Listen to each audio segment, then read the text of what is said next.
Driven to Win presents The Count of Monte Cristo, written by Alexandre Dumas. Let's begin the story. Volume 1. Chapter 1. Marseille's The Arrival.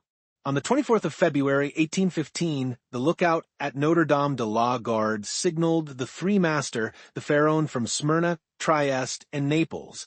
As usual, a pilot put off immediately and, rounding the Chateau d'If, got on board the vessel between Cape Morgiou and Ryan Island. Immediately, and according to custom, the ramparts of Fort Saint-Jean were covered with spectators.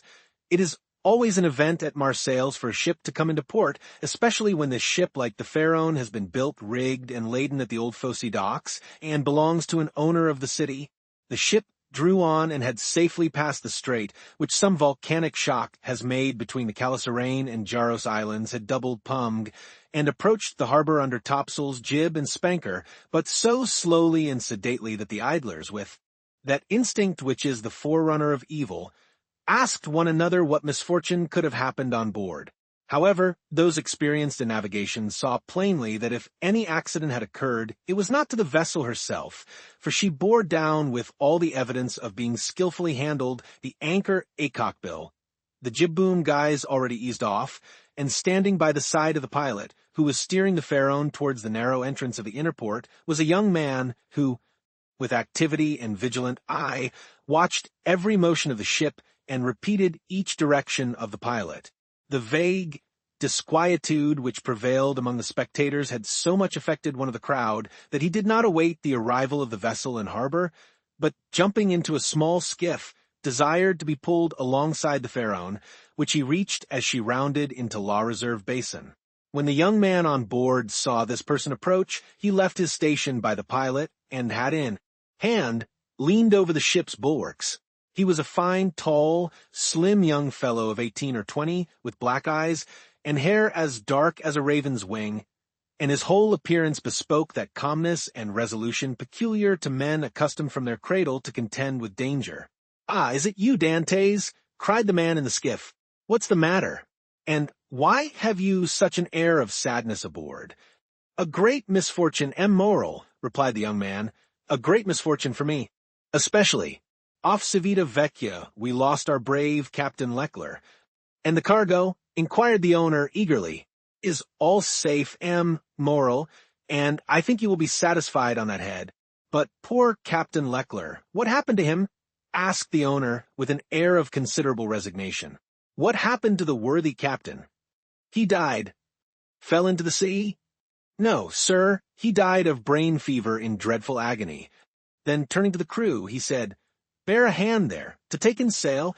All hands obeyed, and at once the 8 or 10 seamen who composed the crew sprang to their respective stations at the spanker brails and outhaul, topsail sheets and halyards, the jib downhaul, and the topsail clolines and buntlines. The young sailor gave a look to see that his orders were promptly and accurately obeyed, and then turned again to the owner. "And how did this misfortune occur?" inquired the latter, resuming the interrupted conversation. Illustration: Edmond Dantès. Alas, sir, in the most unexpected manner. After a long talk with the harbor master, Captain Leclerc left Naples greatly disturbed in mind.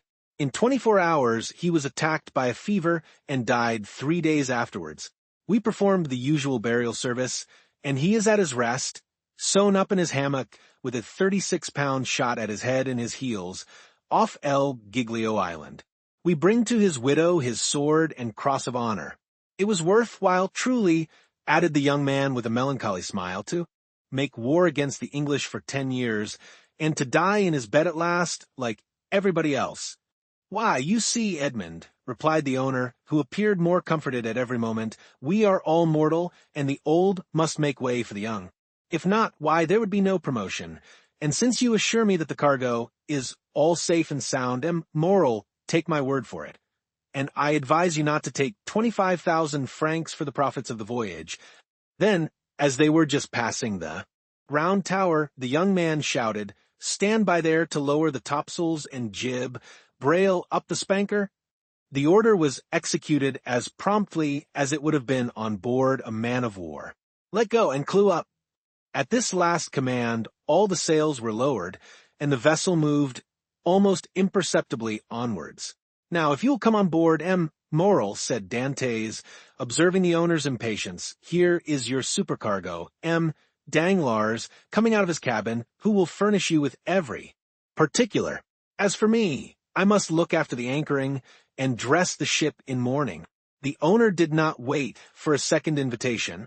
He seized a rope which Dantès flung to him, and with an activity that would have done credit to a sailor, climbed up the side of the ship, while the young man, going his task, left the conversation to Danglars, who now came towards the owner. He was a man of 25 or 26 years of age, of unprepossessing countenance, obsequious to his superiors, insolent to his subordinates, and this, in addition to his position as responsible agent on board, which is always obnoxious to the sailors, made him as much disliked by the crew as Edmond Dantès was beloved by them. "Well, Moral," said Danglars, "you have heard of the misfortune that has befallen us?" Yes, poor Captain Leclerc. He was a brave and an honest man, and a first-rate seaman, one who had seen long and honorable service, as became a man charged with the interests of a house. "So important as that of Moral and Son," replied Danglars. "But," replied the owner, glancing after Dantès, who was watching the anchoring of his vessel, "it seems to me that a sailor needs not be so old as you say, Danglars, to understand his business, for our friend Edmond seems to understand it thoroughly, and not to require instruction from anyone." "Yes," said Danglars, darting at Edmond a look gleaming with hate. "Yes, he is young, and youth is invariably self-confident.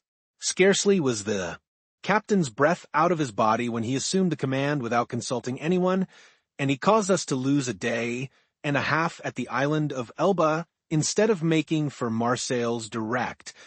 "As to taking command of the vessel," replied Moral, "that was his duty as captain's mate. As to losing a day and a half off the island of Elba, he was wrong, unless the vessel needed repairs. The vessel was in as good condition as I am, and as I hope you are, Moral, and this day and a half was lost from pure whim, for the pleasure of going ashore and nothing else." "Dantès," said the shipowner, turning towards the young man, "come this way." "In a moment, sir," answered Dantès, "and I'm with you." Then, calling to the crew, he said, "Let go." The anchor was instantly dropped, and the chain ran rattling through the porthole. Dantès continued at his post in spite of the presence of the pilot, until this maneuver was completed, and then he added, "Half-mast the colors and square the yards." "You see," said Danglars, "he fancies himself captain already, upon my word." "And so, in fact, he is," said the owner. "Accept your signature and your partner's Moral." "And why should he not have this?" asked the owner. "He is young, it is true, but he seems to me a thorough seaman and of full experience." A cloud passed over Danglars' brow. "Your pardon, Moral," said Dantès, approaching. "The vessel now rides at anchor, and I am at your service. You hailed me, I think." Danglars retreated a step or two. "I wish to inquire why you stopped at the island of Elba?" "I do not know, sir. It was to fulfill the last instructions of Captain Leclerc, who, when dying, gave me a packet for Marshal Bertrand." "Then did you see him, Edmond?" "Who? The Marshal?" "Yes." Moral looked around him, and then, drawing Dantès on one side, he said suddenly, "And how is the Emperor?" "Very well, as far as I could judge from the sight of him." "You saw the Emperor, then?" "He entered the Marshal's apartment while I was there." "And you spoke to him?" "Why, it was he who spoke to me, sir," said Dantès with a smile. "And what did he say to you?" "Asked me questions about the vessel, the time she left Marseilles, the course she had taken, and what was her cargo. I believe if she had not been laden, and I had been her master, he would have bought her. But I told him I was only mate, and that she belonged to the firm of Moral and Son." "Ah, yes," he said, "I know them. The Morals have been shipowners from father to son, and there was a Moral who served in the same regiment with me when I was in garrison at Valence." "Pardieu! And that is true," cried the owner, greatly delighted. "And that was Policar Moral, my uncle, who was afterwards a captain.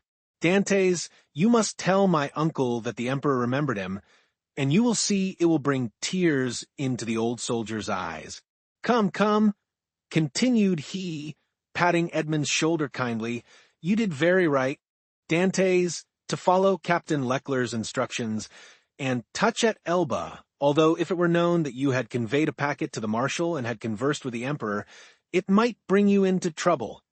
0027M. How could that bring me into trouble, sir? Asked Dantès, for I did not even know of what I was the bearer. And the Emperor merely made such inquiries as he would of the first comer. But, pardon me, here are the health officers and the customs inspectors coming alongside, and the young man went to the gangway.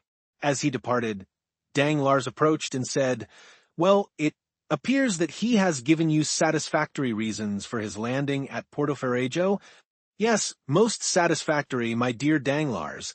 "Well, so much the better," said the supercargo, "for it is not pleasant to think that a comrade has not done his duty." "Dantès has done his," replied the owner, "and that is not saying much. It was Captain Leckler who gave orders for this delay." "Talking of Captain Leckler, has not Dantès given you a letter from him?" "To me? No, was there one?" "I believe that besides the packet, Captain Leckler confided a letter to his care." "Of what packet are you speaking, Danglars?" "Why, that which Dantès left at Portoferraggio." "How do you know he had a packet to leave at Portoferraggio?"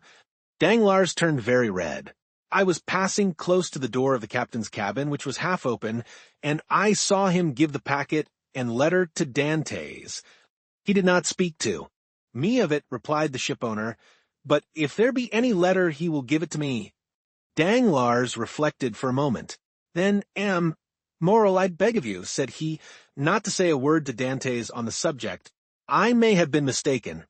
At this moment the young man returned. Danglars withdrew. "Well, my dear Dantès, are you now free?" inquired the owner. "Yes, sir." "You have not been long detained." "No. I gave the custom-house officers a copy of our bill of lading, and as to the other papers, they sent a man off with the pilot, to whom I gave them." "Then you have nothing more to do here?" "No, everything is all right now." "Then you can come and dine with me?" "I really must ask you to excuse me, Morrel. My first visit is due to my father, though I am not the less grateful for the honor you have done me." "Right, Dantès, quite right. I always knew you were a good son." "And," inquired Dantès with some hesitation, "do you know how my father is?" "Well, I believe, my dear Edmond, though I have not seen him lately, yes, he likes to keep himself shut up in his little room. That proves, at least, that he has wanted for nothing during your absence." Dantès smiled. "My father is proud, sir, and if he had not a meal left, I doubt if he would have asked anything from anyone except from heaven. Well, then, after this first visit has been made, we shall count on you. I must again excuse myself, Morrel, for after this first visit has been paid, I have another which I am most anxious to pay." "True, Dantès. I forgot that there was at the Catalans someone who expects you no less impatiently than your father, the lovely Mercedes." Dantès blushed. "Aha," said the shipowner. "I am not in the least surprised, for she has been to me 3 times, inquiring if there were any news of the Pharaon." "Piste, Edmond, you have a very handsome mistress." "She is not my mistress," replied the young sailor gravely. "She is my betrothed." "Sometimes one and the same thing," said Morrel with a smile. "Not with us, sir," replied Dantès. Well, my dear Edmond," continued the owner, "don't let me detain you. You have managed my affairs so well that I ought to allow you all the time you require for your own. Do you want any money?" "No, sir. I have all my pay to take, nearly 3 months' wages." "You are a careful fellow, Edmond." "Say, I have a poor father, sir." Yes, I know how good a son you are. So, now, hasten away to see your father. I have a son, too, and I should be very wroth with those who detained him from me after a 3 months' voyage. Then I have your leave, sir?" "Yes, if you have nothing more to say to me." "Nothing. Captain Leckler did not, before he died, give you a letter for me?" "He was unable to write, sir. But that reminds me that I must ask your leave of absence for some days." "To get married?" "Yes, first, and then to go to Paris." "Very good. Have what time you require, Dantès. It will take quite 6 weeks to unload the cargo, and we cannot get you ready for sea until 3 months after that. Only be back again in 3 months for the Pharaon," added the owner, patting the young sailor on the back. "Cannot sail without her captain." "Without her captain," cried Dantès, his eyes sparkling with animation. "Pray mind what you say, for you are touching on the most secret wishes of my heart. Is it really your intention to make me captain of the Pharaon? If I were sole owner, we'd shake hands on it now, my dear Dantès, and call it settled. But I have a partner, and you know the Italian proverb, chi ha compagno ha padrone. He who has a partner has a master. But the thing is at least half done, as you have 1 out of 2 votes. Rely on me to procure you the other. I will do my best." "I am moral," exclaimed the young seaman with tears in his eyes and grasping the owner's hand. "Am moral, I thank you in the name of my father and of Mercedes." "That's all right, Edmond. There's a providence that watches over the deserving. Go to your father, go and see Mercedes, and afterwards come to me. Shall I row you ashore?" "No, thank you. I shall remain and look over the accounts with Danglars. Have you been satisfied with him this voyage?" "That is according to the sense you attach to the question, sir. Do you mean, is he a good comrade?" "No, for I think he never liked me since the day when I was silly enough, after a little quarrel we had, to propose to him to stop for 10 minutes at the island of Monte Cristo to settle the dispute, a proposition which I was wrong to suggest, and he quite right to refuse. If you mean as responsible agent when you ask me the question, I believe there is nothing to say against him, and that you will be content with the way in which he has performed his duty. But tell me, Dantès, if you had command of the Pharaon, should you be glad to see Danglars remain captain or mate? Moral, I shall always have the greatest respect for those who possess the owner's confidence." That's right, Dantès. I see you are a thoroughly good fellow, and will detain you no longer. Go, for I see how impatient you are. "Then I have leave?" "Go, I tell you." "May I have the use of your skiff?" "Certainly." "Then for the present, moral, farewell, and 1,000 thanks. I hope soon to see you again, my dear Edmond. Good luck to you." The young sailor jumped into the skiff and sat down in the stern sheets, with the order that he be put ashore at La Cannebière. The 2 oarsmen bent to their work, and the little boat glided away as rapidly as possible in the midst of the 1,000 vessels which choke up the narrow way which leads between the 2 rows of ships from the mouth of the harbor to the quay. The shipowner, smiling, followed him with his eyes until he saw him spring out on the quay and disappear in the midst of the throng, which from 5 o'clock in the morning until 9 o'clock at night swarms in the famous street of La Cannebière, a street of which the modern Phocéens are so proud that they say with all the gravity in the world, and with that accent which gives so much character to what is said, if Paris had La Cannebière, Paris would be a second Marseilles. On turning round, the owner saw Danglars behind him, apparently awaiting orders, but in reality also watching the young sailor. But there was a great difference in the expression of the 2 men who thus followed the movements of Edmond Dantès. Chapter 2. Father and Son. We will leave Danglars struggling with the demon of hatred, and endeavoring to insinuate in the ear of the shipowner some evil suspicions against his comrade, and follow Dantès, who, after having traversed La Cannebière, took the Rue de Noailles, and entering a small house on the left of the Allées de Mailhan, rapidly ascended 4 flights of a dark staircase, holding the baluster with one hand, while with the other he repressed the beatings of his heart and paused before a half-open door from which he could see the whole of a small room. This room was occupied by Dantès' father. The news of the arrival of the Pharaon had not yet reached the old man, who, mounted on a chair, was amusing himself by training with trembling hand the nasturtiums and sprays of clematis that clambered over the trellis at his window. Suddenly, he felt an arm thrown around his body, and a well-known voice behind him exclaimed, "Father, dear father." The old man uttered a cry, and turned round. Then, seeing his son, he fell into his arms, pale and trembling. "What ails you, my dearest father? Are you ill?" inquired the young man, much alarmed. No, no, my dear Edmond, my boy, my son, no, but I did not expect you. Enjoy the surprise of seeing you so suddenly. I feel as if I were going to die. Come, come, cheer up, my dear father. 'Tis really I. They say joy never hurts, and so I came to you without any warning. Come now, do smile, instead of looking at me so. Solemnly, here I am back again, and we are going to be happy. Yes, yes, my boy, so we will, replied the old man. But how shall we be happy? Shall you never leave me again? Come, tell me all the good fortune that has befallen you.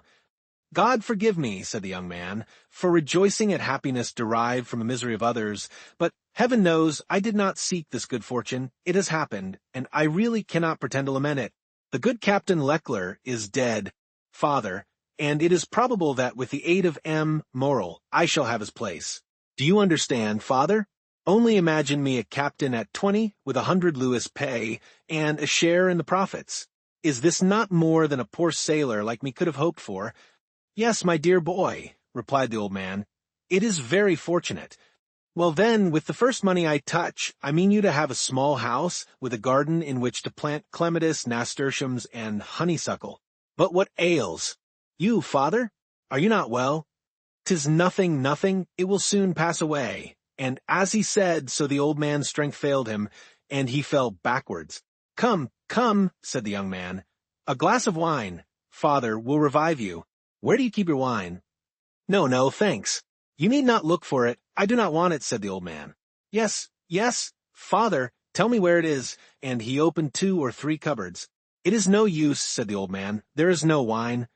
What, no wine, said Dantès, turning pale and looking alternately at the hollow cheeks of the old man and the empty cupboards.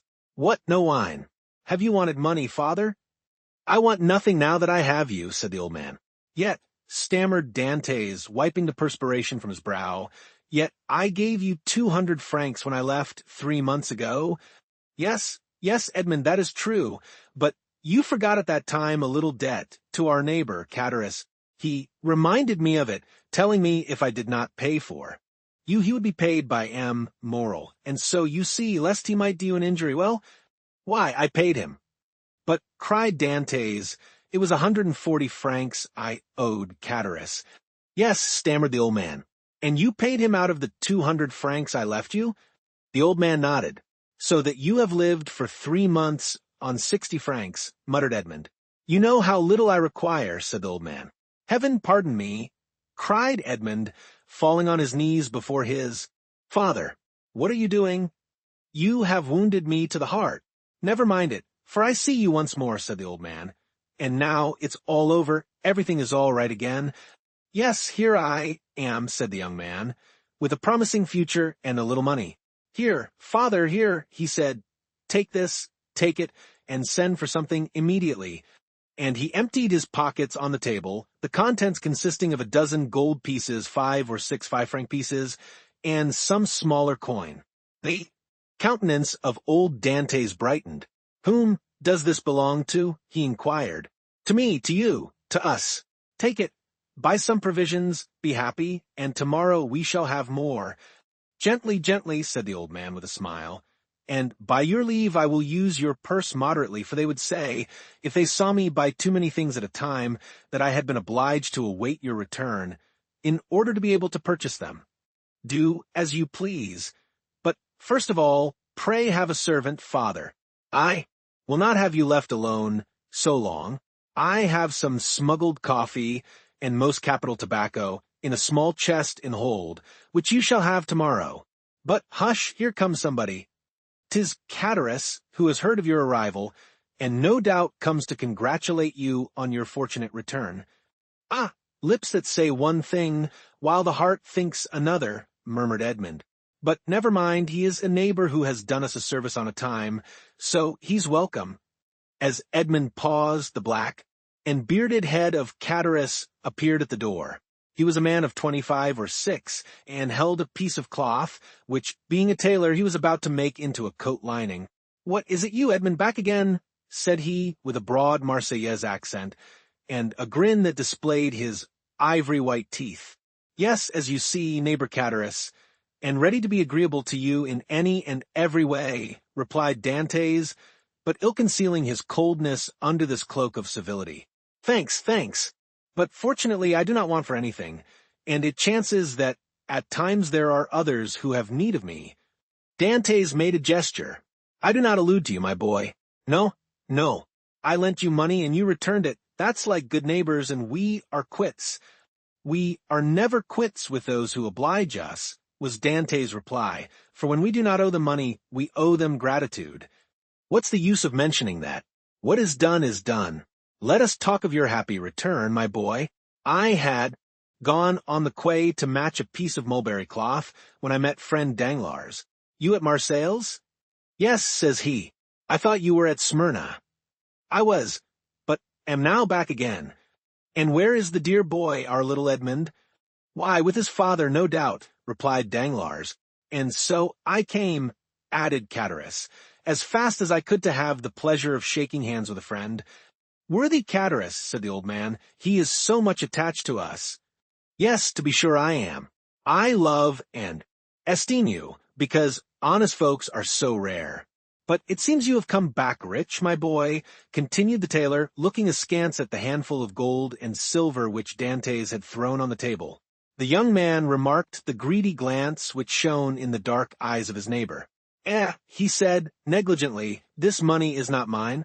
I was expressing to my father my fears that he had wanted many things in my absence, and to convince me, he emptied his purse on the table. Come, father, added Dantès, put this money back in your box, unless neighbor Chatteris wants anything, and in that case it is at his service. No, my boy, no, said Chatteris. I am not in any want. Thank God, my living is suited to my means. Keep your money, keep it, I say. One never has too much, but at the same time, my boy, I am as much obliged by your offer as if I took advantage of it.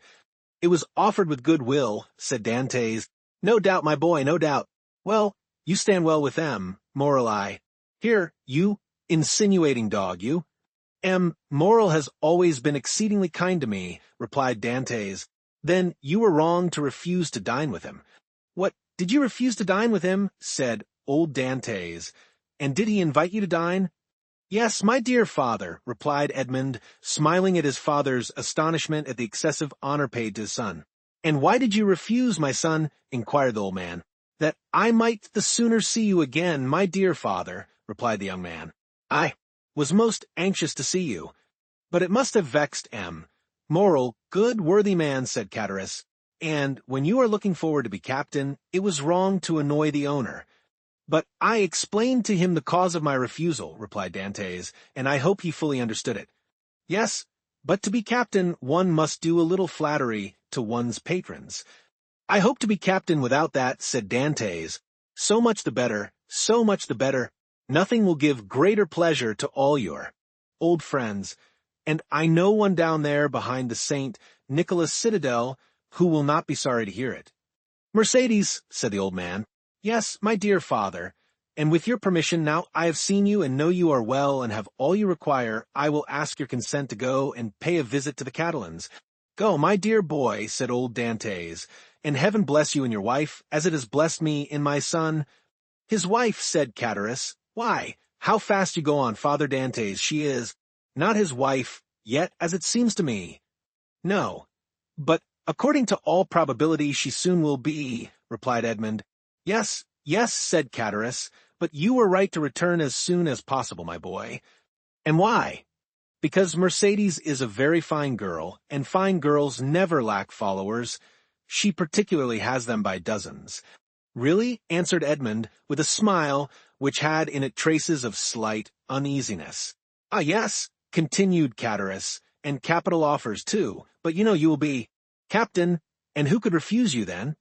Meaning to say, replied Dantès with a smile, which but ill-concealed his trouble, that if I were not a captain, said Chatteris, shaking his head.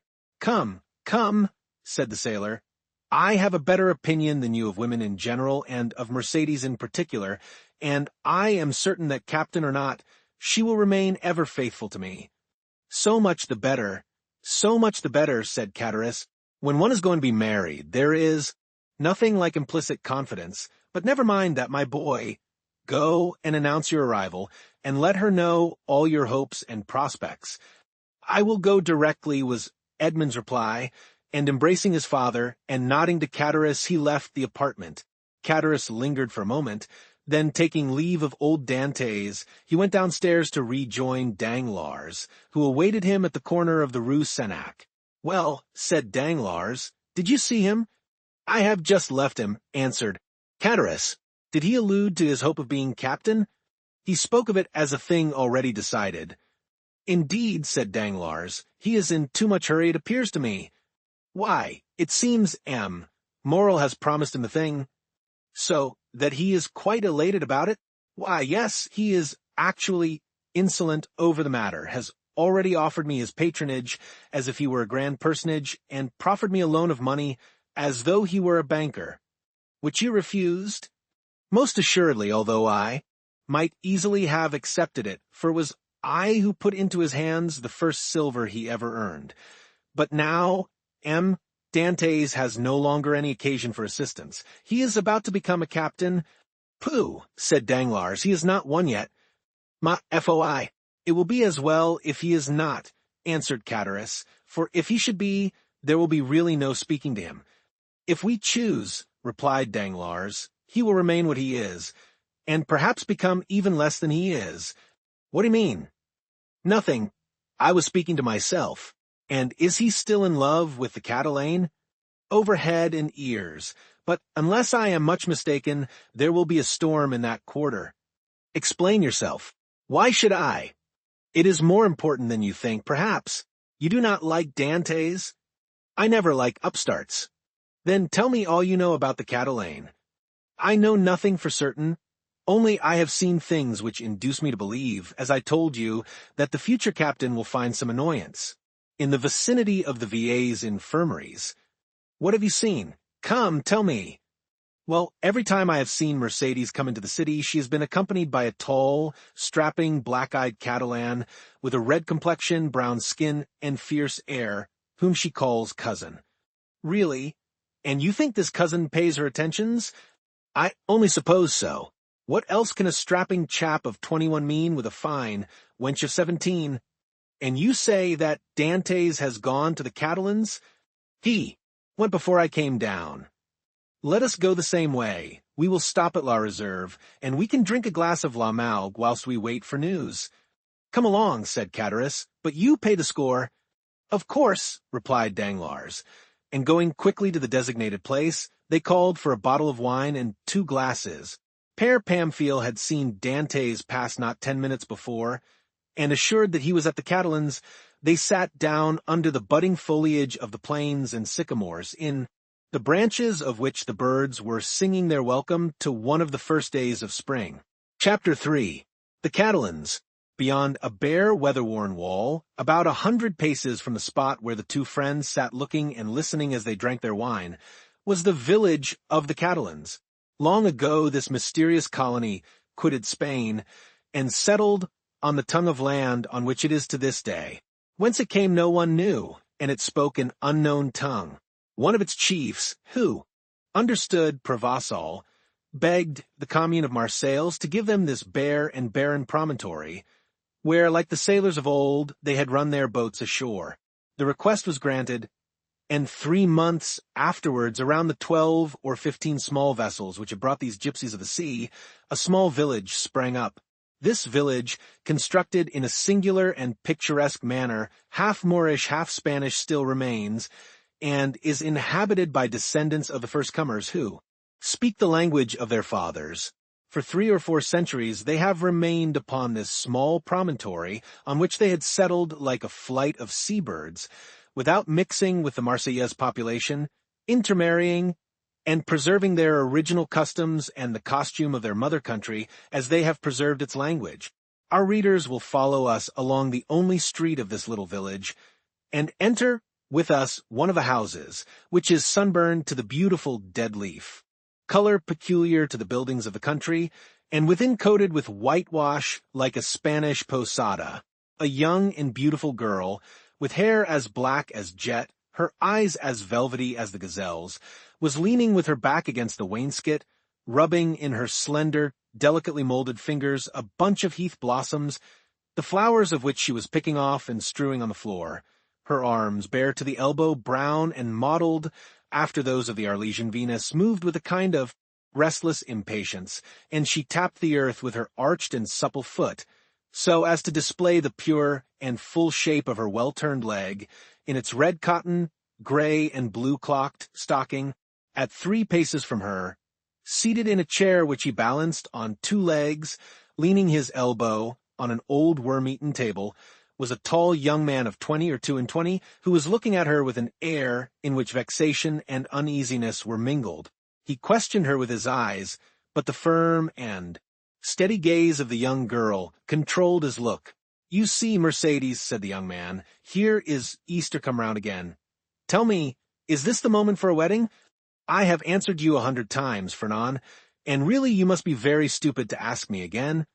Well, repeat it, I beg of you, that I may at last believe it.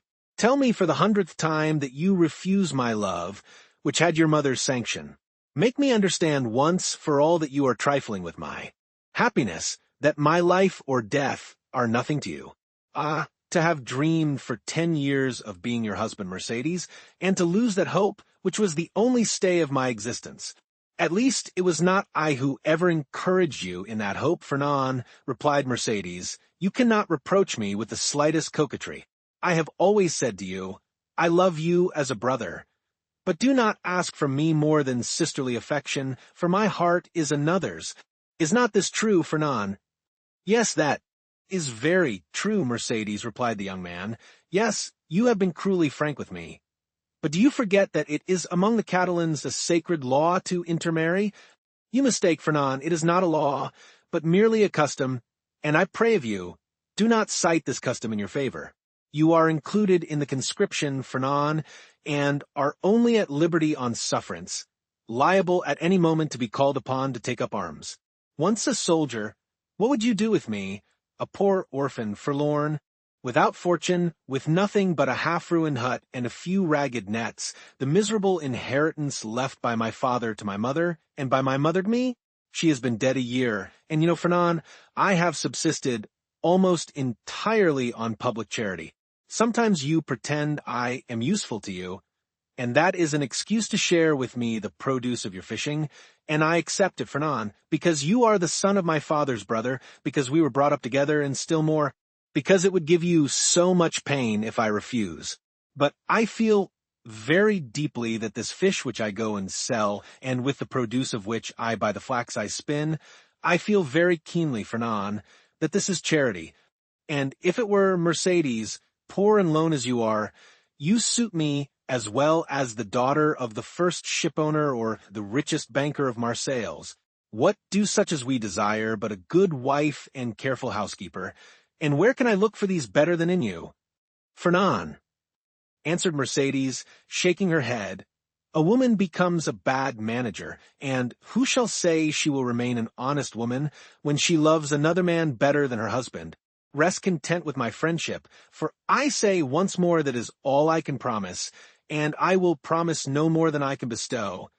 "I understand," replied Fernand. "You can endure your own wretchedness patiently, but you are afraid to share mine. Well, Mercedes, beloved by you, I would tempt fortune, you would bring me good luck, and I should become rich. I could extend my occupation as a fisherman, might get a place as clerk in a warehouse, and become in time a dealer myself. You could do no such thing, Fernand. You are a soldier, and if you remain at the Catalans, it is because there is no war. So remain a fisherman and contented with my friendship, as I cannot give you more. Well, I will do better, Mercedes. I will be a sailor. Instead of the costume of our fathers, which you despise, I will wear a varnished hat, a striped shirt, and a blue jacket with an anchor on the buttons. Would not that dress please you?" "What do you mean?" asked Mercedes with an angry glance. "What do you mean? I do not understand you." "I mean, Mercedes, that you are thus harsh and cruel with me, because you are expecting someone who is thus attired. But perhaps he whom you await is inconstant, or if he is not, the sea is so to him." "Fernand," cried Mercedes, I believed you were good-hearted, and I was mistaken. Fernand, you are wicked to call to your aid jealousy and the anger of God. Yes, I will not deny it, I do await, and I do love him of whom you speak. And if he does not return, instead of accusing him of the inconstancy which you insinuate, I will tell you that he died loving me, and me only. The young girl made a gesture of rage. I understand you, Fernand. You would be revenged on him because I do not love you. You would cross your Catalan knife with his dirk. What end would that answer? To lose you. My friendship, if he were conquered, and see that friendship changed into hate if you were victor. Believe me, to seek a quarrel with a man is a bad method of pleasing the woman who loves that man. No, Fernand, you will not thus give way to evil thoughts. Unable to have me for your wife, you will content yourself with having me for your friend and sister, and besides, she added, her eyes troubled and moistened with tears. Wait, Fernand, you said just now that the sea was treacherous and he has been gone 4 months, and during these 4 months there have been some terrible storms. Fernand made no reply, nor did he attempt to check the tears which flowed down the cheeks of Mercedes, although for each of these tears he would have shed his heart's blood. But these tears flowed for another. He arose, paced a while up and down the hut, and then, suddenly stopping before Mercedes, with his eyes glowing and his hands clenched, "Say, Mercedes," he said, "once for all is this your final determination?" "I love Edmond Dantès," the young girl calmly replied, "and none but Edmond shall ever be my husband. And you will always love him?" "As long as I live." Fernand let fall his head like a defeated man, heaved a sigh that was like a groan, and then suddenly looking her full in the face, with clenched teeth and expanded nostrils, said, "But if he is dead, I shall die, too." "If he has forgotten you, Mercedes," called a joyous voice from without. "Mercedes." "Ah!" exclaimed the young girl, blushing with delight and fairly leaping in excess of love. "You see he has not forgotten me, for here he is." And rushing towards the door, she opened it, saying, "Here, Edmond, here I am." Fernand, pale and trembling, drew back like a traveler at the sight of a serpent, and fell into a chair beside him. Edmond and Mercedes were clasped in each other's arms. The burning Marseille's sun, which shot into the room through the open door, covered them with a flood of light. At first they saw nothing around them. Their intense happiness isolated them from all the rest of the world, and they only spoke in broken words, which are the tokens of a joy so extreme that they seem rather the expression of sorrow. Suddenly Edmond saw the gloomy, pale, and threatening countenance of Fernand, as it was defined in the shadow. By a movement for which he could scarcely account to himself, the young Catalan placed his hand on the knife at his belt. "Ah, your pardon," said Dantès, frowning in his turn. "I did not perceive that there were 3 of us." Then, turning to Mercedes, he inquired, "Who is this gentleman?" "One who will be your best friend, Dantès, for he is my friend, my cousin, my brother. It is Fernand, the man whom, after you, Edmond, I love the best in the world. Do you not remember him?" "Yes," said Dantès, and without relinquishing Mercedes' hand clasped in one of his own, he extended the other to the Catalan with a cordial air. But Fernand, instead of responding to this amiable gesture, remained mute and trembling. Edmond then cast his eyes scrutinizingly at the agitated and embarrassed Mercedes, and then again on the gloomy and menacing Fernand. This look told him all, and his anger waxed hot. "I did not know, when I came with such haste to you, that I was to meet an enemy here." "An enemy?" cried Mercedes, with an angry look at her cousin. "An enemy in my house, do you say, Edmond? If I believe that, I would place my arm under yours and go with you to Marseilles, leaving the house to return to it no more." Fernand's eye darted lightning. "And should any misfortune occur to you, dear Edmond," she continued with the same calmness, which proved to Fernand that the young girl had read the very innermost depths of his sinister thought, "if misfortune should occur to you, I would ascend the highest point of the Cape de Morgiou and cast myself headlong from it." Fernand became deadly pale. "But you are deceived, Edmond," she continued. "You have no enemy here. There is no one but Fernand, my brother, who will grasp your hand as a devoted friend." And at these words the young girl fixed her imperious look on the Catalan, who, as if fascinated by it, came slowly towards Edmond and offered him his hand. His hatred, like a powerless though furious wave, was broken against the strong ascendancy which Mercedes exercised over him. Scarcely, however, had he touched Edmond's hand when he felt he had done all he could do, and rushed hastily out of the house. "Oh," he exclaimed, running furiously and tearing his hair. "Oh, who will deliver me from this man? Wretched, wretched that I am! Hello, Catalan! Hallo, Fernand! Where are you running to?" exclaimed a voice. The young man stopped suddenly, looked around him, and perceived Cadaris sitting at table with Danglars, under an arbor. "Well," said Cadaris, "why don't you come? Are you really in such a hurry that you have no time to pass the time of day with your friends? Particularly when they have still a full bottle before them," added Danglars. Fernand looked at them both with a stupefied air, but did not say a word. "He seems besotted," said Danglars, pushing Cadaris with his knee. "Are we mistaken, and is Dantès triumphant in spite of all we have believed?" "Why, we must inquire into that," was Cadaris' reply, and turning towards the young man said, "Well, Catalan, can't you make up your mind?" Fernand wiped away the perspiration steaming from his brow, and slowly entered the arbor, whose shade seemed to restore somewhat of calmness to his senses, and whose coolness somewhat of refreshment to his exhausted body. "Good day," said he. "You called me, didn't you?" And he fell, rather than sat down, on one of the seats which surrounded the table. "I called you, because you were running like a madman, and I was afraid you would throw yourself into the sea," said Cadaris, laughing. "Why, when a man has friends, they are not only to offer him a glass of wine, but, moreover, to prevent his swallowing 3 or 4 pints of water unnecessarily." Fernand gave a groan which resembled a sob, and dropped his head into his hands, his elbows leaning on the table.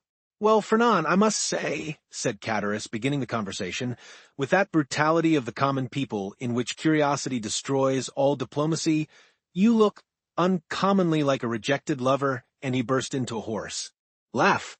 "Bah," said Danglars, "a lad of his make was not born to be unhappy in love. You are laughing at him, Cadaris?" "No," he replied, "only hark how he sighs." Come, Fernand," said Cadaris, "hold up your head and answer us. It's not polite not to reply to friends who ask news of your health." "My health is well enough," said Fernand, clenching his hands without raising his head.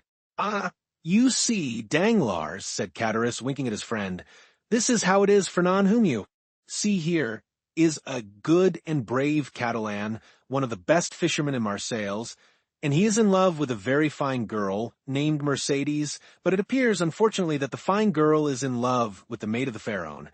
And as the Pharaon arrived today, why, you understand—" "No, I do not understand," said Danglars. "Poor Fernand has been dismissed," continued Cadaris. "Well, and what then?" said Fernand, lifting up his head and looking at Cadaris like a man who looks for someone on whom to vent his anger.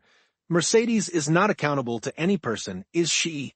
Is she not free to love whomsoever she will?" "Oh, if you take it in that sense," said Cadaris, "it is another thing. But I thought you were a Catalan, and they told me the Catalans were not men to allow themselves to be supplanted by a rival. It was even told me that Fernand, especially, was terrible in his vengeance." Fernand smiled piteously. "A lover is never terrible," he said. "Poor fellow," remarked Danglars, affecting to pity the young man from the bottom of his heart. "Why, you see, he did not expect to see Dantès return so suddenly. He thought he was dead, perhaps, or perchance faithless. These things always come on us more severely when they come suddenly." "Ah, my foi, under any circumstances," said Cadaris, who drank as he spoke, and on whom the fumes of the wine began to take effect, "under any circumstances, Fernand is not the only person put out by the fortunate arrival of Dantès. Is he Danglars?" "No, you are right, and I should say that would bring him ill luck." "Well, never mind," answered Cadaris, pouring out a glass of wine for Fernand and filling his own for the 8th or 9th time, while Danglars had merely sipped his. "Never mind. In the meantime, he marries Mercedes, the lovely Mercedes. At least he returns to do that." During this time Danglars fixed his piercing glance on the young man, on whose heart Cadaris' words fell like molten lead. And, When is the wedding to be? He asked. Oh, it is not yet fixed, murmured Fernand. No, but it will be, said Chatteris, as surely as Dantès will be captain of the Pharaon. Danglars? Danglars shuddered at this unexpected attack, and turned to Chatteris, whose countenance he scrutinized, to try and detect whether the blow was premeditated. But he read nothing but envy in a countenance already rendered brutal and stupid by drunkenness.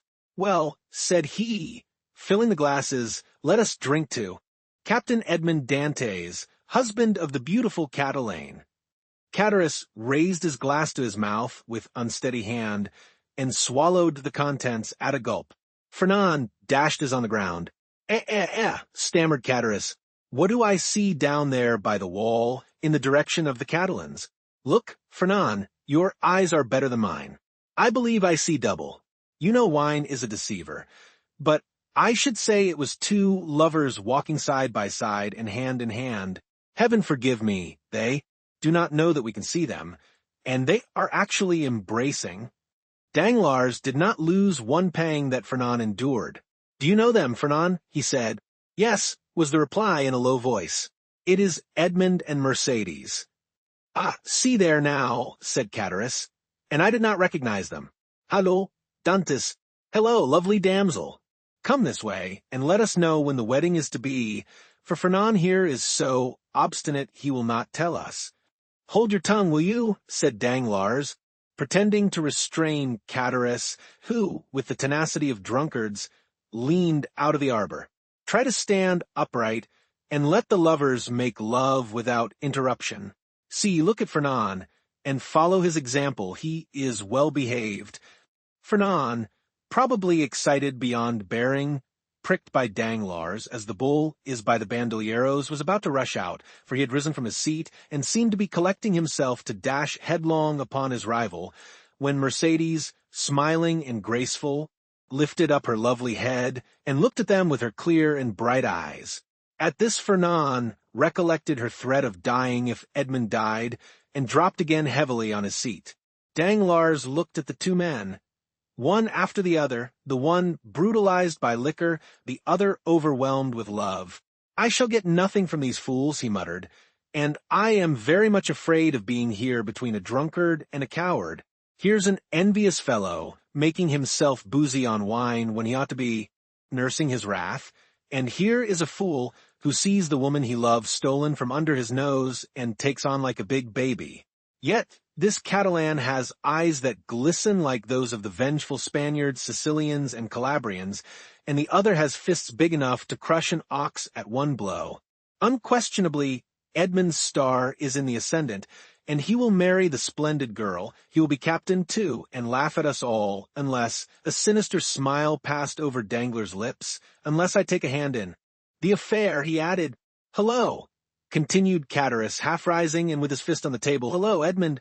Do you not see your friends, or are you too proud to speak to them? No, my dear fellow, replied Dantès, I am not proud, but I am happy, and happiness blinds, I think, more than pride. Ah, very well, that's an explanation, said Chatteris. How do you do, Madame Dantès? Mercédès courtesied gravely and said, That is not my name, and in my country it bodes ill fortune, they say, to call a young girl by the name of her betrothed before he becomes her husband. So call me Mercédès if you please. We must excuse our worthy neighbor Chatteris, said Dantès. He is so easily mistaken. So then, the wedding is to take place immediately, Dantès, said Danglars, bowing to the young couple. As soon as possible, Danglars. Today, all preliminaries will be arranged at my father's, and tomorrow or next day at latest, the wedding festival here at La Réserve. My friends will be there, I hope. That is to say, you are invited, Danglars, and you, Chatteris. And Fernand, said Chatteris with a chuckle. Fernand, too, is invited. My wife's brother is my brother, said Edmond, and we, Mercédès and I, should be very sorry if he were absent at such a time. Fernand opened his mouth to reply, but his voice died on his lips, and he could not utter a word. Today the preliminaries, tomorrow or next day the ceremony. You are in a hurry, Captain. Danglars, said Edmond, smiling, I will say to you, as Mercédès said just now to Chatteris, do not give me a title which does not belong to me, that may bring me bad luck." "Your pardon," replied Danglars. "I merely said you seemed in a hurry, and we have lots of time. The Pharaon cannot be underway again in less than 3 months. We are always in a hurry to be happy. Danglars, for when we have suffered a long time, we have great difficulty in believing in good fortune. But it is not selfishness alone that makes me thus in haste. I must go to Paris." "Ah, really? To Paris? And will it be the first time you have ever been there, Dantès?" "Yes." "Have you business there?" "Not of my own. The last commission of poor Captain Leclerc. You know to what I allude, Danglars. It is sacred. Besides, I shall only take the time to go and return." Yes, I understand," said Danglars, and then in a low tone he added, "To Paris, no doubt to deliver the letter which the Grand Marshal gave him." "Ah, this letter gives me an idea, a capital idea. Ah, Dantès, my friend, you are not yet registered number 1 on board the good ship Pharaon." Then turning towards Edmond, who was walking away, "A pleasant journey," he cried. "Thank you," said Edmond with a friendly nod, and the two lovers continued on their way, as calm and joyous as if they were the very elect of heaven. Chapter 4. Conspiracy. Danglars followed Edmond and Mercédès with his eyes until the two lovers disappeared behind one of the angles of Fort St. Nicholas. Then, turning round, he perceived Fernand, who had fallen, pale and trembling, into his chair, while Cataris stammered out the words of a drinking song. "Well, my dear sir," said Danglars to Fernand, "here is a marriage which does not appear to make everybody happy." "It drives me to despair," said Fernand. "Do you then love Mercédès?" "I adore her." "For long?" "As long as I have known her, always." "And you sit there tearing your hair, instead of seeking to remedy your condition. I did not think that was the way of your people." "What would you have me do?" said Fernand. "How do I know? Is it my affair? I am not in love with Mademoiselle Mercédès, but for you, in the words of the gospel, seek, and you shall find." "I have found already." "What?" "I would stab the man, but the woman told me that if any misfortune happened to her betrothed, she would kill herself." "Pooh! Women say those things, but never do them. You do not know Mercédès. What she threatens she will do." "Idiot!" muttered Danglars. "Whether she kill herself or not, what matter, provided Dantès is not captain?" "Before Mercédès should die," replied Fernand with the accents of unshaken resolution, "I would die myself." "That's what I call love," said Cataris with a voice more tipsy than ever. "That's love, or I don't know what love is." "Come," said Danglars, "you appear to me a good sort of fellow, and hang me, I should like to help you." "But—" "Yes," said Cataris, "but how?" "My dear fellow," replied Danglars, "you are 3 parts drunk. Finish the bottle, and you will be completely so. Drink then, and do not meddle with what we are discussing, for that requires all one's wit and cool judgment." "I drunk," said Cataris. "Well, that's a good one. I could drink 4 more such bottles. They are no bigger than cologne flasks. Père Pamphile, more wine." And Cataris rattled his glass upon the table. "You were saying?" "Sir," said Fernand, awaiting with great anxiety the end of this interrupted remark. "What was I saying? I forget. This drunken Cataris has made me lose the thread of my sentence. Drunk, if you like, so much the worse for those who fear wine, for it is because they have bad thoughts which they are afraid the liquor will extract from their hearts." And Cataris began to sing the 2 last lines of a song very popular at the time. "Tu les méchants sans buveurs d'eau, c'est bien prouve par le déluge." "When you said, sir, you would like to help me, but I added, to help you it would be sufficient that Dantès did not marry her you love, and the marriage may easily be thwarted, methinks, and yet Dantès need not die." "Death alone can separate them," remarked Fernand. "You talk like a noodle, my friend," said Cataris, "and here is Danglars, who is a wide-awake, clever, deep fellow, who will prove to you that you are wrong." "Prove it, Danglars." "I have answered for you. Say there is no need why Dantès should die. It would indeed be a pity he should. Dantès is a good fellow. I like Dantès. Dantès, your health." Fernand rose impatiently. "Let him run on," said Danglars, restraining the young man. "Drunk as he is not much out in what he says. Absence severs as well as death." and if the walls of a prison were between Edmond and Mercedes, they would be as effectually separated as if he lay under a tombstone. Yes, but one gets out of prison, said Catullus, who, with what sense was left him, listened eagerly to the conversation. And when one gets out and one's name is Edmond Dantès, one seeks revenge. What matters that? Muttered Fernand. And why, I should like to know, persisted Catullus. Should they put Dantès in prison? He has neither robbed, nor killed, nor murdered. Hold your tongue, said Danglars. I won't hold my tongue, replied Catullus. I say, I want to know why they should put Dantès in prison. I like Dantès. Dantès, your health. And he swallowed another glass of wine. Danglars saw in the muddled look of the tailor the progress of his intoxication, and turning towards Fernand, said, Well, you understand there is no need to kill him. Certainly not, if, as you said just now, you have the means of having Dantès arrested. Have you that means? It is to be found for the searching. But why should I meddle in the matter? It is no affair of mine. I know not why you meddle, said Fernand, seizing his arm, but this I know. You have some motive of personal hatred against Dantès, for he who himself hates is never mistaken in the sentiments of others. Motives of hatred against Dantès? None, on my word. I saw you were unhappy, and your unhappiness interested me. That's all. But since you believe I act for my own account, adieu, my dear friend. Get out of the affair as best you may. And Danglars rose as if he meant to depart. No, no, said Fernand, restraining him. Stay. It is of very little consequence to me, at the end of the matter, whether you have any angry feeling or not against Dantès. I hate him. I confess it openly. Do you find the means, I will execute it, provided it is not to kill the man, for Mercedes has declared she will kill herself if Dantès is killed. Catullus, who had let his head drop on the table, now raised it, and looking at Fernand with his dull and fishy eyes, he said, Kill Dantès. Who talks of killing Dantès? I won't have him killed. I won't. He's my friend, and this morning offered to share his money with me, as I shared mine with him. I won't have Dantès killed. I won't. And who has said a word about killing him, Muddlehead? Replied Danglars. We were merely joking. Drink to his health, he added, filling Catullus' glass, and do not interfere with us.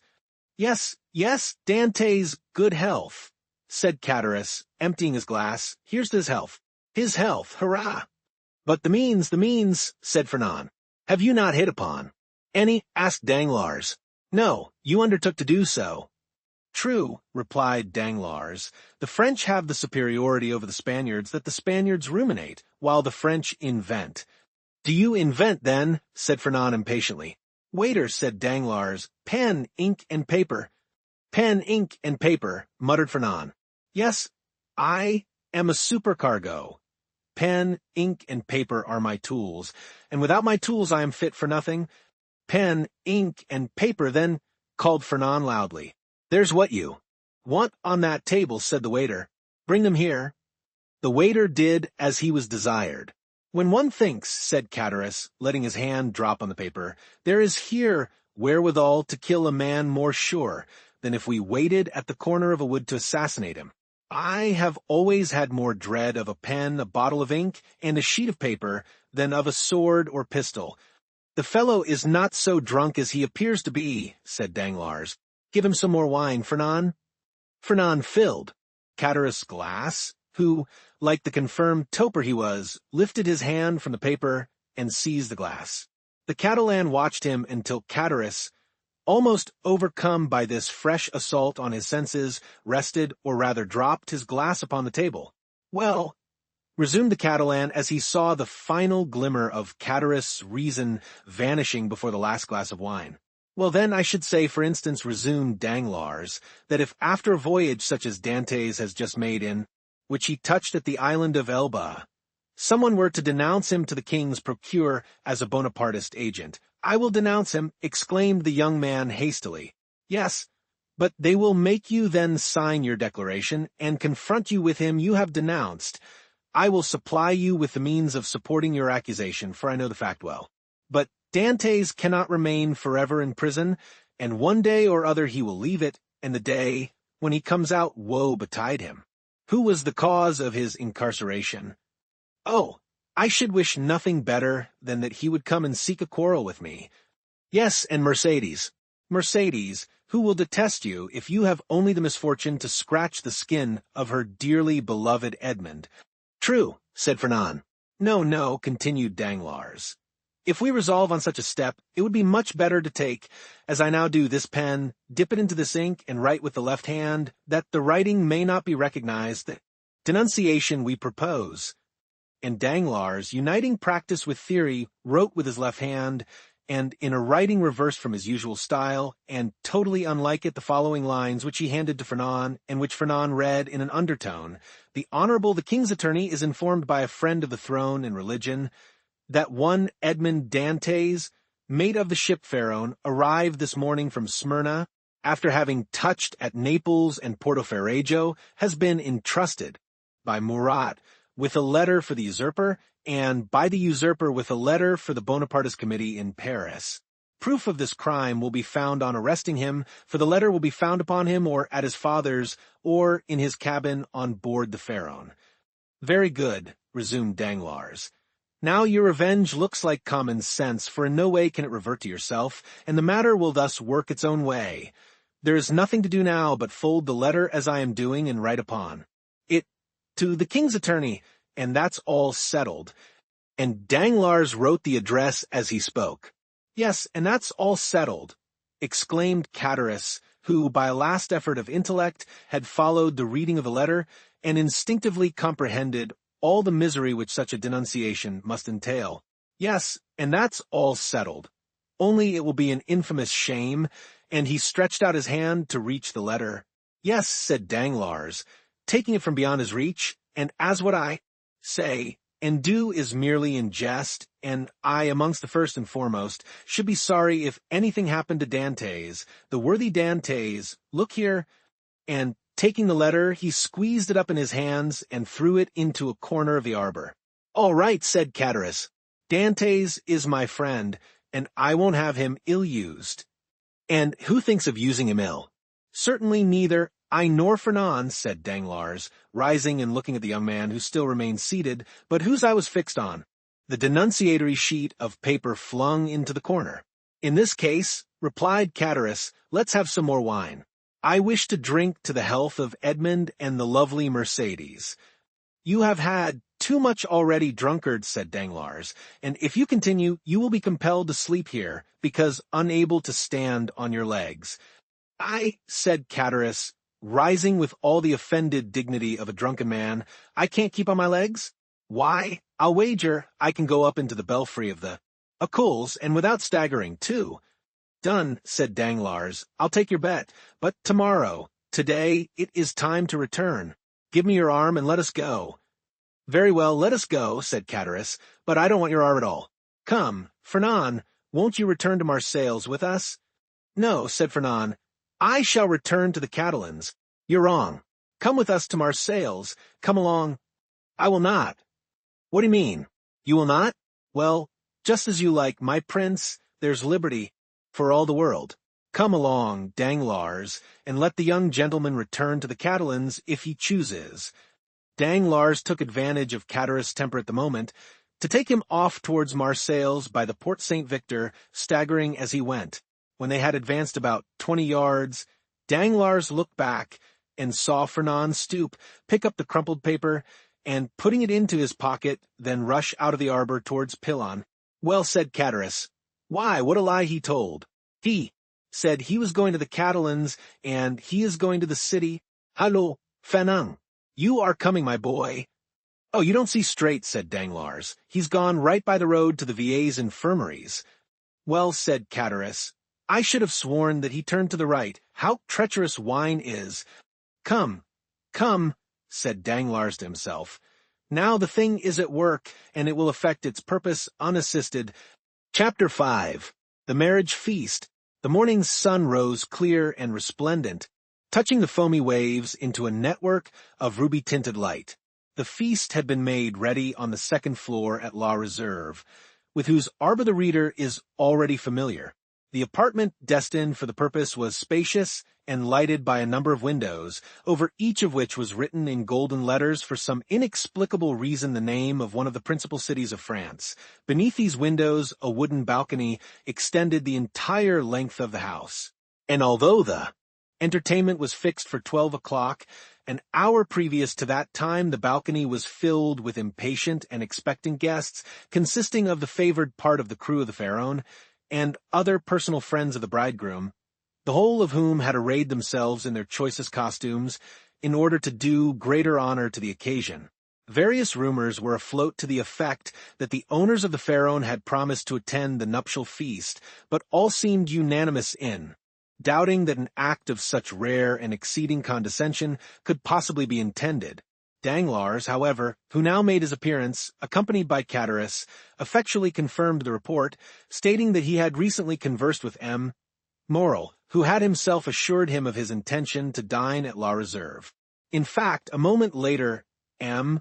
Morrel appeared and was saluted with an enthusiastic burst of applause from the crew of the Pharaon, who hailed the visit of the shipowner as a sure indication that the man whose wedding feast he thus delighted to honor would ere long be first in command of the ship, and as Dantès was universally beloved on board his vessel, the sailors put no restraint on their tumultuous joy at finding that the opinion and choice of their superiors so exactly coincided with their own. With the entrance of M. Morrel, Danglars and Cadaris were dispatched in search of the bridegroom to convey to him the intelligence of the arrival of the important personage whose coming had created such a lively sensation, and to beseech him to make haste. Danglars and Cadaris set off upon their errand at full speed. But ere they had gone many steps they perceived a group advancing towards them, composed of the betrothed pair, a party of young girls in attendance on the bride, by whose side walked Dantès' father, the whole brought up by Fernand, whose lips wore their usual sinister smile. Neither Mercédès nor Edmond observed the strange expression of his countenance. They were so happy that they were conscious only of the sunshine and the presence of each other. Having acquitted themselves of their errand, and exchanged a hearty shake of the hand with Edmond, Danglars and Cadaris took their places beside Fernand and old Dantès, the latter of whom attracted universal notice. The old man was attired in a suit of glistening watered silk, trimmed with steel buttons, beautifully cut and polished. His thin but wiry legs were arrayed in a pair of richly embroidered clocked stockings, evidently of English manufacture, while from his three-cornered hat depended a long streaming knot of white and blue ribbons. Thus he came along, supporting himself on a curiously carved stick, his aged countenance lit up with happiness, looking for all the world like one of the aged dandies of 1796, parading the newly opened gardens of the Luxembourg and Tuileries. Beside him glided Cadaris, whose desire to partake of the good things provided for the wedding party had induced him to become reconciled to the Dantès father and son, although there still lingered in his mind a faint and unperfect recollection of the events of the preceding night, just as the brain retains on waking in the morning the dim and misty outline of a dream.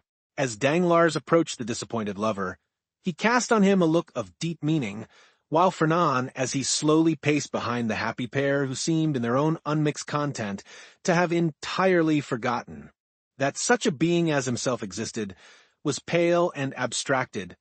Occasionally, however, a deep flush would overspread his countenance, and a nervous contraction distort his features, while with an agitated and restless gaze he would glance in the direction of Marseilles, like one who either anticipated or foresaw some great and important event.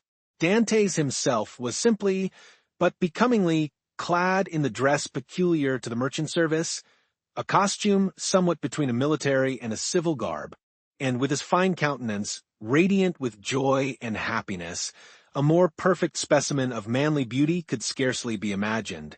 Lovely as the Greek girls of Cyprus or Chios, Mercédès boasted the same bright flashing eyes of jet and ripe round coral lips. She moved with the light, free step of an Arlesian or an Andalusian. One more practiced in the arts of great cities would have hid her blushes beneath a veil, or at least have cast down her thickly fringed lashes, so as to have concealed the liquid luster of her animated eyes. But on the contrary, The delighted girl looked around her with a smile that seemed to say, "If you are my friends, rejoice with me, for I am very happy." As soon as the bridal party came in sight of La Reserve, M. Morel descended and came forth to meet it, followed by the soldiers and sailors there assembled, to whom he had repeated the promise already given, that Dantès should be the successor to the late Captain Leclerc. Edmond, at the approach of his patron, respectfully placed the arm of his affianced bride within that of M. Morel, who, forthwith conducting her up the flight of wooden steps leading to the chamber in which the feast was prepared, was gaily followed by the guests, beneath whose heavy tread the slight structure creaked and groaned for the space of several minutes. "Father," said Mercédès, stopping when she had reached the center of the table, "sit, I pray you, on my right hand. On my left I will place him who has ever been as a brother to me," pointing with a soft and gentle smile to Fernand, but her words and look seemed to inflict the direst torture on him, for his lips became ghastly pale, and even beneath the dark hue of his complexion the blood might be seen retreating as though some sudden pang drove it back to the heart. During this time, Dantès, at the opposite side of the table, had been occupied in similarly placing his most honored guests. M. Morel was seated at his right hand, Danglars at his left, while at a sign from Edmond, the rest of the company ranged themselves as they found it most agreeable. Then they began to pass around the dusky, piquant Arlesian sausages and lobsters in their dazzling red cuirasses, prawns of large size and brilliant color, the echinus with its prickly outside and dainty morsel within, the clovis, esteemed by the epicures of the South as more than rivaling the exquisite flavor of the oyster North. All the delicacies, in fact, that are cast up by the wash of waters on the sandy beach, and styled by the grateful fishermen fruits of the sea. "A pretty silence, truly," said the old father of the bridegroom, as he carried to his lips a glass of wine of the hue and brightness of the topaz, and which had just been placed before Mercédès herself. "Now, would anybody think that this room contained a happy, merry party who desire nothing better than to laugh and dance the hours away? Ah," sighed Cataris, "a man cannot always feel happy because he is about to be married." "The truth is," replied Dantès, "that I am too happy for noisy mirth. If that is what you meant by your observation, my worthy friend, you are right. Joy takes a strange effect at times. It seems to oppress us almost the same as sorrow." Danglars looked towards Fernand, whose excitable nature received and betrayed each fresh impression. "Why, what ails you?" asked he of Edmond. "Do you fear any approaching evil? I should say that you were the happiest man alive at this instant." "And that is the very thing that alarms me," returned Dantès. "Man does not appear to me to be intended to enjoy felicity so unmixed. Happiness is like the enchanted palaces we read of in our childhood, where fierce, fiery dragons defend the entrance and approach, and monsters of all shapes and kinds, requiring to be overcome ere victory is ours. I own that I am lost in wonder to find myself promoted to an honor of which I feel myself unworthy, that of being the husband of Mercédès." "Nay, nay," cried Cataris, smiling, "you have not attained that honor yet. Mercédès is not yet your wife. Just assume the tone and manner of a husband, and see how she will remind you that your hour is not yet come." The bride blushed, while Fernand, restless and uneasy, seemed to start at every fresh sound, and from time to time wiped away the large drops of perspiration that gathered on his brow.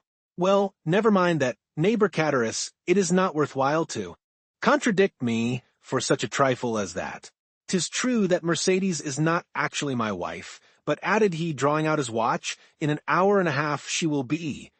A general exclamation of surprise ran round the table, with the exception of the elder Dantès, whose laugh displayed the still perfect beauty of his large white teeth. Mercédès looked pleased and gratified, while Fernand grasped the handle of his knife with a convulsive clutch. "In an hour?" inquired Danglars, turning pale. "How is that, my friend?" "Why, thus it is," replied Dantès, "thanks to the influence of M. Morel, to whom, next to my father, I owe every blessing I enjoy. Every difficulty has been removed. We have purchased permission to waive the usual delay, and, At 2:30, the mayor of Marseilles will be waiting for us at the city hall. Now, as 1:15 has already struck, I do not consider I have asserted too much in saying that in another hour and 30 minutes Mercedes will have become Madame Dantès.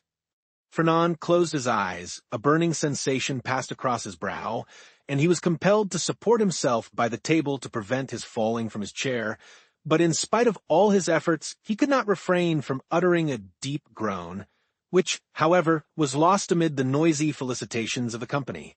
"Upon my word," cried the old man, "you make short work of this kind of affair. Arrived here only yesterday morning, and married today at 3:00. Commend me to a sailor for going the quick way to work."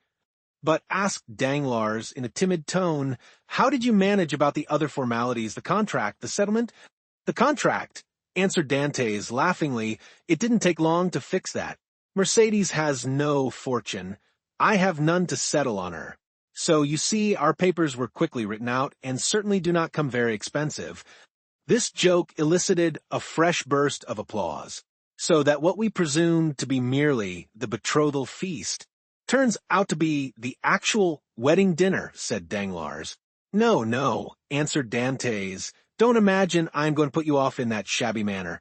Tomorrow morning I start for Paris, 4 days to go, and the same to return, with 1 day to discharge the commission entrusted to me, is all the time I shall be absent. I shall be back here by the 1st of March, and on the 2nd I give my real marriage feast." This prospect of fresh festivity redoubled the hilarity of the guests to such a degree that the elder Dantès, who at the commencement of the repast had commented upon the silence that prevailed, now found it difficult, amid the general din of voices, to obtain a moment's tranquillity in which to drink to the health and prosperity of the bride and bridegroom. Dantès, perceiving the affectionate eagerness of his father, responded by a look of grateful pleasure, while Mercedes glanced at the clock and made an expressive gesture to Edmond. Around the table reigned that noisy hilarity which usually prevails at such a time among people sufficiently free from the demands of social position not to feel the trammels of etiquette, such as at the commencement of the repast had not been able to seat themselves according to their inclination, rose unceremoniously, and sought out more agreeable companions. Everybody talked at once, without waiting for a reply, and each one seemed to be contented with expressing his or her own thoughts. Fernand's paleness appeared to have communicated itself to Danglars. As for Fernand himself, he seemed to be enduring the tortures of the damned. Unable to rest, he was among the first to quit the table, and as though seeking to avoid the hilarious mirth that rose in such deafening sounds, he continued in utter silence to pace the farther end of the salon. Catullus approached him just as Danglars, whom Fernand seemed most anxious to avoid, had joined him in a corner of the room. "Upon my word," said Catullus, from whose mind the friendly treatment of Dantès, united with the effect of the excellent wine he had partaken of, had effaced every feeling of envy or jealousy at Dantès' good fortune, "upon my word, Dantès is a downright good fellow, and when I see him sitting there beside his pretty wife that is so soon to be, I cannot help thinking it would have been a great pity to have served him that trick you were planning yesterday." "Oh, there was no harm meant," answered Danglars. "At first I certainly did feel somewhat uneasy as to what Fernand might be tempted to do, but when I saw how completely he had mastered his feelings, even so far as to become one of his rival's attendants, I knew there was no further cause for apprehension." Catullus looked full at Fernand. He was ghastly pale. "Certainly," continued Danglars, "the sacrifice was no trifling one when the beauty of the bride is concerned. Upon my soul, that future captain of mine is a lucky dog. Gad, I only wish he would let me take his place." "Shall we not set forth?" asked the sweet, silvery voice of Mercedes. 2:00 has just struck, and you know we are expected in a quarter of an hour." To be sure, cried Dantès, eagerly quitting the table. "Let us go directly." His words were re-echoed by the whole party with vociferous cheers. At this moment Danglars, who had been incessantly observing every change in Fernand's look and manner, saw him stagger and fall back, with an almost convulsive spasm, against a seat placed near one of the open windows. At the same instant his ear caught a sort of indistinct sound on the stairs, followed by the measured tread of soldiery with the clanking of swords and military accoutrements. Then came a hum and buzz, as of many voices, so as to deaden even the noisy mirth of the bridal party, among whom a vague feeling of curiosity and apprehension quelled every disposition to talk, and almost instantaneously the most deathlike stillness prevailed. The sounds drew nearer. 3 blows were struck upon the panel of the door. The company looked at each other in consternation. "I demand admittance," said a loud voice outside the room, "in the name of the law." As no attempt was made to prevent it, the door was opened, and a magistrate wearing his official scarf presented himself, followed by 4 soldiers and a corporal. Uneasiness now yielded to the most extreme dread on the part of those present. "May I venture to inquire the reason of this unexpected visit?" said M. Morrel, addressing the magistrate, whom he evidently knew. "There is doubtless some mistake easily explained." "If it be so," replied the magistrate, "rely upon every reparation being made. Meanwhile, I am the bearer of an order of arrest, and although I most reluctantly perform the task assigned me, it must nevertheless be fulfilled. Who among the persons here assembled answers to the name of Edmond Dantès?" Every eye was turned towards the young man who, spite of the agitation he could not but feel, advanced with dignity and said in a firm voice, "I am he. What is your pleasure with me?" "Edmond Dantès," replied the magistrate. "I arrest you in the name of the law." "Me," repeated Edmond, slightly changing color, "and wherefore, I pray?" "I cannot inform you, but you will be duly acquainted with the reasons that have rendered such a step necessary at the preliminary examination." M. Morrel felt that further resistance or remonstrance was useless. He saw before him an officer delegated to enforce the law, and perfectly well knew that it would be as unavailing to seek pity from a magistrate decked with his official scarf as to address a petition to some cold marble effigy. Old Dantès, however, sprang forward. There are situations which the heart of a father or a mother cannot be made to understand. He prayed and supplicated in terms so moving that even the officer was touched, and although firm in his duty, he kindly said, "My worthy friend, let me beg of you to calm your apprehensions. Your son has probably neglected some prescribed form or attention in registering his cargo, and it is more than probable he will be set at liberty directly he has given the information required, whether touching the health of his crew or the value of his freight." "What is the meaning of all this?" inquired Chatteris frowningly of Danglars, who had assumed an air of utter surprise. "How can I tell you?" replied he. "I am, like yourself, utterly bewildered at all that is going on, and cannot in the least make out what it is about." Chatteris then looked around for Fernand, but he had disappeared. The scene of the previous night now came back to his mind with startling clearness. The painful catastrophe he had just witnessed appeared effectually to have rent away the veil which the intoxication of the evening before had raised between himself and his memory. So, said he in a hoarse and choking voice to Danglars, "this, then, I suppose, is a part of the trick you were concerting yesterday? All I can say is, that if it be so, 'tis an ill turn, and well deserves to bring double evil on those who have projected it." "Nonsense," returned Danglars. "I tell you again, I have nothing whatever to do with it. Besides, you know very well that I tore the paper to pieces." "No, you did not," answered Chatteris. "You merely threw it by. I saw it lying in a corner." "Hold your tongue, you fool! What should you know about it? Why, you were drunk." "Where is Fernand?" inquired Chatteris. "How do I know?" replied Danglars. "Gone, as every prudent man ought to be, to look after his own affairs, most likely. Never mind where he is. Let you and I go and see what is to be done for our poor friends." During this conversation, Dantès, after having exchanged a cheerful shake of the hand with all his sympathizing friends, had surrendered himself to the officer sent to arrest him, merely saying, "Make yourselves quite easy, my good fellows. There is some little mistake to clear up, that's all, depend upon it. and very likely I may not have to go so far as the prison to effect that. Oh, to be sure, responded Danglars, who had now approached the group. Nothing more than a mistake, I feel quite certain. Dantès descended the staircase, preceded by the magistrate and followed by the soldiers. A carriage awaited him at the door. He got in, followed by 2 soldiers and the magistrate, and the vehicle drove off towards Marseilles. Adieu, adieu, dearest Edmond, cried Mercédès, stretching out her arms to him from the balcony. The prisoner heard the cry, which sounded like the sob of a broken heart, and leaning from the coach he called out, "Goodbye, Mercédès, we shall soon meet again." Then the vehicle disappeared round one of the turnings of Fort St. Nicholas. "Wait for me here, all of you," cried M. Morrel. "I will take the first conveyance I find and hurry to Marseilles, whence I will bring you word how. All is going on." "That's right," exclaimed a multitude of voices.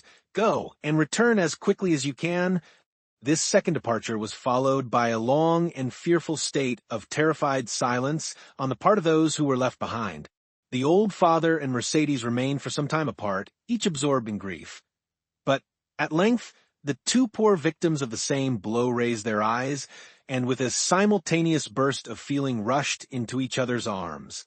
Meanwhile Fernand made his appearance, poured out for himself a glass of water with a trembling hand, then, hastily swallowing it, went to sit down at the first vacant place, and this was by mere chance placed next to the seat on which poor Mercédès had fallen half fainting, when released from the warm and affectionate embrace of old Dantès. Instinctively Fernand drew back his chair. "He is the cause of all this misery. I am quite sure of it," whispered Cadaris, who had never taken his eyes off Fernand, to Danglars. "I don't think so," answered the other. "He's too stupid to imagine such a scheme. I only hope the mischief will fall upon the head of whoever wrought it." "You don't mention those who aided and abetted the deed," said Cadaris. "Surely," answered Danglars, "one cannot be held responsible for every chance arrow shot into the air. You can indeed, when the arrow lights point downward on somebody's head." Meantime the subject of the arrest was being canvassed in every different form. "What think you, Danglars," said one of the party, turning towards him, "of this event?" "Why," replied he, "I think it just possible Dantès may have been detected with some trifling article on board ship, considered here as contraband. But how could he have done so without your knowledge, Danglars, since you are the ship's supercargo? Why, as for that, I could only know what I was told respecting the merchandise with which the vessel was laden. I know she was loaded with cotton, and that she took in her freight at Alexandria from Pastrate's warehouse, and at Smyrna from Pascal's. That is all I was obliged to know, and I beg I may not be asked for any further particulars. Now, I recollect," said the afflicted old father, "my poor boy told me yesterday he had got a small case of coffee, and another of tobacco for me." "There you see," exclaimed Danglars. "Now, the mischief is out. Depend upon it the custom-house people went rummaging about the ship in our absence, and discovered poor Dantès' hidden treasures." Mercédès, however, paid no heed to this explanation of her lover's arrest. Her grief, which she had hitherto tried to restrain, now burst out in a violent fit of hysterical sobbing.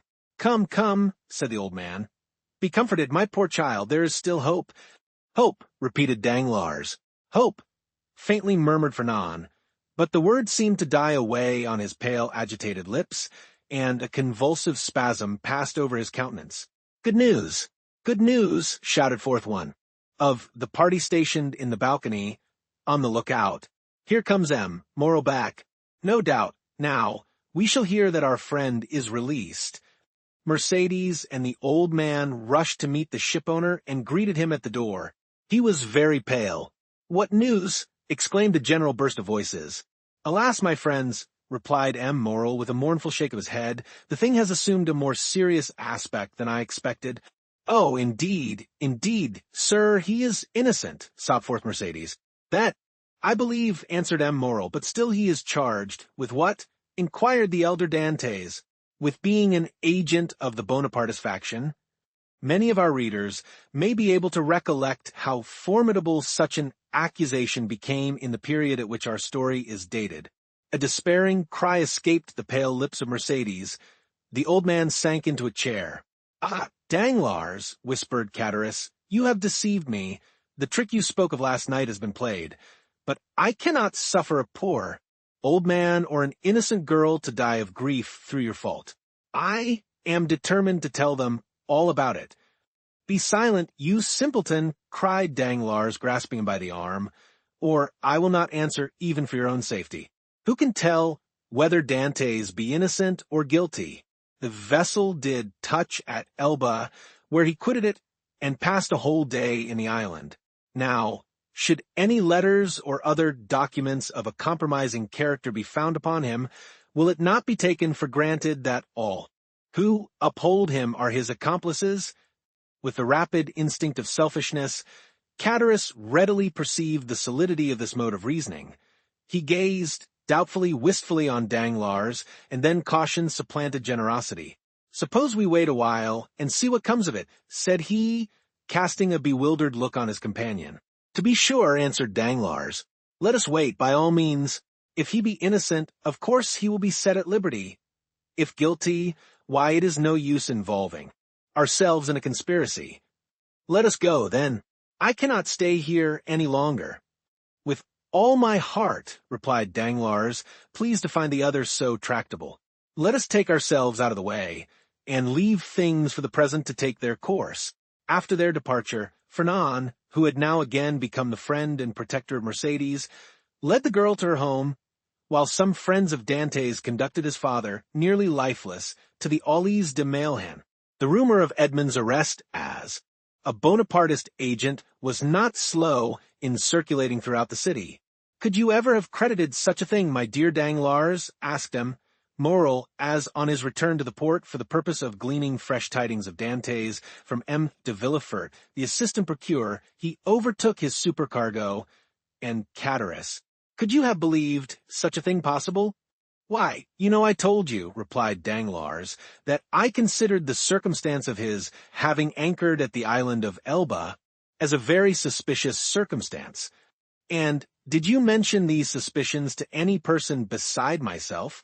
"Certainly not," returned Danglars. Then added in a low whisper, "You understand that, on account of your uncle M. Policar Morrel, who served under the other government, and who does not altogether conceal what he thinks on the subject, you are strongly suspected of regretting the abdication of Napoleon. I should have feared to injure both Edmond and yourself, had I divulged my own apprehensions to a soul. I am too well aware that though a subordinate like myself is bound to acquaint the shipowner with everything that occurs, there are many things he ought most carefully to conceal from all else." "'Tis well, Danglars, 'tis well," replied M. Morrel. "You are a worthy fellow, and I had already thought of your interests in the event of poor Edmond having become captain of the Pharaon. Is it possible you were so kind?" "Yes, indeed. I had previously inquired of Dantès what was his opinion of you, and if he should have any reluctance to continue you in your post, for somehow I have perceived a sort of coolness between you." "And what was his reply?" "That he certainly did think he had given you offense in an affair which he merely referred to without entering into particulars, but that whoever possessed the good opinion and confidence of the ship's owners would have his preference also." "The hypocrite," murmured Danglars. "Poor Dantès," said Cataris. "No, one can deny his being a noble-hearted young fellow. But meanwhile," continued M. Morrel, "here is the Pharaon without a captain." "Oh," replied Danglars, "since we cannot leave this port for the next 3 months, let us hope that ere the expiration of that period Dantès will be set at liberty." "No doubt, but in the meantime—" "I am entirely at your service, M. Morrel," answered Danglars. "You know that I am as capable of managing a ship as the most experienced captain in the service, and it will be so far advantageous to you to accept my services that upon Edmond's release from prison no further change will be requisite on board the Pharaon than for Dantès and myself each to resume our respective posts." "Thanks, Danglars, that will smooth over all difficulties. I fully authorize you at once to assume the command of the Pharaon, and look carefully to the unloading of her freight. Private misfortunes must never be allowed to interfere with business. Be easy on that score, M. Moral. But do you think we shall be permitted to see our poor Edmond? I will let you know that directly I have seen M. de Villefort, whom I shall endeavor to interest in Edmond's favor. I am aware he is a furious royalist, but in spite of that, and of his being king's attorney, he is a man like ourselves, and I fancy not a bad sort of one. Perhaps not, replied Danglars, but I hear that he is ambitious, and that's rather against him. Well, well, returned M. Morrel, we shall see. But, now, hasten on board, I will join you there ere long. So saying, the worthy shipowner quitted the two allies and proceeded in the direction of the Palais de Justice. You see, said Danglars, addressing Chatteris, the turn things have taken. Do you still feel any desire to stand up in his defense? Not the slightest. But yet it seems to me a shocking thing that a mere joke should lead to such consequences. But who perpetrated that joke, let me ask? Neither you nor myself, but Fernand, you, knew very well that I threw the paper into a corner of the room. Indeed, I fancied I had destroyed it. Oh, no, replied Chatteris, that I can answer, for you did not. I only wish I could see it now, as plainly as I saw it, lying all crushed and crumpled in a corner of the arbor. Well then, if you did, depend upon it, Fernand picked it up, and either copied it or caused it to be copied. Perhaps even he did not take the trouble of recopying it. And now, I think of it, by heavens, he may have sent the letter itself. Fortunately for me, the handwriting was disguised. Then you were aware of Dantès being engaged in a conspiracy? Not I. As I before said, I thought the whole thing was a joke, nothing more. It seems, however, that I have unconsciously stumbled upon the truth. Still, argued Chatteris, I would give a great deal if nothing of the kind had happened, or at least that I had had no hand in it. You will see, Danglars, that it will turn out an unlucky job for both of us. Nonsense. If any harm come of it, it should fall on the guilty person. And that, is Fernand. How can we be implicated in any way? All we have got to do is to keep our own counsel and remain perfectly quiet, not breathing a word to any living soul, and you will see that the storm will pass away without in the least affecting us. Amen, responded Chatteris, waving his hand in token of adieu to Danglars, and bending his steps towards the Allies de Mailhan, moving his head to and fro, and muttering as he went, after the manner of one whose mind was overcharged with one absorbing idea. So far then, said Danglars, mentally, all has gone as I would have it. I am temporarily commander of the Pharaon, with the certainty of being permanently so, if that fool of a Chatteris can be persuaded to hold his tongue. My only fear is the chance of Dantès being released. But there he is in the hands of justice, and added he with a smile, she will take her own. So, saying, he leaped into a boat, desiring to be rowed on board the Pharaon, where M. Morrel had agreed to meet him. Chapter 6. The Deputy Procureur du Roi. In one of the aristocratic mansions built by Puget in the Rue du Grand Cours, opposite the Medusa Fountain, a second marriage feast was being celebrated, almost at the same hour with the nuptial repast given by Dantès. In this case, however, although the occasion of the entertainment was similar, the company was strikingly dissimilar. Instead of a rude mixture of sailors, soldiers, and those belonging to the humblest grade of life, the present assembly was composed of the very flower of Marseille society, magistrates who had resigned their office during the usurper's reign, officers who had deserted from the imperial army and joined forces with Condé, and younger members of families brought up to hate and execrate the man whom 5 years of exile would convert into a martyr, and 15 of restoration elevate to the rank of a god. The guests were still at table, and the heated and energetic conversation that prevailed betrayed the violent and vindictive passions that then agitated each dweller of the South, where unhappily, for 5 centuries religious strife had long given increased bitterness to the violence of party feeling. The emperor, now king of the petty island of Elba, after having held sovereign sway over 1/2 of the world, counting as his subjects a small population of 5 or 6,000 souls.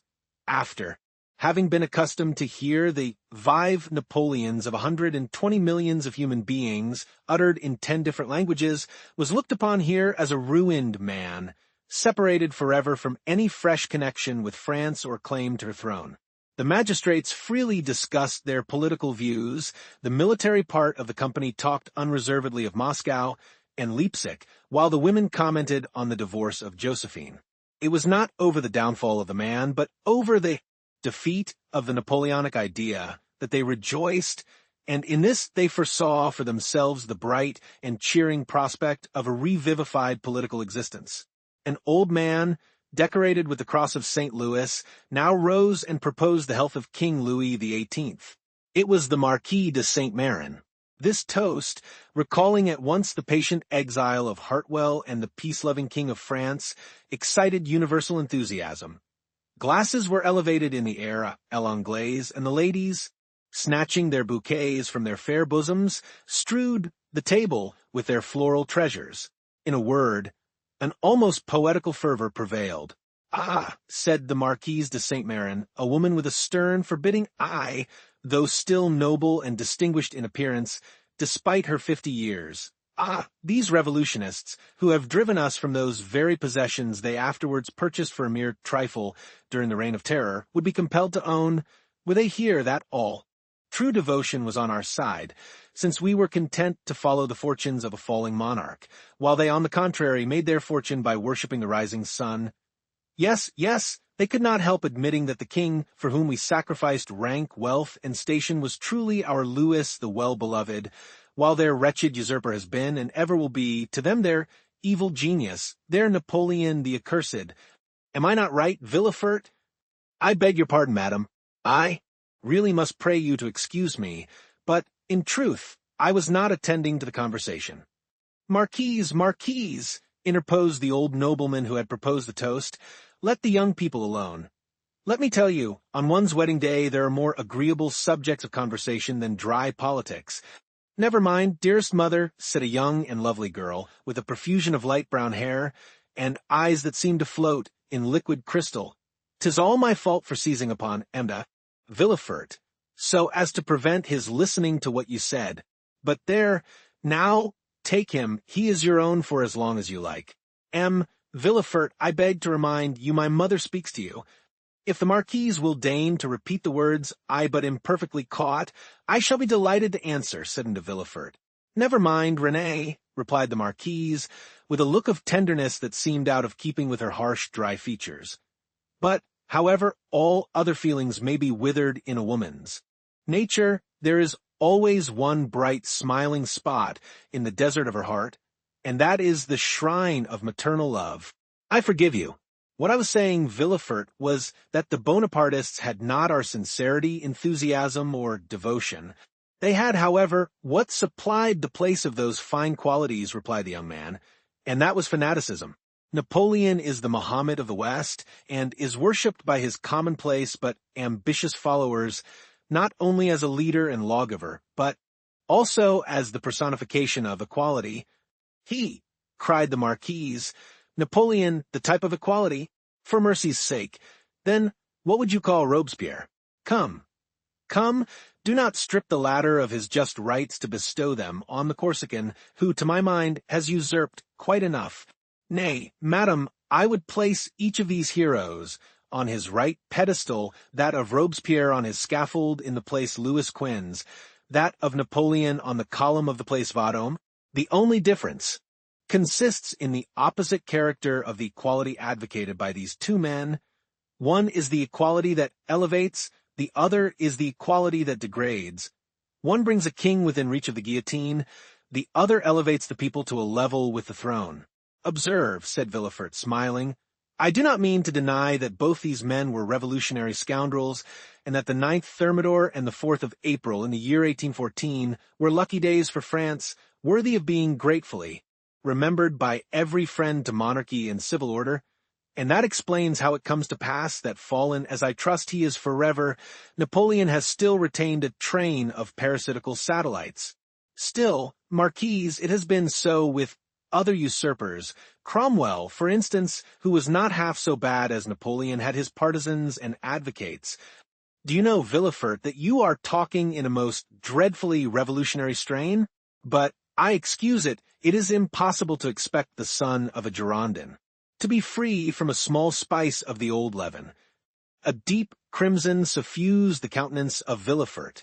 "'Tis true, madam," answered he, "that my father was a Girondin, but he was not among the number of those who voted for the king's death. He was an equal sufferer with yourself during the Reign of Terror, and had well-nigh lost his head on the same scaffold on which your father perished." "True," replied the Marquise, without wincing in the slightest degree at the tragic remembrance thus called up, "but bear in mind, if you please, that our respective parents underwent persecution and proscription from diametrically opposite principles, in proof of which I may remark that while my family remained among the staunchest adherents of the exiled princes, your father lost no time in joining the new government, and that while the citizen Noirtier was a Girondin, the Count Noirtier became a senator."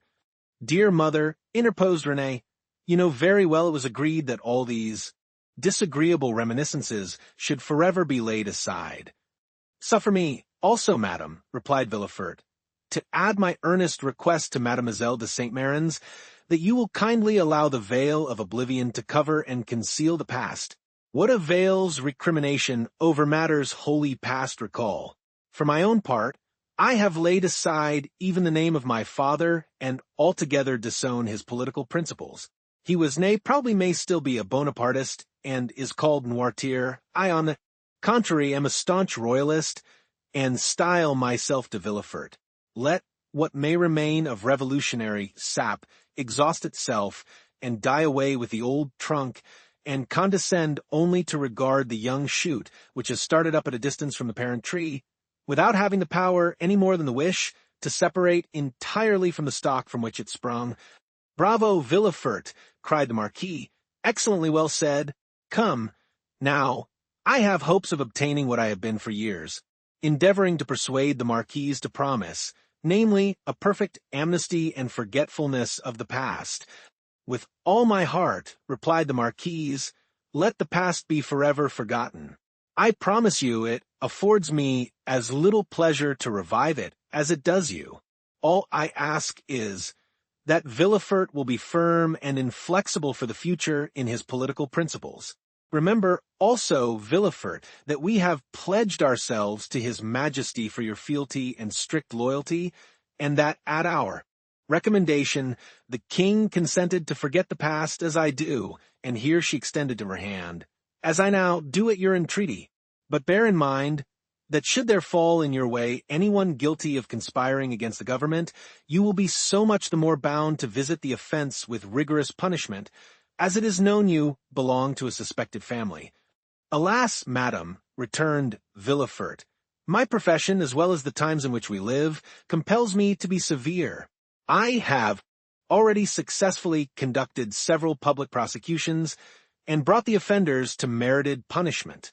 But we have not done with the thing yet." "Do you indeed think so?" inquired the Marquise. "I am at least fearful of it. Napoleon in the island of Elba is too near France, and his proximity keeps up the hopes of his partisans.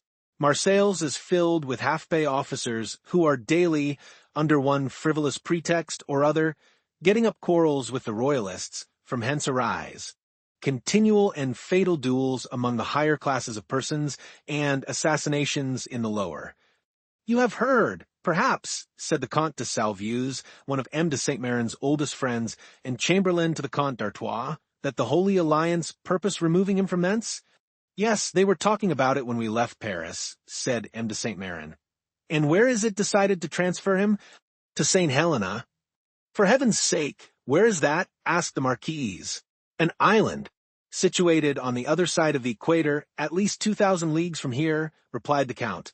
"So much the better. As Villefort observes, it is a great act of folly to have left such a man between Corsica, where he was born, and Naples, of which his brother-in-law is king, and face to face with Italy, the sovereignty of which he coveted for his son. Unfortunately," said Villefort, "there are the treaties of 1814, and we cannot molest Napoleon without breaking those compacts." "Oh, well, we shall find some way out of it," responded M. de Salvieux. There wasn't any trouble over treaties when it was a question of shooting the poor Duc d'Enghien. Well, said the Marquise, it seems probable that by the aid of the Holy Alliance we shall be rid of Napoleon, and we must trust to the vigilance of M. de Villefort to purify Marseilles of his partisans. The king is either a king or no king. If he be acknowledged as sovereign of France, he should be upheld in peace and tranquility, and this can best be effected by employing the most inflexible agents to put down every attempt at conspiracy. 'Tis the best and surest means of preventing mischief. Unfortunately, madam, answered Villefort, the strong arm of the law is not called upon to interfere until the evil has taken place. Then all he has got to do is to endeavor to repair it. Nay, madam, the law is frequently powerless to effect this. All it can do is to avenge the wrong done. Oh, M. de Villefort, cried a beautiful young creature, daughter to the Comte de Salvieux, and the cherished friend of Mademoiselle de Saint-Méran, do try and get up some famous trial while we are at Marseilles. I never was in a law court. I am told it is so very amusing. Amusing, certainly, replied the young man, inasmuch as instead of shedding tears as at the fictitious tale of woe produced at a theatre, you behold in a law court a case of real and genuine distress, a drama of life. The prisoner, whom you there see pale, agitated, and alarmed, instead of, as is the case when a curtain falls on a tragedy, going home to sup peacefully with his family, and then retiring to rest, that he may recommence his mimic woes on the morrow, is removed from your sight, merely to be reconducted to his prison and delivered up to the executioner. I leave you to judge how far your nerves are calculated to bear you through such a scene. Of this, however, be assured that should any favorable opportunity present itself, I will not fail to offer you the choice of being present. For shame, M. de Villefort, said Renée, becoming quite pale. Don't you see how you are frightening us, and yet you laugh? What would you have? 'Tis like a duel. I have already recorded sentence of death 5 or 6 times against the movers of political conspiracies, and who can say how many daggers may be ready sharpened, and only waiting a favorable opportunity to be buried in my heart? Gracious heavens, M. de Villefort, said Renée, becoming more and more terrified, you surely are not in earnest. Indeed, I am, replied the young magistrate with a smile, and in the interesting trial that young lady is anxious to witness, the case would only be still more aggravated. Suppose, for instance, the prisoner, as is more than probable, to have served under Napoleon.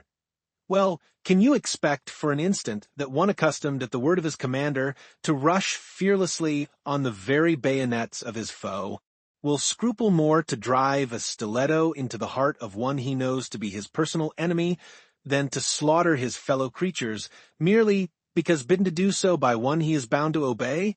Besides, one requires the excitement of being hateful in the eyes of the accused in order to lash oneself into a state of sufficient vehemence and power. I would not choose to see the man against whom I pleaded smile, as though in mockery of my words. No, my pride is to see the accused pale, agitated, and as though beaten out of all composure by the fire of my eloquence. Renée uttered a smothered exclamation.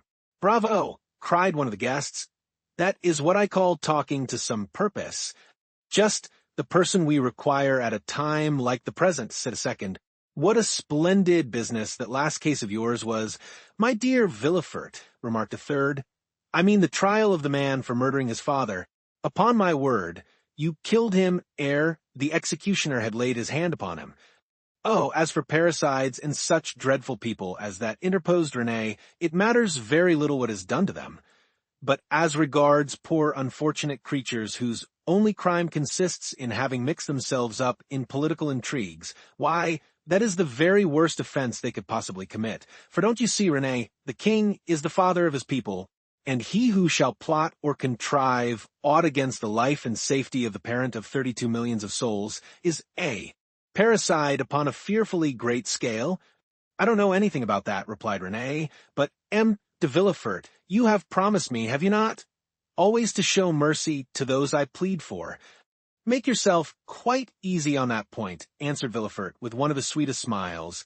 You and I will always consult upon our verdicts. My love, said the Marquise, attend to your doves, your lapdogs, and embroidery, but do not meddle with what you do not understand. Nowadays the military profession is in abeyance, and the magisterial robe is the badge of honor. There is a wise Latin proverb that is very much in point. Sedant arma togae, said Villefort with a bow. I cannot speak Latin, responded the Marquise. Well, said René, I cannot help regretting you had not chosen some other profession than your own, a physician, for instance. Do you know, I always felt a shudder at the idea of even a destroying angel. Dear, good René, whispered Villefort as he gazed with unutterable tenderness on the lovely speaker. Let us hope, my child, cried the Marquis, that M. de Villefort may prove the moral and political physician of this province. If so, he will have achieved a noble work, and one which will go far to efface the recollection of his father's conduct, added the incorrigible Marquise. Madam, replied Villefort with a mournful smile, I have already had the honor to observe that my father has, at least I hope so, abjured his past errors, and that he is at the present moment a firm and zealous friend to religion and order, a better royalist, possibly than his son, for he has to atone for past dereliction, while I have no other impulse than warm, decided preference and conviction. Having made this well-turned speech, Villefort looked carefully around to mark the effect of his oratory, much as he would have done had he been addressing the bench in open court.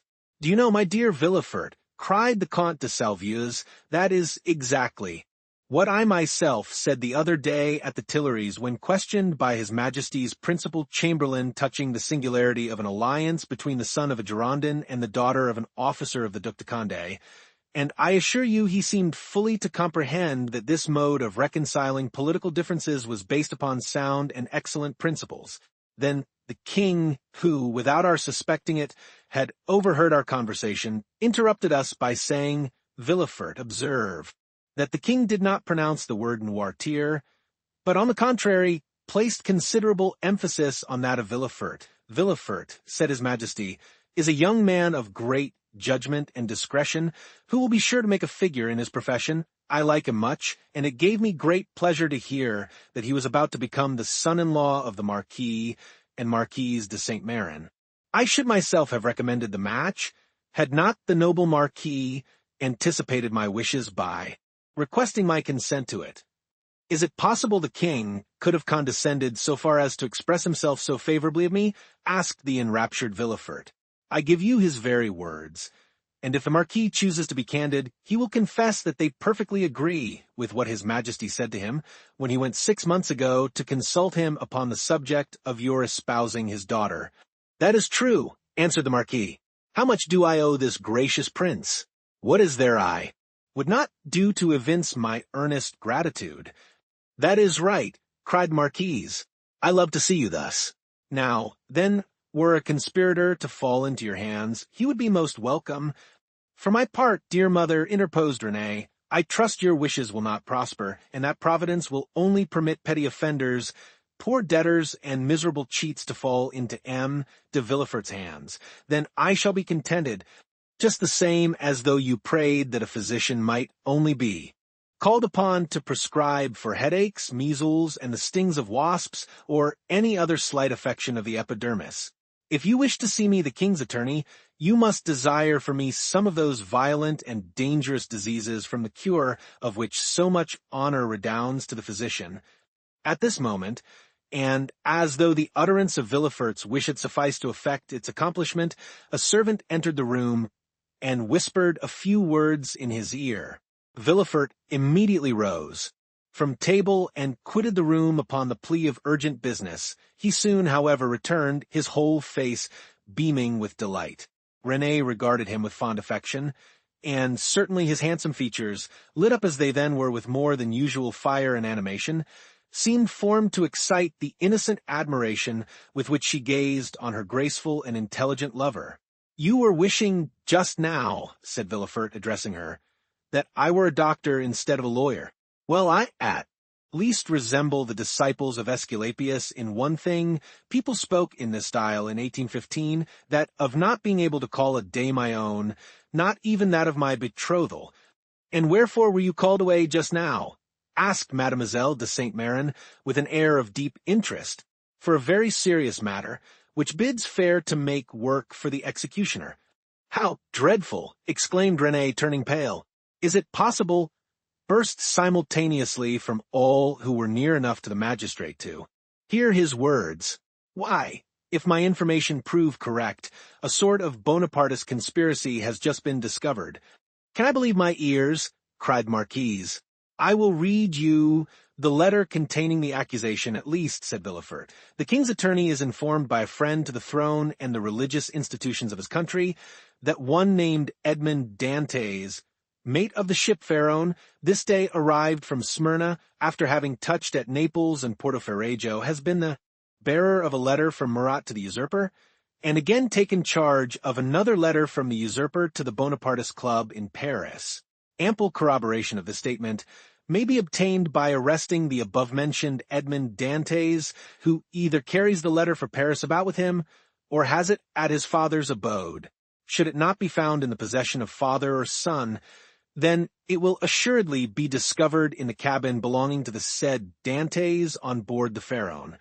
But," said Renée, "this letter, which after all is but an anonymous scrawl, is not even addressed to you, but to the king's attorney." "True, but that gentleman being absent, his secretary by his orders opened his letters.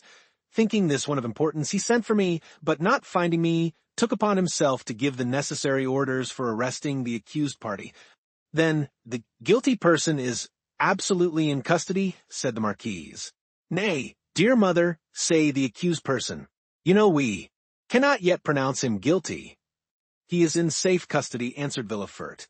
"And rely upon it, if the letter is found, he will not be likely to be trusted abroad again, unless he goes forth under the especial protection of the headsman." "And where is the unfortunate being?" asked Renée. "He is at my house." "Come, come, my friend," interrupted the Marquise, "do not neglect your duty to linger with us. You are the king's servant, and must go wherever that service calls you." "Oh, Villefort!" cried Renée, clasping her hands and looking towards her lover with piteous earnestness, "be merciful on this the day of our betrothal." The young man passed round to the side of the table where the fair pleader sat, and leaning over her chair said tenderly, "To give you pleasure, my sweet Renée, I promise to show all the lenity in my power. But if the charges brought against this Bonapartist hero prove correct, why then you really must give me leave to order his head to be cut off." Renée shuddered at the word cut, for the growth in question had a head. "Never mind that foolish girl Villefort," said the Marquise. "She will soon get over these things." So saying, Madame de Saint-Méran extended her dry, bony hand to Villefort, who, while imprinting a son-in-law's respectful salute on it, looked at Renée as much as to say, "I must try and fancy. 'Tis your dear hand I kiss, as it should have been." "These are mournful auspices to accompany a betrothal," sighed poor Renée. "Upon my word, child," exclaimed the angry Marquise, "your folly exceeds all bounds. I should be glad to know what connection there can possibly be between your sickly sentimentality and the affairs of the state." "Oh, mother," murmured Renée. "Nay, madam, I pray you pardon this little traitor. I promise you that to make up for her want of loyalty, I will be most inflexibly severe." Then casting an expressive glance at his betrothed, which seemed to say, "Fear not, for your dear sake my justice shall be tempered with mercy," and receiving a sweet and approving smile in return, Villefort departed with paradise in his heart. Chapter 7. The Examination. No sooner had Villefort left the salon than he assumed the grave air of a man who holds the balance of life and death in his hands. Now, in spite of the nobility of his countenance, the command of which, like a finished actor, he had carefully studied before the glass, it was by no means easy for him to assume an air of judicial severity. Except the recollection of the line of politics his father had adopted, and which might interfere, unless he acted with the greatest prudence, with his own career, Gerard de Villefort was as happy as a man could be.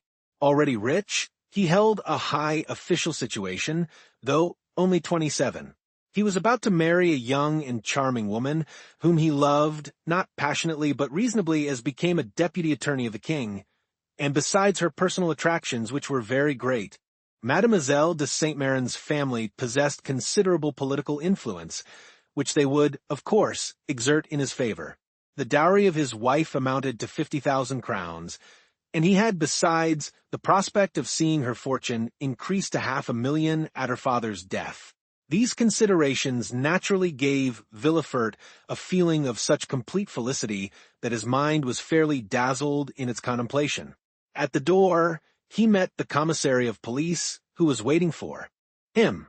The sight of this officer recalled Villefort from the third heaven to earth. He composed his face, as we have before described, and said, "I have read the letters, sir, and you have acted rightly in arresting this man. Now inform me what you have discovered concerning him and the conspiracy." "We know nothing as yet of the conspiracy, monsieur. All the papers found have been sealed up and placed on your desk. The prisoner himself is named Edmond Dantès, mate on board the three-master, the Pharaon, trading in cotton with Alexandria and Smyrna, and belonging to Morel and son of Marseilles. Before he entered the merchant service, had he ever served in the marines?" "Oh, no, monsieur, he is very young." "How old?" 19 or 20 at the most." At this moment, and as Villefort had arrived at the corner of the Rue de Conseils, a man who seemed to have been waiting for him approached. It was M. Morel. "Ah, M. de Villefort," cried he, "I am delighted to see you. Some of your people have committed the strangest mistake. They have just arrested Edmond Dantès, mate of my vessel." "I know it, monsieur," replied Villefort, "and I am now going to examine him." "Oh," said Morel, carried away by his friendship, "you do not know him, and I do. He is the most estimable, the most trustworthy creature in the world, and I will venture to say there is not a better seaman in all the merchant service. Oh, M. de Villefort, I beseech your indulgence for him." Villefort, as we have seen, belonged to the aristocratic party at Marseilles, Morel to the plebeian. The first was a royalist, the other suspected of Bonapartism. Villefort looked disdainfully at Morel and replied coldly, "You are aware, monsieur, that a man may be estimable and trustworthy in private life and the best seaman in the merchant service, and yet be, politically speaking, a great criminal. Is it not true?" The magistrate laid emphasis on these words, as if he wished to apply them to the owner himself, while his eyes seemed to plunge into the heart of one who, interceding for another, had himself need of indulgence. Morel reddened, for his own conscience was not quite clear on politics. Besides, what Dantès had told him of his interview with the Grand Marshal, and what the Emperor had said to him, embarrassed him.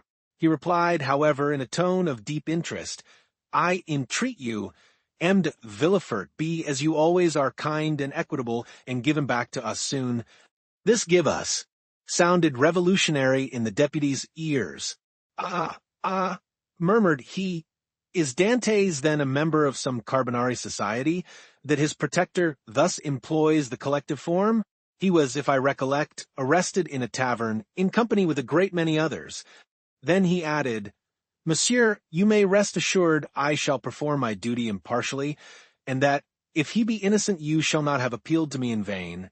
Should he, however, be guilty, in this present epoch, impunity would furnish a dangerous example, and I must do my duty." As he had now arrived at the door of his own house, which adjoined the Palais de Justice, he entered, after having coldly saluted the shipowner, who stood as if petrified on the spot where Villefort had left him. The antechamber was full of police agents and gendarmes, in the midst of whom, carefully watched, but calm and smiling, stood the prisoner. Villefort traversed the antechamber, cast a side glance at Dantès, and taking a packet which a gendarme offered him, disappeared, saying, "Bring in the prisoner." Rapid as had been Villefort's glance, it had served to give him an idea of the man he was about to interrogate. He had recognized intelligence in the high forehead, courage in the dark eye and bent brow, and frankness in the thick lips that showed a set of pearly teeth. Villefort's first impression was favorable, but he had been so often warned to mistrust first impulses that he applied the maxim to the impression, forgetting the difference between the two words. He stifled, therefore, the feelings of compassion that were rising, composed his features, and sat down, grim and somber, at his desk. An instant after Dantès entered. He was pale but calm and collected, and saluting his judge with easy politeness, looked round for a seat as if he had been in M. Morel's salon. It was then that he encountered for the first time Villefort's look, that look peculiar to the magistrate, who, while seeming to read the thoughts of others, betrays nothing of his own. "Who, and what are you?" demanded Villefort, turning over a pile of papers containing information relative to the prisoner that a police agent had given to him on his entry, and that already in an hour's time had swelled to voluminous proportions thanks to the corrupt espionage of which the accused is always made the victim. "My name is Edmond Dantès," replied the young man calmly.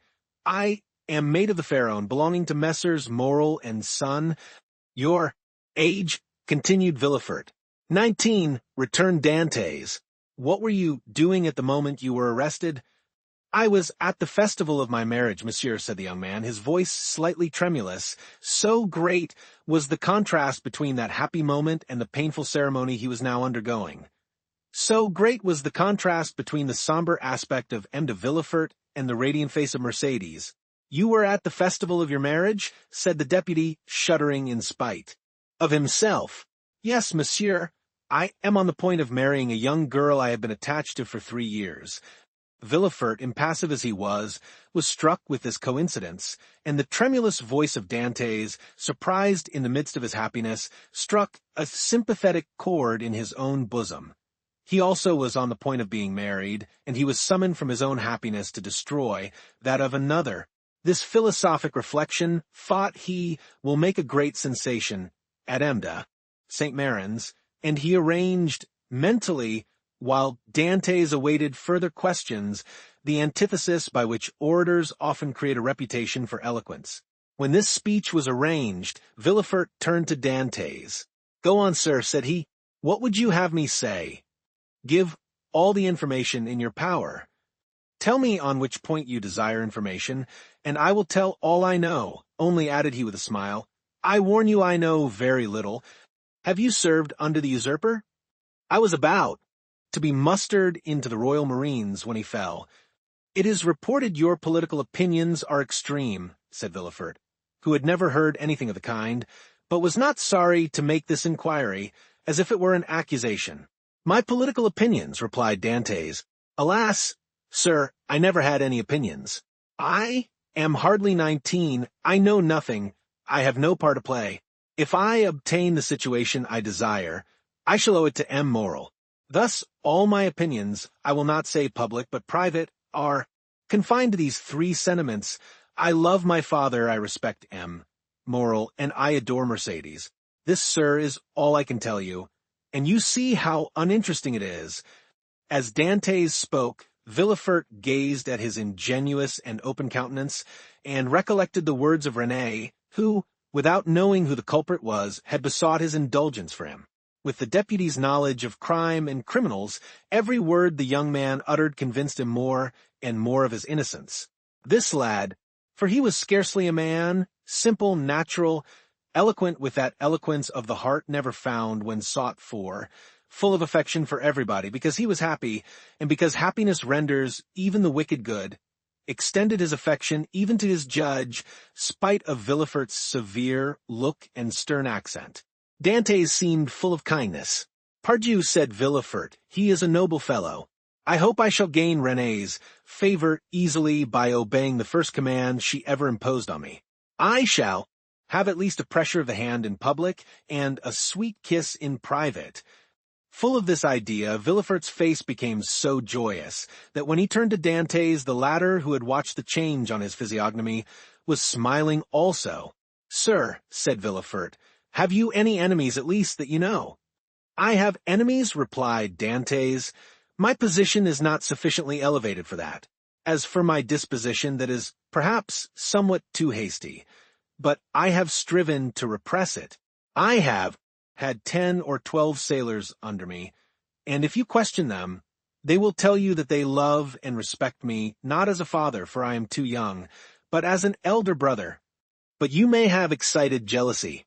You are about to become captain at 19, an elevated post. You are about to marry a pretty girl who loves you, and these 2 pieces of good fortune, may have excited the envy of someone. You are right, you know men better than I do, and what you say may possibly be the case, I confess. But if such persons are among my acquaintances, I prefer not to know it, because then I should be forced to hate them. You are wrong. You should always strive to see clearly around you. You seem a worthy young man. I will depart from the strict line of my duty to aid you in discovering the author of this accusation. Here is the paper. Do you know the writing? As he spoke, Villefort drew the letter from his pocket and presented it to Dantès. Dantès read it. A cloud passed over his brow as he said, "No, monsieur, I do not know the writing, and yet it is tolerably plain. Whoever did it writes well.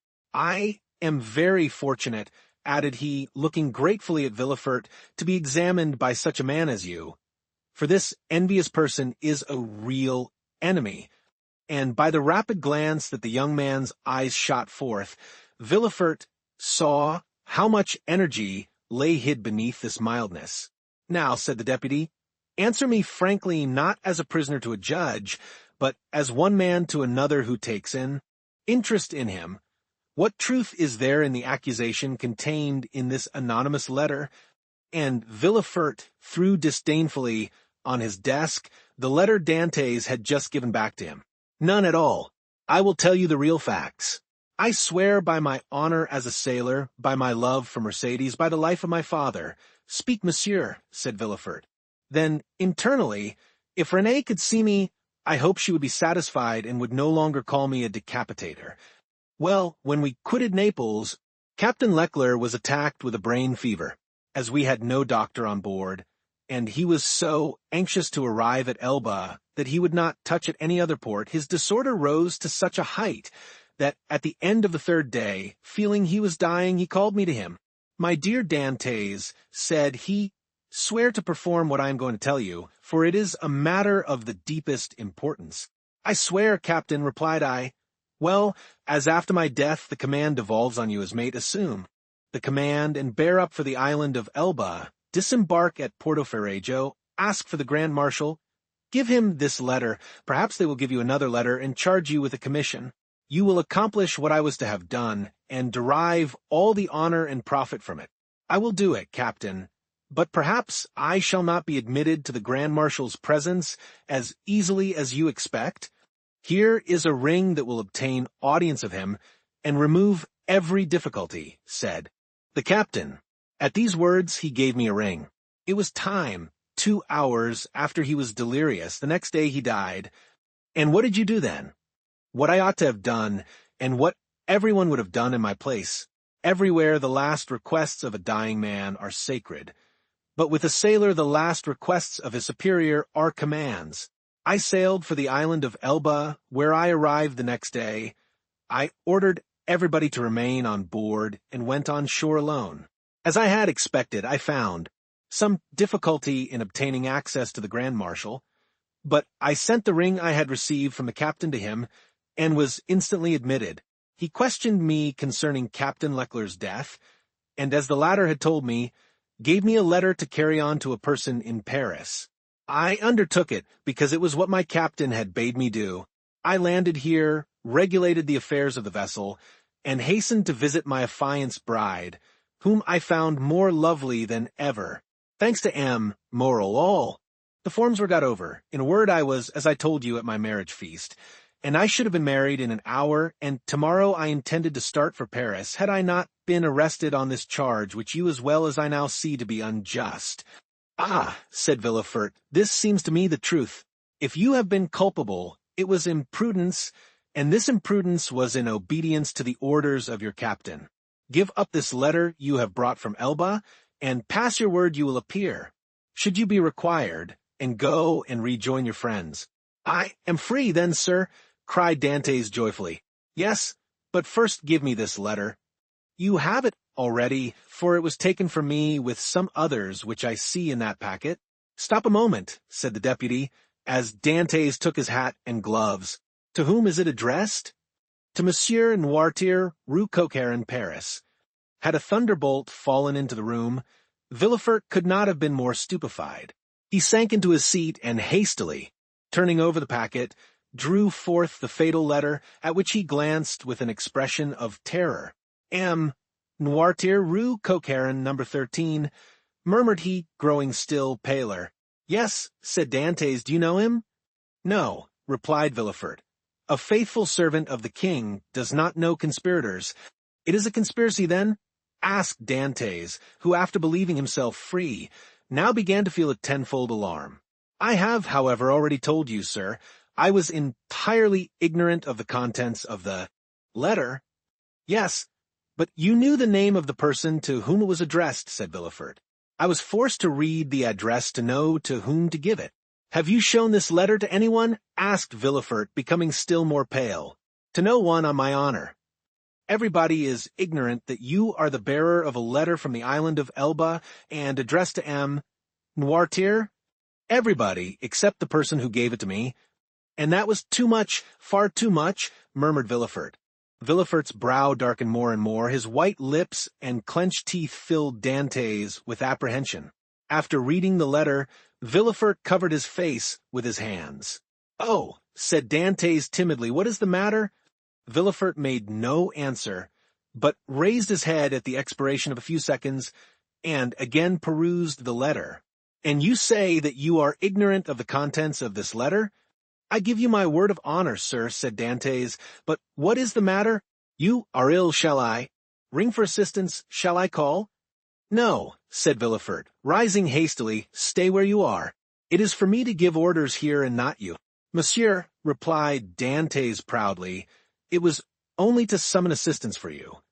I want none, it was a temporary indisposition. Attend to yourself, answer me. Dantès waited, expecting a question, but in vain. Villefort fell back on his chair, passed his hand over his brow, moist with perspiration, and for the third time, read the letter. Oh, if he knows the contents of this, murmured he, and that Noirtier is the father of Villefort, I am lost. And he fixed his eyes upon Edmond as if he would have penetrated his thoughts. Oh, it is impossible to doubt it, cried he, suddenly. In heaven's name, cried the unhappy young man, if you doubt me, question me, I will answer you. Villefort made a violent effort, and in a tone he strove to render firm. Sir, said he, I am no longer able, as I had hoped, to restore you immediately to liberty. Before doing so, I must consult the trial justice. What my own feeling is you already know. Oh, monsieur, cried Dantès, you have been rather a friend than a judge. Well, I must detain you some time longer, but I will strive to make it as short as possible. The principal charge against you is this letter, and you see— Villefort approached the fire, cast it in, and waited until it was entirely consumed. You see I destroy it? Oh, exclaimed Dantès, you are goodness itself. Listen, continued Villefort, you can now have confidence in me, after what I have done. Oh, command, and I will obey. Listen, this is not a command, but advice I give you. Speak, and I will follow your advice. I shall detain you until this evening in the Palais Justice. Should anyone else interrogate you, say to him what you have said to me, but do not breathe a word of this letter. I promise. It was Villefort who seemed to entreat, and the prisoner who reassured him. You see, continued he, glancing toward the grate, where fragments of burnt paper fluttered in the flames, the letter is destroyed. You and I alone know of its existence. Should you therefore be questioned, deny all knowledge of it, deny it boldly, and you are saved. Be satisfied, I will deny it. It was the only letter you had? It was— Swear it. I swear it. Villefort rang. A police agent entered. Villefort whispered some words in his ear, to which the officer replied by a motion of his head. Follow him, said Villefort to Dantès. Dantès saluted Villefort and retired. Hardly had the door closed when Villefort threw himself half-fainting into a chair. Alas, alas, murmured he, if the procureur himself had been at Marseilles, I should have been ruined. This accursed letter would have destroyed all my hopes. Oh, my father, must your past career always interfere with my successes? Suddenly a light passed over his face, a smile played round his set mouth, and his haggard eyes were fixed in thought. This will do, said he, And from this letter, which might have ruined me, I will make my fortune. Now to the work I have in hand." And after having assured himself that the prisoner was gone, the deputy procureur hastened to the house of his betrothed. Chapter 8. The Chateau d'If. The commissary of police, as he traversed the antechamber, made a sign to two gendarmes, who placed themselves one on Dantès' right and the other on his left. A door that communicated with the Palais de Justice was opened, and they went through a long range of gloomy corridors whose appearance might have made even the boldest shudder. The Palais de Justice communicated with the prison, a somber edifice that from its grated windows looks on the clock tower of the Écoles. After numberless windings, Dantès saw a door with an iron wicket. The commissary took up an iron mallet and knocked thrice, every blow seeming to Dantès as if struck on his heart. The door opened, the two gendarmes gently pushed him forward, and the door closed with a loud sound behind him. The air he inhaled was no longer pure, but thick and mephitic. He was in prison. He was conducted to a tolerably neat chamber, but grated and barred, and its appearance, therefore, did not greatly alarm him. Besides, the words of Villefort, who seemed to interest himself so much, resounded still in his ears like a promise of freedom. It was 4 o'clock when Dantès was placed in this chamber. It was, as we have said, the 1st of March, and the prisoner was soon buried in darkness. The obscurity augmented the acuteness of his hearing. At the slightest sound he rose and hastened to the door, convinced they were about to liberate him, but the sound died away, and Dantès sank again into his seat. At last, about 10 o'clock, and just as Dantès began to despair, steps were heard in the corridor, a key turned in the lock, the bolts creaked, the massy oaken door flew open, and a flood of light from 2 torches pervaded the apartment. By the torchlight, Dantès saw the glittering sabers and carbines of 4 gendarmes. He had advanced at first, but stopped at the sight of this display of force. "Are you come to fetch me?" asked he. "Yes," replied a gendarme. "By the orders of the deputy procureur?" "I believe so." The conviction that they came from M. de Villefort relieved all Dantès' apprehensions. He advanced calmly and placed himself in the center of the escort. A carriage waited at the door, the coachman was on the box, and a police officer sat beside him. "Is this carriage for me?" said Dantès. "It is for you," replied a gendarme. Dantès was about to speak, but feeling himself urged forward, and having neither the power nor the intention to resist, he mounted the steps, and was in an instant seated inside between 2 gendarmes. The 2 others took their places opposite, and the carriage rolled heavily over the stones. The prisoner glanced at the windows. They were grated. He had changed his prison for another that was conveying him he knew not whither. Through the grating, however, Dantès saw they were passing through the Rue Caisserie and by the Rue Saint-Laurent and the Rue Taramis to the quay. Soon he saw the lights of Lac and Seine. The carriage stopped, the officer descended, approached the guardhouse, a dozen soldiers came out and formed themselves in order. Dantès saw the reflection of their muskets by the light of the lamps on the quay. "Can all this force be summoned on my account?" thought he. The officer opened the door, which was locked, and without speaking a word, answered Dantès' question, for he saw between the ranks of the soldiers a passage formed from the carriage to the port. The 2 gendarmes who were opposite to him descended first. Then he was ordered to alight, and the gendarmes on each side of him followed his example. They advanced towards a boat, which a custom-house officer held by a chain near the quay. The soldiers looked at Dantès with an air of stupid curiosity. In an instant he was placed in the stern sheets of the boat, between the gendarmes, while the officer stationed himself at the bow. A shove sent the boat adrift, and 4 sturdy oarsmen impelled it rapidly towards the Pilon. At a shout from the boat, the chain that closes the mouth of the port was lowered, and in a second they were, as Dantès knew, in the Fraile and outside the inner harbor. The prisoner's first feeling was of joy at again breathing the pure air, for air is freedom. But he soon sighed, for he passed before La Réserve, where he had that morning been so happy, and now through the open windows came the laughter and revelry of a ball. Dantès folded his hands, raised his eyes to heaven, and prayed fervently. The boat continued her voyage. They had passed the Tête de Mort, were now off the Anse du Pharaon, and about to double the battery. This maneuver was incomprehensible to Dantès. "Whither are you taking me?" asked he. "You will soon know. But still, we are forbidden to give you any explanation." Dantès, trained in discipline, knew that nothing would be more absurd than to question subordinates who were forbidden to reply, and so he remained silent. The most vague and wild thoughts passed through his mind. The boat they were in could not make a long voyage. There was no vessel at anchor outside the harbor. He thought perhaps they were going to leave him on some distant point. He was not bound, nor had they made any attempt to handcuff him. This seemed a good augury. Besides, had not the deputy who had been so kind to him told him that provided he did not pronounce the dreaded name of Noirtier, he had nothing to apprehend? Had not Villefort in his presence destroyed the fatal letter, the only proof against him? He waited silently, striving to pierce through the darkness. They had left the Isle Ratonneau where the lighthouse stood on the right, and were now opposite the Point de Catalans. It seemed to the prisoner that he could distinguish a feminine form on the beach, for it was there Mercédès dwelt. How was it that a presentiment did not warn Mercédès that her lover was within 300 yards of her? One light alone was visible, and Dantès saw that it came from Mercédès' chamber. Mercédès was the only one awake in the whole settlement. A loud cry could be heard by her, but pride restrained him, and he did not utter it.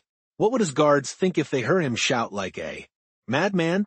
He remained silent, his eyes fixed upon the light. The boat went on, but the prisoner thought only of Mercédès. An intervening elevation of land hid the light. Dantès turned and perceived that they had got out to sea. While he had been absorbed in thought, they had shipped their oars and hoisted sail. The boat was now moving with the wind. In spite of his repugnance to address the guards, Dantès turned to the nearest gendarme, and taking his hand, "Comrade," said he, "I adjure you as a Christian and a soldier to tell me where we are going. I am Captain Dantès, a loyal Frenchman, thought accused of treason. Tell me where you are conducting me, and I promise you on my honor I will submit to my fate." The gendarme looked irresolutely at his companion, who returned for answer a sign that said, "I see no great harm in telling him now," and the gendarme replied, "You are a native of Marseilles and a sailor, and yet you do not know where you are going? On my honor, I have no idea." "Have you no idea whatever?" "None at all." "That is impossible." "I swear to you it is true." "Tell me, I entreat." "But my orders." "Your orders do not forbid your telling me what I must know in 10 minutes, in half an hour, or an hour. You see, I cannot escape, even if I intended. Unless you are blind or have never been outside the harbor, you must know. I do not. Look round you then." Dantès rose and looked forward. When he saw rise within 100 yards of him the black and frowning rock on which stands the Château d'If, this gloomy fortress, which has for more than 300 years furnished food for so many wild legends, seemed to Dantès like a scaffold to a malefactor. "The Château d'If?" cried he. "What are we going there for?" The gendarme smiled. "I am not going there to be imprisoned," said Dantès. "It is only used for political prisoners. I have committed no crime. Are there any magistrates or judges at the Château d'If?" "There are only," said the gendarme, "a governor, a garrison, turnkeys, and good thick walls. Come, come, do not look so astonished, or you will make me think you are laughing at me in return for my good nature." Dantès pressed the gendarme's hand as though he would crush it. "You think then," said he, "that I am taken to the Château d'If to be imprisoned there? It is probable, but there is no occasion to squeeze so hard. Without any inquiry, without any formality, all the formalities have been gone through. The inquiry is already made. And so, in spite of M. de Villefort's promises, I do not know what M. de Villefort promised you," said the gendarme, "but I know we are taking you to the Château d'If. But what are you doing? Help, comrades, help." By a rapid movement, which the gendarmes practiced, I had perceived, Dantès sprang forward to precipitate himself into the sea. but for vigorous arms seized him as his feet quitted the bottom of the boat. He fell back cursing with rage. "Good," said the gendarme, placing his knee on his chest. "This is the way you keep your word as a sailor. Believe soft-spoken gentlemen again. Hark ye, my friend, I have disobeyed my first order, but I will not disobey the second, and if you move, I will blow your brains out." And he leveled his carbine at Dantès, who felt the muzzle against his temple. For a moment the idea of struggling crossed his mind, and of so ending the unexpected evil that had overtaken him. But he bethought him of Amda, Villefort's promise, and besides, death in a boat from the hand of a gendarme seemed too terrible. He remained motionless, but gnashing his teeth and wringing his hands with fury. At this moment the boat came to a landing with a violent shock. One of the sailors leaped on shore, a cord creaked as it ran through a pulley, and Dantès guessed they were at the end of the voyage, and that they were mooring the boat.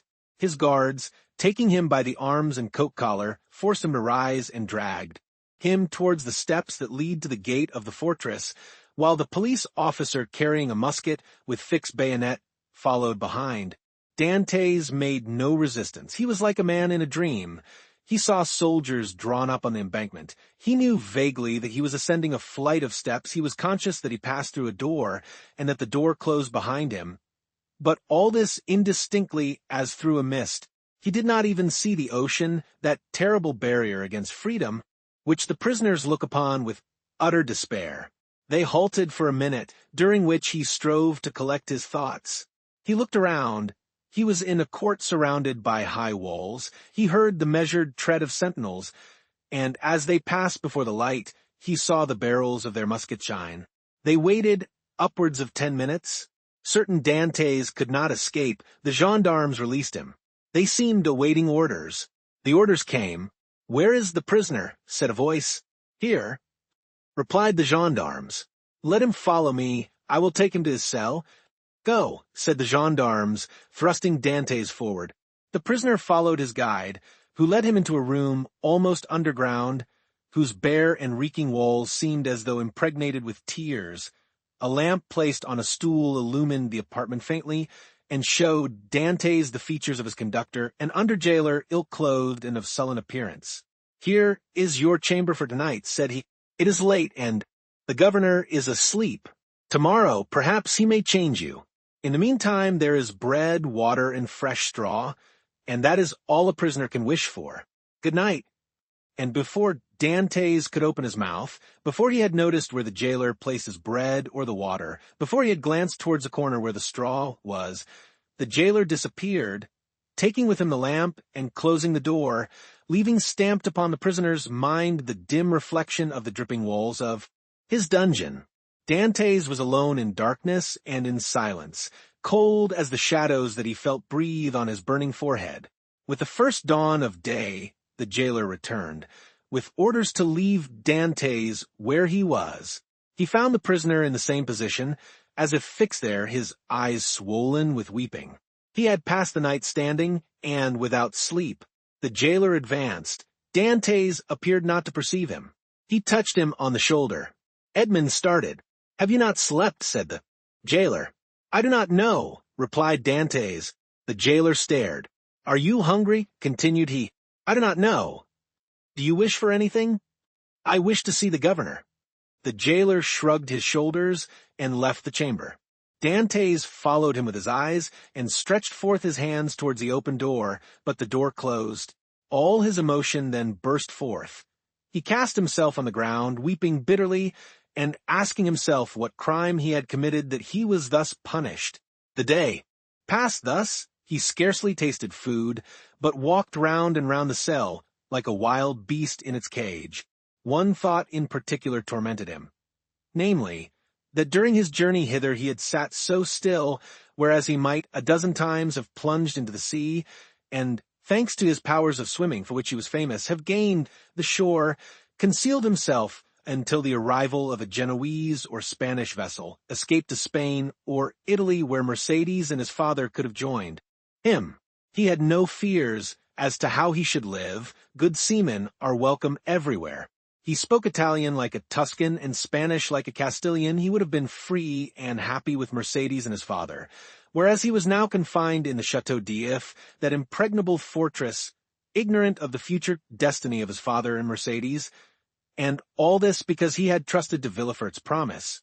The thought was maddening, and Dantès threw himself furiously down on a straw. The next morning at the same hour, the jailer came again. "Well," said the jailer, "are you more reasonable today?" Dantès made no reply. "Come, cheer up. Is there anything that I can do for you?" "I wish to see the governor." "I have already told you it was impossible." "Why so?" "Because it is against prison rules, and prisoners must not even ask for it." "What is allowed, then?" "Better fare, if you pay for it, books, and leave to walk about." "I do not want books. I am satisfied with my food and do not care to walk about. But I wish to see the governor." "If you worry me by repeating the same thing, I will not bring you any more to eat." "Well then," said Edmond, "if you do not, I shall die of hunger, that is all." The jailer saw by his tone he would be happy to die, and as every prisoner is worth 10 sous a day to his jailer, he replied in a more subdued tone, "What you ask is impossible, but if you are very well behaved you will be allowed to walk about, and some day you will meet the governor, and if he chooses to reply, that is his affair." "But ask Dantès, how long shall I have to wait?" "A month, 6 months, a year." "It is too long a time. I wish to see him at once." "Ah," said the jailer, "do not always brood over what is impossible, or you will be mad in a fortnight." "You think so?" "Yes, we have an instance here. It was by always offering 1,000,000 of francs to the governor for his liberty that an abbé became mad, who is in this chamber before you." "How? Long has he left it?" 2 years. "Was he liberated then?" "No, he was put in a dungeon." "Listen," said Dantès, "I am not an abbé. I am not mad. Perhaps I shall be, but at present, unfortunately, I am not. I will make you another offer." "What is that?" "I do not offer you 1,000,000 because I have it not. But I will give you 100 crowns if the first time you go to Marseilles, you will seek out a young girl named Mercedes at the Catalans and give her 2 lines for me. If I took them and were detected, I should lose my place, which is worth 2,000 francs a year, so that I should be a great fool to run such a risk for 300. "Well," said Dantès, "mark this. If you refuse at least to tell Mercedes, I am here, I will some day hide myself behind the door, and when you enter, I will dash out your brains with this stool." "Threats!" cried the jailer, retreating and putting himself on the defensive. "You are certainly going mad. The abbé began like you, and in 3 days you will be like him, mad enough to tie up. But fortunately there are dungeons here." Dantès whirled the stool round his head. All right," said the jailer. "All right, since you will have it so. I will send word to the governor." "Very well," returned Dantès, dropping the stool and sitting on it as if he were in reality mad. The jailer went out, and returned in an instant with a corporal and 4 soldiers. "By the governor's orders," said he, "conduct the prisoner to the tier beneath."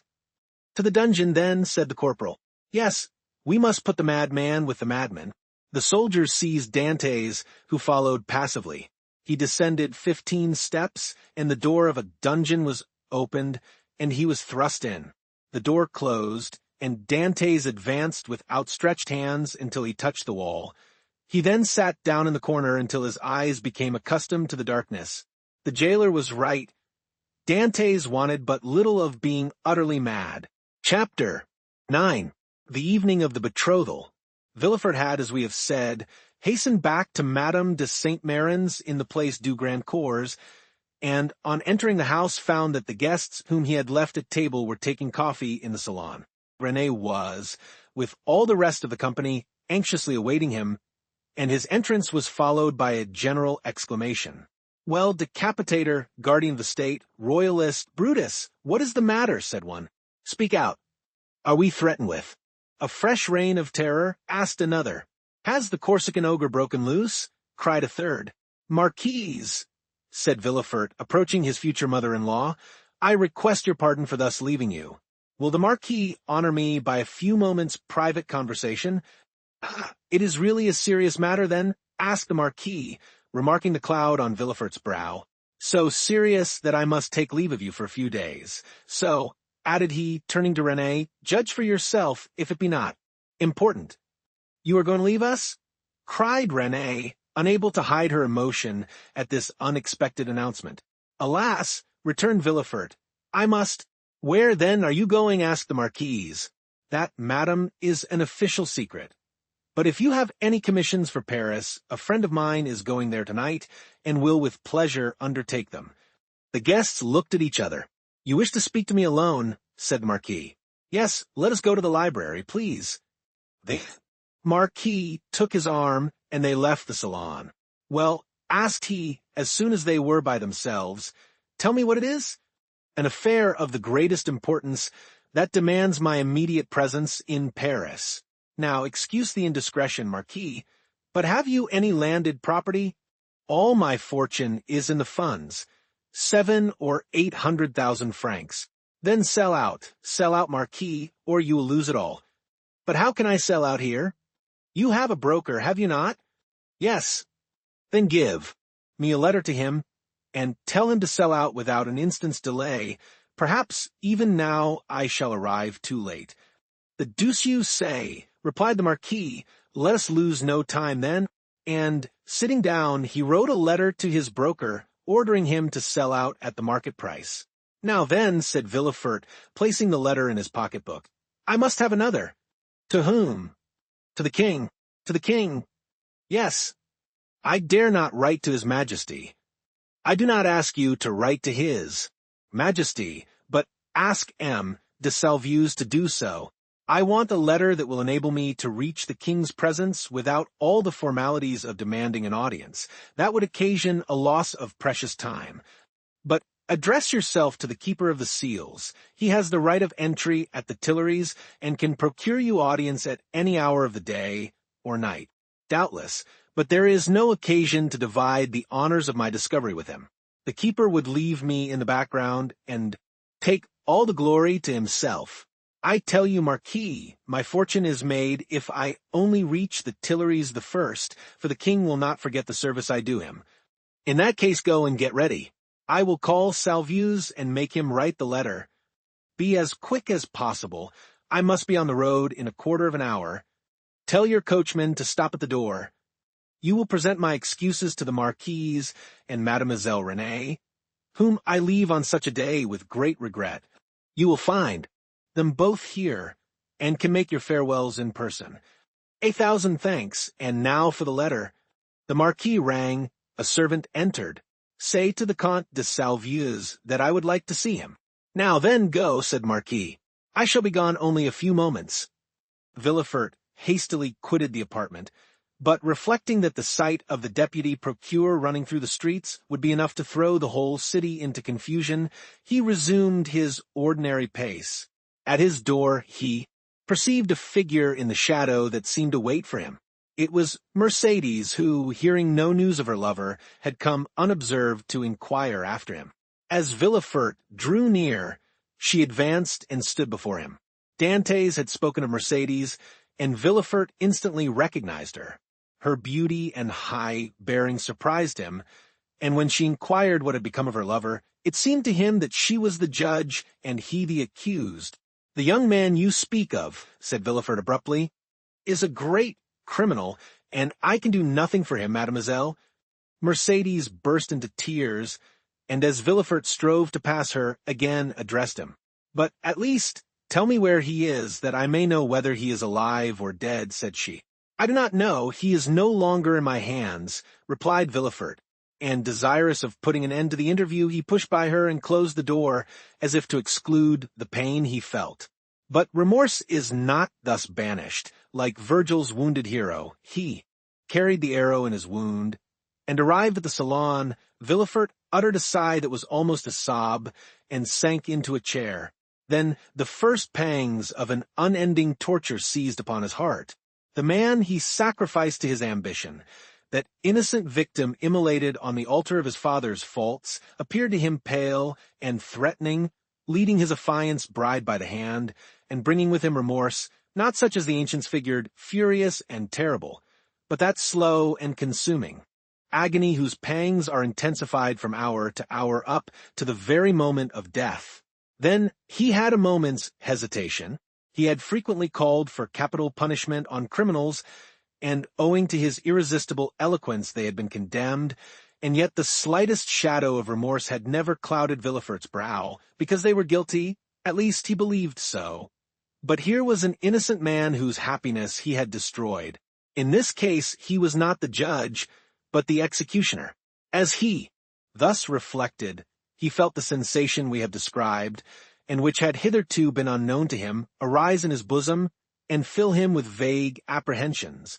It is thus that a wounded man trembles instinctively at the approach of the finger to his wound until it be healed, but Villefort's was one of those that never close, or if they do, only close to reopen more agonizing than ever. If at this moment the sweet voice of Renée had sounded in his ears pleading for mercy, or the fair Mercedes had entered and said, "In the name of God, I conjure you to restore me my affianced husband," his cold and trembling hands would have signed his release. But no voice broke the stillness of the chamber, and the door was opened only by Villefort's valet, who came to tell him that the traveling carriage was in readiness. Villefort rose, or rather sprang from his chair, hastily opened one of the drawers of his desk, emptied all the gold it contained into his pocket, stood motionless an instant, his hand pressed to his head, muttered a few inarticulate sounds, and then, perceiving that his servant had placed his cloak on his shoulders, he sprang into the carriage, ordering the postilions to drive to M. de Saint-Mérin's. The hapless Dantès was doomed. As the Marquis had promised, Villefort found the Marquise and Renée in waiting. He started when he saw Renée, for he fancied she was again about to plead for Dantès. Alas, her emotions were wholly personal. She was thinking only of Villefort's departure. She loved Villefort, and he left her at the moment he was about to become her husband. Villefort knew not when he should return, and Renée, far from pleading for Dantès, hated the man whose crimes separated her from her lover. Meanwhile, what of Mercedes? She had met Fernand at the corner of the Rue de la Loge, she had returned to the Catalans, and had despairingly cast herself on her couch. Fernand, kneeling by her side, took her hand and covered it with kisses that Mercedes did not even feel. She passed the night thus. The lamp went out for want of oil, but she paid no heed to the darkness, and dawn came, but she knew not that it was day. Grief had made her blind to all but one object. That was Edmond. "Ah, you are there," said she at length, turning towards Fernand. "I have not quitted you since yesterday," returned Fernand sorrowfully. Morel had not readily given up the fight.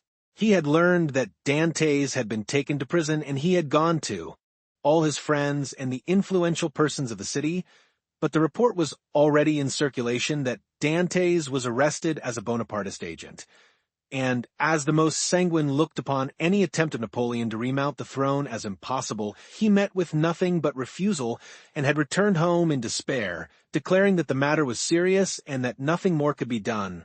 Catullus was equally restless and uneasy, but instead of seeking, like Morel, to aid Dantès, he had shut himself up with 2 bottles of black-currant brandy in the hope of drowning reflection. But he did not succeed, and became too intoxicated to fetch any more drink, and yet not so intoxicated as to forget what had happened. With his elbows on the table, he sat between the 2 empty bottles, while spectres danced in the light of the unsnuffed candle, spectres such as Hoffmann strews over his punch-drenched pages, like black fantastic dust. Danglars alone was content and joyous. He had got rid of an enemy and made his own situation on the Pharaon secure. Danglars was one of those men born with a pen behind the ear and an inkstand in place of a heart. Everything with him was multiplication or subtraction. The life of a man was to him of far less value than a numeral, especially when, by taking it away, he could increase the sum total of his own desires. He went to bed at his usual hour and slept in peace. Villefort, after having received M. de Salvuese's letter, embraced Renée, kissed the Marquise's hand, and shaken that of the Marquis, started for Paris along the Aix road. Old Dantès was dying with anxiety to know what had become of Edmond. But we know very well what had become of Edmond. Chapter 10. The King's Closet at the Tuileries. We will leave Villefort on the road to Paris, traveling, thanks to trebled fees, with all speed, and passing through 2 or 3 apartments, enter at the Tuileries the little room with the arched window, so well known as having been the favorite closet of Napoleon and Louis XVIII, and now of Louis Philippe. There, seated before a walnut table he had brought with him from Hartwell, and to which, from one of those fancies not uncommon to great people, he was particularly attached, the King, Louis XVIII, was carelessly listening to a man of 50 or 52 years of age, with gray hair, aristocratic bearing, and exceedingly gentlemanly attire, and meanwhile making a marginal note in a volume of Griffius's rather inaccurate, but much sought-after edition of Horace, a work which was much indebted to the sagacious observations of the philosophical monarch. "You say, sir," said the king, "that I am exceedingly disquieted, sire. Really, have you had a vision of the 7 fat kine and the 7 lean kine? No, sire, for that would only betoken for us 7 years of plenty and 7 years of scarcity, and with a king as full of foresight as your majesty, scarcity is not a thing to be feared. Then of what other? Scourge, are you afraid, my dear Blockas? Sire, I have every reason to believe that a storm is brewing in the south." "Well, my dear Duke," replied Louis XVIII, "I think you are wrongly informed, and know positively that, on the contrary, it is very fine weather in that direction. Man of ability, as he was Louis XVIII. Like the pleasant jest, sire," continued M. de Blocas, "if it only be to reassure a faithful servant, will your majesty send into Languedoc Provence and Dauphiné trusty men, who will bring you back a faithful report as to the feeling in these 3 provinces? "Can I, Miss Surdis?" replied the king, continuing the annotations in his Horace. "Sire," replied the courtier, laughing, in order that he might seem to comprehend the quotation, "your majesty may be perfectly right in relying on the good feeling of France, but I fear I am not altogether wrong in dreading some desperate attempt." "By whom?" "By Bonaparte, or at least by his adherents." "My dear Blockas," said the king, "you with your alarms prevent me from working, and you, sire, prevent me from sleeping with your security. Wait, my dear sir, wait a moment, for I have such a delightful note on the Pastor Cum Traheret. Wait, and I will listen to you afterwards." There was a brief pause, during which Louis XVIII wrote, in a hand as small as possible, another note on the margin of his Horace, and then, looking at the Duke with the air of a man who thinks he has an idea of his own, while he is only commenting upon the idea of another, said, "Go on, my dear Duke, go on, I listen." "Sire," said Blocas, who had for a moment the hope of sacrificing Villefort to his own profit, "I am compelled to tell you that these are not mere rumors destitute of foundation, which thus disquiet me, but a serious-minded man, deserving all my confidence and charged by me to watch over the south," the Duke hesitated as he pronounced these words, "has arrived by post to tell me that a great peril threatens the king, and so I hasten to you, sire." "Mala ducis avidomum," continued Louis XVIII, still annotating. "Does your majesty wish me to drop the subject?" "By no means, my dear Duke, but just stretch out your hand." "Whichever you please, there to the left." "Here, sire." "I tell you to the left, and you are looking to the right. I mean on my left, yes, there. You will find yesterday's report of the Minister of Police. But here is M. d'André himself, and M. d'André, announced by the chamberlain in waiting, entered. "Come in," said Louis XVIII, with repressed smile. "Come in, Baron, and tell the Duke all you know, the latest news of M. de Bonaparte. Do not conceal anything, however serious. Let us see, the island of Elba is a volcano, and we may expect to have issuing thence flaming and bristling war. Bella, horrida bella." M. d'André leaned very respectfully on the back of a chair with his 2 hands, and said, "Has your majesty perused yesterday's report?" "Yes, yes, but—" "Tell the Duke himself, who cannot find anything, what the report contains. Give him the particulars of what the usurper is doing in his islet. Monsieur, said the Baron to the Duke, all the servants of His Majesty must approve of the latest intelligence which we have from the island of Elba. Bonaparte, D'André looked at Louis XVIII, who, employed in writing a note, did not even raise his head.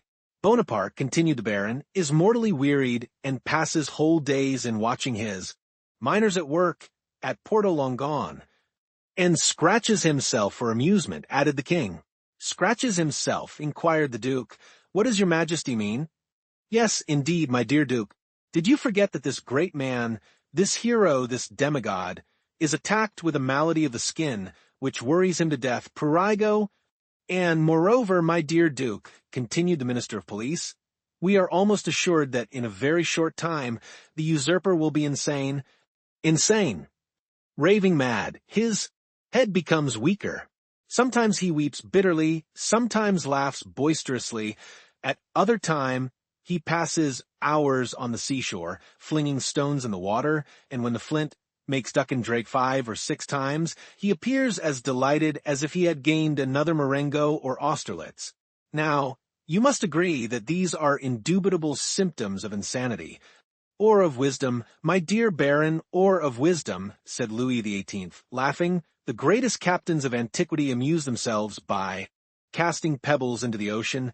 See Plutarch's Life of Scipio Africanus. M. De Blocas pondered deeply between the confident monarch and the truthful minister.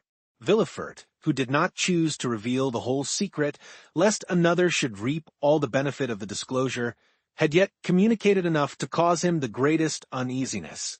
Well, D'André, said Louis XVIII, Blocas is not yet convinced. Let us proceed, therefore, to the usurper's conversion. The Minister of Police bowed.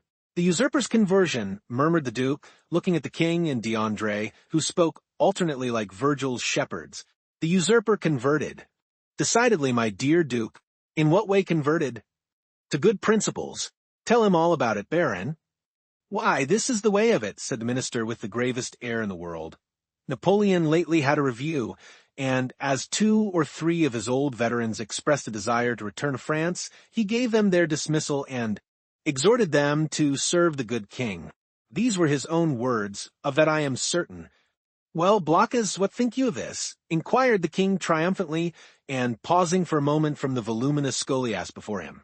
I say, sire, that the Minister of Police is greatly deceived, or I am, and as it is impossible it can be the Minister of Police, as he has the guardianship of the safety and honor of your Majesty, it is probable that I am in error.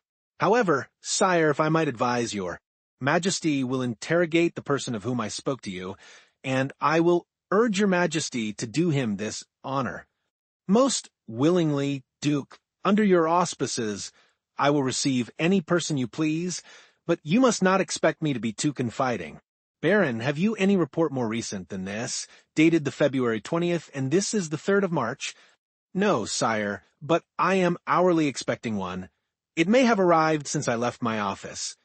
Go thither, and if there be none— Well, continued Louis. 18. Make one. That is the usual way, is it not? And the king laughed facetiously. Oh, sire, replied the minister, we have no occasion to invent any. Every day our desks are loaded with most circumstantial denunciations, coming from hosts of people who hope for some return for services which they seek to render, but cannot. They trust to fortune, and rely upon some unexpected event in some way to justify their predictions. Well, sir, go, said Louis XVIII, and remember that I am waiting for you. I will but go and return, sire. I shall be back in 10 minutes. And I, sire, said M. de Blocas, will go and find my messenger. Wait, sir, wait, said Louis XVIII. Really, M. de Blocas, I must change your armorial bearings. I will give you an eagle with outstretched wings, holding in its claws a prey which tries in vain to escape, and bearing this device 10x. Sire, I listen, said de Blocas, biting his nails with impatience. I wish to consult you on this passage. Molly fugens and helitu. You know it refers to a stag flying from a wolf. Are you not a sportsman and a great wolf hunter? Well, then, what do you think of the Molly and helitu?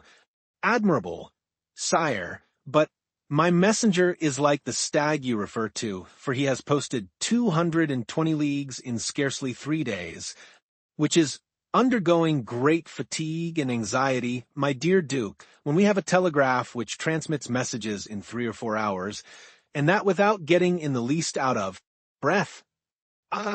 Sire, you recompense but badly this poor young man who has come so far, and with so much ardor, to give your majesty useful information. If only for the sake of M. de Salvieux, who recommends him to me, I entreat your majesty to receive him graciously. M. de Salvieux, my brother's chamberlain? Yes, sire. He is at Marseilles, and writes me thence. Does he speak to you of this conspiracy? No, but strongly recommends M. de Villefort, and begs me to present him to your majesty. M. de Villefort, cried the king. Is the messenger's name M. de Villefort? Yes, sire. And he comes from Marseilles? In person. Why did you not mention his name at once? Replied the king, betraying some uneasiness. Sire, I thought his name was unknown to your majesty. No, Blocas. He is a man of strong and elevated understanding, ambitious too, and pardieu. You know his father's name. His father? Yes, Noirtier. Noirtier, the Girondin, Noirtier, the senator? He, himself. And your majesty has employed the son of such a man? Blocas, my friend, you have but limited comprehension. I told you Villefort was ambitious, and to attain this ambition Villefort would sacrifice everything, even his father. Then, sire, may I present him? This instant, Duke. Where is he? Waiting below in my carriage. Seek him at once. I hasten to do so. The Duke left the royal presence with the speed of a young man. His really sincere royalism made him youthful again. Louis XVIII remained alone, and turning his eyes on his half-opened Horace, muttered, Justum iti tenacem propositi virum. M. de Blocas returned as speedily as he had departed, but in the antechamber he was forced to appeal to the king's authority. Villefort's dusty garb, his costume, which was not of courtly cut, excited the susceptibility of M. de Brézé, who was all astonishment at finding that this young man had the audacity to enter before the king in such attire. The Duke, however, overcame all difficulties with a word, His Majesty's order, and in spite of the protestations which the master of ceremonies made for the honor of his office and principles, Villefort was introduced. The king was seated in the same place where the Duke had left him. On opening the door, Villefort found himself facing him, and the young magistrate's first impulse was to pause. Come in, M. de Villefort, said the king. Come in. Villefort bowed, and advancing a few steps, waited until the king should interrogate him. M. de Villefort, said Louis XVIII, the Duc de Blocas assures me you have some interesting information to communicate. Sire, the Duke is right, and I believe your majesty will think it equally important. In the first place, and before everything else, sir, is the news as bad in your opinion as I am asked to believe? Sire, I believe it to be most urgent, but I hope by the speed I have used that it is not irreparable. Speak as fully as you please, sir, said the king, who began to give way to the emotion which had showed itself in Blocas's face and affected Villefort's voice. Speak, sir, and pray begin at the beginning. I like order in everything. Sire, said Villefort, I will render a faithful report to your majesty, but I must entreat your forgiveness if my anxiety leads to some obscurity in my language. A glance at the king, after this discreet and subtle exordium, assured Villefort of the benignity of his august auditor, and he went on. Sire, I have come as rapidly to Paris as possible to inform your majesty that I have discovered in the exercise of my duties not a commonplace and insignificant plot, such as is every day got up in the lower ranks of the people and in the army, but an actual conspiracy, a storm which menaces no less than your majesty's throne. Sire, the usurper is arming 3 ships. He meditates some project, which, however mad, is yet perhaps terrible. At this moment he will have left Elba, to go whither I know not, but assuredly to attempt a landing either at Naples or on the coast of Tuscany, or perhaps on the shores of France. Your Majesty is well aware that the sovereign of the island of Elba has maintained his relations with Italy and France. I am, sir, said the king, much agitated, and recently we have had information that the Bonapartist clubs have had meetings in the Rue Saint-Jacques. But proceed, I beg of you. How did you obtain these details? Sire, they are the results of an examination which I have made of a man of Marseilles whom I have watched for some time, and arrested on the day of my departure. This person, a sailor of turbulent character, and whom I suspected of Bonapartism, has been secretly to the island of Elba. There he saw the Grand Marshal, who charged him with an oral message to a Bonapartist in Paris, whose name I could not extract from him. But this mission was to prepare men's minds for a return. It is the man who says this, sire, a return which will soon occur. And where is this man? In prison, sire. And the matter seems serious to you? So serious, sire, that when the circumstance surprised me in the midst of a family festival on the very day of my betrothal, I left my bride and friends, postponing everything, that I might hasten to lay at your Majesty's feet the fears which impress me and the assurance of my devotion. True, said Louis XVIII. Was there not a marriage engagement between you and Mademoiselle de Saint-Méran, daughter of one of your Majesty's most faithful servants? Yes, yes, but let us talk of this plot, M. de Villefort. Sire, I fear it is more than a plot. I fear it is a conspiracy. A conspiracy in these times, said Louis XVIII, smiling, is a thing very easy to meditate, but more difficult to conduct to an end, inasmuch as re-established so recently on the throne of our ancestors, we have our eyes open at once upon the past, the present, and the future. For the last 10 months, my ministers have redoubled their vigilance in order to watch the shore of the Mediterranean. If Bonaparte landed at Naples, the whole coalition would be on foot before he could even reach Piombino. If he land in Tuscany, he will be in an unfriendly territory. If he land in France, it must be with a handful of men, and the result of that is easily foretold, execrated as he is by the population. Take courage, sir, but at the same time rely on our royal gratitude. Ah, here is M. D'André, cried de Blocas. At this instant the minister of police appeared at the door, pale, trembling, and as if ready to faint. Villefort was about to retire, but M. de Blocas, taking his hand, restrained him. Chapter 11. The Corsican Ogre. At the sight of this agitation, Louis XVIII pushed from him violently the table at which he was sitting. "What ails you, Baron?" he exclaimed. "You appear quite aghast. Has your uneasiness anything to do with what M. de Blocas has told me, and M. de Villefort has just confirmed?" M. de Blocas moved suddenly towards the Baron, but the fright of the courtier pleaded for the forbearance of the statesman. And besides, as matters were, it was much more to his advantage that the prefect of police should triumph over him than that he should humiliate the prefect. "Sire," stammered the Baron. "Well, what is it?" asked Louis XVIII. The minister of police, giving way to an impulse of despair, was about to throw himself at the feet of Louis XVIII, who retreated a step and frowned. "Will you speak?" he said. "Oh, sire, what a dreadful misfortune! I am indeed to be pitied. I can never forgive myself." "Monsieur," said Louis XVIII, "I command you to speak." "Well, sire, the usurper left Elba on the February 26th and landed on the 1st of March. "And where?" "In Italy," asked the king eagerly. "In France, sire, at a small port near Antibes in the Gulf of Juan. The usurper landed in France, near Antibes, in the Gulf of Juan, 250 leagues from Paris, on the 1st of March, and you only acquired this information today, the 3rd of March. Well, sir, what you tell me is impossible. You must have received a false report, or you have gone mad." "Alas, sire, it is but too true." Louis made a gesture of indescribable anger and alarm, and then drew himself up as if this sudden blow had struck him at the same moment in heart and countenance. "In France," he cried, "the usurper in France. Then they did not watch over this man. Who knows? They were, perhaps, in league with him." "Oh, sire," exclaimed the Duc de Blocas, "M. d'André is not a man to be accused of treason. Sire, we have all been blind, and the Minister of Police has shared the general blindness, that is all."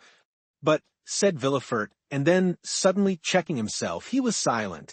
Then he continued, "Your pardon, sire," he said, bowing. "My zeal carried me away. Will your majesty deign to excuse me?" "Speak, sir, speak boldly," replied Louis. "You alone forewarned us of the evil. Now try and aid us with the remedy." "Sire," said Villefort, "the usurper is detested in the south, and it seems to me that if he ventured into the south, it would be easy to raise Languedoc and Provence against him."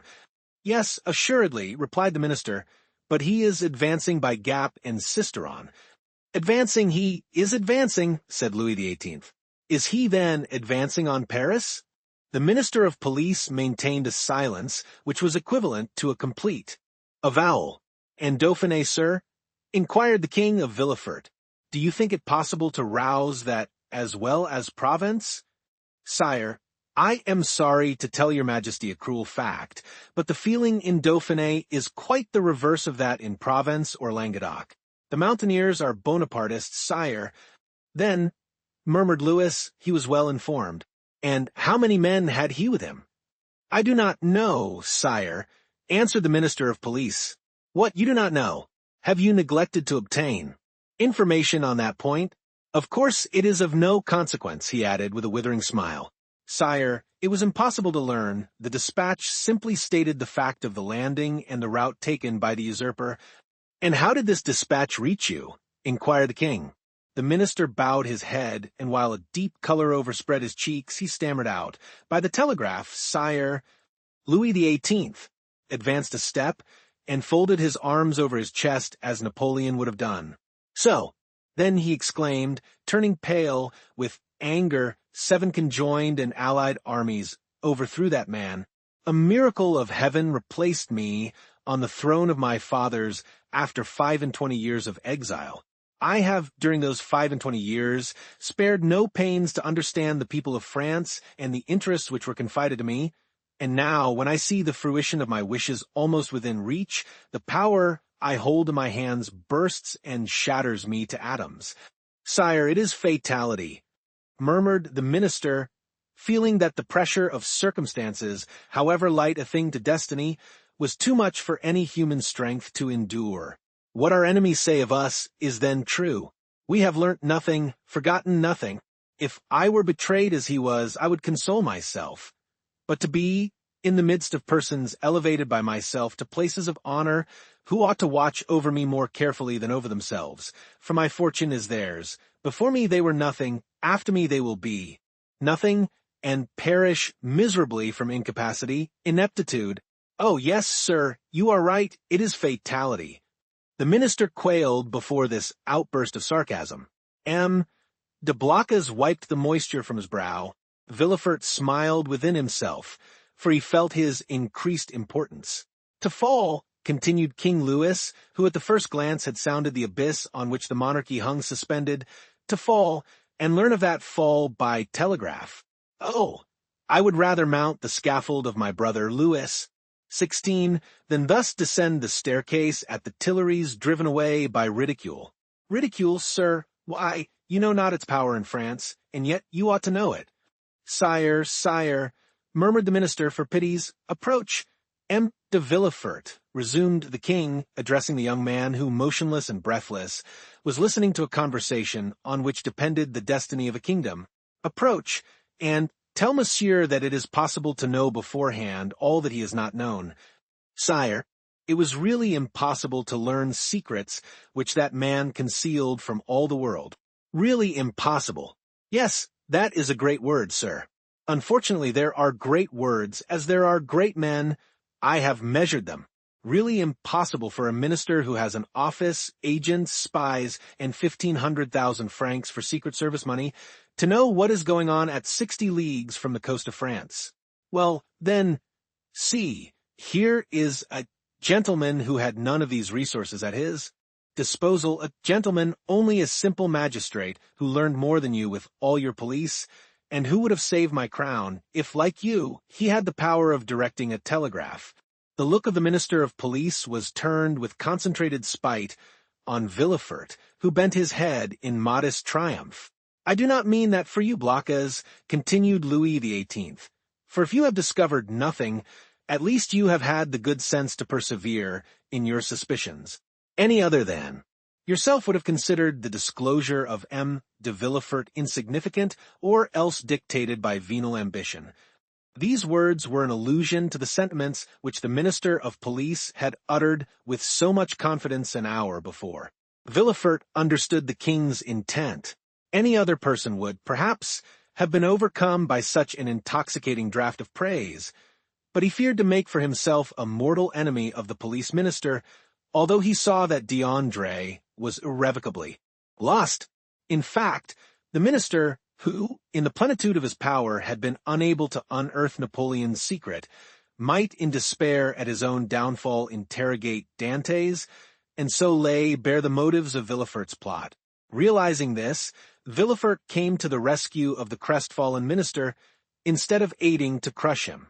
Sire, said Villefort, the suddenness of this event must prove to your majesty that the issue is in the hands of Providence. What your majesty is pleased to attribute to me as profound perspicacity is simply owing to chance, and I have profited by that chance, like a good and devoted servant. That's all.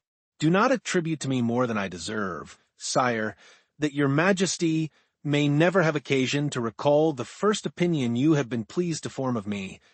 The Minister of Police thanked the young man by an eloquent look, and Villefort understood that he had succeeded in his design. That is to say, that without forfeiting the gratitude of the king, he had made a friend of one on whom, in case of necessity, he might rely. "'Tis well," resumed the king. "And now, gentlemen," he continued, turning towards M. de Blocas and the Minister of Police, "I have no further occasion for you, and you may retire. What now remains to do is in the department of the Minister of War." "Fortunately, sire," said M. de Blocas, "we can rely on the army. Your majesty knows how every report confirms their loyalty and attachment. Do not mention reports, Duke, to me, for I know now what confidence to place in them. Yet, speaking of reports, Baron, what have you learned with regard to the affair in the Rue Saint-Jacques?" "The affair in the Rue Saint-Jacques," exclaimed Villefort, unable to repress an exclamation. Then, suddenly pausing, he added, "Your pardon, sire, but my devotion to your majesty has made me forget not the respect I have, for that is too deeply engraved in my heart, but the rules of etiquette." Go on, sir," replied the king. "You have, today, earned the right to make inquiries here." "Sire," interposed the Minister of Police, "I came a moment ago to give your majesty fresh information which I had obtained on this head, when your majesty's attention was attracted by the terrible event that has occurred in the Gulf, and now these facts will cease to interest your majesty." "On the contrary, sir, on the contrary," said Louis XVIII.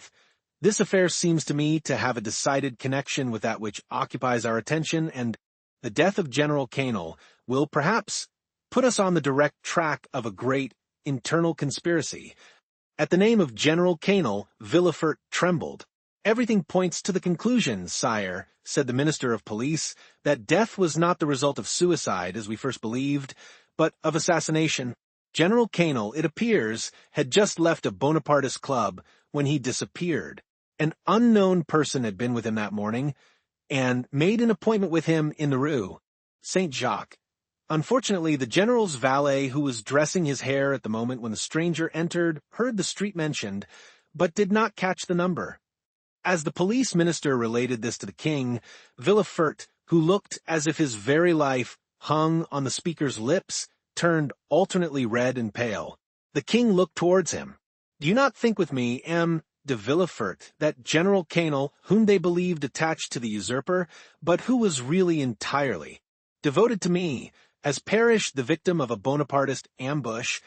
"It is probable, sire," replied Villefort. "But is this all that is known?" "They are on the track of the man who appointed the meeting with him."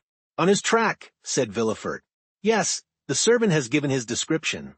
He is a man of from 50 to 52 years of age, dark, with black eyes covered with shaggy eyebrows and a thick mustache. He was dressed in a blue frock coat, buttoned up to the chin, and wore at his buttonhole the rosette of an officer of the Legion of Honor. Yesterday, a person exactly corresponding with this description was followed, but he was lost sight of at the corner of the Rue de la Jussienne and the Rue Coquerin. Villefort leaned on the back of an armchair, for as the Minister of Police went on speaking, he felt his legs bend under him. But when he learned that the unknown had escaped the vigilance of the agent who followed him, he breathed again. "Continue to seek for this man, sir," said the king to the Minister of Police, "for if, as I am all but convinced, General Canel, who would have been so useful to us at this moment, has been murdered, his assassins, Bonapartists or not, shall be cruelly punished." It required all Villefort's coolness not to betray the terror with which this declaration of the king inspired him. "How strange," continued the king, with some asperity, "the police think that they have disposed of the whole matter when they say, a murder has been committed, and especially so when they can add, and we are on the track of the guilty persons. Sire, your majesty will, I trust, be amply satisfied on this point at least. We shall see. I will no longer detain you, M. de Villefort, for you must be fatigued after so long a journey. Go and rest. Of course you stopped at your father's?" A feeling of faintness came over Villefort. "No, sire," he replied. "I alighted at the Hôtel de Madrid in the Rue de Tournon, but you have seen him." "Sire, I went straight to the Duc de Blocas." "But you will see him, then?" "I think not, sire." "I forgot," said Louis, smiling in a manner which proved that all these questions were not made without a motive. "I forgot you and M. Noirtier are not on the best terms possible, and that is another sacrifice made to the royal cause, and for which you should be recompensed. Sire, the kindness your majesty deigns to evince towards me is a recompense which so far surpasses my utmost ambition that I have nothing more to ask for. Never mind, sir, we will not forget you. Make your mind easy." In the meanwhile, the king here detached the cross of the Legion of Honor which he usually wore over his blue coat, near the cross of St. Louis, above the order of Notre Dame du Mont Carmel and St. Lazare, and gave it to Villefort. "In the meanwhile, take this cross." "Sire," said Villefort, "your majesty mistakes. This is an officer's cross." "Ma foi," said Louis XVIII, "take it such as it is, for I have not the time to procure you another. Blocas, let it be your care to see that the brevet is made out and sent to M. de Villefort." Villefort's eyes were filled with tears of joy and pride. He took the cross and kissed it. "And now," he said, "may I inquire what are the orders with which your majesty deigns to honor me? Take what rest you require. And remember that if you are not able to serve me here in Paris, you may be of the greatest service to me at Marseilles." "Sire," replied Villefort, bowing, "in an hour I shall have quitted Paris." "Go, sir," said the king, "and should I forget you, king's memories are short. Do not be afraid to bring yourself to my recollection. Baron, send for the Minister of War. Blocas, remain." "Ah, sir," said the Minister of Police to Villefort as they left the Tuileries, "you entered by luck's door, your fortune is made." "Will it be long first?" muttered Villefort, saluting the minister whose career was ended, and looking about him for a hackney coach. One passed at the moment, which he hailed. He gave his address to the driver, and springing in, threw himself on the seat, and gave loose to dreams of ambition. 10 minutes afterwards Villefort reached his hotel, ordered horses to be ready in 2 hours, and asked to have his breakfast brought to him. He was about to begin his repast when the sound of the bell rang sharp and loud. The valet opened the door, and Villefort heard someone speak his name. "Who could know that I was here already?" said the young man. The valet entered. "Well," said Villefort, "what is it? Who rang? Who asked for me?" "A stranger who will not send in his name." "A stranger who will not send in his name. What can he want with me?" "He wishes to speak to you." "To me?" "Yes." "Did he mention my name?" "Yes." "What sort of person is he?" "Why, sir, a man of about 50. "Short or tall?" "About your own height, sir." "Dark or fair?" "Dark, very dark, with black eyes, black hair, black eyebrows." "And how dressed?" asked Villefort quickly. "In a blue frock coat, buttoned up close, decorated with the Legion of Honor. "It is he," said Villefort, turning pale. Pardieu," said the individual whose description we have twice given, entering the door. "What a great deal of ceremony! Is it the custom in Marseilles for sons to keep their fathers waiting in their anterooms?" "Father," cried Villefort, "then I was not deceived. I felt sure it must be you." "Well, then if you felt so sure," replied the newcomer, putting his cane in a corner and his hat on a chair, "allow me to say, my dear Gerard, that it was not very filial of you to keep me waiting at the door." "Leave us, Germain," said Villefort. The servant quitted the apartment with evident signs of astonishment. Chapter 12. Father and Son. M. Noirtier. For it was indeed he who entered, looked after the servant until the door was closed, and then, fearing no doubt that he might be overheard, in the antechamber he opened the door again, nor was the precaution useless, as appeared from the rapid retreat of Germain, who proved that he was not exempt from the sin which ruined our first parents. M. Noirtier then took the trouble to close and bolt the antechamber door, then that of the bedchamber, and then extended his hand to Villefort, who had followed all his motions with surprise, which he could not conceal. "Well now, my dear Gerard," said he to the young man with a very significant look, "do you know, you seem as if you were not very glad to see me?" "My dear father," said Villefort, "I am, on the contrary, delighted. But I so little expected your visit that it has somewhat overcome me." "But, my dear fellow," replied M. Noirtier, seating himself, "I might say the same thing to you, when you announced to me your wedding for the 28th of February, and on the 3rd of March you turn up here in Paris. And if I have come, my dear father," said Gerard, drawing closer to M. Noirtier, "do not complain, for it is for you that I came, and my journey will be your salvation." "Ah, indeed," said M. Noirtier, stretching himself out at his ease in the chair. "Really, pray tell me all about it, for it must be interesting." "Father, you have heard speak of a certain Bonapartist club in the Rue Saint-Jacques? Number 53. Yes, I am vice-president. Father, your coolness makes me shudder." "Why, my dear boy, when a man has been proscribed by the mountaineers, has escaped from Paris in a hay cart, been hunted over the plains of Bordeaux by Robespierre's bloodhounds, he becomes accustomed to most things. But go on, what about the club in the Rue Saint-Jacques?" "Why, they induced General Quesnel to go there, and General Quesnel, who quitted his own house at 9 o'clock in the evening, was found the next day in the Seine." "And who told you this fine story?" "The king himself." "Well, then, in return for your story," continued Noirtier, "I will tell you another." "My dear father, I think I already know what you are about to tell me." "Ah, you have heard of the landing of the emperor?" "Not so loud. Father, I entreat of you, for your own sake as well as mine." "Yes, I heard this news, and knew it even before you could. For 3 days ago, I posted from Marseilles to Paris with all possible speed, half desperate at the enforced delay." "3 days ago? You are crazy."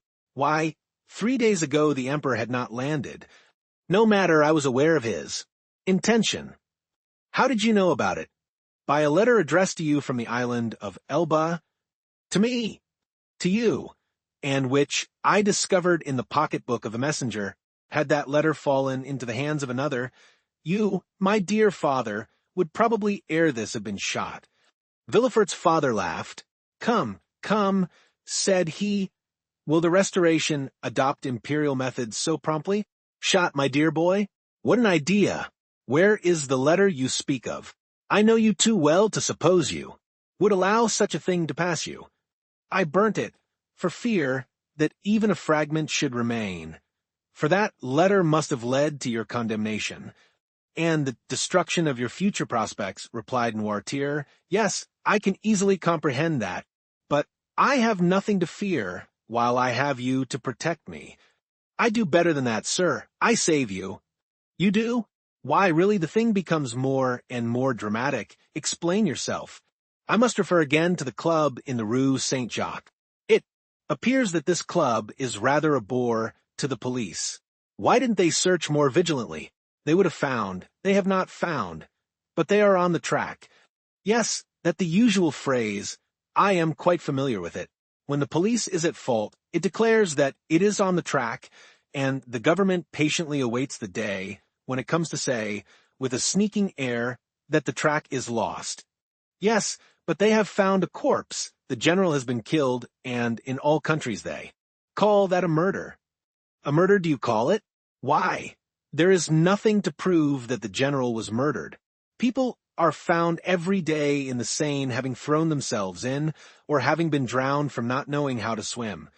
Father, you know very well that the general was not a man to drown himself in despair, and people do not bathe in the Seine in the month of January.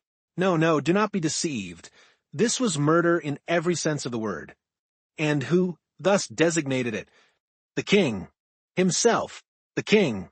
I thought he was philosopher enough to allow that there was no murder in politics. In politics, my dear fellow, as well as I do, there are no men, but ideas, no feelings, but interests. In politics, we do not kill a man. We only remove an obstacle, that is all. Would you like to know how matters have progressed? Well, I will tell you. It was thought reliance might be placed in General Canel. He was recommended to us from the island of Elba. One of us went to him and invited him to the Rue Saint-Jacques, where he would find some friends. He came there, and the plan was unfolded to him for leaving Elba, the projected landing, etc.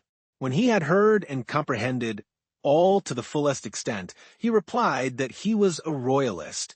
Then all looked at each other. He was made to take an oath, and did so, but with such an ill grace that it was really tempting Providence to swear thus, and yet, in spite of that, the general was allowed to depart free. Perfectly. Free. Yet, he did not return home. What could that mean? Why, my dear fellow, that on leaving us he lost his way, that's all. A murder? Really, Villefort, you surprise me. You, a deputy procureur, to found an accusation on such bad premises. Did I ever say to you, when you were fulfilling your character as a royalist and cut off the head of one of my party, "My son, you have committed a murder"? No, I said, "Very well, sir, you have gained the victory. Tomorrow, perchance, it will be our turn.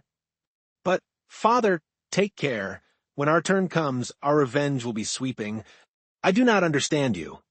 You rely on the usurper's return? We do. You are mistaken. He will not advance 2 leagues into the interior of France without being followed, tracked, and caught like a wild beast. My dear fellow, the emperor is at this moment on the way to Grenoble. On the 10th or 12th, he will be at Lyons, and on the 20th or 25th at Paris. The people will rise. Yes, to go and meet him. He has but a handful of men with him, and armies will be dispatched against him. Yes, to escort him into the capital. Really, my dear Gerard, you are but a child. You think yourself well informed because the telegraph has told you, 3 days after the landing, the usurper has landed at Cannes with several men. He is pursued. But where is he? What is he doing? You do not know at all, and in this way they will chase him to Paris, without drawing a trigger. Grenoble and Lyons are faithful cities, and will oppose to him an impassable barrier. Grenoble will open her gates to him with enthusiasm. All Lyons will hasten to welcome him. Believe me, we are as well informed as you, and our police are as good as your own. Would you like a proof of it? Well, you wished to conceal your journey from me, and yet I knew of your arrival half an hour after you had passed the barrier. You gave your direction to no one but your postilion, yet I have your address, and in proof I am here the very instant you are going to sit at table. Ring then, if you please, for a second knife, fork, and plate, and we will dine together. Indeed, replied Villefort, looking at his father with astonishment, you really do seem very well informed. The thing is simple enough. You who are in power have only the means that money produces. We who are in expectation have those which devotion prompts. Devotion, said Villefort with a sneer. Yes, devotion. For that is, I believe, the phrase for hopeful ambition.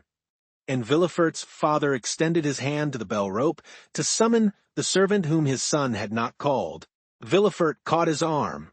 Wait, my dear father, said the young man. One word more. Say on. However stupid the royalist police may be, they do know one terrible thing. What is that? The description of the man who, on the morning of the day when General Canel disappeared, presented himself at his house. Oh, the admirable police have found that out, have they? And what may be that description? Dark complexion, hair, eyebrows, and whiskers black, blue frock coat, buttoned up to the chin, rosette of an officer of the Legion of Honor in his buttonhole, a hat with wide brim and a cane. Ah, ha, that's it, is it? Said Noirtier. And why then have they not laid hands on him? Because yesterday or the day before they lost sight of him at the corner of the Rue Coquerin. Didn't I say that your police were good for nothing? Yes, but they may catch him yet. True, said Noirtier, looking carelessly around him. True, if this person were not on his guard as he is, and he added with a smile, he will consequently make a few changes in his personal appearance.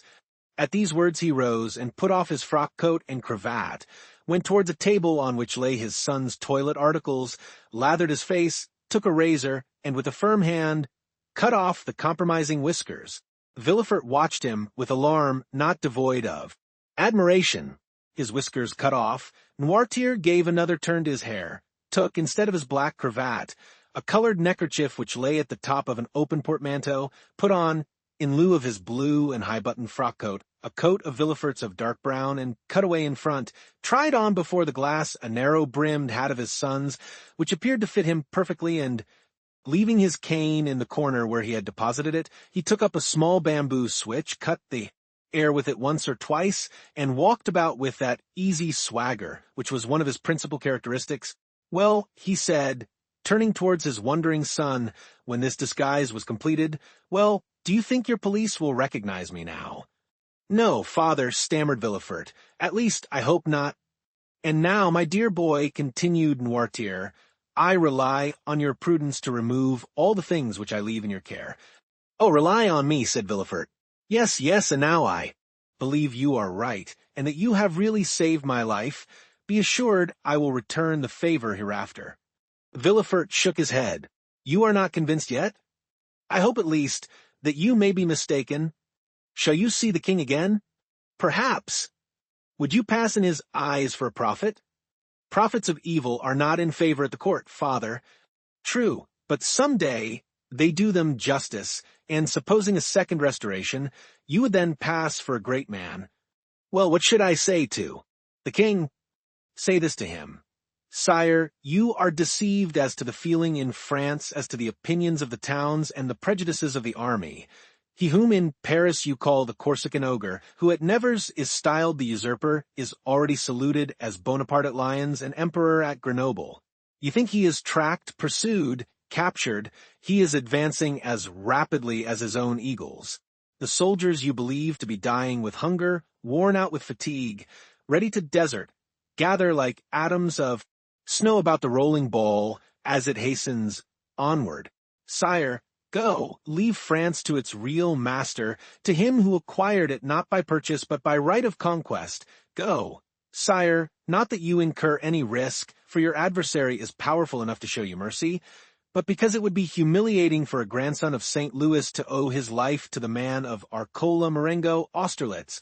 Tell him this, Gerard, or rather, tell him nothing. Keep your journey a secret. Do not boast of what you have come to Paris to do, or have done. Return with all speed.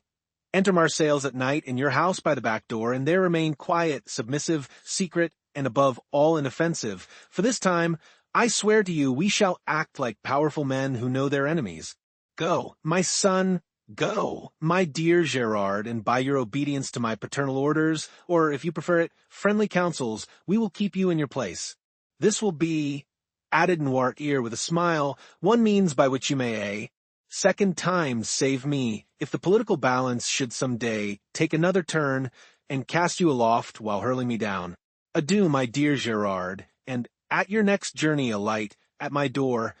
Noirtier left the room when he had finished with the same calmness that had characterized him during the whole of this remarkable and trying conversation. Villefort, pale and agitated, ran to the window, put aside the curtain, and saw him pass, cool and collected, by 2 or 3 ill-looking men at the corner of the street, who were there, perhaps, to arrest a man with black whiskers and a blue frock coat and hat with broad brim. Villefort stood watching, breathless, until his father had disappeared at the Rue Bussy. Then he turned to the various articles he had left behind him, put the black cravat and blue frock coat at the bottom of the portmanteau, threw the hat into a dark closet, broke the cane into small bits and flung it in the fire, put on his traveling cap, and calling his valet, checked, with a look, the 1,000 questions he was ready to ask, paid his bill, sprang into his carriage, which was ready, learned at Lyons that Bonaparte had entered Grenoble, and in the midst of the tumult which prevailed along the road, at length reached Marseilles, a prey to all the hopes and fears which enter into the heart of man with ambition and its first successes. Chapter 13. The 100 Days. Noirtier was a true prophet, and things progressed rapidly as he had predicted. Everyone knows the history of the famous return from Elba, a return which was unprecedented in the past and will probably remain without a counterpart in the future. Louis XVIII made but a faint attempt to parry this unexpected blow. The monarchy he had scarcely reconstructed tottered on its precarious foundation, and at a sign from the emperor the incongruous structure of ancient prejudices and new ideas fell to the ground. Villefort, therefore, gained nothing save the king's gratitude, which was rather likely to injure him at the present time, and the cross of the Legion of Honor, which he had the prudence not to wear, although M. de Blocas had duly forwarded the brevet. Napoleon would, doubtless, have deprived Villefort of his office had it not been for Noirtier, who was all-powerful at court, and thus the Girondin of '93 and the Senator of 1806 protected him, who so lately had been his protector. All Villefort's influence barely enabled him to stifle the secret Dantès had so nearly divulged. The king's procureur alone was deprived of his office, being suspected of royalism. However, scarcely was the imperial power established, that is, scarcely had the emperor re-entered the Tuileries and begun to issue orders from the closet into which we have introduced our readers, he found on the table their Louis XVIII's half-filled snuff-box. Scarcely had this occurred when Marseilles began, in spite of the authorities, to rekindle the flames of civil war, always smoldering in the south, and it required but little to excite the populace to acts of far greater violence than the shouts and insults with which they assailed the royalists whenever they ventured abroad. Owing to this change, the worthy shipowner became at that moment, we will not say all-powerful, because Morel was a prudent and rather timid man, so much so that many of the most zealous partisans of Bonaparte accused him of moderation, but sufficiently influential to make a demand in favor of Dantès. Villefort retained his place, but his marriage was put off until a more favorable opportunity. If the emperor remained on the throne, Gerard required a different alliance to aid his career. If Louis XVIII returned, the influence of M. de Saint-Méran, like his own, could be vastly increased and the marriage be still more suitable. The deputy procureur was, therefore, the first magistrate of Marseilles, when one morning his door opened, and M. Morel was announced. Anyone else would have hastened to receive him, but Villefort was a man of ability, and he knew this would be a sign of weakness.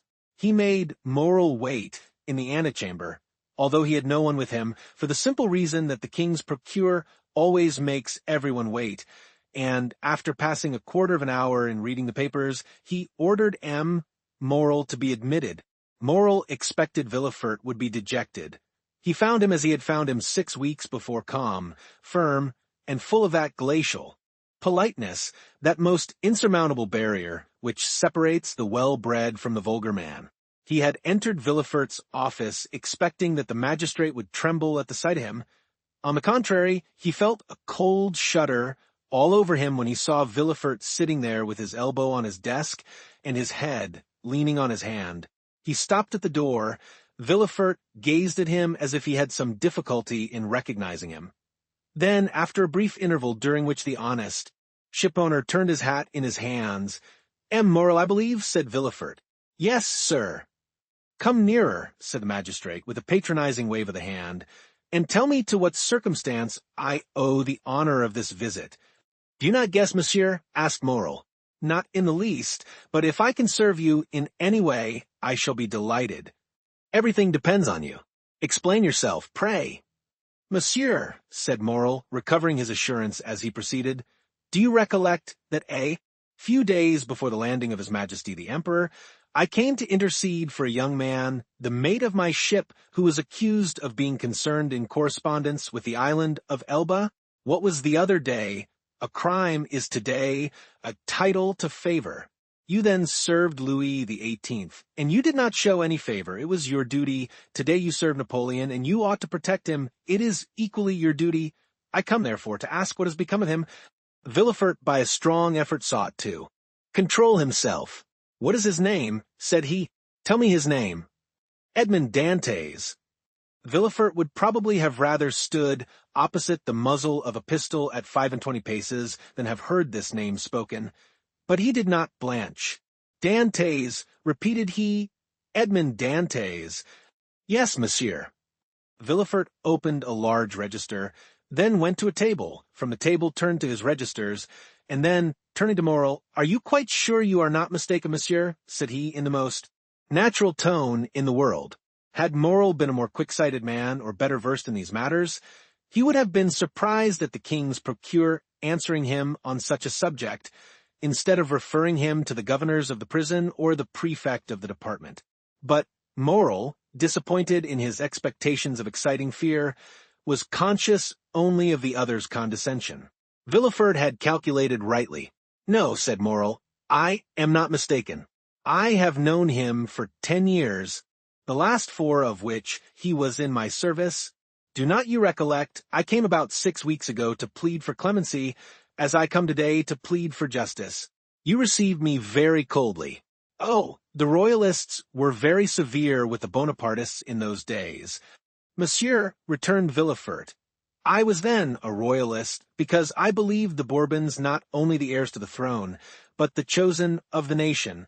The miraculous return of Napoleon has conquered me. The legitimate monarch is he who is loved by his people." "That's right," cried Morrel. "I like to hear you speak thus, and I augur well for Edmond from it." "Wait a moment," said Villefort, turning over the leaves of a register. "I have it a sailor who was about to marry a young Catalan girl. I recollect now. It was a very serious charge." "How so?" "You know that when he left here, he was taken to the Palais de Justice." "Well, I made my report to the authorities at Paris, and a week after he was carried off." "Carried off?" said Morrel. "What can they have done with him?" "Oh, he has been taken to Fenestrelles, to Pignerol, or to the St. Marguerite Islands. Some fine morning he will return to take command of your vessel. Come when he will, it shall be kept for him. But how is it he is not already returned? It seems to me the first care of government should be to set at liberty those who have suffered for their adherence to it." "Do not be too hasty, Morrel," replied Villefort. "The order of imprisonment came from high authority, and the order for his liberation must proceed from the same source. And as Napoleon has scarcely been reinstated a fortnight, the letters have not yet been forwarded." "But," said Morrel, "is there no way of expediting all these formalities, of releasing him from arrest?" "There has been no arrest." "How?" "It is sometimes essential to government to cause a man's disappearance without leaving any traces, so that no written forms or documents may defeat their wishes. It might be so under the Bourbons, but at present it has always been so, my dear Morrel, since the reign of Louis XIV. The Emperor is more strict in prison discipline than even Louis himself, and the number of prisoners whose names are not on the register is incalculable. Had Morrel even any suspicions, so much kindness would have dispelled them." "Well, Villefort, how would you advise me to act?" asked he. "Petition the minister." "Oh, I know what that is. The minister receives 200 petitions every day, and does not read 3. "That is true, but he will read a petition countersigned and presented by me." "And will you undertake to deliver it?" "With the greatest pleasure. Dantès was then guilty, and now he is innocent, and it is as much my duty to free him as it was to condemn him." Villefort thus forestalled any danger of an inquiry, which, however improbable it might be, if it did take place, would leave him defenseless. But how shall I address the minister? Sit down there, said Villefort, giving up his place to Morrel, and write what I dictate. Will you be so good? Certainly. But lose no time, we have lost too much already. That is true. Only think what the poor fellow may even now be suffering. Villefort shuddered at the suggestion, but he had gone too far to draw back. Dantès must be crushed to gratify Villefort's ambition. Villefort dictated a petition in which, from an excellent intention, no doubt Dantès' patriotic services were exaggerated, and he was made out one of the most active agents of Napoleon's return. It was evident that at the sight of this document, the minister would instantly release him. The petition finished, Villefort read it aloud. That will do, said he. Leave the rest to me. Will the petition go soon? Today. Countersigned by you? The best thing I can do will be to certify the truth of the contents of your petition, and, sitting down, Villefort wrote the certificate at the bottom. What? More is to be done. I will do whatever is necessary. This assurance delighted Morrel, who took leave of Villefort, and hastened to announce to old Dantès that he would soon see his son. As for Villefort, instead of sending to Paris, he carefully preserved the petition that so fearfully compromised Dantès in the hopes of an event that seemed not unlikely, that is, a second restoration. Dantès remained a prisoner, and heard not the noise of the fall of Louis XVIII's throne, or the still more tragic destruction of the empire.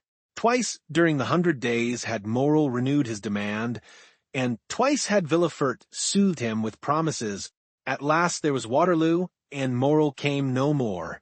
He had done all that was in his power, and any fresh attempt would only compromise himself uselessly. Louis XVIII remounted the throne. Villefort, to whom Marseilles had become filled with remorseful memories, sought and obtained the situation of king's procureur at Toulouse and a fortnight. Afterwards, he married Mademoiselle de Saint-Méran, whose father now stood higher at court than ever. And so Dantès, after the 100 days and after Waterloo, remained in his dungeon, forgotten of earth and heaven. Danglars comprehended the full extent of the wretched fate that overwhelmed Dantès. And when Napoleon returned to France, he, after the manner of mediocre minds, termed the coincidence a decree of Providence. But when Napoleon returned to Paris, Danglars' heart failed him, and he lived in constant fear of Dantès' return on a mission of vengeance.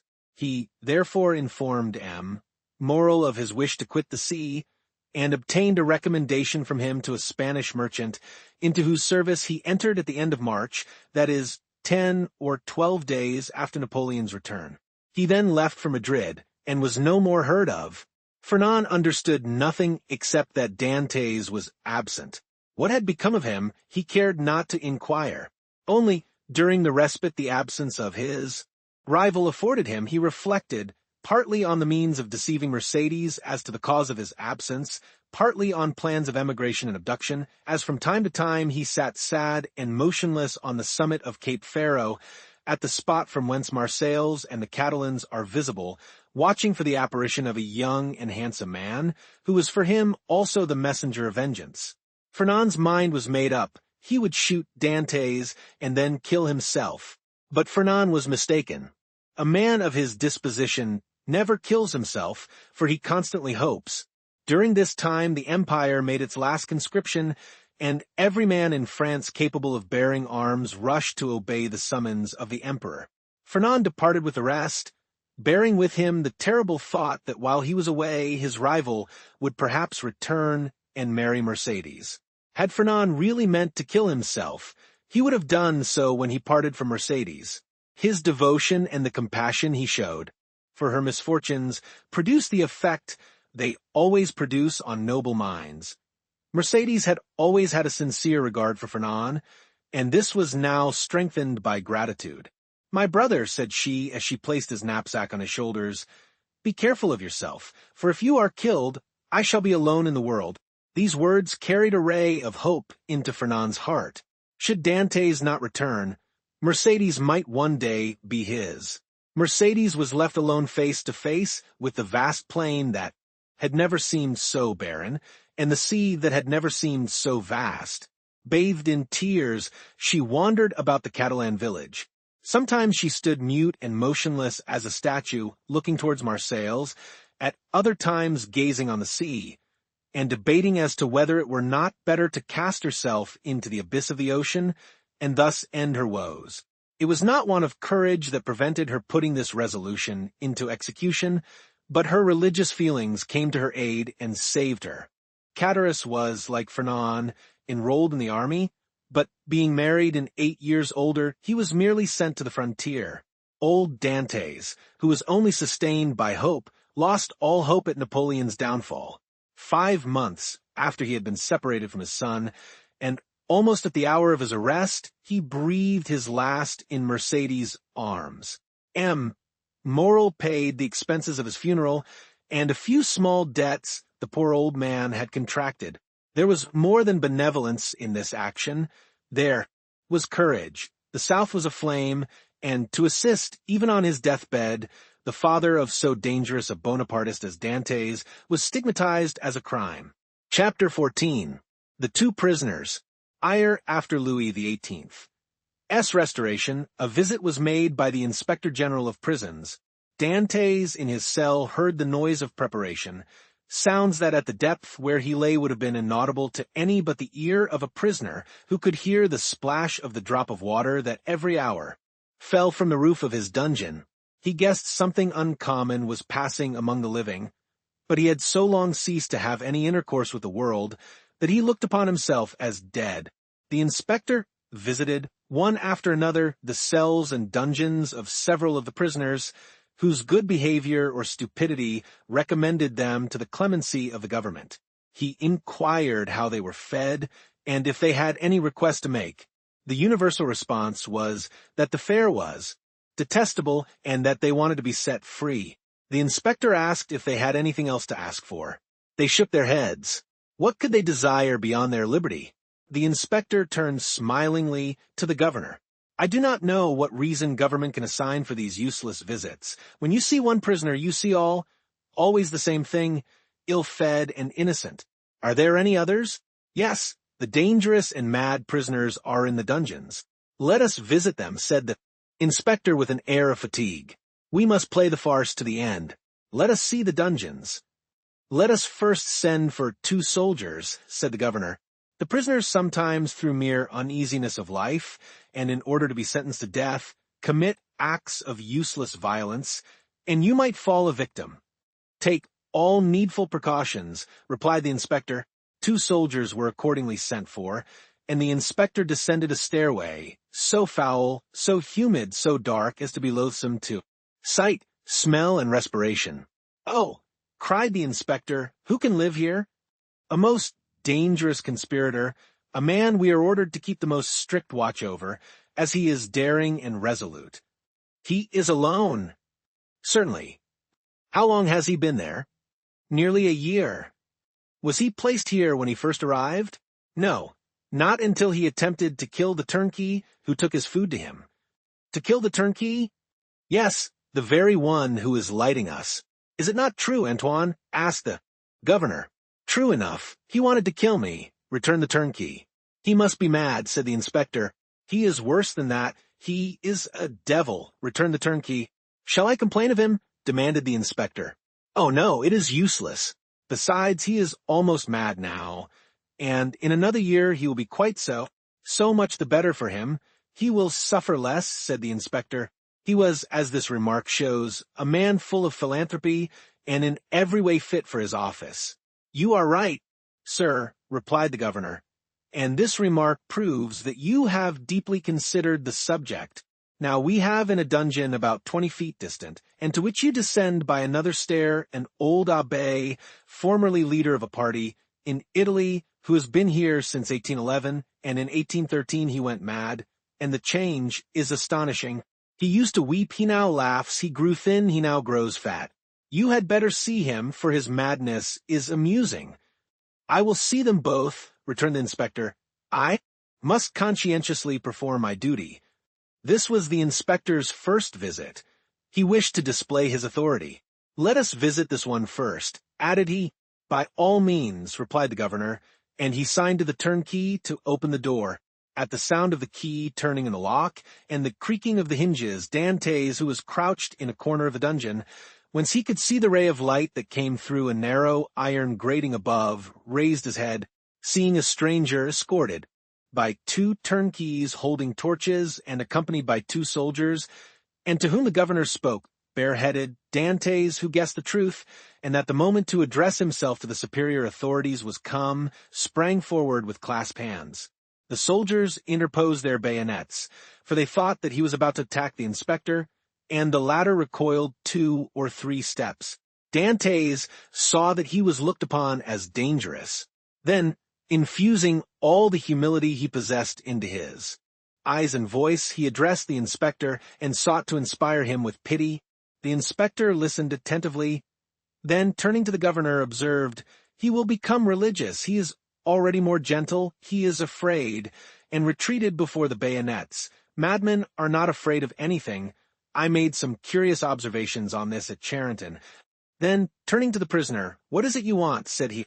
"I want to know what crime I have committed to be tried, and if I am guilty to be shot, if innocent to be set at liberty." "Are you well fed?" said the inspector. "I believe so. I don't know, it's of no consequence.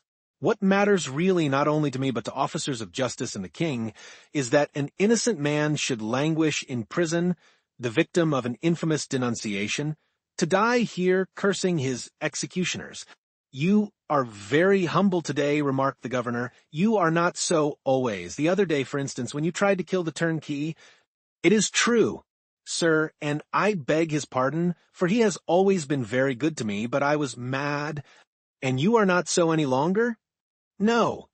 Captivity has subdued me. I have been here so long." "So long. When were you arrested then?" asked the inspector. "The 28th of February, 1815, at 2:30 in the afternoon. Today is the 30th of July, 1816. Why, it is but 17 months. "Only 17 months," replied Dantès.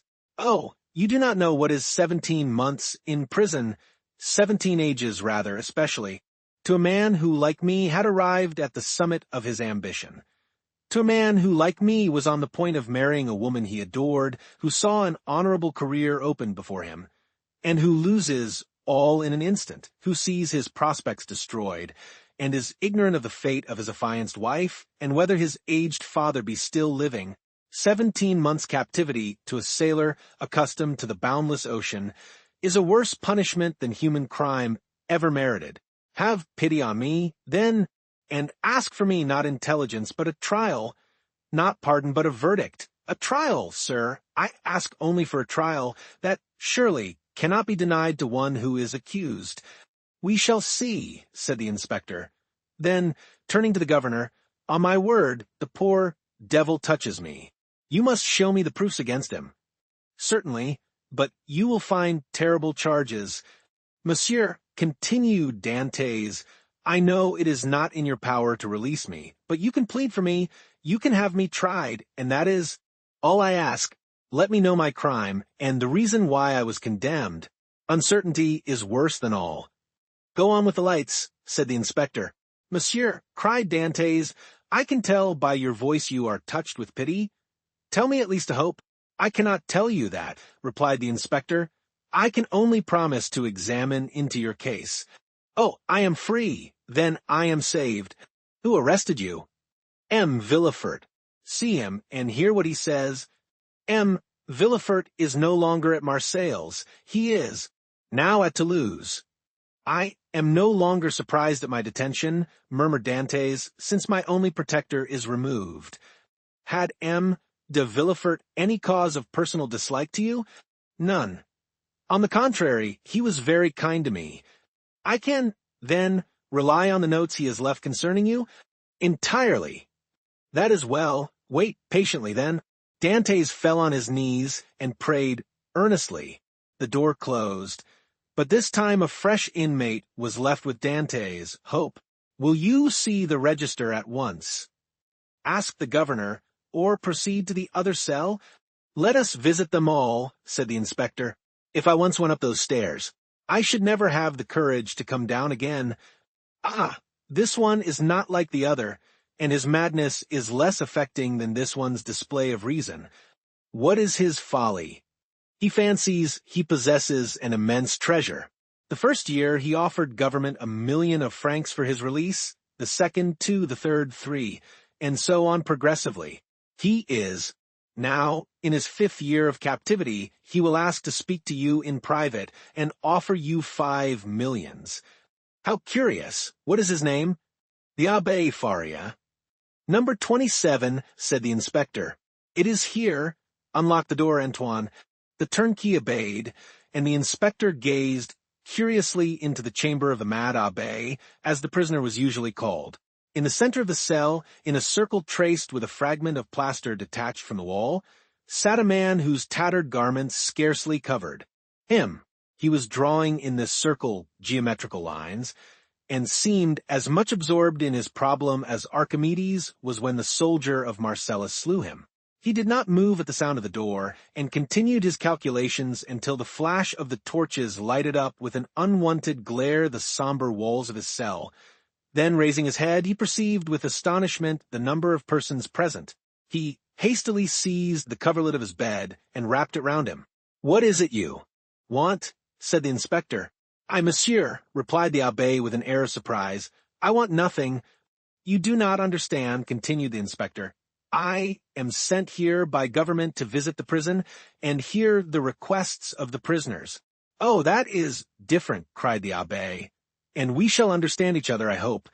"There now," whispered the governor, "it is just as I told you." "Monsieur," continued the prisoner, "I am the Abbé Faria, born at Rome. I was for 20 years Cardinal Spada's secretary. I was arrested, why, I know not, toward the beginning of the year 1811. Since then, I have demanded my liberty from the Italian and French government. Why from the French government? Because I was arrested at Piombino, and I presume that, like Milan and Florence, Piombino has become the capital of some French department. "Ah," said the inspector, "you have not the latest news from Italy?" "My information dates from the day on which I was arrested," returned the Abbé Faria, "and as the emperor had created the kingdom of Rome for his infant son, I presume that he has realized the dream of Machiavelli and Caesar Borgia, which was to make Italy a united kingdom." "Monsieur," returned the inspector, "Providence has changed this gigantic plan you advocate so warmly.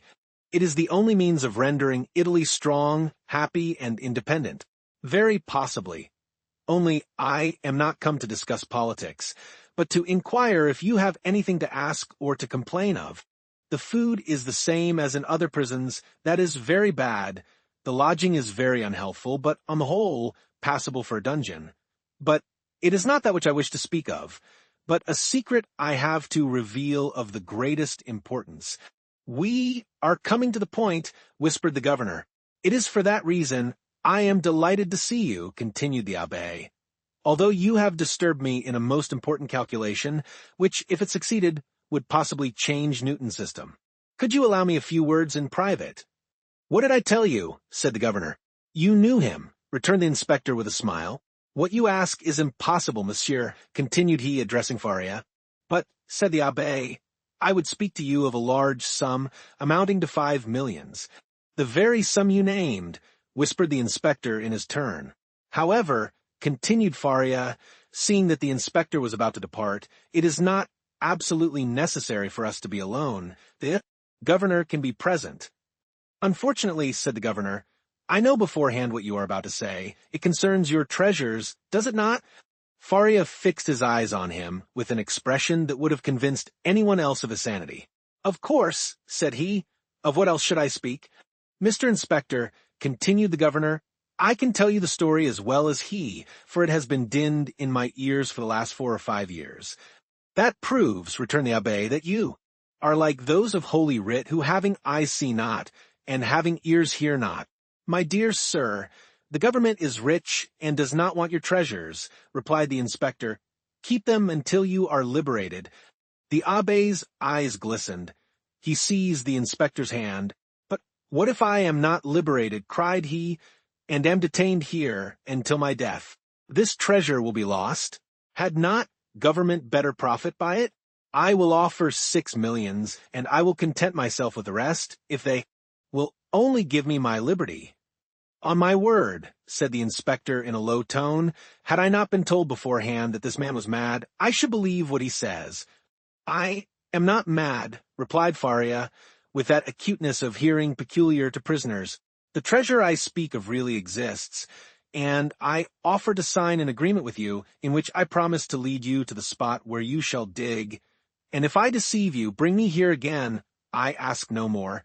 The governor laughed. Is the spot far? From here? 800 leagues. It is not ill-planned, said the governor.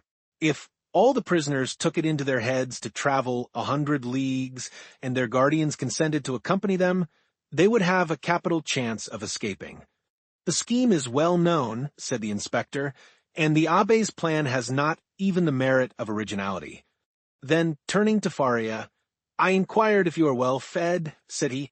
Swear to me, replied Faria, to free me if what I tell you prove true, and I will stay here while you go to the spot. Are you well fed? Repeated the inspector.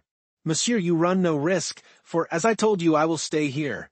So there is no chance of my escaping. You do not reply to my question, replied the inspector impatiently. Nor you to mine, cried the abbe. You will not accept my gold. I will keep it for myself. You refuse me my liberty, God will give it me. And the abbe, casting away his coverlet, resumed his place and continued his calculations. What is he doing there? Said the inspector. Counting his treasures, replied the governor. Faria replied to this sarcasm with a glance of profound contempt. They went out. The turnkey closed the door behind them. He was wealthy once, perhaps, said the inspector, or dreamed he was and awoke mad. After all, said the inspector, if he had been rich, he would not have been here. So the matter ended for the Abbé Faria. He remained in his cell, and this visit only increased the belief in his insanity. Caligula, or Nero, those treasure-seekers, those desirers of the impossible, would have accorded to the poor wretch, in exchange for his wealth, the liberty he so earnestly prayed for. But the kings of modern times, restrained by the limits of mere probability, have neither courage nor desire. They fear the ear that hears their orders, and the eye that scrutinizes their actions. Formerly they believed themselves sprung from Jupiter and shielded by their birth, but nowadays they are not inviolable. It has always been against the policy of despotic governments to suffer the victims of their persecutions to reappear. As the Inquisition rarely allowed its victims to be seen with their limbs distorted and their flesh lacerated by torture, so madness is always concealed in its cell, from whence, should it depart, it is conveyed to some gloomy hospital, where the doctor has no thought for man or mind in the mutilated being the jailer delivers to him. The very madness of the Abbé Faria, gone mad in prison, condemned him to perpetual captivity. The inspector kept his word with Dantès. He examined the register and found the following note concerning him. Edmond Dantès, violent Bonapartist, took an active part in the return from Elba, the greatest watchfulness and care to be exercised. This note was in a different hand from the rest, which showed that it had been added since his confinement. The inspector could not contend against this accusation. He simply wrote, "Nothing to be done." This visit had infused new vigor into Dantès. He had till then forgotten the date, but now, with a fragment of plaster, he wrote the date, July 30th, 1816, and made a mark every day, in order not to lose his reckoning again. Days and weeks passed away, then months. Dantès still waited. He at first expected to be freed in a fortnight. This fortnight expired. He decided that the inspector would do nothing until his return to Paris, and that he would not reach there until his circuit was finished. He therefore fixed 3 months. 3 months passed away, then 6 more. Finally, 10 months and a half had gone by, and no favorable change had taken place, and Dantès began to fancy the inspector's visit but a dream, an illusion of the brain. At the expiration of a year, the governor was transferred. He had obtained charge of the fortress at Ham. He took with him several of his subordinates, and amongst them Dantès' jailer. A new governor arrived. It would have been 2. tedious to acquire the names of the prisoners. He learned their numbers instead. This horrible place contained 50 cells. Their inhabitants were designated by the numbers of their cell, and the unhappy young man was no longer called Edmond Dantès. He was now number 34. Chapter 15. Number 34 and number 27. Dantès passed through all the stages of torture natural to prisoners in suspense. He was sustained at first by that pride of conscious innocence which is the sequence to hope.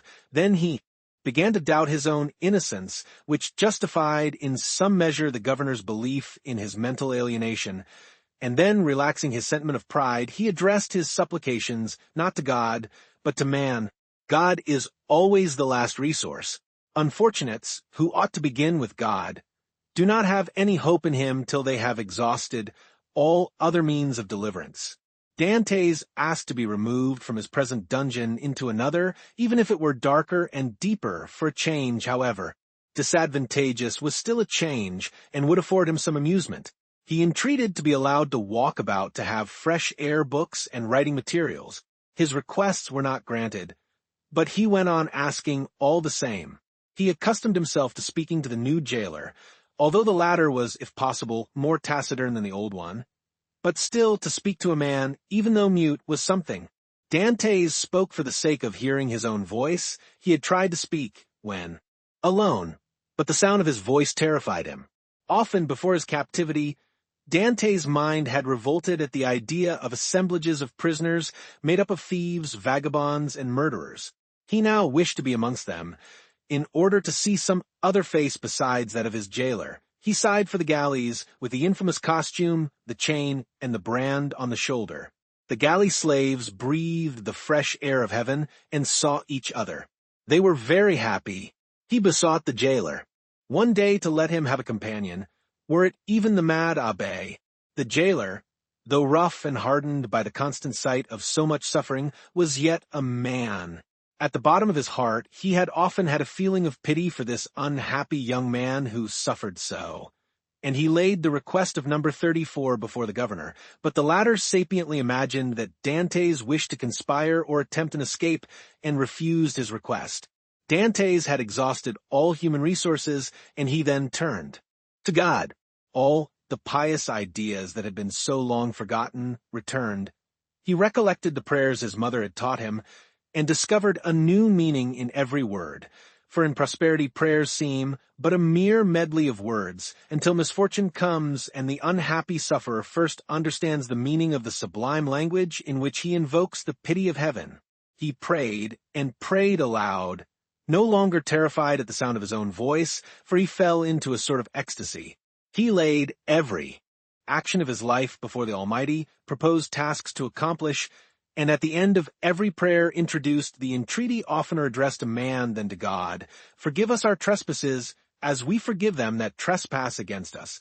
Yet, in spite of his earnest prayers, Dantès remained a prisoner. Then gloom settled heavily upon him. Dantès was a man of great simplicity of thought, and without education. He could not, therefore, in the solitude of his dungeon, traverse in mental vision the history of the ages, bring to life the nations that had perished, and rebuild the ancient cities so vast and stupendous in the light of the imagination, and that pass before the eye, glowing with celestial colors in Martin's Babylonian pictures. He could not do this, he whose past life was so short, whose present so melancholy, and his future so doubtful. 19 years of light to reflect upon in eternal darkness. No distraction could come to his aid. His energetic spirit that would have, exalted in thus revisiting the past, was imprisoned like an eagle in a cage. He clung to one idea, that of his happiness, destroyed without apparent cause by an unheard of fatality. He considered and reconsidered this idea, devoured it, so to speak, as the implacable Ugolino devours the skull of Archbishop Roger in the Inferno of Dante. Rage supplanted religious fervor. Dantès uttered blasphemies that made his jailer recoil with horror, dashed himself furiously against the walls of his prison, wreaked his anger upon everything, and chiefly upon himself, so that the least thing, a grain of sand, a straw, or a breath of air that annoyed him, led to paroxysms of fury. Then the letter that Villefort had showed to him recurred to his mind, and every line gleamed forth in fiery letters on the wall like the mean Tekel Upharsin of Belshazzar. He told himself that it was the enmity of man, and not the vengeance of heaven, that had thus plunged him into the deepest misery.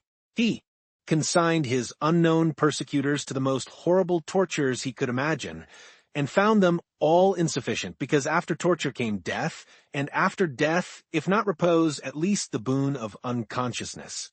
By dint of constantly dwelling on the idea that tranquility was death, and if punishment were the end in view, other tortures than death must be invented, he began to reflect on suicide. Unhappy he, who, on the brink of misfortune, broods over ideas like these. Before him is a Dead Sea that stretches in azure calm before the eye, but he who unwarily ventures within its embrace finds himself struggling with a monster that would drag him down to perdition. Once thus ensnared, unless the protecting hand of God snatch him thence, all is over, and his struggles but tend to hasten his destruction. This state of mental anguish is, however, less terrible than the sufferings that precede or the punishment that possibly will follow. There is a sort of consolation at the contemplation of the yawning abyss, at the bottom of which lie darkness and obscurity. Edmond found some solace in these ideas. All his sorrows, all his sufferings, with their train of gloomy specters, fled from his cell when the angel of death seemed about to enter. Dantès reviewed his past life with composure, and looking forward with terror to his future existence, chose that middle line that seemed to afford him a refuge. Sometimes, said he, in my voyages when I was a man and commanded, other men, I have seen the heavens overcast, the sea rage and foam, the storm arise, and like a monstrous bird, beating the two horizons with its wings. Then I felt that my vessel was a vain refuge, that trembled and shook before the tempest. Soon the fury of the waves and the sight of the sharp rocks announced the approach of death, and death then terrified me, and I used all my skill and intelligence as a man and a sailor to struggle against the wrath of God. But I did so because I was happy, because I had not courted death, because to be cast upon a bed of rocks and seaweed seemed terrible, because I was unwilling that I, a creature made for the service of God, should serve for food to the gulls and ravens. But now it is different. I have lost all that bound me to life. Death smiles and invites me to repose. I die after my own manner. I die exhausted and broken-spirited as I fall asleep when I have paced 3,000 times round my cell, that is 30,000 steps, or about 10 leagues. No sooner had this idea taken possession of him than he became more composed, arranged his couch to the best of his power, ate little and slept less, and found existence almost supportable, because he felt that he could throw it off at pleasure, like a worn-out garment. Two methods of self-destruction were at his disposal. He could hang himself with his handkerchief to the window bars, or refuse food and die of starvation. But the first was repugnant to him. Dantès had always entertained the greatest horror of pirates who are hung up to the yardarm. He would not die by what seemed an infamous death. He resolved to adopt the second, and began that day to carry out his resolve. Nearly 4 years had passed away. At the end of the second he had ceased to mark the lapse of time. Dantès said, I wish to die, and had chosen the manner of his death, and fearful of changing his mind, he had taken an oath to die. When my morning and evening meals are brought, thought he, I will cast them out of the window, and they will think that I have eaten them. He kept his word. Twice a day he cast out, through the barred aperture, the provisions his jailer brought him, at first gaily, then with deliberation, and at last with regret. Nothing but the recollection of his oath gave him strength to proceed. Hunger made viands once repugnant, now acceptable. He held the plate in his hand for an hour at a time, and gazed thoughtfully at the morsel of bad meat, of tainted fish, of black and moldy bread. It was the last yearning for life contending with the resolution of despair. Then his dungeon seemed less somber, his prospects less desperate. He was still young, he was only 4 or 25, he had nearly 50 years to live. What unforeseen events might not open his prison door and restore him to liberty? Then he raised to his lips the repast that, like a voluntary Tantalus, he refused himself, but he thought of his oath, and he would not break it. He persisted until at last he had not sufficient strength to rise and cast his supper out of the loophole. The next morning he could not see or hear. The jailer feared he was dangerously ill. Edmond hoped he was dying. Thus the day passed away. Edmond felt a sort of stupor creeping over him, which brought with it a feeling almost of content. The gnawing pain at his stomach had ceased, his thirst had abated. When he closed his eyes, he saw myriads of lights dancing before them like the will-o'-the-wisps that play about the marshes. It was the twilight of that mysterious country called death. Suddenly, about 9 o'clock in the evening, Edmond heard a hollow sound in the wall against which he was lying. So many loathsome animals inhabited the prison that their noise did not in general awake him, but whether abstinence had quickened his faculties or whether the noise was really louder than usual, Edmond raised his head and listened. It was a continual scratching, as if made by a huge claw, a powerful tooth, or some iron instrument attacking the stones. Although weakened, the young man's brain instantly responded to the idea that haunts all prisoners' liberty. It seemed to him that heaven had at length taken pity on him, and had sent this noise to warn him on the very brink of the abyss. Perhaps one of those beloved ones he had so often thought of was thinking of him, and striving to diminish the distance that separated them. No, doubtless he was deceived, and it was but one of those dreams that forerun death. Edmond still heard the sound. It lasted nearly 3 hours. He then heard a noise of something falling, and all was silent. Some hours afterwards it began again, nearer and more distinct. Edmond was intensely interested. Suddenly the jailer entered. For a week since he had resolved to die, and during the 4 days that he had been carrying out his purpose, Edmond had not spoken to the attendant, had not answered him when he inquired what was the matter with him, and turned his face to the wall when he looked too curiously at him. But now the jailer might hear the noise and put an end to it, and so destroy a ray of something like hope that soothed his last moments. The jailer brought him his breakfast.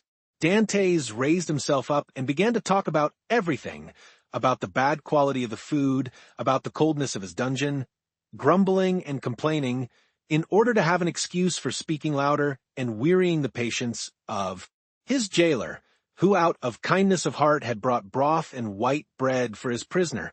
Fortunately, he fancied that Dantès was delirious, and placing the food on the rickety table, he withdrew. Edmond listened, and the sound became more and more distinct. There can be no doubt about it, thought he. It is some prisoner who is striving to obtain his freedom. Oh, if I were only there to help him. Suddenly another idea took possession of his mind, so used to misfortune that it was scarcely capable of hope, the idea that the noise was made by workmen the governor had ordered to repair the neighboring dungeon. It was easy to ascertain this. But how could he risk the question? It was easy to call his jailer's attention to the noise and watch his countenance as he listened. But might he not by this means destroy hopes far more important than the short-lived satisfaction of his own curiosity? Unfortunately, Edmond's brain was still so feeble that he could not bend his thoughts to anything in particular.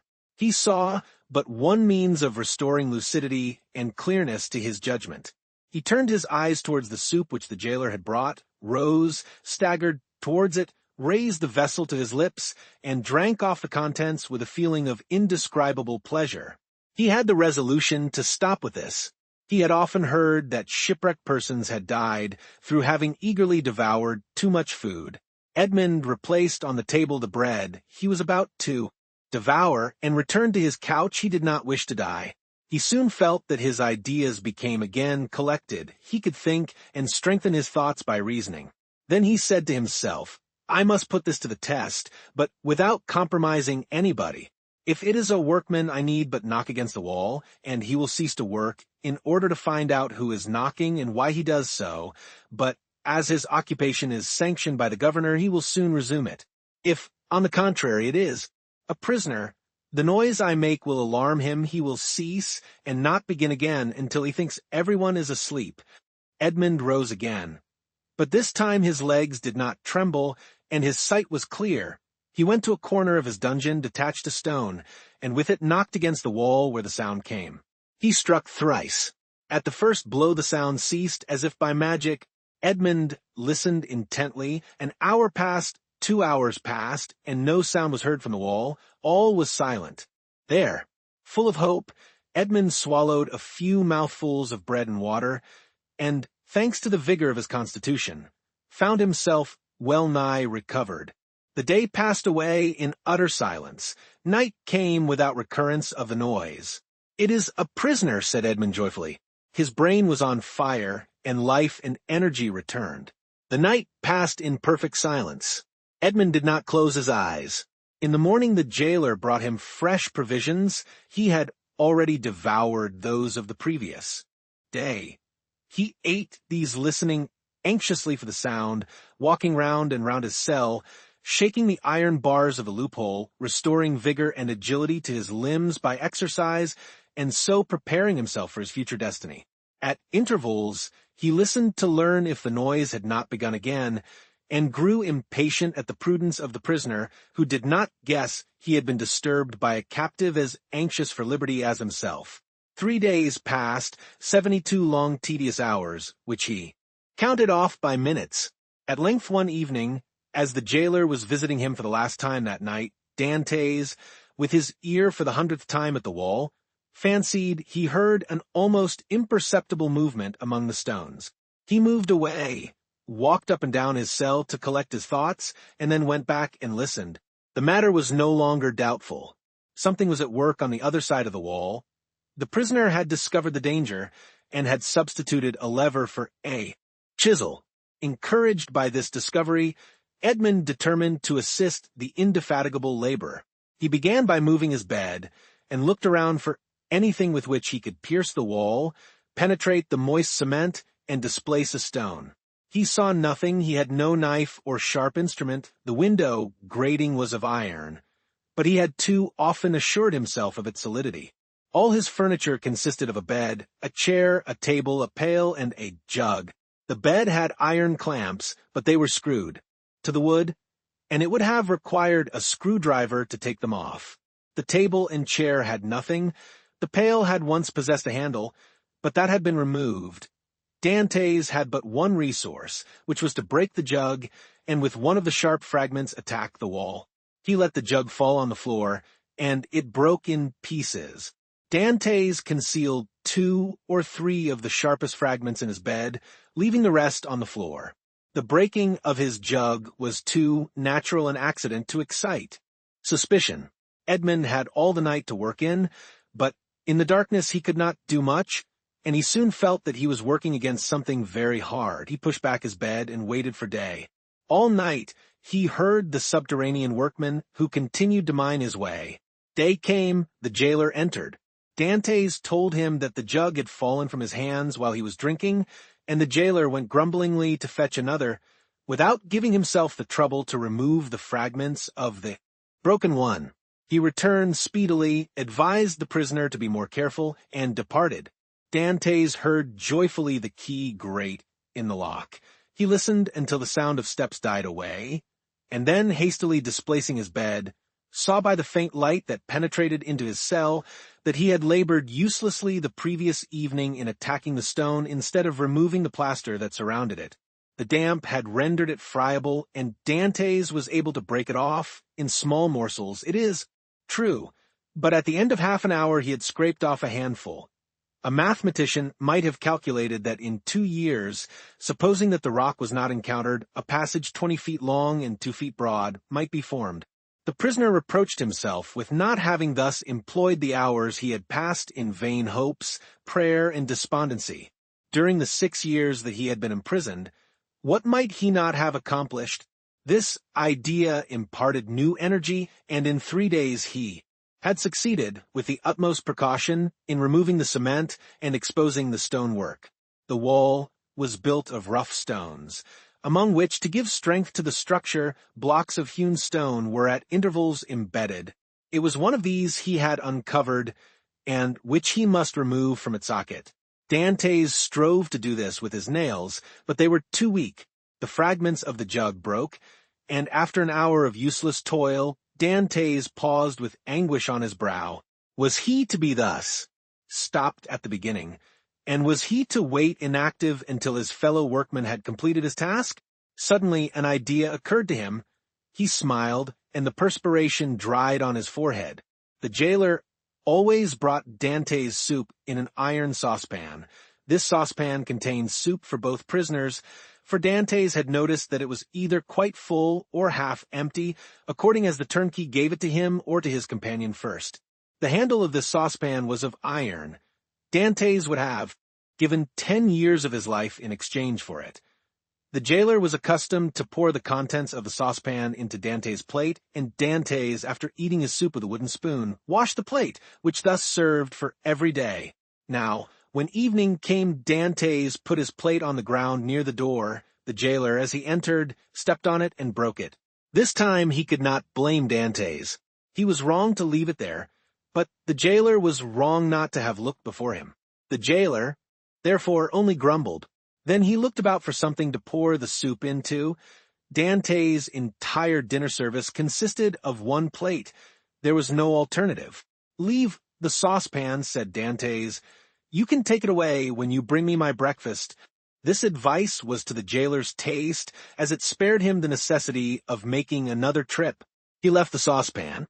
Dantès was beside himself with joy. He rapidly devoured his food, and after waiting an hour, lest the jailer should change his mind and return, he removed his bed, took the handle of the saucepan, inserted the point between the hewn stone and rough stones of the wall, and employed it as a lever. A slight oscillation showed Dantès that all went well. At the end of an hour the stone was extricated from the wall, leaving a cavity a foot and a half in diameter. Dantès carefully collected the plaster, carried it into the corner of his cell, and covered it with earth. Then, wishing to make the best use of his time, while he had the means of labor, he continued to work without ceasing. At the dawn of day he replaced the stone, pushed his bed against the wall, and lay down. The breakfast consisted of a piece of bread. The jailer entered and placed the bread on the table. "Well, don't you intend to bring me another plate?" said Dantès. "No," replied the turnkey. "You destroy everything.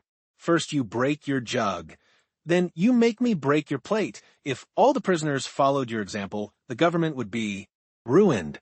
I shall leave you the saucepan and pour your soup into that.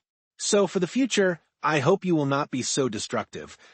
Dantès raised his eyes to heaven and clasped his hands beneath the coverlet. He felt more gratitude for the possession of this piece of iron than he had ever felt for anything. He had noticed, however, that the prisoner on the other side had ceased to labor. No matter, this was a greater reason for proceeding. If his neighbor would not come to him, he would go to his neighbor. All day he toiled on untiringly, and by the evening he had succeeded in extracting 10 handfuls of plaster and fragments of stone. When the hour for his jailer's visit arrived, Dantès straightened the handle of the saucepan as well as he could, and placed it in its accustomed place. The turnkey poured his ration of soup into it, together with the fish. For thrice a week the prisoners were deprived of meat. This would have been a method of reckoning time, had not Dantès long ceased to do so. Having poured out the soup, the turnkey retired. Dantès wished to ascertain whether his neighbor had really ceased to work. He listened. All was silent, as it had been for the last 3 days. Dantès sighed. It was evident that his neighbor distrusted him. However, he toiled on all the night without being discouraged, but after 2 or 3 hours he encountered an obstacle. The iron made no impression, but met with a smooth surface. Dantès touched it, and found that it was a beam. This beam crossed, or rather blocked up, the hole Dantès had made. It was necessary, therefore, to dig above or under it. The unhappy young man had not thought of this. "Oh, my God, murmured he, "I have so earnestly prayed to you that I hoped my prayers had been heard. After having deprived me of my liberty, after having deprived me of death, after having recalled me to existence, my God, have pity on me, and do not let me die in despair." "Who talks of God and despair at the same time?" said a voice that seemed to come from beneath the earth. and deadened by the distance, sounded hollow and sepulchral in the young man's ears. Edmond's hair stood on end, and he rose to his knees. "Ah," said he, "I hear a human voice." Edmond had not heard anyone speak save his jailer for 4 or 5 years. And a jailer is no man to a prisoner. He is a living door, a barrier of flesh and blood, adding strength to restraints of oak and iron. "In the name of heaven," cried Dantès, "speak again, though the sound of your voice terrifies me." "Who are you?" "Who are you?" said the voice. "An unhappy prisoner," replied Dantès, who made no hesitation in answering. "Of what country?" "A Frenchman." "Your name?" "Edmond Dantès." "Your profession?" "A sailor." "How long have you been here?" "Since the 28th of February, 1815. "Your crime?" "I am innocent." "But of what are you accused?" "Of having conspired to aid the Emperor's return." "What? For the Emperor's return? The Emperor is no longer on the throne, then?" "He abdicated at Fontainebleau in 1814 and was sent to the island of Elba." "But how long have you been here that you are ignorant of all this?" "Since 1811. Dantès shuddered. This man had been 4 years longer than himself in prison. "Do not dig any more," said the voice. "Only tell me, how high up is your excavation?" "On a level with the floor." "How is it concealed?" "Behind my bed." "Has your bed been moved since you have been a prisoner?" "No. What does your chamber open on?" "A corridor." "And the corridor?" "On a court." "Alas!" murmured the voice. "Oh, what is the matter?" cried Dantès. "I have made a mistake, owing to an error in my plans. I took the wrong angle, and have come out 15 feet from where I intended. I took the wall you are mining for the outer wall of the fortress. But then you would be close to the sea? That is what I hoped. And supposing you had succeeded, I should have thrown myself into the sea, gained one of the islands near here, the Isle de Daume or the Isle de Tiboulen, and then I should have been safe. Could you have swum so far? Heaven would have given me strength, but now all is lost. Oh, yes. Stop up your excavation carefully, do not work any more, and wait until you hear from me. Tell me at least who you are?" I am number 27. "You mistrust me, then," said Dantès. Edmond fancied he heard a bitter laugh resounding from the depths. "Oh, I am a Christian," cried Dantès, guessing instinctively that this man meant to abandon him. "I swear to you by him who died for us that naught shall induce me to breathe one syllable to my jailers. But I conjure you, do not abandon me. If you do, I swear to you, for I have got to the end of my strength, that I will dash my brains out against the wall, and you will have my death to reproach yourself with. How old are you?" "Your voice is that of a young man." "I do not know my age, for I have not counted the years I have been here. All I do know is that I was just 19 when I was arrested, the 28th of February, 1815. "Not quite 26, murmured the voice. "At that age he cannot be a traitor." "Oh, no, no," cried Dantès. "I swear to you again, rather than betray you, I would allow myself to be hacked in pieces. You have done well to speak to me and ask for my assistance, for I was about to form another plan and leave you, but your age reassures me. I will not forget you. Wait. How long? I must calculate our chances. I will give you the signal. But you will not leave me. You will come to me, or you will let me come to you. We will escape, and if we cannot escape, we will talk, you of those whom you love, and I of those whom I love. You must love somebody. No, I am alone in the world. Then you will love me. If you are young, I will be your comrade. If you are old, I will be your son. I have a father who is 70, if he yet lives. I only love him and a young girl called Mercedes. My father has not yet forgotten me, I am sure, but God alone knows if she loves me still. I shall love you as I loved my father." "It is well," returned the voice. "Tomorrow." These few words were uttered with an accent that left no doubt of his sincerity. Dantès rose, dispersed the fragments with the same precaution as before, and pushed his bed back against the wall. He then gave himself up to his happiness.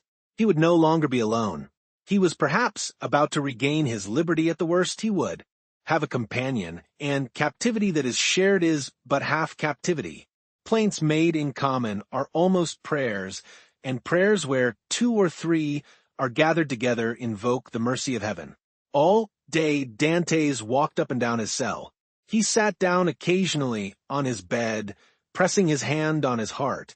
At the slightest noise, he bounded towards the door. Once or twice the thought crossed his mind that he might be separated from this unknown whom he loved already, and then his mind was made up. When the jailer moved his bed and stooped to examine the opening, he would kill him with his water jug. He would be condemned to die, but he was about to die of grief and despair when this miraculous noise recalled him to life. The jailer came in the evening. Dantès was on his bed. It seemed to him that thus he better guarded the unfinished opening. Doubtless there was a strange expression in his eyes, for the jailer said, "Come, are you going mad again?" Dantès did not answer. He feared that the emotion of his voice would betray him. The jailer went away, shaking his head. Night came. Dantès hoped that his neighbor would profit by the silence to address him, but he was mistaken. The next morning, however, just as he removed his bed from the wall, he heard 3 knocks. He threw himself on his knees. "Is it you?" said he. "I am here." "Is your jailer gone?" "Yes," said Dantès. "He will not return until the evening, so that we have 12 hours before us." "I can work, then?" said the voice. "Oh, yes, yes, this instant I entreat you." In a moment that part of the floor on which Dantès was resting his 2 hands, as he knelt with his head in the opening, suddenly gave way. He drew back smartly, while a mass of stones and earth disappeared in a hole that opened beneath the aperture he himself had formed. Then from the bottom of this passage, the depth of which it was impossible to measure, he saw appear first the head, then the shoulders, and lastly the body of a man who sprang lightly into his cell. Chapter 16. A learned Italian. Seizing in his arms the friend so long and ardently desired, Dantès almost carried him towards the window in order to obtain a better view of his features by the aid of the imperfect light that struggled through the grating. He was a man of small stature, with hair blanched rather by suffering and sorrow than by age. He had a deep-set, penetrating eye, almost buried beneath the thick gray eyebrow, and a long and still, black beard reaching down to his breast.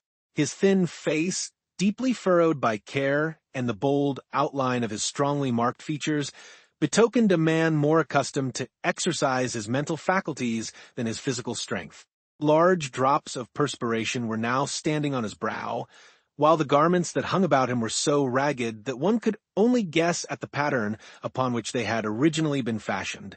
The stranger might have numbered 60 or 65 years, but a certain briskness and appearance of vigor in his movements made it probable that he was aged more from captivity than the course of time. He received the enthusiastic greeting of his young acquaintance with evident pleasure, as though his chilled affections were rekindled and invigorated by his contact with one so warm and ardent. He thanked him with grateful cordiality for his kindly welcome, although he must at that moment have been suffering bitterly to find another dungeon where he had fondly reckoned on discovering a means of regaining his liberty. "Let us first see," said he, "whether it is possible to remove the traces of my entrance here. Our future tranquillity depends upon our jailers being entirely ignorant of it." Advancing to the opening, he stooped and raised the stone easily in spite of its weight. Then, fitting it into its place, he said, "You removed this stone very carelessly, but I suppose you had no tools to aid you." "Why," exclaimed Dantès with astonishment, "do you possess any?" "I made myself some, and with the exception of a file, I have all that are necessary, a chisel, pincers, and lever." "Oh, how I should like to see these products of your industry and patience. Well, in the first place, here is my chisel." So saying, he displayed a sharp, strong blade, with a handle made of beechwood. "And with what did you contrive to make that?" inquired Dantès. "With one of the clamps of my bedstead, and this very tool has sufficed me to hollow out the road by which I came hither, a distance of about 50 feet. 50 feet, responded Dantès, almost terrified. "Do not speak so loud. Young man, don't speak so loud." It frequently occurs in a state prison like this that persons are stationed outside the doors of the cells purposely to overhear the conversation of the prisoners. But they believe I am shut up alone here. That makes no difference. And you say that you dug your way a distance of 50 feet to get here? I do, that is about the distance that separates your chamber from mine, only unfortunately I did not curve aright for want of the necessary geometrical instruments to calculate my scale of proportion. Instead of taking an ellipsis of 40 feet, I made it 50. I expected, as I told you, to reach the outer wall, pierce through it, and throw myself into the sea. I have, however, kept along the corridor on which your chamber opens, instead of going beneath it. My labor is all in vain, for I find that the corridor looks into a courtyard filled with soldiers. That's true, said Dantès, but the corridor you speak of only bounds one side of my cell. There are 3 others. Do you know anything of their situation? This one is built against a solid rock, and it would take 10 experienced miners duly furnished with the requisite tools as many years to perforate it. This adjoins the lower part of the governor's apartments, and were we to work our way through, we should only get into some lock-up cellars where we must necessarily be recaptured. The 4th and last side of your cell faces on. Stop a minute now, where does it face? The wall of which he spoke was the one in which was fixed the loophole by which light was admitted to the chamber. This loophole, which gradually diminished in size as it approached the outside, to an opening through which a child could not have passed, was for better security furnished with 3 iron bars, so as to quiet all apprehensions, even in the mind of the most suspicious jailer as to the possibility of a prisoner's escape. As the stranger asked the question, he dragged the table beneath the window. "Climb up," said he to Dantès.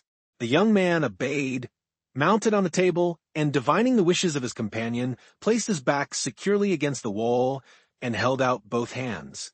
The stranger, whom as yet Dantès knew only by the number of his cell, sprang up with an agility by no means to be expected in a person of his years, and light and steady on his feet as a cat or a lizard, climbed from the table to the outstretched hands of Dantès, and from them to his shoulders. Then, bending double, for the ceiling of the dungeon prevented him from holding himself erect, he managed to slip his head between the upper bars of the window, so as to be able to command a perfect view from top to bottom.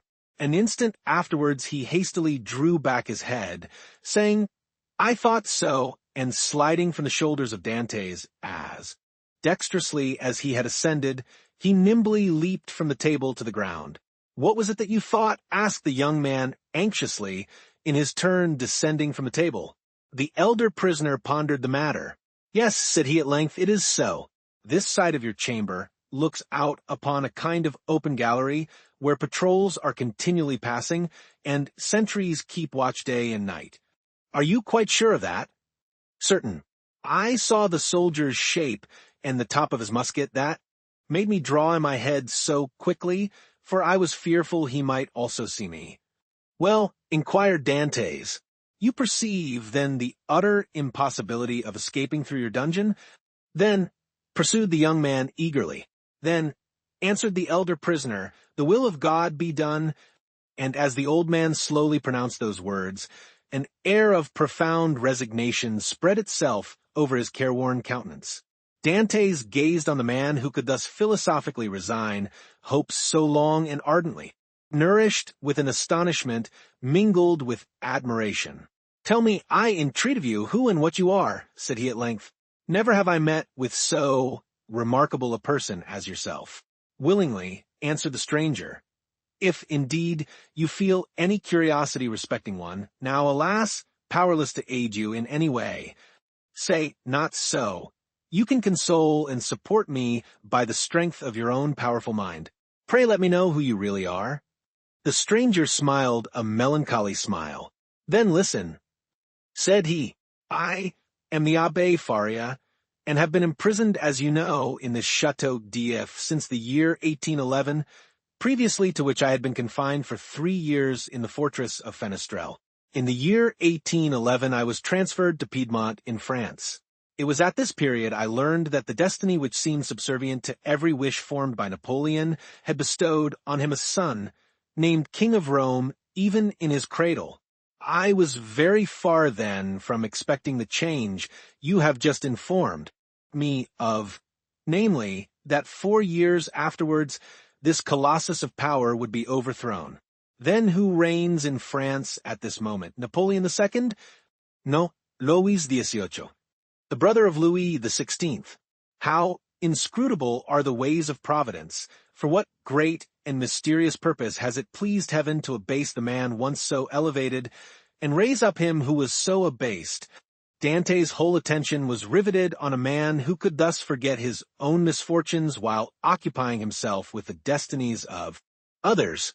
Yes, yes, continued he, 'twill be the same as it was in England, after Charles I, Cromwell, after Cromwell, Charles II, and then James II, and then some son-in-law or relation, some Prince of Orange, a stadtholder who becomes a king, then new concessions to the people, then a constitution, then liberty.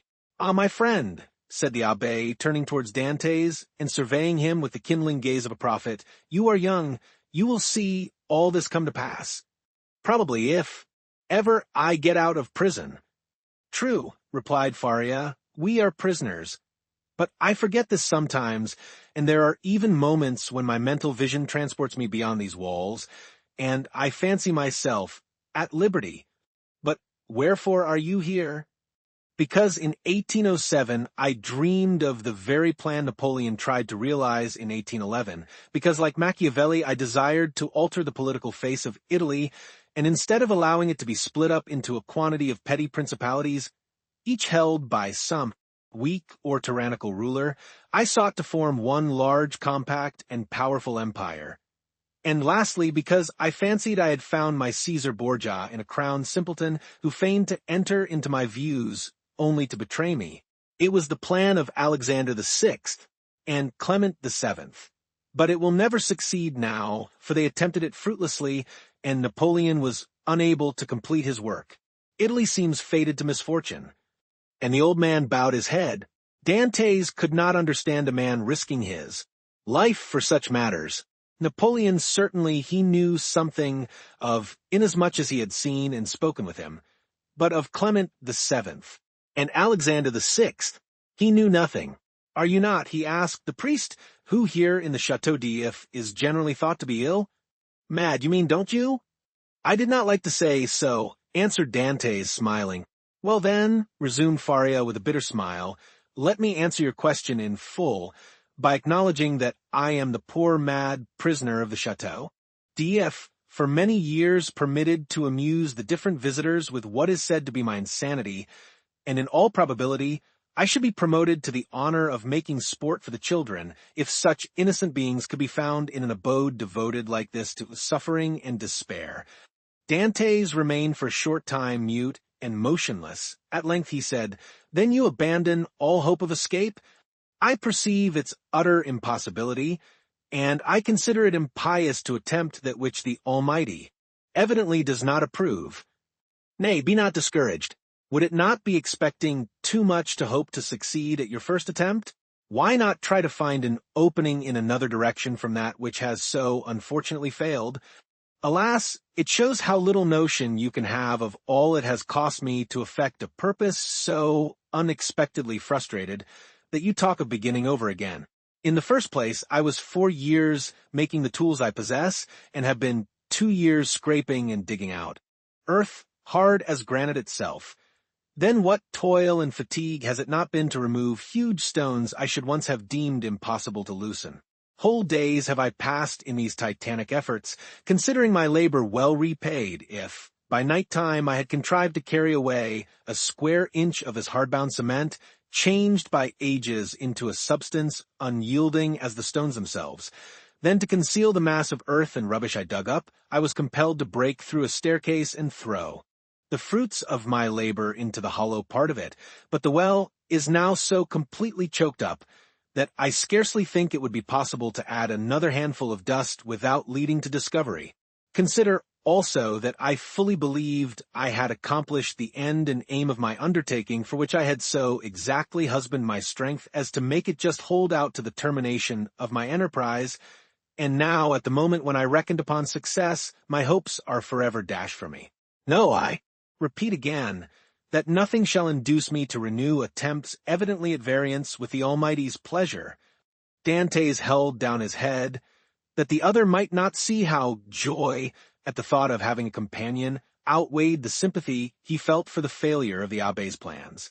The abbé sank upon Edmond's bed, while Edmond himself remained standing. Escape had never once occurred to him. There are, indeed, some things which appear so impossible that the mind does not dwell on them for an instant. To undermine the ground for 50 feet, to devote 3 years to a labor which, if successful, would conduct you to a precipice overhanging the sea, to plunge into the waves from the height of 50, 60, perhaps 100 feet, at the risk of being dashed to pieces against the rocks, should you have been fortunate enough to have escaped the fire of the sentinels, and even supposing all these perils past, then to have to swim for your life a distance of at least 3 miles ere you could reach the shore, were difficulties so startling and formidable that Dantès had never even dreamed of such a scheme, resigning himself rather to death. But the sight of an old man clinging to life with so desperate a courage gave a fresh turn to his ideas and inspired him with new courage. Another, older and less strong than he, had attempted what he had not had sufficient resolution to undertake, and had failed only because of an error in calculation. This same person, with almost incredible patience and perseverance, had contrived to provide himself with tools requisite for so unparalleled an attempt. Another had done all this. Why then was it impossible to Dantès? Faria had dug his way through 50 feet. Dantès would dig 100. Faria, at the age of 50, had devoted 3 years to the task. He was but half as old, would sacrifice 6. Faria, a priest and savant, had not shrunk from the idea of risking his life by trying to swim a distance of 3 miles to one of the islands, Dom, Retano, or Le Maire. Should a hardy sailor, an experienced diver like himself, shrink from a similar task? Should he, who had so often for mere amusement's sake plunged to the bottom of the sea to fetch up the bright coral branch, hesitate to entertain the same project? He could do it in an hour, and how many times had he, for pure pastime, continued in the water for more than twice as long? At once Dantès resolved to follow the brave example of his energetic companion, and to remember that what has once been done may be done again. After continuing some time in profound meditation, the young man suddenly exclaimed, "I have found what you were in search of." Faria started. "Have you indeed?" cried he, raising his head with quick anxiety. "Pray let me know what it is you have discovered." "The corridor through which you have bored your way from the cell you occupy here extends in the same direction as the outer gallery, does it not?" "It does." "And is not above 15 feet from it?" "About that." "Well, then, I will tell you what we must do.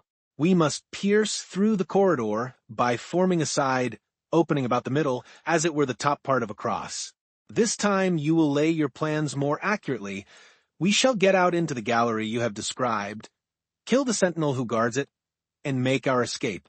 All we require to ensure success is courage, and that you possess and strength which I am not deficient in. As for patience, you have abundantly proved yours. You shall now see me prove mine." "One instant, my dear friend," replied the abbé. "It is clear you do not understand the nature of the courage with which I am endowed, and what use I intend making of my strength. As for patience, I consider that I have abundantly exercised that in beginning every morning the task of the night before, and every night renewing the task of the day. But then, young man, and I pray of you to give me your full attention, then I thought I could not be doing anything displeasing to the Almighty in trying to set an innocent being at liberty, one who had committed no offense and merited not condemnation. And have your notions changed?" asked Dantès with much surprise. "Do you think yourself more guilty in making the attempt since you have encountered me?" "No, neither do I wish to incur guilt. Hitherto, I have fancied myself merely waging war against circumstances, not men. I have thought it no sin to bore through a wall or destroy a staircase, but I cannot so easily persuade myself to pierce a heart or take away a life." A slight movement of surprise escaped Dantès. "Is it possible," said he, that where your liberty is at stake you can allow any such scruple to deter you from obtaining it? Tell me, replied Faria, what has hindered you from knocking down your jailer with a piece of wood torn from your bedstead, dressing yourself in his clothes, and endeavoring to escape? Simply the fact that the idea never occurred to me, answered Dantès. Because, said the old man, the natural repugnance to the commission of such a crime prevented you from thinking of it. And so it ever is because in simple and allowable things our natural instincts keep us from deviating from the strict line of duty. The tiger, whose nature teaches him to delight in shedding blood, needs but the sense of smell to show him when his prey is within his reach, and by following this instinct he is enabled to measure the leap necessary to permit him to spring on his victim. But man, on the contrary, loathes the idea of blood. It is not alone that the laws of social life inspire him with a shrinking dread of taking life, his natural construction and physiological formation. Dantès was confused and silent at this explanation of the thoughts which had unconsciously been working in his mind, or rather soul. For there are two distinct sorts of ideas, those that proceed from the head, and those that emanate from the heart. Since my imprisonment, said Faria, I have thought over all the most celebrated cases of escape on record. They have rarely been successful. Those that have been crowned with full success have been long meditated upon and carefully arranged, such, for instance, as the escape of the Duc de Beaufort from the Château de Vincennes, that of the Abbé de Bucquoy from for l'Évêque, of Latude from the Bastille. Then there are those for which chance sometimes affords opportunity, and those are the best of all. Let us, therefore, wait patiently for some favorable moment, and when it presents itself, profit by it. Ah, said Dantès, you might well endure the tedious delay. You were constantly employed in the task you set yourself, and when weary with toil, you had your hopes to refresh and encourage you. I assure you, replied the old man, I did not turn to that source for recreation or support. What did you do then? I wrote or studied. Were you, then, permitted the use of pens, ink, and paper? Oh, no, answered the abbé. I had none but what I made for myself. You made paper, pens, and ink? Yes. Dantès gazed with admiration, but he had some difficulty in believing. Faria saw this. When you pay me a visit in my cell, my young friend, said he, I will show you an entire work, the fruits of the thoughts and reflections of my whole life, many of them meditated over in the shades of the Colosseum at Rome, at the foot of St. Mark's Column at Venice, and on the borders of the Arno at Florence, little imagining at the time that they would be arranged in order within the walls of the Château d'If. The work I speak of is called A Treatise on the Possibility of a General Monarchy in Italy, and will make one large quarto volume. And on what have you written all this? On two of my shirts. I invented a preparation that makes linen as smooth and as easy to write on as parchment. You are then a chemist? Somewhat. I know Lavoisier and was the intimate friend of Cabanis. But for such a work, you must have needed books. Had you any? I had nearly 5,000 volumes in my library at Rome. But after reading them over many times, I found out that with 150 well-chosen books a man possesses, if not a complete summary of all human knowledge, at least all that a man need really know. I devoted 3 years of my life to reading and studying these 150 volumes, till I knew them nearly by heart, so that, since I have been in prison, a very slight effort of memory has enabled me to recall their contents as readily as though the pages were open before me. I could recite you the whole of Thucydides, Xenophon, Plutarch, Titus Livius, Tacitus, Strata, Jornans, Dante, Montaigne, Shakespeare, Spinoza, Machiavelli, and Bossuet. I name only the most important. You are, doubtless, acquainted with a variety of languages, so as to have been able to read all these? Yes, I speak 5 of the modern tongues, that is to say, German, French, Italian, English, and Spanish. By the aid of ancient Greek, I learned modern Greek. I don't speak it so well as I could wish, but I am still trying to improve myself. Improve yourself, repeated Dantès. Why? How can you manage to do so? Why, I made a vocabulary of the words I knew, turned, returned, and arranged them, so as to enable me to express my thoughts through their medium. I know nearly 1,000 words, which is all that is absolutely necessary. Although I believe there are nearly 100,000 in the dictionaries, I cannot hope to be very fluent. But I certainly should have no difficulty in explaining my wants and wishes, and that would be quite as much as I should ever require. Stronger grew the wonder of Dantès, who almost fancied he had to do with one gifted with supernatural powers. Still hoping to find some imperfection which might bring him down to a level with human beings, he added, "Then, if you were not furnished with pens, how did you manage to write the work you speak of? I made myself some excellent ones, which would be universally preferred to all others if once known. You are aware what huge whitings are served to us on mager days. Well, I selected the cartilages of the heads of these fishes, and you can scarcely imagine the delight with which I welcomed the arrival of each Wednesday, Friday, and Saturday as affording me the means of increasing my stock of pens, for I will freely confess that my historical labors have been my greatest solace and relief. While retracing the past, I forget the present, and traversing it with the path of history, I cease to remember that I am myself a prisoner." "But the ink," said Dantès. "Of what did you make your ink?" "There was formerly a fireplace in my dungeon," replied Faria, "but it was closed up long ere I became an occupant of this prison. Still, it must have been many years in use, for it was thickly covered with a coating of soot. This soot I dissolved in a portion of the wine brought to me every Sunday, and I assure you a better ink cannot be desired. For very important notes, for which closer attention is required, I pricked one of my fingers and wrote with my own blood. And when asked Dantès, 'May I see all this?' 'Whenever you please,' replied the abbé. 'Oh, then let it be directly,' exclaimed the young man.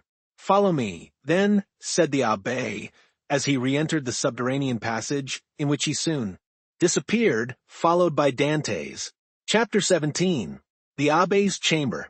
After having passed with tolerable ease through the subterranean passage, which, however, did not admit of their holding themselves erect, the two friends reached the further end of the corridor into which the abbé's cell opened. From that point the passage became much narrower and barely permitted one to creep through on hands and knees. The floor of the abbé's cell was paved, and it had been by raising one of the stones in the most obscure corner that Faria had been able to commence the laborious task of which Dantès had witnessed the completion. As he entered the chamber of his friend, Dantès cast around one eager and searching glance in quest of expected marvels, but nothing more than common met his view. "It is well," said the abbé. "We have some hours before us. It is now just 12:15 o'clock. Instinctively Dantès turned round to observe by what watch or clock the abbé had been able so accurately to specify the hour. "Look at this ray of light which enters by my window," said the abbé, "and then observe the lines traced on the wall. Well, by means of these lines, which are in accordance with the double motion of the earth and the ellipse it describes round the sun, I am enabled to ascertain the precise hour with more minuteness than if I possessed a watch, for that might be broken or deranged in its movements, while the sun and earth never vary in their appointed paths." This last explanation was wholly lost upon Dantès, who had always imagined, from seeing the sun rise from behind the mountains and set in the Mediterranean, that it moved and not the earth.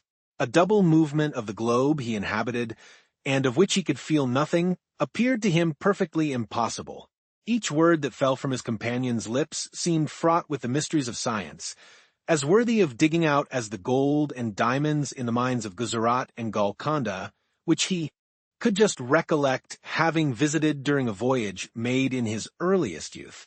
"Come," said he to the abbé, "I am anxious to see your treasures." The abbé smiled, and proceeding to the disused fireplace, raised by the help of his chisel a long stone, which had doubtless been the hearth, beneath which was a cavity of considerable depth, serving as a safe depository of the articles mentioned to Dantès. "What do you wish to see first?" asked the abbé. "Oh, your great work on the monarchy of Italy." Faria then drew forth from his hiding-place 3 or 4 rolls of linen, laid one over the other, like folds of papyrus. These rolls consisted of slips of cloth about 4 inches wide and 18 long. They were all carefully numbered and closely covered with writing, so legible that Dantès could easily read it, as well as make out the sense, it being in Italian, a language he as a Provençal perfectly understood. There, said he, there is the work complete. I wrote the word finus. At the end of the 68th strip about a week ago, I have torn up 2 of my shirts and as many handkerchiefs as I was master of to complete the precious pages. Should I ever get out of prison and find in all Italy a printer courageous enough to publish what I have composed, my literary reputation is forever secured. I see, answered Dantès. Now, let me behold the curious pens with which you have written your work. Look, said Faria, showing to the young man a slender stick about 6 inches long and much resembling the size of the handle of a fine painting brush, to the end of which was tied, by a piece of thread, one of those cartilages of which the abbé had before spoken to Dantès. It was pointed and divided at the nib like an ordinary pen. Dantès examined it with intense admiration, then looked around to see the instrument with which it had been shaped so correctly into form. Ah, yes, said Faria, the penknife. That's my masterpiece. I made it as well as this larger knife out of an old iron candlestick. The penknife was sharp and keen as a razor. As for the other knife, it would serve a double purpose, and with it one could cut and thrust. Dantès examined the various articles shown to him with the same attention that he had bestowed on the curiosities and strange tools exhibited in the shops at Marseilles as the works of the savages in the South Seas, from whence they had been brought by the different trading vessels. As for the ink, said Faria, I told you how I managed to obtain that, and I only just make it from time to time as I require it. One thing still puzzles me, observed Dantès, and that is how you managed to do all this by daylight. I worked at night also, replied Faria. Night? Why, for heaven's sake, are your eyes like cats, that you can see to work in the dark? Indeed, they are not. But God has supplied man with the intelligence that enables him to overcome the limitations of natural conditions. I furnished myself with a light. You did? Pray tell me how. I separated the fat from a meat served to me, melted it, and so made oil. Here is my lamp. So saying, the abbé exhibited a sort of torch very similar to those used in public illuminations. But how do you procure a light? Oh, here are 2 flints and a piece of burnt linen. And matches? I pretended that I had a disorder of the skin and asked for a little sulphur, which was readily supplied. Dantès laid the different things he had been looking at on the table, and stood with his head drooping on his breast, as though overwhelmed by the perseverance and strength of Faria's mind. You have not seen all yet, continued Faria, for I did not think it wise to trust all my treasures in the same hiding place. Let us shut this one up. They put the stone back in its place. The abbé sprinkled a little dust over it to conceal the traces of its having been removed, rubbed his foot well on it to make it assume the same appearance as the other, and then, going towards his bed, he removed it from the spot it stood in. Behind the head of the bed, and concealed by a stone fitting in so closely as to defy all suspicion, was a hollow space, and in this space a ladder of cords between 25 and 30 feet in length. Dantès closely and eagerly examined it. He found it firm, solid, and compact enough to bear any weight. Who supplied you with the materials for making this wonderful work? I tore up several of my shirts and ripped out the seams in the sheets of my bed during my 3 years' imprisonment at Fenestrelle, and when I was removed to the Château d'If, I managed to bring the Revelings with me so that I have been able to finish my work here. And was it not discovered that your sheets were unhemmed? Oh no, for when I had taken out the thread I required, I hemmed the edges over again. With what? With this needle, said the abbé, as, opening his ragged vestments, he showed Dantès a long, sharp fishbone with a small perforated eye for the thread, a small portion of which still remained in it. I once thought, continued Faria, of removing these iron bars and letting myself down from the window, which, as you see, is somewhat wider than yours, although I should have enlarged it still more preparatory in my flight. However, I discovered that I should merely have dropped into a sort of inner court, and I therefore renounced the project altogether as too full of risk and danger. Nevertheless, carefully preserved my ladder against one of those unforeseen opportunities of which I spoke just now, and which sudden chance frequently brings about. While affecting to be deeply engaged in examining the ladder, the mind of Dantès was, in fact, busily occupied by the idea that a person so intelligent, ingenious, and clear-sighted as the abbé might probably be able to solve the dark mystery of his own misfortunes, where he himself could see nothing. "What are you thinking of?" asked the abbé, smilingly, imputing the deep abstraction in which his visitor was plunged to the excess of his awe and wonder. "I was reflecting in the first place," replied Dantès, "upon the enormous degree of intelligence and ability you must have employed to reach the high perfection to which you have attained. What would you not have accomplished if you had been free? Possibly nothing at all. The overflow of my brain would probably, in a state of freedom, have evaporated in 1,000 follies. Misfortune is needed to bring to light the treasures of the human intellect. Compression is needed to explode gunpowder. Captivity has brought my mental faculties to focus, and you are well aware that from the collision of clouds electricity is produced from electricity, lightning from lightning, illumination." "No," replied Dantès, "I know nothing. Some of your words are to me quite empty of meaning. You must be blessed indeed to possess the knowledge you have." The abbé smiled. "Well," said he, "but you had another subject for your thoughts. Did you not say so just now?" "I did. You have told me as yet but one of them. Let me hear the other." "It was this, that while you had related to me all the particulars of your past life, you were perfectly unacquainted with mine. Your life, my young friend, has not been of sufficient length to admit of your having passed through any very important events. It has been long enough to inflict on me a great and undeserved misfortune. I would fain fix the source of it on man, that I may no longer vent reproaches upon heaven. Then you profess ignorance of the crime with which you are charged?" "I do, indeed. And this I swear by the two beings most dear to me upon earth, my father and Mercédès." "Come," said the abbé, closing his hiding-place and pushing the bed back to its original situation, "let me hear your story."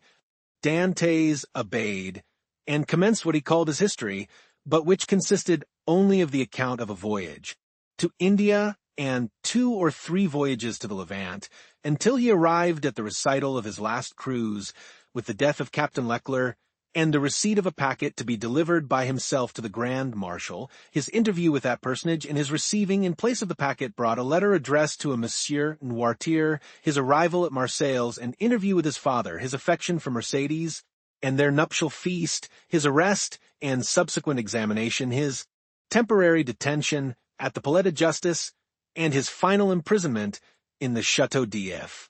From this point, everything was a blank to Dantès. He knew nothing more, not even the length of time he had been imprisoned. His recital finished, the abbé reflected long and earnestly. "There is," said he at the end of his meditations, "a clever maxim which bears upon what I was saying to you some little while ago, and that is that unless wicked ideas take root in a naturally depraved mind, human nature, in a right and wholesome state, revolts at crime. Still, from an artificial civilization have originated wants, vices, and false tastes, which occasionally become so powerful as to stifle within us all good feelings, and ultimately to lead us into guilt and wickedness. From this view of things, then, comes the axiom that if you visit to discover the author of any bad action, seek first to discover the person to whom the perpetration of that bad action could be in any way advantageous. Now, to apply it in your case, to whom could your disappearance have been serviceable? To no one, by heaven. I was a very insignificant person. Do not speak thus, for your reply evinces neither logic nor philosophy. Everything is relative, my dear young friend, from the king who stands in the way of his successor, to the employee who keeps his rival out of a place. Now, in the event of the king's death, his successor inherits a crown. When the employee dies, the supernumerary steps into his shoes and receives his salary of 12,000 livres. Well, these 12,000 livres are his civil list, and are as essential to him as the 12 millions of a king. everyone from the highest to the lowest degree has his place on the social ladder, and is beset by stormy passions and conflicting interests, as in Descartes' theory of pressure and impulsion. But these forces increase as we go higher, so that we have a spiral which, in defiance of reason, rests upon the apex and not on the base. Now, let us return to your particular world. You say you were on the point of being made captain of the Pharaon. Yes. And about to become the husband of a young and lovely girl. Yes. Now, could anyone have had any interest in preventing the accomplishment of these two things? But let us first settle the question as to its being the interest of anyone to hinder you from being captain of the Pharaon. What say you? I cannot believe such was the case. I was generally liked on, bored, and had the sailors possessed the right of selecting a captain themselves, I feel convinced their choice would have fallen on me. There was only one person among the crew who had any feeling of ill will towards me. I had quarrelled with him some time previously and had even challenged him to fight me, but he refused. Now we are getting on. And what was this man's name? Danglars. What rank did he hold on board? He was supercargo. And had you been captain, should you have retained him in his employment? Not if the choice had remained with me, for I had frequently observed inaccuracies in his accounts. Good again. Now then, tell me, was any person present during your last conversation with Captain Leckler? No, we were quite alone. Could your conversation have been overheard by anyone?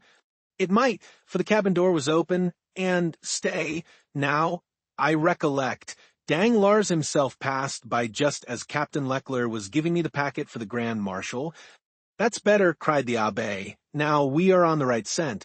Did you take anybody with you when you put into the port of Elba? Nobody. Somebody there received your packet and gave you a letter in place of it, I think? Yes, the Grand Marshal did. And what did you do with that letter? Put it into my portfolio. You had your portfolio with you then? Now, how could a sailor find room in his pocket for a portfolio large enough to contain an official letter? You are right, it was left on board. Then, it was not till your return to the ship that you put the letter in the portfolio? No. And what did you do with this same letter while returning from Porto Ferrajo to the vessel? I carried it in my hand, so that when you went on board the Pharaon, everybody could see that you held a letter in your hand? Yes. Danglars as well as the rest? Danglars as well as others. Now listen to me, and try to recall every circumstance attending your arrest. Do you recollect the words in which the information against you was formulated? Oh yes, I read it over 3 times, and the words sank deeply into my memory. Repeat it to me. Dantès paused a moment, then said, This is it, word for word. The king's attorney is informed by a friend to the throne in religion that one Edmond Dantès, mate on board the Pharaon, this day arrived from Smyrna, after having touched at Naples and Porto Ferrajo, has been entrusted by Murat with a packet for the usurper. Again, by the usurper, with a letter for the Bonapartist Club in Paris. This proof of his guilt may be procured by his immediate arrest, as the letter will be found either about his person at his father's residence, or in his cabin on board the Pharaon. The Abbé shrugged his shoulders. The thing is clear as day, said he, and you must have had a very confiding nature as well as a good heart not to have suspected the origin of the whole affair. Do you really think so? Ah, that would indeed be infamous. How did Danglars usually write? In a handsome, running hand. And how was the anonymous letter written? Backhanded. Again the Abbé smiled. Disguised. It was very boldly written, if disguised. Stop a bit, said the Abbé, taking up what he called his pen, and after dipping it into the ink, he wrote, on a piece of prepared linen with his left hand, the first 2 or 3 words of the accusation. Dantès drew back and gazed on the Abbé with a sensation, almost, amounting to terror. How very astonishing, cried he at length. Why your writing exactly resembles that of the accusation. Simply because that accusation had been written with the left hand. And I have noticed that that While the writing of different persons done with the right hand varies, that performed with the left hand is invariably uniform. You have evidently seen and observed everything. Let us proceed. Oh, yes, yes. Now, as regards the second question, I am listening. Was there any person whose interest it was to prevent your marriage with Mercedes? Yes, a young man who loved her. And his name was Fernand. That is a Spanish name, I think. He was a Catalan. You imagine him capable of writing the letter? Oh, no, he would more likely have got rid of me by sticking a knife into me. That is in strict accordance with the Spanish character. An assassination they will unhesitatingly commit, but an act of cowardice never. Besides, said Dantès, the various circumstances mentioned in the letter were wholly unknown to him. You had never spoken of them yourself to anyone? To no one? Not even to your mistress? No, not even to my betrothed. Then it is Danglars. I feel quite sure of it now. Wait a little. Pray, was Danglars acquainted with Fernand? No, yes, he was. Now I recollect. What? To have seen them both sitting at table together under an arbor at Père Pamphil's the evening before the day fixed for my wedding. They were in earnest conversation. Danglars was joking in a friendly way, but Fernand looked pale and agitated. Were they alone? There was a third person with them whom I knew perfectly well, and who had in all probability made their acquaintance. He was a tailor named Cataris, but he was very drunk. Stay! How strange that it should not have occurred to me before. Now, I remember quite well that on the table round which they were sitting were pens, ink, and paper. Oh, the heartless, treacherous scoundrels, exclaimed Dantès, pressing his hand to his throbbing brows. Is there anything else I can assist you in discovering besides the villainy of your friends? Inquired the abbé with a laugh. Yes, replied Dantès eagerly. I would beg of you who see so completely to the depths of things, and to whom the greatest mystery seems but an easy riddle, to explain to me how it was that I underwent no second examination, was never brought to trial, and above all was condemned without ever having had sentence passed on me. That is altogether a different and more serious matter, responded the abbé. The ways of justice are frequently too dark and mysterious to be easily penetrated. All we have hitherto done in the matter has been child's play. If you wish me to enter upon the more difficult part of the business, you must assist me by the most minute information on every point. Pray ask me whatever questions you please, for in good truth you see more clearly into my life than I do myself. In the first place, then, who examined you? The king's attorney, his deputy, or a magistrate? The deputy, was he young or old? About 6 or 27 years of age, I should say. So, answered the abbé, old enough to be ambitious, but too young to be corrupt. And how did he treat you? With more of mildness than severity. Did you tell him your whole story? I did. And did his conduct change at all in the course of your examination? He did appear much disturbed when he read the letter that had brought me into this scrape. He seemed quite overcome by my misfortune. By your misfortune? Yes. Then you feel quite sure that it was your misfortune he deplored? He gave me one great proof of his sympathy at any rate, and that he burnt the sole evidence that could at all have criminated me. What? The accusation? No, the letter. Are you sure? I saw it done. That alters the case. This man might, after all, be a greater scoundrel than you have thought possible. Upon my word, said Dantès, you make me shudder.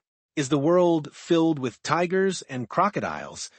Yes, and remember that two-legged tigers and crocodiles are more dangerous than the others. Never mind, let us go on. With all my heart. You tell me he burned the letter? He did, saying at the same time, you see, I thus destroy the only proof existing against you. This action is somewhat too sublime to be natural. You think so? I am sure of it. To whom was this letter addressed? To M. Noirtier, Rue Coquerin, No. 13, Paris. Now can you conceive of any interest that your heroic deputy could possibly have had in the destruction of that letter? Why, it is not altogether impossible he might have had, for he made me promise several times never to speak of that letter to anyone, assuring me he so advised me for my own interest, and more than this, he insisted on my taking a solemn oath never to utter the name mentioned in the address. Noirtier, repeated the abbé. Noirtier, I knew a person of that name at the court of the Queen of Etruria, a Noirtier who had been a Girondin during the Revolution. What was your deputy called? De Villefort. The abbé burst into a fit of laughter, while Dantès gazed on him in utter astonishment. What ails you? Said he at length. Do you see that ray of sunlight? I do. Well, the whole thing is more clear to me than that sunbeam is to you. Poor fellow, poor young man. And you tell me this magistrate expressed great sympathy and commiseration for you. He did. And the worthy man destroyed your compromising letter? Yes. And then made you swear never to utter the name of Noirtier? Yes. Why, you poor short-sighted simpleton, can you not guess who this Noirtier was, whose very name he was so careful to keep concealed? This Noirtier was his father. Had a thunderbolt fallen at the feet of Dantès, or hell opened its yawning gulf before him, he could not have been more completely transfixed with horror than he was at the sound of these unexpected words. Starting up, he clasped his hands around his head as though to prevent his very brain from bursting, and exclaimed, His father! His father! Yes, his father, replied the abbé. His right name was Noirtier de Villefort. At this instant a bright light shot through the mind of Dantès, and cleared up all that had been dark and obscure before. The change that had come over Villefort during the examination, the destruction of the letter, the exacted promise, the almost supplicating tones of the magistrate, who seemed rather to implore mercy than to pronounce punishment, all returned with a stunning force to his memory. He cried out and staggered against the wall like a drunken man. Then he hurried to the opening that led from the abbé's cell to his own, and said, I must be alone to think over all this. When he regained his dungeon, he threw himself on his bed, where the turnkey found him in the evening visit, sitting with fixed gaze and contracted features, dumb and motionless as a statue. During these hours of profound meditation, which to him had seemed only minutes, he had formed a fearful resolution, and bound himself to its fulfillment by a solemn oath. Dantès was at length roused from his reverie by the voice of Faria, who, having also been visited by his jailer, had come to invite his fellow-sufferer to share his supper. The reputation of being, out of his mind, though harmlessly and even amusingly so, had procured for the abbé unusual privileges. He was supplied with bread of a finer, whiter quality than the usual prison fare, and even regaled each Sunday with a small quantity of wine. Now, this was a Sunday, and the abbé had come to ask his young companion to share the luxuries with him. Dantès followed him. His features were no longer contracted, and now wore their usual expression, but there was that in his whole appearance that bespoke one who had come to a fixed and desperate resolve. Faria bent on him his penetrating eye. I regret now, said he, having helped you in your late inquiries, or having given you the information I did. Why so? Inquired Dantès. Because it has instilled a new passion in your heart, that of vengeance. Dantès smiled. Let us talk of something else, said he. Again the abbé looked at him, then mournfully shook his head, but in accordance with Dantès' request, he began to speak of other matters. The elder prisoner was one of those persons whose conversation, like that of all who have experienced many trials, contained many useful and important hints as well as sound information, but it was never egotistical, for the unfortunate man never alluded to his own sorrows. Dantès listened with admiring attention to all he said. Some of his remarks corresponded with what he already knew, or applied to the sort of knowledge his nautical life had enabled him to acquire. A part of the good abbé's words, however, were wholly incomprehensible to him, but like the aurora which guides the navigator in northern latitudes, opened new vistas to the inquiring mind of the listener, and gave fantastic glimpses of new horizons. enabling him justly to estimate the delight an intellectual mind would have in following one so richly gifted as Faria along the heights of truth, where he was so much at home. "You must teach me a small part of what you know," said Dantès, "if only to prevent. You're growing weary of me. I can well believe that so learned a person as yourself would prefer absolute solitude to being tormented with the company of one as ignorant and uninformed as myself. If you will only agree to my request, I promise you never to mention another word about escaping." The abbé smiled. "Alas, my boy," said he, "human knowledge is confined within very narrow limits, and when I have taught you mathematics, physics, history, and the 3 or 4 modern languages with which I am acquainted, you will know as much as I do myself. Now, it will scarcely require 2 years for me to communicate to you the stock of learning I possess." 2 years, exclaimed Dantès. "Do you really believe I can acquire all these things in so short a time? Not their application, certainly, but their principles you may. To learn is not to know. There are the learners and the learned. Memory makes the one, philosophy the other. But cannot one learn philosophy? Philosophy cannot be taught. It is the application of the sciences to truth. It is like the golden cloud in which the Messiah went up into heaven." "Well then," said Dantès, "what shall you teach me first? I am in a hurry to begin. I want to learn."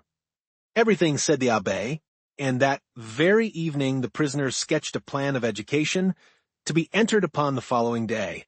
Dantès possessed a prodigious memory, combined with an astonishing quickness and readiness of conception. The mathematical turn of his mind rendered him apt at all kinds of calculation, while his naturally poetical feelings threw a light and pleasing veil over the dry reality of arithmetical computation or the rigid severity of geometry. He already knew Italian, and had also picked up a little of the Romaic dialect during voyages to the East, and by the aid of these 2 languages he easily comprehended the construction of all the others, so that at the end of 6 months he began to speak Spanish, English, and German.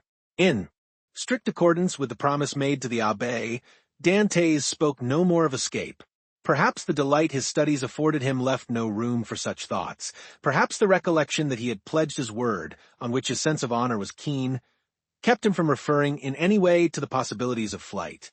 Days, even months, passed by unheeded in one rapid and instructive course. At the end of a year Dantès was a new man.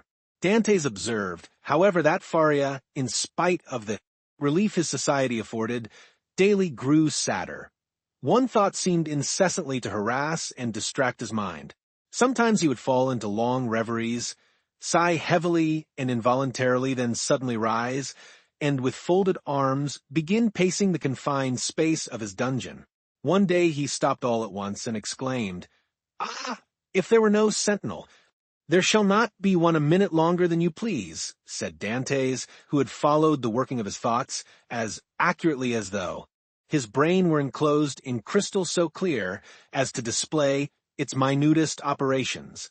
"I have already told you," answered the abbé, "that I loathe the idea of shedding blood, and yet the murder, if you choose to call it so, would be simply a measure of self-preservation. No matter, I could never agree to it." "Still, you have thought of it." "Incessantly, alas," cried the abbé. "And you have discovered a means of regaining our freedom, have you not?" asked Dantès eagerly. "I have, if it were only possible to place a deaf and blind sentinel in the gallery beyond us." "He shall be both blind and deaf," replied the young man, with an air of determination that made his companion shudder. "No, no," cried the abbé, "impossible." Dantès endeavored to renew the subject. The abbé shook his head in token of disapproval, and refused to make any further response. 3 months passed away. "Are you strong?" the abbé asked one day of Dantès. The young man, in reply, took up the chisel, bent it into the form of a horseshoe, and then as readily straightened it. "And will you engage not to do any harm to the sentry, except as a last resort?" "I promise on my honor." "Then," said the abbé, "we may hope to put our design into execution. And how long shall we be in accomplishing the necessary work?" "At least a year." "And shall we begin at once?" "At once." "We have lost a year to no purpose," cried Dantès. "Do you consider the last 12 months to have been wasted?" asked the abbé. "Forgive me," cried Edmond, blushing deeply. "Tut, tut," answered the abbé. "Man is but man after all, and you are about the best specimen of the genus I have ever known. Come, let me show you my plan." The abbé then showed Dantès the sketch he had made for their escape. It consisted of a plan of his own cell and that of Dantès, with the passage which united them. In this passage he proposed to drive a level, as they do in mines.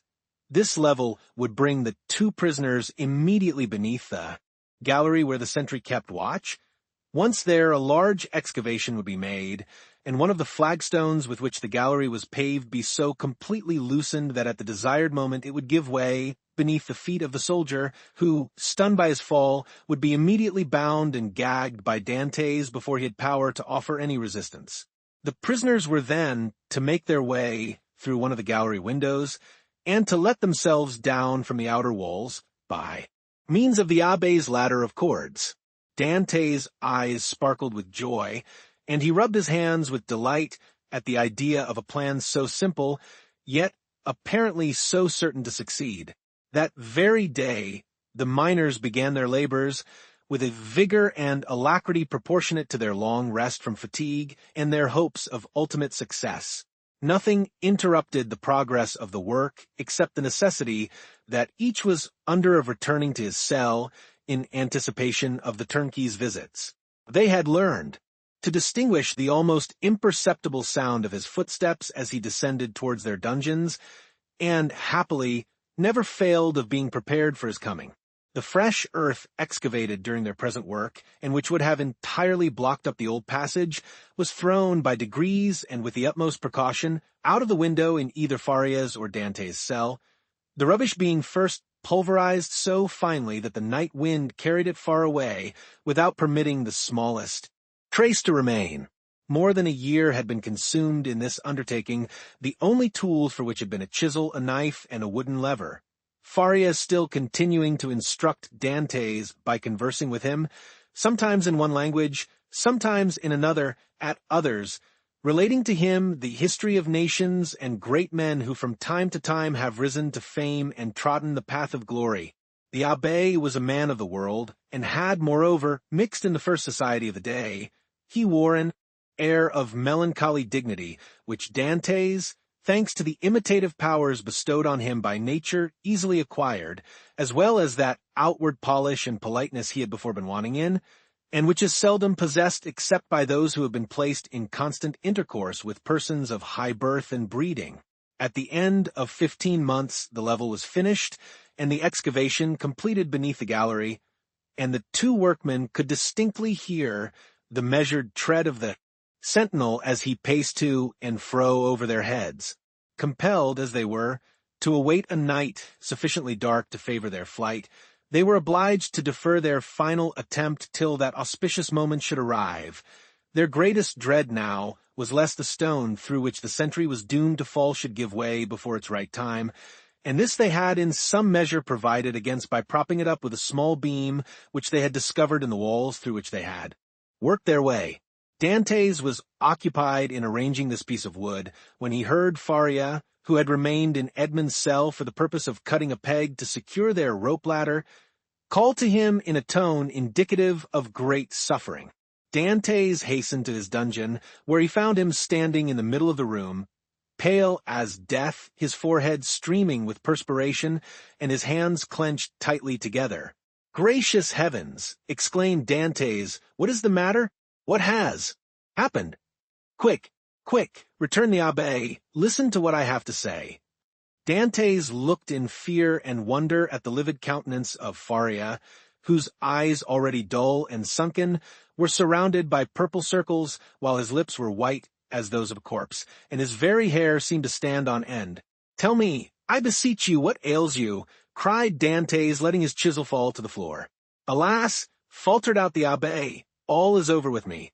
I am seized with a terrible, perhaps mortal, illness. I can feel that the paroxysm is fast approaching. I had a similar attack the year previous to my imprisonment. This malady admits but of one remedy, I will tell you what that is. Go into my cell as quickly as you can. Draw out one of the feet that support the bed. You will find it has been hollowed out for the purpose of containing a small phial you will see there half filled with a red-looking fluid. Bring it to me, or rather, no, I may be found here, therefore help me back to my room while I have the strength to drag myself along. Who knows what may happen, or how long the attack may last? In spite of the magnitude of the misfortune which thus suddenly frustrated his hopes, Dantès did not lose his presence of mind, but descended into the passage, dragging his unfortunate companion with him. Then, half carrying, half supporting him, he managed to reach the abbé's chamber, when he immediately laid the sufferer on his bed. "Thanks," said the poor abbé, shivering though his veins were filled with ice. "I am about to be seized with a fit of catalepsy. When it comes to its height, I shall probably lie still and motionless as though dead, uttering neither sigh nor groan.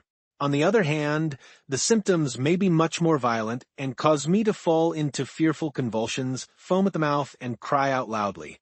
Take care my cries are not heard, for if they are, it is more than probable I should be removed to another part of the prison, and we be separated forever.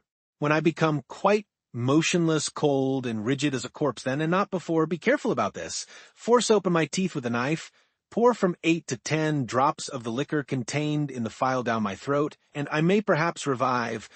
"Perhaps," exclaimed Dantès in grief-stricken tones. "Help! Help!" cried the abbé. I die, so..." Sudden and violent was the fit that the unfortunate prisoner was unable to complete the sentence. A violent convulsion shook his whole frame, his eyes started from their sockets, his mouth was drawn on one side, his cheeks became purple, he struggled, foamed, dashed himself about, and uttered the most dreadful cries, which, however, Dantès prevented from being heard by covering his head with the blanket. The fit lasted 2 hours. Then, more helpless than an infant and colder and paler than marble, more crushed and broken than a reed trampled underfoot, he fell back, doubled up in one last convulsion, and became as rigid as a corpse. Edmond waited till life seemed extinct in the body of his friend.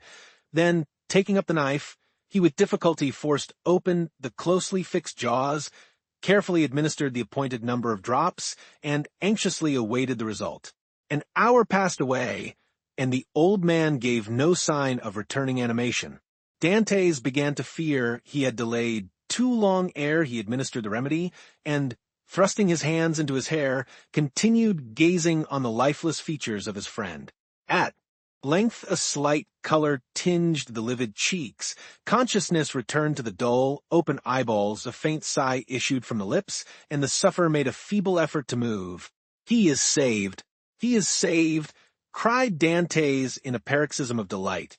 The sick man was not yet able to speak, but he pointed with evident anxiety towards the door. Dantès listened, and plainly distinguished the approaching steps of the jailer. It was therefore near 7 o'clock, but Edmond's anxiety had put all thoughts of time out of his head. The young man sprang to the entrance, darted through it, carefully drawing the stone over the opening, and hurried to his cell. He had scarcely done so before the door opened, and the jailer saw the prisoner seated, as usual, on the side of his bed. Almost before the key had turned in the lock, and before the departing steps of the jailer had died away in the long corridor he had to traverse, Dantès, whose restless anxiety concerning his friend left him no desire to touch. The food brought him, hurried back to the abbé's chamber, and raising the stone by pressing his head against it, was soon beside the sick man's couch. Faria had now fully regained his consciousness, but he still lay helpless and exhausted on his miserable bed. "I did not expect to see you again," said he feebly to Dantès. "And why not?" asked the young man. "Did you fancy yourself dying?" "No, I had no such idea. But knowing that all was ready for flight, I thought you might have made your escape." The deep glow of indignation suffused the cheeks of Dantès. "Without you? Did you really think me capable of that?"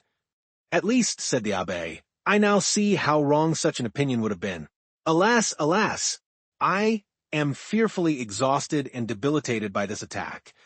"Be of good cheer," replied Dantès, "your strength will return, and As he spoke, he seated himself near the bed beside Faria and took his hands.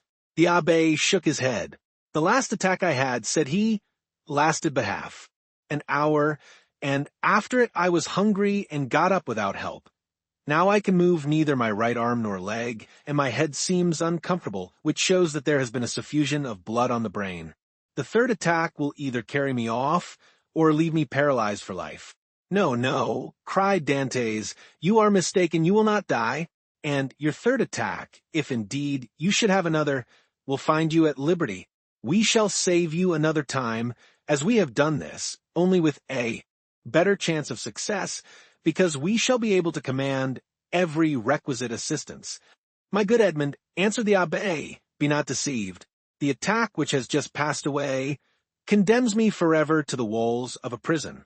None can fly from a dungeon who cannot walk. Well, we will wait a week, a month, 2 months, if need be, and meanwhile your strength will return. Everything is in readiness for our flight, and we can select any time we choose. As soon as you feel able to swim, we will go." "I shall never swim again," replied Faria. "This arm is paralyzed, not for a time, but forever. Lift it, and judge if I am mistaken." The young man raised the arm, which fell back by its own weight, perfectly inanimate and helpless. A sigh escaped him. "You are convinced now, Edmond, are you not?" asked the abbé. "Depend upon it, I know what I say. Since the first attack I experienced of this malady, I have continually reflected on it. Indeed, I expected it, for it is a family inheritance. Both my father and grandfather died of it in a third attack. The physician who prepared for me the remedy I have twice successfully taken was no other than the celebrated Cabanis, and he predicted a similar end for me." "The physician may be mistaken," exclaimed Dantès. "And as for your poor arm, what difference will that make? I can take you on my shoulders and swim for both of us." "My son," said the abbé, "you, who are a sailor and a swimmer, must know as well as I do that a man so loaded would sink before he had done 50 strokes. Cease, then, to allow yourself to be duped by vain hopes that even your own excellent heart refuses to believe in. Here I shall remain till the hour of my deliverance arrives, and that, in all human probability, will be the hour of my death. As for you, who are young and active, delay not on my account, but fly, go. I give you back your promise." "It is well," said Dantès. "Then I shall also remain." Then, rising and extending his hand, with an air of solemnity over the old man's head, he slowly added, "By the blood of Christ, I swear never to leave you while you live." Faria gazed fondly on his noble-minded, single-hearted, high-principled young friend, and read in his countenance ample confirmation of the sincerity of his devotion and the loyalty of his purpose. "Thanks," murmured the invalid, extending one hand. "I accept. You may one of these days reap the reward of your disinterested devotion. But as I cannot, and you will not quit this place, it becomes necessary to fill up the excavation beneath the soldiers' gallery. He might by chance hear the hollow sound of his footsteps and call the attention of his officer to the circumstance. That would bring about a discovery which would inevitably lead to our being separated. Go then and set about this work, in which, unhappily, I can offer you no assistance. Keep it all night if necessary, and do not return here tomorrow, till after the jailer has visited me. I shall have something of the greatest importance to communicate to you." Dantès took the hand of the abbé in his, and affectionately pressed it. Faria smiled encouragingly on him, and the young man retired to his task in the spirit of obedience and respect which he had sworn to show towards his aged friend. Chapter 18. The Treasure. When Dantès returned next morning to the chamber of his companion in captivity, he found Faria seated and looking composed.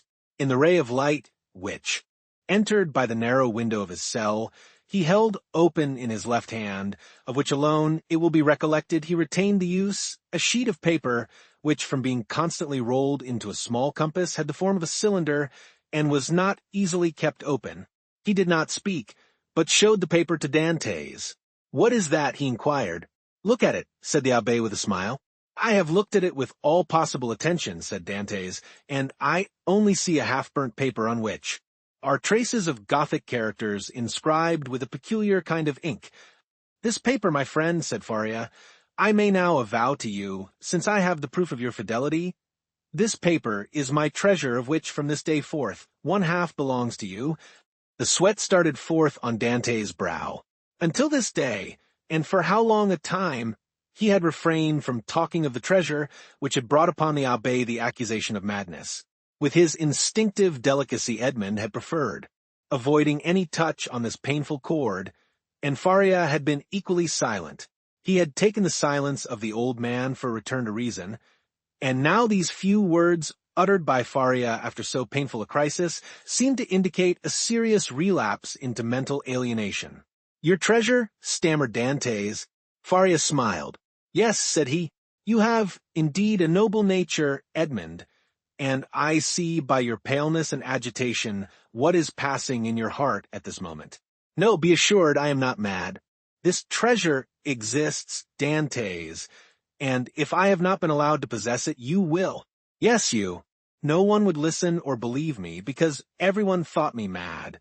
But you, who must know that I am not, listen to me, and believe me so afterwards if you will." "Alas," murmured Edmond to himself, "this is a terrible relapse. There was only this blow wanting." Then he said aloud, "My dear friend, your attack has perhaps fatigued you. Had you not better repose a while? Tomorrow, if you will, I will hear your narrative. But today I wish to nurse you carefully. Besides," he said, "a treasure is not a thing we need hurry about. On the contrary, it is a matter of the utmost importance." "Edmond," replied the old man, "who knows if tomorrow or the next day after, the third attack may not come on, and then must not all be over?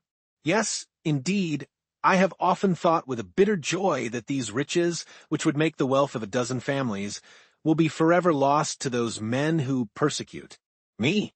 This idea was one of vengeance to me, and I tasted it slowly in the night of my dungeon and the despair of my captivity. But now I have forgiven the world for the love of you. Now that I see you young and with a promising future, now that I think of all that may result to you in the good fortune of such a disclosure, I shudder at any delay, and tremble lest I should not assure to one as worthy as yourself the possession of so vast an amount of hidden wealth." Edmond turned away his head with a sigh. "You persist in your incredulity, Edmond," continued Faria. "My words have not convinced you. I see you require proofs. Well, then, read this paper, which I have never shown to anyone."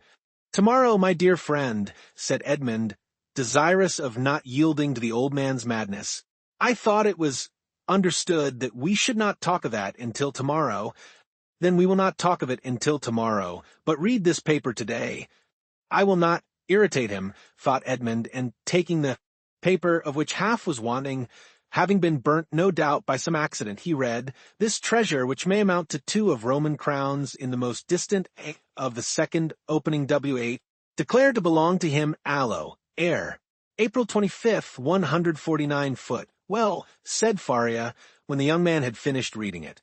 "Why," replied Dantès, "I see nothing but broken lines and unconnected words, which are rendered illegible by fire. Yes, to you, my friend, who read them for the first time, but not for me, who have grown pale over them by many nights' study, and have reconstructed every phrase, completed every thought. And do you believe you have discovered the hidden meaning? I am sure I have, and you shall judge for yourself. But first listen to the history of this paper." "Silence!" exclaimed Dantès. "Steps approach, I go, adieu!" And Dantès, happy to escape the history and explanation, which would be sure to confirm his belief in his friend's mental instability, glided like a snake along the narrow passage, while Faria, restored by his alarm to a certain amount of activity, pushed the stone into place with his foot, and covered it with a mat in order the more effectually to avoid discovery. It was the governor who, hearing of Faria's illness from the jailer, had come in person to see him. Faria sat up to receive him, avoiding all gestures in order that he might conceal from the governor the paralysis that had already half stricken him with death. His fear was lest the governor, touched with pity, might order him to be removed to better quarters, and thus separate him from his young companion. But fortunately this was not the case, and the governor left him, convinced that the poor madman, for whom in his heart he felt a kind of affection, was only troubled with a slight indisposition. During this time, Edmond, seated on his bed with his head in his hands, tried to collect his scattered thoughts. Faria, since their first acquaintance, had been on all points so rational and logical, so wonderfully sagacious, in fact, that he could not understand how so much wisdom, on all points, could be allied with madness. Was Faria deceived as to his treasure, or was all the world deceived as to Faria? Dantès remained in his cell all day, not daring to return to his friend, thinking thus to defer the moment when he should be convinced, once for all, that the abbé was mad. Such a conviction would be so terrible. But towards the evening after the hour 4, the customary visit had gone by. Faria, not seeing the young man appear, tried to move and get over the distance which separated them. Edmond shuddered when he heard the painful efforts which the old man made to drag himself along. His leg was inert, and he could no longer make use of one arm. Edmond was obliged to assist him, for otherwise he would not have been able to enter by the small aperture which led to Dantès' chamber. "Here I am, pursuing you remorselessly," he said with a benignant smile. "You thought to escape my munificence, but it is in vain. Listen to me." Edmond saw there was no escape, and placing the old man on his bed, he seated himself on the stool beside him. "You know," said the abbé, "that I was the secretary and intimate friend of Cardinal Spada, the last of the princes of that name. I owe to this worthy lord all the happiness I ever knew.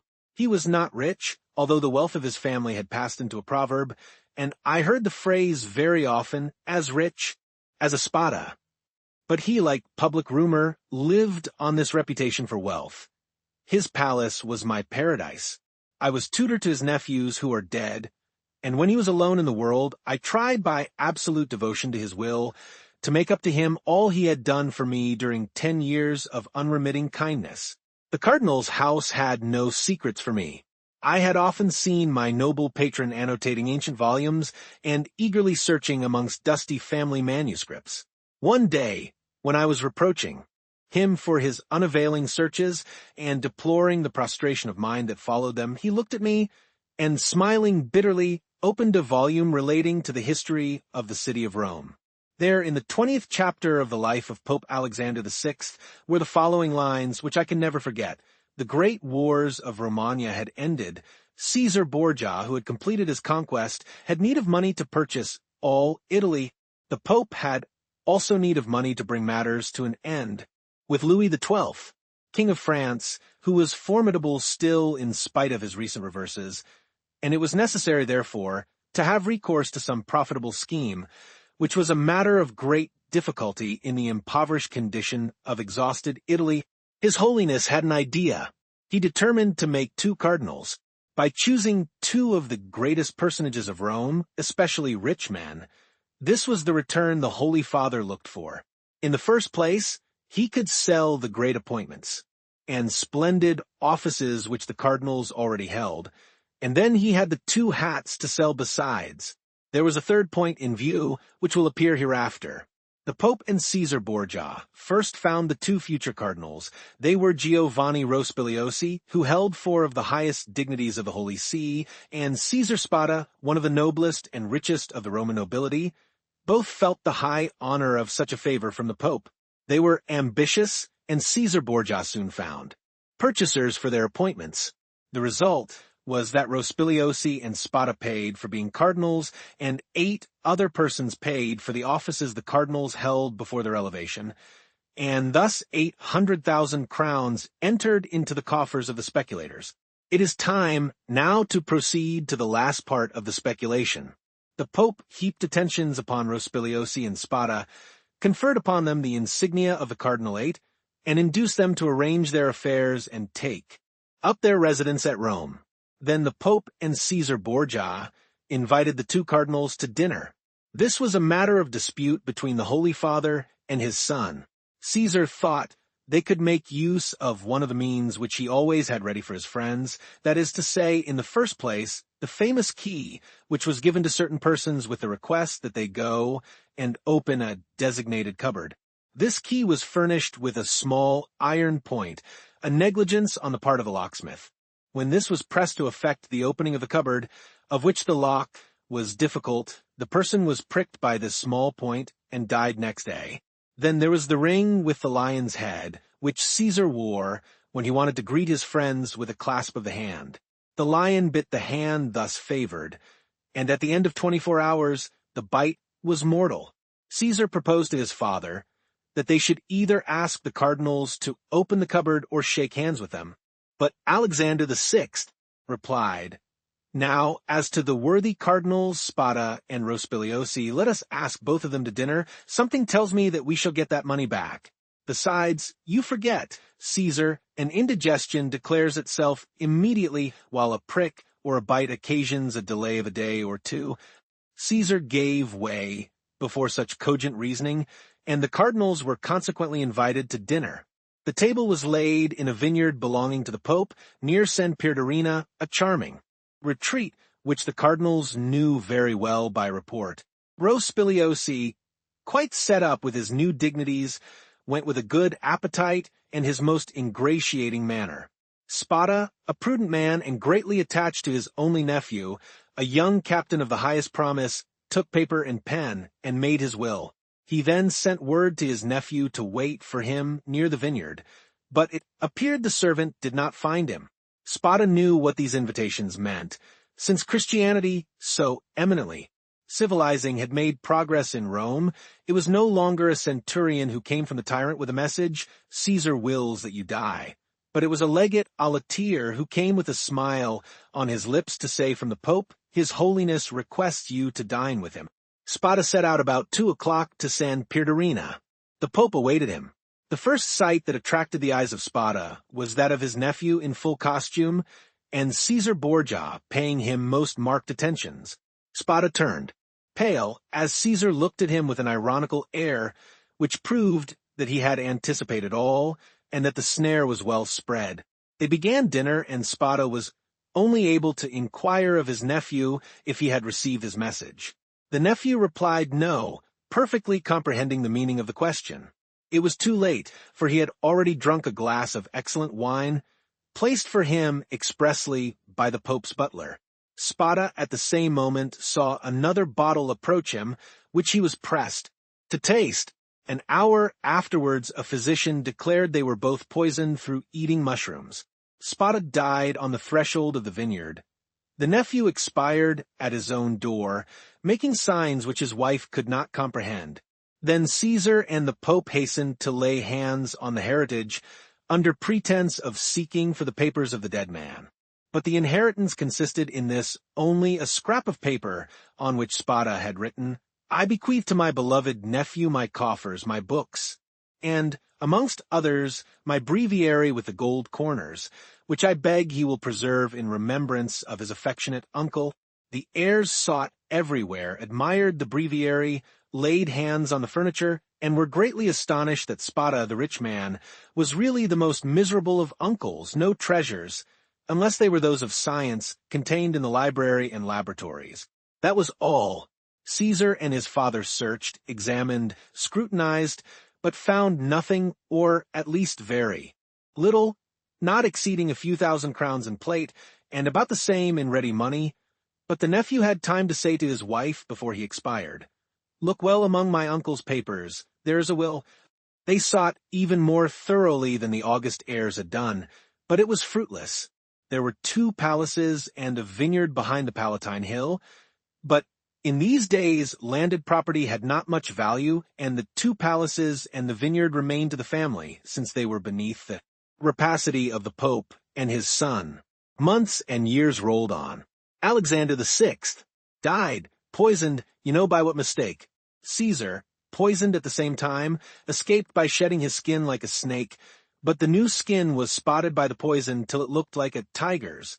Then, compelled to quit Rome, he went and got himself obscurely killed in a night skirmish scarcely noticed in history. After the Pope's death and his son's exile, it was supposed that the Spada family would resume the splendid position they had held before the cardinal's time, but this was not the case. The Spadas remained in doubtful ease, a mystery hung over this dark affair, and the public rumor was that Caesar, a better politician than his father, had carried off from the Pope the fortune of the two cardinals. I say the two, because Cardinal Rospigliosi, who had not taken any precaution, was completely despoiled. Up to this point, said Faria, interrupting the thread of his narrative, this seems to you very meaningless, no doubt, eh? Oh, my friend, cried Dantès. On the contrary, it seems as if I were reading a most interesting narrative. Go on, I beg of you. I will. The family began to get accustomed to their obscurity. Years rolled on, and amongst the descendants some were soldiers, others diplomatists, some churchmen, some bankers, some grew rich, and some were ruined. I come now to the last of the family, whose secretary I was, the Count of Spada. I had often heard him complain of the disproportion of his rank with his fortune, and I advised him to invest all he had in an annuity. He did so, and thus doubled his income. The celebrated breviary remained in the family, and was in the Count's possession. It had been handed down from father to son, for the singular clause of the only will that had been found had caused it to be regarded as a genuine relic preserved in the family with superstitious veneration. It was an illuminated book with beautiful Gothic characters, and so, weighty with gold, that a servant always carried it before the cardinal on days of great solemnity. At the sight of papers of all sorts, titles, contracts, parchments, which were kept in the archives of the family, all descending from the poisoned cardinal, I in my turn examined the immense bundles of documents like 20 servitors, stewards, secretaries before me. But in spite of the most exhaustive researches, I found nothing. Yet I had even written a precise history of the Borgia family for the sole purpose of assuring myself whether any increase of fortune had occurred to them on the death of the Cardinal Caesar Spada, but could only trace the acquisition of the property of the Cardinal Rospigliosi, his companion in misfortune. I was then almost assured that the inheritance had neither profited the Borgias nor the family, but had remained unpossessed like the treasures of the Arabian Nights, which slept in the bosom of the earth under the eyes of the genii.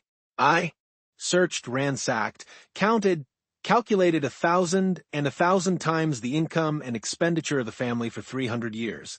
It was useless. I remained in my ignorance and the Count of Spada in his poverty. My patron died.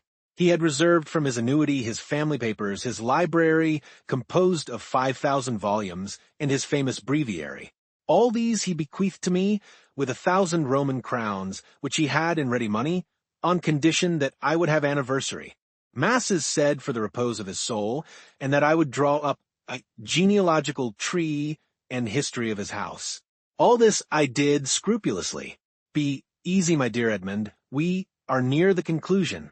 In 1807, a month before I was arrested and a fortnight after the death of the Count of Spada, on the 25th of December, you will see presently how the date became fixed in my memory. I was reading for the 1,000th time, the papers I was arranging for the palace was sold to a stranger, and I was going to leave Rome and settle at Florence. Intending to take with me 12,000 francs, I possessed my library and the famous breviary when tired with my constant labor at the same thing, and overcome by a heavy dinner I had eaten, my head dropped on my hands, and I fell asleep about 3 o'clock in the afternoon. I awoke as the clock was striking 6. I raised my head. I was in utter darkness. I rang for a light, but as no one came, I determined to find one for myself. It was, indeed, but anticipating the simple manners which I should soon be under the necessity of adopting. I took a wax candle in one hand, and with the other groped about for a piece of paper, my matchbox being empty, with which I proposed to get a light from the small flame still playing on the embers. Fearing, however, to make use of any valuable piece of paper, I hesitated for a moment, then recollected that I had seen in the famous breviary which was on the table beside me an old paper quite yellow with age, and which had served as a marker for centuries, kept there by the request of the heirs. I felt for it, found it, twisted it up together, and putting it into the expiring flame, set light to it. But beneath my fingers, as if by magic, in proportion as the fire ascended, I saw yellowish characters appear on the paper. I grasped it in my hand, put out the flame as quickly as I could, lighted my taper in the fire itself, and opened the crumpled paper with inexpressible emotion, recognizing when I had done so that these characters had been traced in mysterious and sympathetic ink, only appearing when exposed to the fire. Nearly 1/3 of the paper had been consumed by the flame. It was that paper you read this morning. Read it again, Dantès, and then I will complete for you the incomplete words and unconnected sense. Faria, with an air of triumph, offered the paper to Dantès, who this time read the following words, traced with an ink of a reddish color resembling rust. This 25th day of April, 1498 B, Alexander VI, and fearing that not he may desire to become my heir and Bentivoglio who were poisoned, my sole heir that I have be you, and has visited with me, that is, in island of Monte Cristo, all I poss jewels, diamonds, gems, that I alone may amount to nearly 2 mil, will find on raising the 20th RO, creek to the east in a right line. 2 open. In these caves, the treasure is in the furthest which treasure I bequeath and leave in as my sole heir. April 25th, 1498. Cause, and now, said the Abbé, read this other paper. And he presented to Dantès a second leaf with fragments of lines written on it, which Edmond read as follows. ING invited to dine by his holiness, content with making me pay for my hat, serves for me the fate of Cardinals Caprera. I declare to my nephew Guido Spada, read in a place he knows the caves of a small essede of ingots, gold, money, know of the existence of this treasure which lions of Roman crowns, and which he CK from the small, ings have been made, Engel in the second, tire to him AR Spada. Faria followed him with an excited look. And now, he said, when he saw that Dantès had read the last line, put the 2 fragments together, and judge for yourself. Dantès obeyed, and the conjoint pieces gave the following. This 25th day of April, 1498, BING invited to dine by His Holiness Alexander VI, and fearing that not content with making me pay for my hat, he may desire to become my heir and serves for me the fate of Cardinals Caprera and Bentivoglio, who were poisoned. I declare to my nephew Guido Spada, my sole heir, that I have be you, read in a place he knows and has visited with me, that is, in the caves of the small island of Monte Cristo, all I poss, essede of ingots, gold, money, jewels, diamonds, gems, that I alone know of the existence of this treasure, which may amount to nearly 2 mil, lions of Roman crowns, and which he will find on raising the 20th RO, CK from the small creek to the east in a right line. 2 open, ings have been made in these caves. The treasure is in the furthest angle in the second, which treasure I bequeath and leave tire to him as my sole heir. April 25th, 1498. Cause AR Spada. Well, do you comprehend now? Inquired Faria. It is the declaration of Cardinal Spada, and the will so long sought for replied. Edmond, still incredulous, yes, 1,000 times, yes? And who completed it as it now is? I did. Aided by the remaining fragment, I guessed the rest, measuring the length of the lines by those of the paper, and divining the hidden meaning by means of what was in part revealed, as we are guided in a cavern by the small ray of light above us. And what did you do when you arrived at this conclusion? I resolved to set out, and did set out at that very instant, carrying with me the beginning of my great work, the unity of the Italian kingdom. But for some time the imperial police, who at this period, quite contrary to what Napoleon desired so soon as he had a son born to him, wished for a partition of provinces, had their eyes on me. And my hasty departure, the cause of which they were unable to guess, having aroused their suspicions, I was arrested at the very moment I was leaving Piombino. Now, continued Faria, addressing Dantès with an almost paternal expression, now, my dear fellow, you know as much as I do myself. If we ever escape together, half this treasure is yours. If I die here, and you escape alone, the whole belongs to you. But, inquired Dantès, hesitating, has this treasure no more legitimate possessor in the world than ourselves? No, be easy on that score. The family is extinct. the last Count of Spada, moreover, made me his heir, bequeathing to me this symbolic breviary. He bequeathed to me all it contained. No, make your mind satisfied on that point. If we lay hands on this fortune, we may enjoy it without remorse. And you say this treasure amounts to 2 millions of Roman crowns, nearly 13 millions of our money. 2. Impossible, said Dantès, staggered at the enormous amount. Impossible? And why? Asked the old man. The Spada family was one of the oldest and most powerful families of the 15th century, and in those times when other opportunities for investment were wanting, such accumulations of gold and jewels were by no means rare. There are at this day Roman families perishing of hunger, though possessed of nearly 1 million in diamonds and jewels handed down by entail and which they cannot touch. Edmond thought he was in a dream. He wavered between incredulity and joy. I have only kept this secret so long from you, continued Faria, that I might test your character and then surprise you.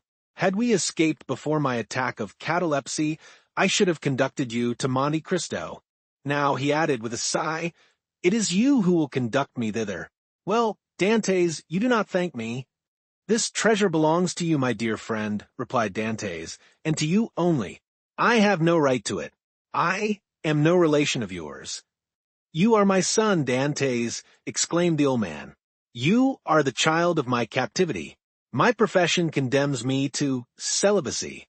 God has sent you to me to console, at one and the same time, the man who could not be a father and the prisoner who could not get free. And Faria extended the arm of which alone the use remained to him to the young man, who threw himself upon his neck and wept. Chapter 19. The Third Attack.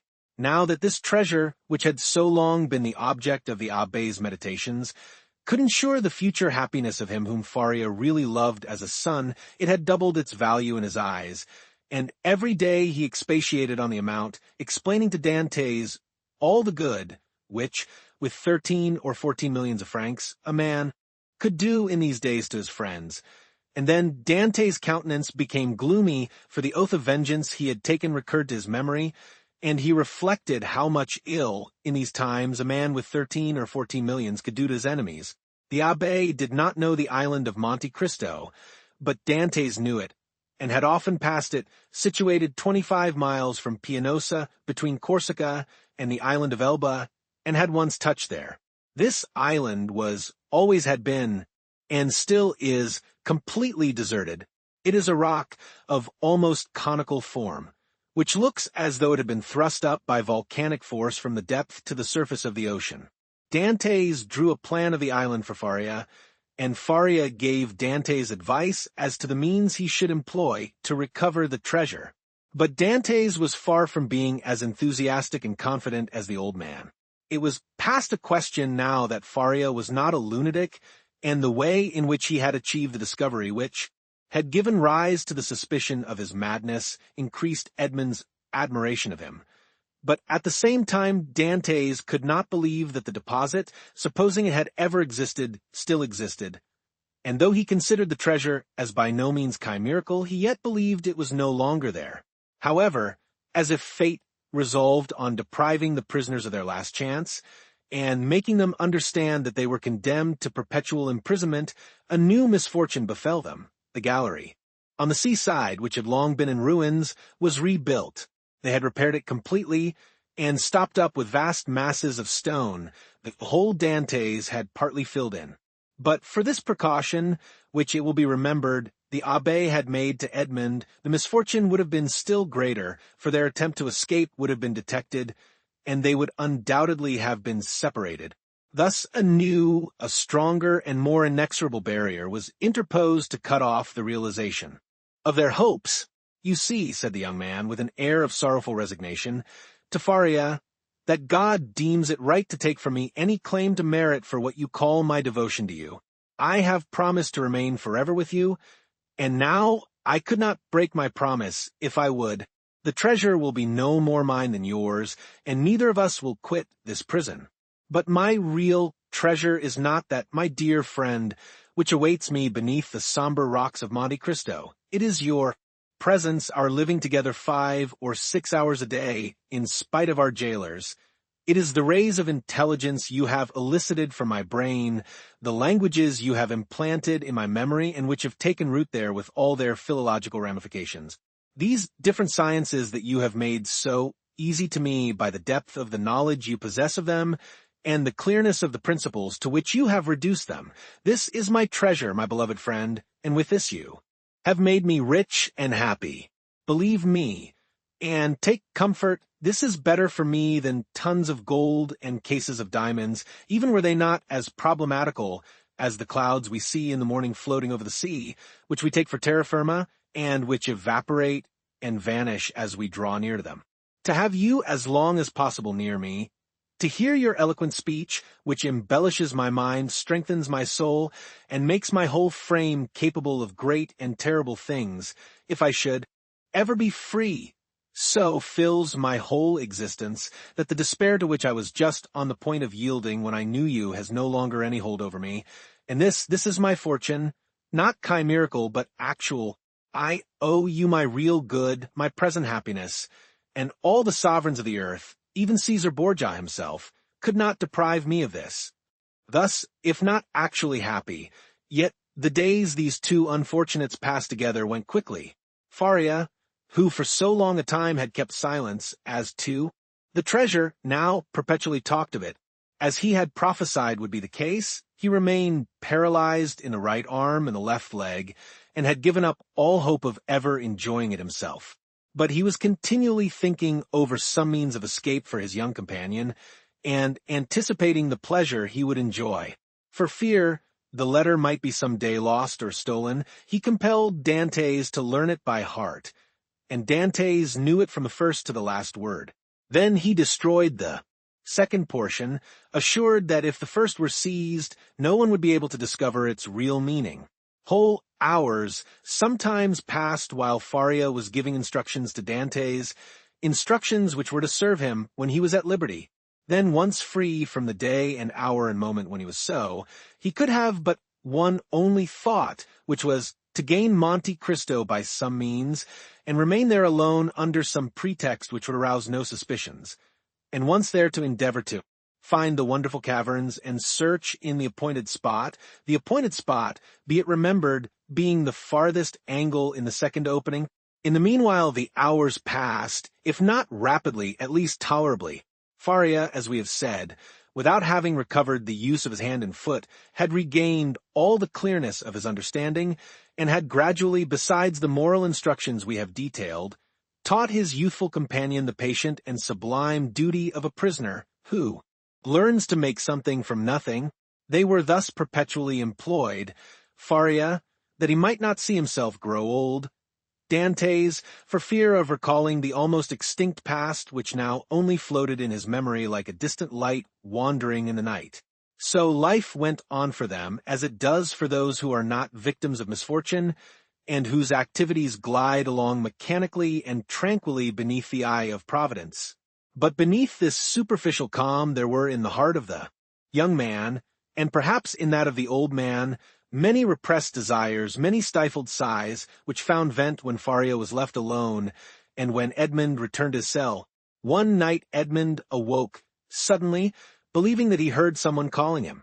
He opened his eyes upon utter darkness. His name, or rather a plaintive voice which essayed to pronounce his name, reached him. He sat up in bed, and a cold sweat broke out upon his brow. Undoubtedly, the call came from Faria's dungeon. "Alas!" murmured Edmond. "Can it be?"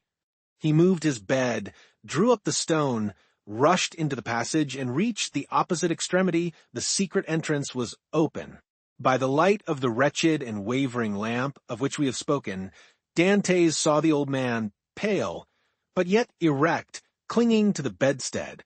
His features were writhing with those horrible symptoms which he already knew, and which had so seriously alarmed him when he saw them for the first time.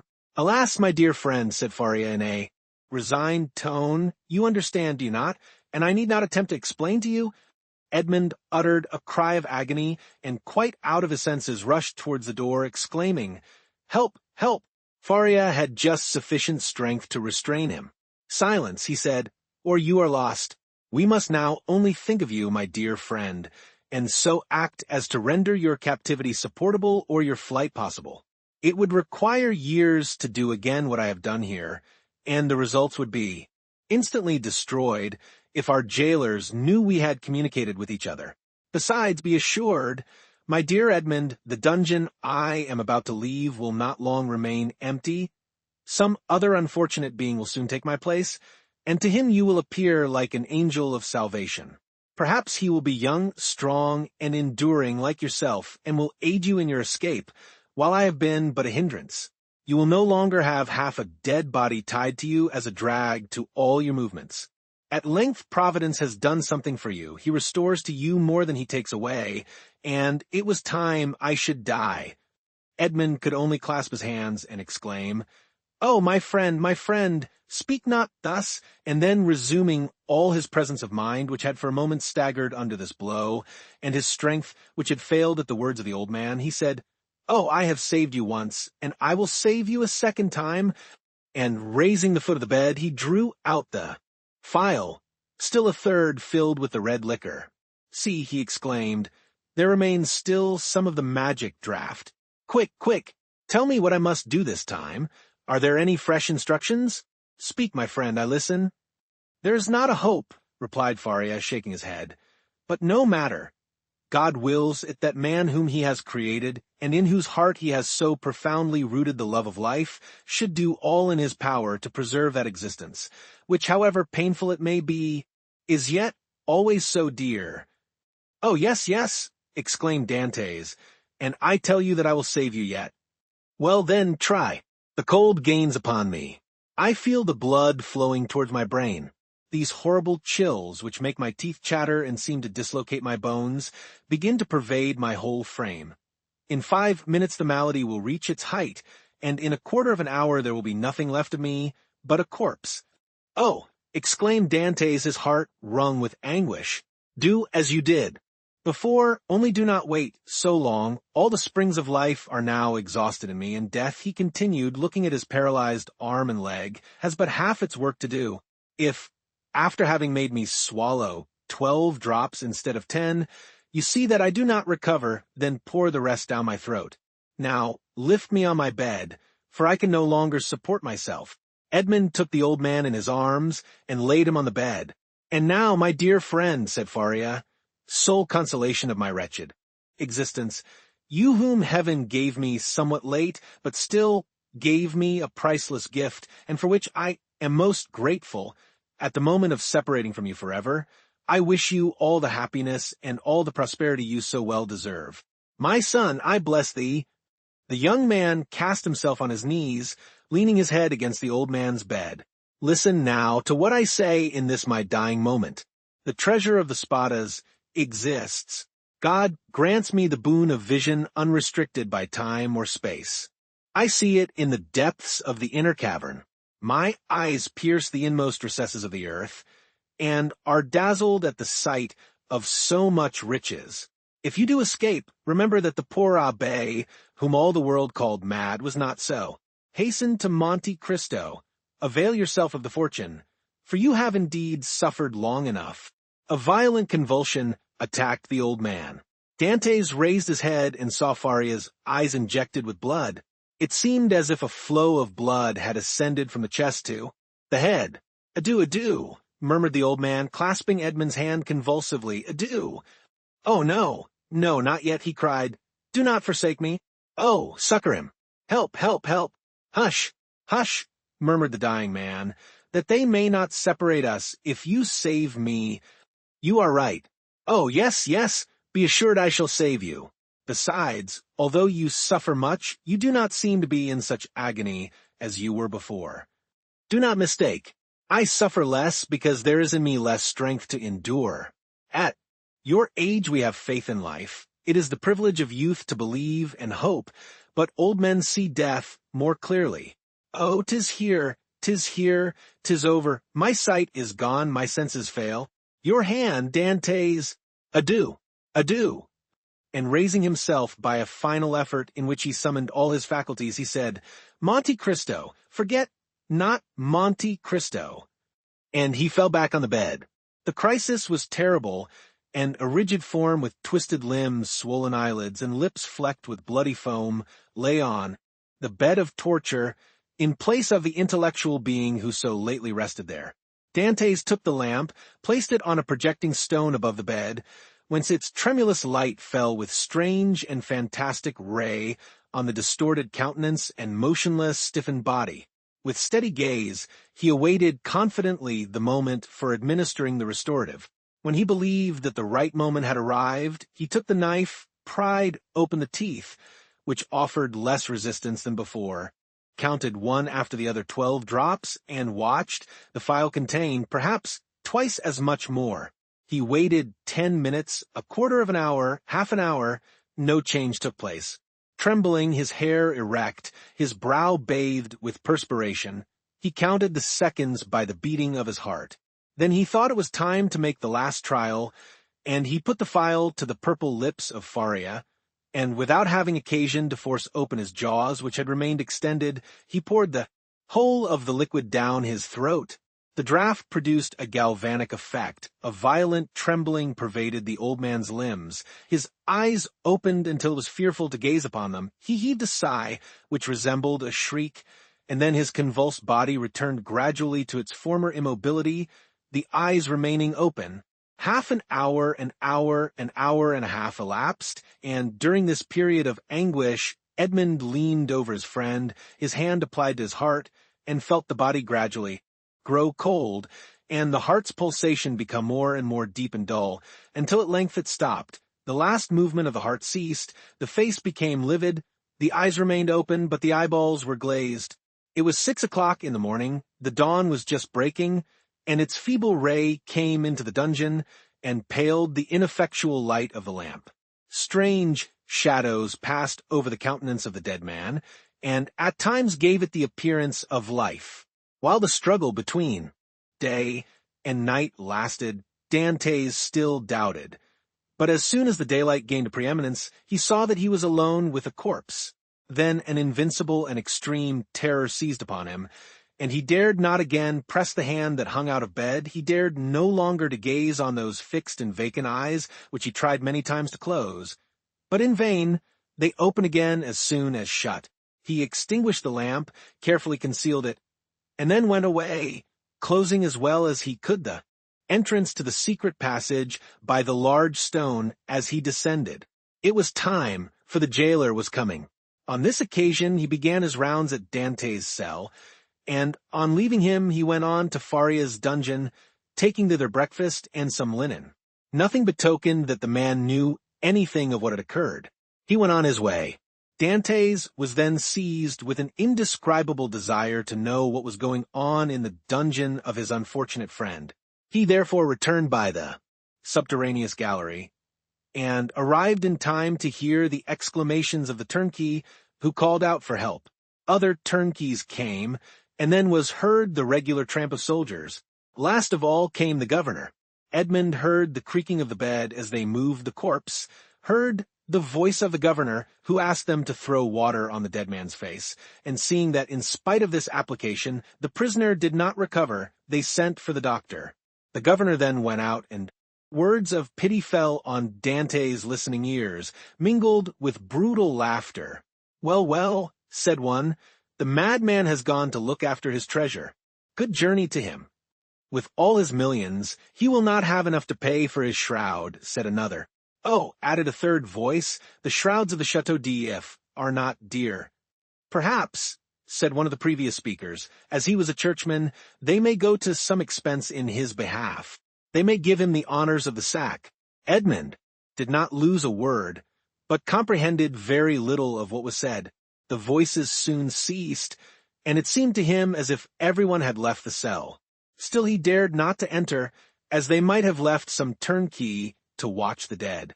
He remained, therefore, mute and motionless, hardly venturing to breathe. At the end of an hour he heard a faint noise, which increased.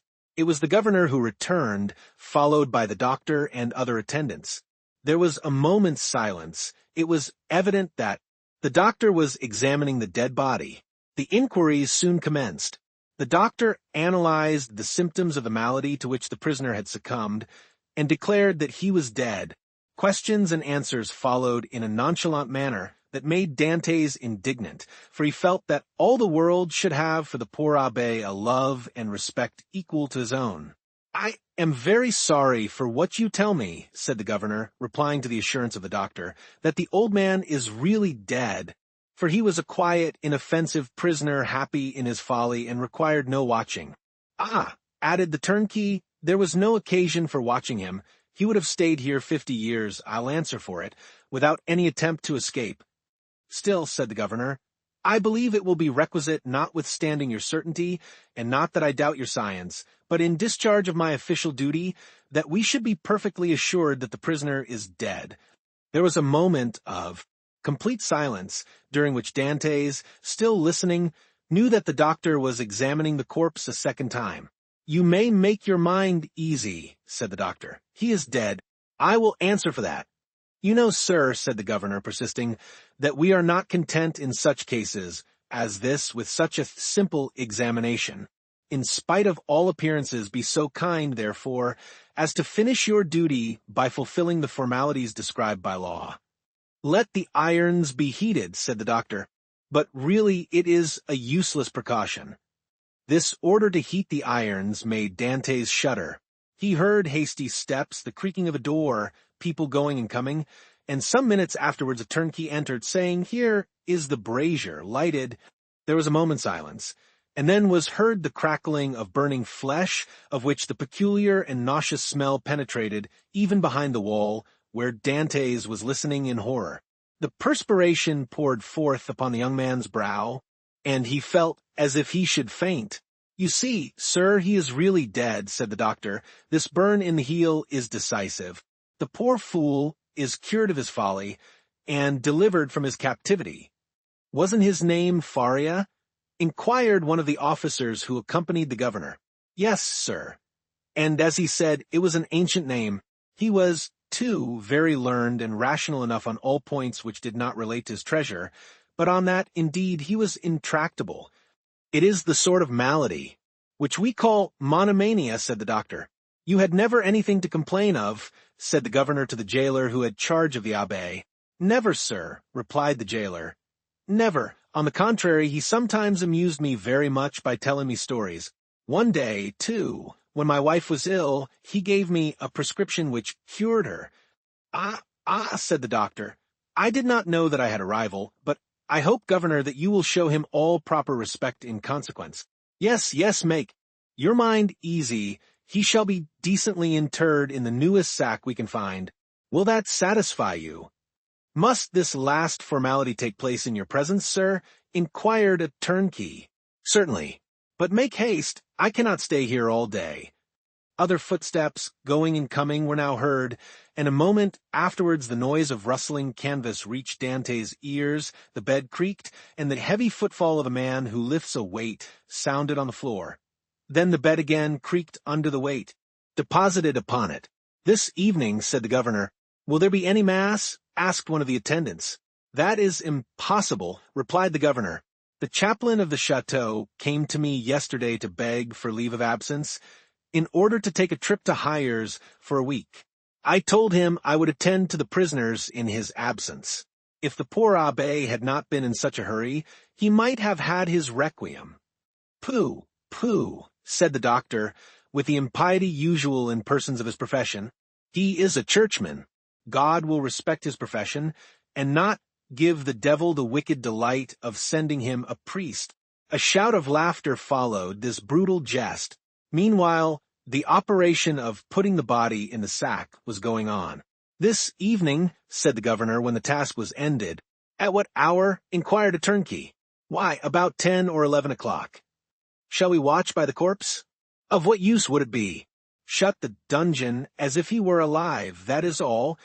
Then the steps retreated, and the voices died away in the distance. The noise of the door with its creaking hinges and bolts ceased, and a silence more somber than that of solitude ensued, the silence of death, which was all-pervasive and struck its icy chill to the very soul of Dantès.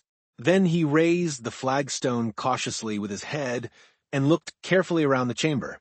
It was empty, and Dantès emerged from the tunnel. Chapter 20. The Cemetery of the Château d'If. On the bed at full length, and faintly illuminated by the pale light that came from the window, lay a sack of canvas, and under its rude folds was stretched a long and stiffened form. It was Faria's last winding sheet, a winding sheet which, as the turnkey said, cost so little. Everything was in readiness. A barrier had been placed between Dantès and his old friend. No longer could Edmond look into those wide-open eyes which had seemed to be penetrating the mysteries of death. No longer could he clasp the hand which had done so much to make his existence blessed. Faria, the beneficent and cheerful companion, with whom he was accustomed to live so intimately, no longer breathed. He seated himself on the edge of that terrible bed, and fell into melancholy and gloomy reverie. Alone. He was alone again. Again condemned to silence, again face to face with nothingness. Alone. Never again to see the face, never again to hear the voice of the only human being who united him to earth. Was not Faria's fate the better? After all, to solve the problem of life at its source, even at the risk of horrible suffering? The idea of suicide which his friend had driven away and kept away by his cheerful presence now hovered like a phantom over the abbé's dead body. If I could die, he said, I should go where he goes and should assuredly find him again. But how to die? It is very easy, he went on with a smile. I will remain here, rush on the first person that opens the door, strangle him, and then they will guillotine me. But excessive grief is like a storm at sea, where the frail bark is tossed from the depths to the top of the wave. Dantès recoiled from the idea of so infamous a death, and passed suddenly from despair to an ardent desire for life and liberty. Oh no, he exclaimed, not die now after having lived and suffered so long and so much. Yes, had I died years ago. But now to die would be, indeed, to give way to the sarcasm of destiny. No, I want to live. I shall struggle to the very last. I will yet win back the happiness of which I have been deprived. Before I die, I must not forget that I have my executioners to punish and perhaps, too, who knows, some friends to reward. Yet they will forget me here, and I shall die in my dungeon like Faria. As he said this, he became silent and gazed straight before him like one overwhelmed with a strange and amazing thought. Suddenly he arose, lifted his hand to his brow, as if his brain were giddy, paced twice or thrice round the dungeon, and then paused abruptly by the bed. Just God, he muttered, whence comes this thought? Is it from thee? Since none but the dead pass freely from this dungeon, let me take the place of the dead. Without giving himself time to reconsider his decision, and indeed that he might not allow his thoughts to be distracted from his desperate resolution, he bent over the appalling shroud, opened it with a knife which Faria had made, drew the corpse from the sack, and bore it along the tunnel to his own chamber, laid it on his couch, tied around its head the rag he wore at night around his own, covered it with his counterpane, once again kissed the ice-cold brow, and tried vainly to close the resisting eyes, which glared horribly, turned the head towards the wall, so that the jailer might, when he brought the evening meal, believe that he was asleep as was his frequent custom, entered the tunnel again, drew the bed against the wall, returned to the other cell, took from the hiding-place the needle and thread, flung off his rags, that they might feel only naked flesh beneath the coarse canvas, and getting inside the sack, placed himself in the posture in which the dead body had been laid, and sewed up the mouth of the sack from the inside. He would have been discovered by the beating of his heart, if by any mischance the jailers had entered at that moment. Dantès might have waited until the evening visit was over, but he was afraid that the governor would change his mind and order the dead body to be removed earlier. In that case, his last hope would have been destroyed. Now his plans were fully made, and this is what he intended to do. If while he was being carried out the grave diggers should discover that they were bearing alive instead of a dead body, Dantès did not intend to give them time to recognize him, but with a sudden cut of a knife, he meant to open the sack from top to bottom, and profiting by their alarm, escape. If they tried to catch him, he would use his knife to better purpose. If they took him to the cemetery and laid him in a grave, he would allow himself to be covered with earth, And then, as it was night, the grave diggers could scarcely have turned their backs before he would have worked his way through the yielding soil and escaped. He hoped that the weight of earth would not be so great that he could not overcome it. If he was detected in this, and the earth proved too heavy, he would be stifled, and then so. Much the better, all would be over. Dantès had not eaten since the preceding evening, but he had not thought of hunger, nor did he think of it now. His situation was too precarious to allow him even time to reflect on any thought but one. The first risk that Dantès ran was that the jailer, when he brought him his supper at 7 o'clock, might perceive the change that had been made. Fortunately, 20 times at least, from misanthropy or fatigue, Dantès had received his jailer in bed, and then the man placed his bread and soup on the table and went away without saying a word. This time the jailer might not be as silent as usual, but speak to Dantès, and seeing that he received no reply, go to the bed, and thus discover all. When 7 o'clock came, Dantès' agony really began. His hand, placed upon his heart, was unable to redress its throbbings, while with the other he wiped the perspiration from his temples. From time to time chills ran through his whole body and clutched his heart, in a grasp of ice. Then he thought he was going to die, yet the hours passed on without any unusual disturbance, and Dantès knew that he had escaped the first peril. It was a good augury. At length, about the hour the governor had appointed, footsteps were heard on the stairs. Edmond felt that the moment had arrived, summoned up all his courage, held his breath, and would have been happy if at the same time he could have repressed the throbbing of his veins. The footsteps, they were double, paused at the door, and Dantès guessed that the two grave diggers had come to seek him. This idea was soon converted into certainty when he heard the noise they made in putting down the hand beer. The door opened, and a dim light reached Dantès' eyes through the coarse sack that covered him. He saw two shadows approach his bed, a third remaining at the door with a torch in its hand. The two men, approaching the ends of the bed, took the sack by its extremities. "He's heavy, though, for an old and thin man," said one, as he raised the head. "They say every year adds half a pound to the weight of the bones," said another, lifting the feet. "Have you tied the knot?" inquired the first speaker. "What would be the use of carrying so much more weight?" was the reply. "I can do that when we get there." "Yes, you're right," replied the companion. "What's the knot for?" thought Dantès. They deposited the supposed corpse on the bier. Edmond stiffened himself in order to play the part of A, dead man, and then the party, lighted by the man with the torch, who went first, ascended the stairs. Suddenly he felt the fresh and sharp night air, and Dantès knew that the mistral was blowing. It was a sensation in which pleasure and pain were strangely mingled. The bearers went on for 20 paces, then stopped, putting the bier down on the ground. One of them went away, and Dantès heard his shoes striking on the pavement. "Where am I?" he asked himself. Really, he is by no means a light. "Load," said the other bearer, sitting on the edge of the hand-barrow. Dantès' first impulse was to escape, but fortunately he did not attempt it. "Give us a light," said the other bearer, "or I shall never find what I am looking for." The man with the torch complied, although not asked in the most polite terms. "What can he be looking for?" thought Edmond. "The spade, perhaps." An exclamation of satisfaction indicated that the grave digger had found the object of his search. "Here it is at last," he said, "not without some trouble, though." "Yes," was the answer, "but it has lost nothing by waiting."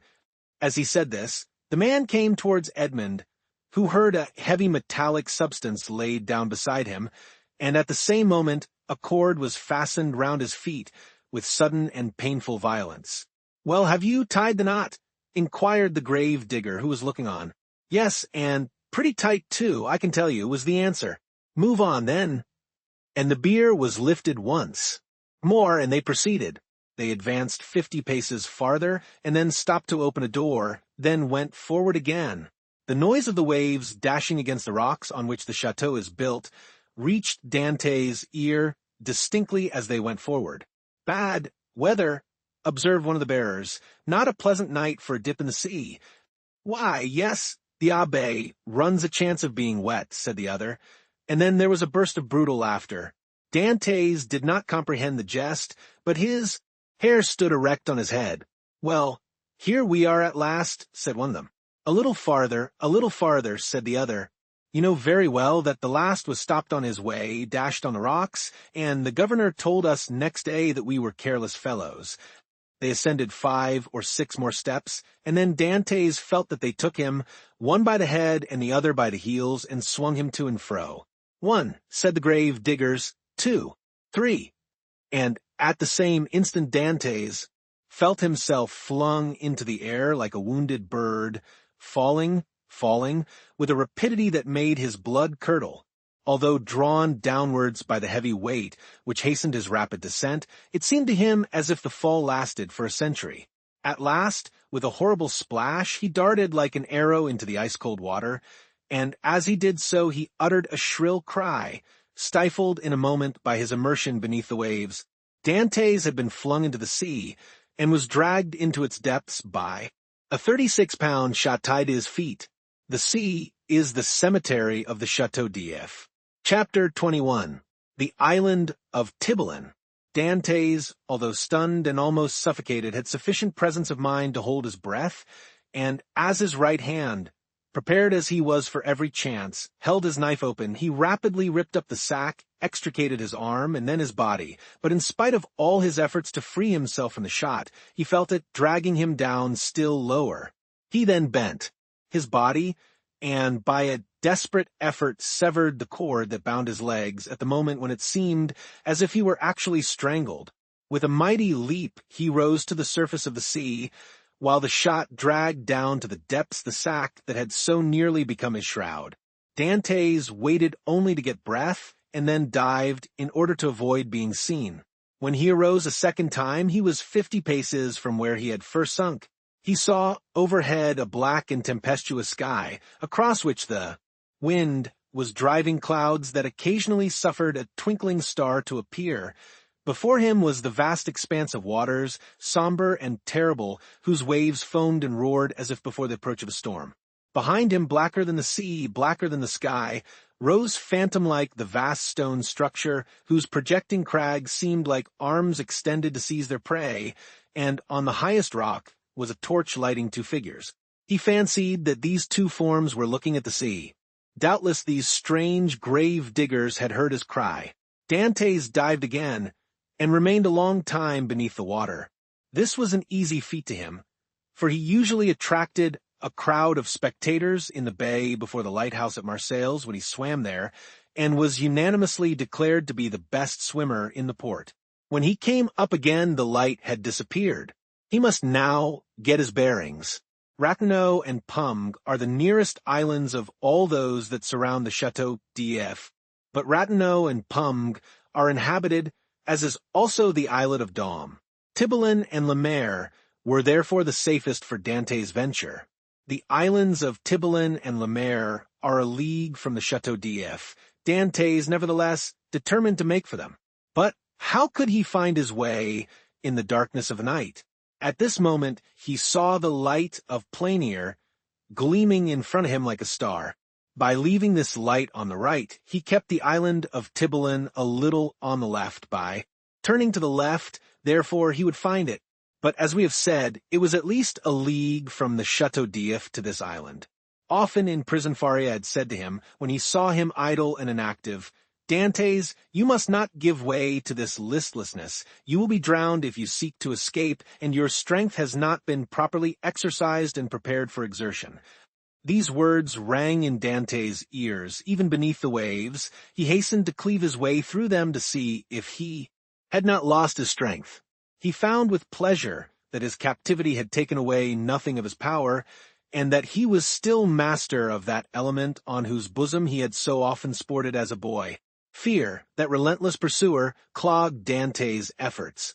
He listened for any sound that might be audible, and every time that he rose to the top of a wave he scanned the horizon and strove to penetrate the darkness. He fancied that every wave behind him was a pursuing boat, and he redoubled his exertions, increasing rapidly his distance from the chateau, but exhausting his strength. He swam on still, and already the terrible chateau had disappeared in the darkness. He could not see it, but he felt its presence. An hour passed during which Dantès, excited by the feeling of freedom, continued to cleave the waves. "Let us see," said he. "I have swum above an hour, but as the wind is against me, that has retarded my speed. However, if I am not mistaken, I must be close to Tibelin. But what if I were mistaken?" A shudder passed over him. He sought to tread water in order to rest himself, but the sea was too violent, and he felt that he could not make use of this means of recuperation.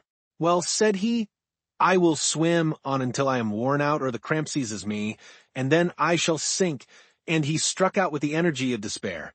Suddenly the sky seemed to him to become still darker and more dense, and heavy clouds seemed to sweep down towards him. At the same time he felt a sharp pain in his knee. He fancied for a moment that he had been shot and listened for the report, but he heard nothing. Then he put out his hand and encountered an obstacle, and with another stroke knew that he had gained the shore. Before him rose a grotesque mass of rocks that resembled nothing so much as a vast fire petrified at the moment of its most fervent combustion. It was the island of Tibelin. Dantès rose, advanced a few steps, and with a fervent prayer of gratitude, stretched himself on the granite, which seemed to him softer than down. Then, in spite of the wind and rain, he fell into the deep, sweet sleep of utter exhaustion. At the expiration of an hour Edmond was awakened by the roar of thunder. The tempest was let loose and beating the atmosphere with its mighty wings. From time to time a flash of lightning stretched across the heavens like a fiery serpent, lighting up the clouds that rolled on in vast chaotic waves. Dantès had not been deceived. He had reached the first of the two islands, which was, in fact, Tibelin. He knew that it was barren and without shelter, but when the sea became more calm, he resolved to plunge into its waves again and swim to La Mer, equally arid, but larger and consequently better adapted for concealment. An overhanging rock offered him a temporary shelter, and scarcely had he availed himself of it when the tempest burst forth in all its fury. Edmond felt the trembling of the rock beneath which he lay. The waves, dashing themselves against it, wetted him with their spray. He was safely sheltered, and yet he felt dizzy in the midst of the warring of the elements and the dazzling brightness of the lightning. It seemed to him that the island trembled to its base, and that it would, like a vessel at anchor, break moorings and bear him off into the center of the storm. He then recollected that he had not eaten or drunk for 24 hours. He extended his hands and drank greedily of the rainwater that had lodged in a hollow of the rock. As he rose, a flash of lightning that seemed to rive the remotest heights of heaven illumined the darkness. By its light between the island of La Mer and Cape Croiselle, a quarter of a league distant, Dantès saw a fishing boat driven rapidly like a spectre before the power of winds and waves. A second after, he saw it again, approaching with frightful rapidity. Dantès cried at the top of his voice to warn them of their danger, but they saw it themselves.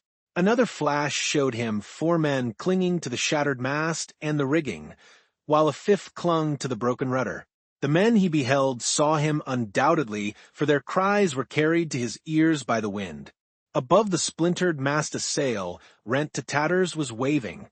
Suddenly the ropes that still held it gave way, and it disappeared in the darkness of the night like a vast sea bird. At the same moment a violent crash was heard, and cries of distress. Dantès from his rocky perch saw the shattered vessel, and among the fragments the floating forms of the hapless sailors. Then all was dark again. Dantès ran down the rocks at the risk of being himself dashed to pieces. He listened, he groped about, but he heard and saw nothing. The cries had ceased, and the tempest continued to rage. By degrees the wind abated, vast gray clouds rolled towards the west, and the blue firmament appeared studded with bright stars. Soon a red streak became visible in the horizon, the waves whitened, a light played over them, and gilded their foaming crests with gold. It was day. Dantès stood mute and motionless before this majestic spectacle, as if he now beheld it for the first time. And indeed, since his captivity in the Château d'If, he had forgotten that such scenes were ever to be witnessed. He turned towards the fortress and looked at both sea and land. The gloomy building rose from the bosom of the ocean with imposing majesty and seemed to dominate the scene. It was about 5 o'clock. The sea continued to get calmer. In 2 or 3 hours, thought Dantès, the turnkey will enter my chamber, find the body of my poor friend, recognize it, seek for me in vain, and give the alarm. Then the tunnel will be discovered. The men who cast me into the sea, and who must have heard the cry I uttered, will be questioned. Then boats filled with armed soldiers will pursue the wretched fugitive. The cannon will warn everyone to refuse shelter to a man wandering about. Naked and famished, the police of Marseilles will be on the alert by land, whilst the governor pursues me by sea. I am cold, I am hungry. I have lost even the knife that saved me. Oh, my God, I have suffered enough surely. Have pity on me, and do for me what I am unable to do for myself. As Dantès, his eyes turned in the direction of the Château d'If, uttered this prayer, he saw off the farther point of the island of Pumg a small vessel with lateen sails skimming the sea like a gull in search of prey, and with his sailors he knew it to be a Genoese tartan. She was coming out of Marseilles harbor and was standing out to sea rapidly, her sharp prow cleaving through the waves. "Oh," cried Edmond, "to think that in half an hour I could join her. Did I not fear being questioned, detected, and conveyed back to Marseilles? What can I do? What story can I invent? Under pretext of trading along the coast, these men, who are in reality smugglers, will prefer selling me to doing a good action. I must wait. But I cannot. I am starving. In a few hours my strength will be utterly exhausted. Besides, perhaps I have not been missed at the fortress. I can pass as one of the sailors wrecked last night. My story will be accepted, for there is no one left to contradict me." As he spoke, Dantès looked toward the spot where the fishing vessel had been wrecked and started. The red cap of one of the sailors hung to a point of the rock, and some timbers that had formed part of the vessel's keel floated at the foot of the crag. In an instant Dantès' plan was formed. He swam to the cap, placed it on his head, seized one of the timbers, and struck out so as to cut across the course the vessel was taking. "I am saved," murmured he, and this conviction restored his strength. He soon saw that the vessel, with the wind dead ahead, was tacking between the Château d'If and the Tower of Planier. For an instant he feared lest, instead of keeping in shore, she should stand out to sea, but he soon saw that she would pass, like most vessels bound for Italy, between the islands of Jaros and Calaserane. However, the vessel and the swimmer insensibly neared one another, and in one of its tacks the tartan bore down within a quarter of a mile of him. He rose on the waves, making signs of distress, but no one on board saw him, and the vessel stood on another tack. Dantès would have shouted, but he knew that the wind would drown his voice. It was then he rejoiced at his precaution in taking the timber, for without it he would have been unable, perhaps, to reach the vessel, certainly to return to shore, should he be unsuccessful in attracting attention. Dantès, though almost sure as to what course the vessel would take, had yet watched it anxiously until it tacked and stood towards him. Then he advanced, but before they could meet, the vessel again changed her course. By a violent effort he rose half out of the water, waving his cap and uttering a loud shout, peculiar to sailors. This time he was both seen and heard, and the tartan instantly steered towards him. At the same time, he saw they were about to lower the boat. An instant after, the boat, rowed by 2 men, advanced rapidly towards him. Dantès let go of the timber, which he now thought to be useless, and swam vigorously to meet them. But he had reckoned too much upon his strength, and then he realized how serviceable the timber had been to him. His arms became stiff, his legs lost their flexibility, and he was almost breathless. He shouted again. The 2 sailors redoubled their efforts, and one of them cried in Italian, "Courage!" The word reached his ear as a wave which he no longer had the strength to surmount passed over his head. He rose again to the surface, struggled with the last desperate effort of a drowning man, uttered a third cry, and felt himself sinking as if the fatal cannon shot were again tied to his feet. The water passed over his head and the sky turned gray. A convulsive movement again brought him to the surface. He felt himself seized by the hair. Then he saw and heard nothing. He had fainted. When he opened his eyes, Dantès found himself on the deck of the tartan. His first care was to see what course they were taking. They were rapidly leaving the Château d'If behind. Dantès was so exhausted that the exclamation of joy he uttered was mistaken for a sigh. As we have said, he was lying on the deck. A sailor was rubbing his limbs with a woolen cloth. Another, whom he recognized as the one who had cried out courage, held a gourd full of rum to his mouth, while the third, an old sailor, at once the pilot and captain, looked on with that egotistical pity men feel for a misfortune that they have escaped yesterday, and which may overtake them tomorrow. A few drops of the rum restored suspended animation, while the friction of his limbs restored their elasticity. "Who are you?" said the pilot in bad French. "I am," replied Dantès in bad Italian, "a Maltese sailor. We were coming from Syracuse laden with grain. The storm of last night overtook us at Cape Morgiou, and we were wrecked on these rocks." "Where do you come from?" "From these rocks that I had the good luck to cling to while our captain and the rest of the crew were all lost. I saw your vessel, and, fearful of being left to perish on the desolate island, I swam off on a piece of wreckage to try and intercept your course. You have saved my life, and thank you," continued Dantès. "I was lost when one of your sailors caught hold of my hair." "It was I," said a sailor of a frank and manly appearance, "and it was time, for you were sinking." "Yes," returned Dantès, holding out his hand. "I thank you again." "I almost hesitated, though," replied the sailor. "You look more like a brigand than an honest man with your beard 6 inches and your hair a foot long." Dantès recollected that his hair and beard had not been cut all the time he was at the Château d'If. "Yes," said he, "I made a vow to Our Lady of the Grotto not to cut my hair or beard for 10 years if I were saved in a moment of danger. But today the vow expires." "Now, what are we to do with you?" said the captain. "Alas, anything you please. My captain is dead. I have barely escaped, but I am a good sailor. Leave me at the first port you make. I shall be sure to find employment. Do you know the Mediterranean? I have sailed over it since my childhood. You know the best harbors? There are few ports that I could not enter or leave with a bandage over my eyes." "I say, Captain," said the sailor who had cried courage to Dantès, "if what he says is true, what hinders his staying with us?" "If he says true," said the captain doubtingly, "but in his present condition he will promise anything and take his chance of keeping it afterwards." "I will do more than I promise," said Dantès. "We shall see," returned the other, smiling. "Where are you going?" asked Dantès. "To Leghorn." "Then why, instead of tacking so frequently, do you not sail near the wind?" "Because we should run straight on to the island of Ryan. You shall pass it by 20 fathoms. Take the helm, and let us see what you know." The young man took the helm, felt to see if the vessel answered the rudder promptly, and seeing that, without being a first-rate sailor, she yet was tolerably obedient. "To the sheets," said he. The 4 seamen who composed the crew obeyed while the pilot looked on.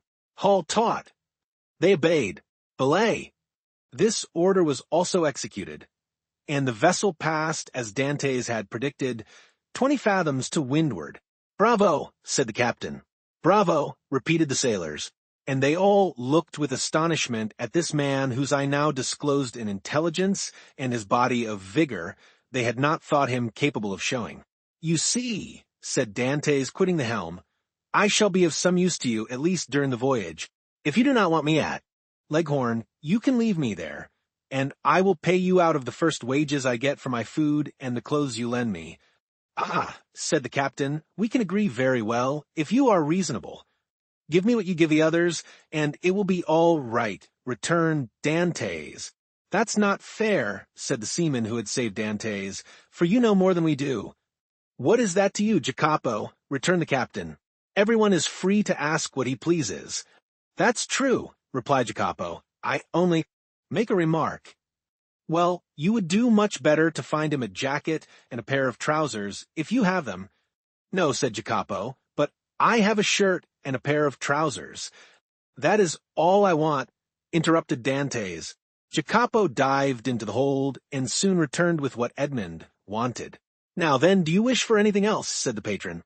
"A piece of bread and another glass of the capital rum," I tasted, for I have not eaten or drunk for a long time.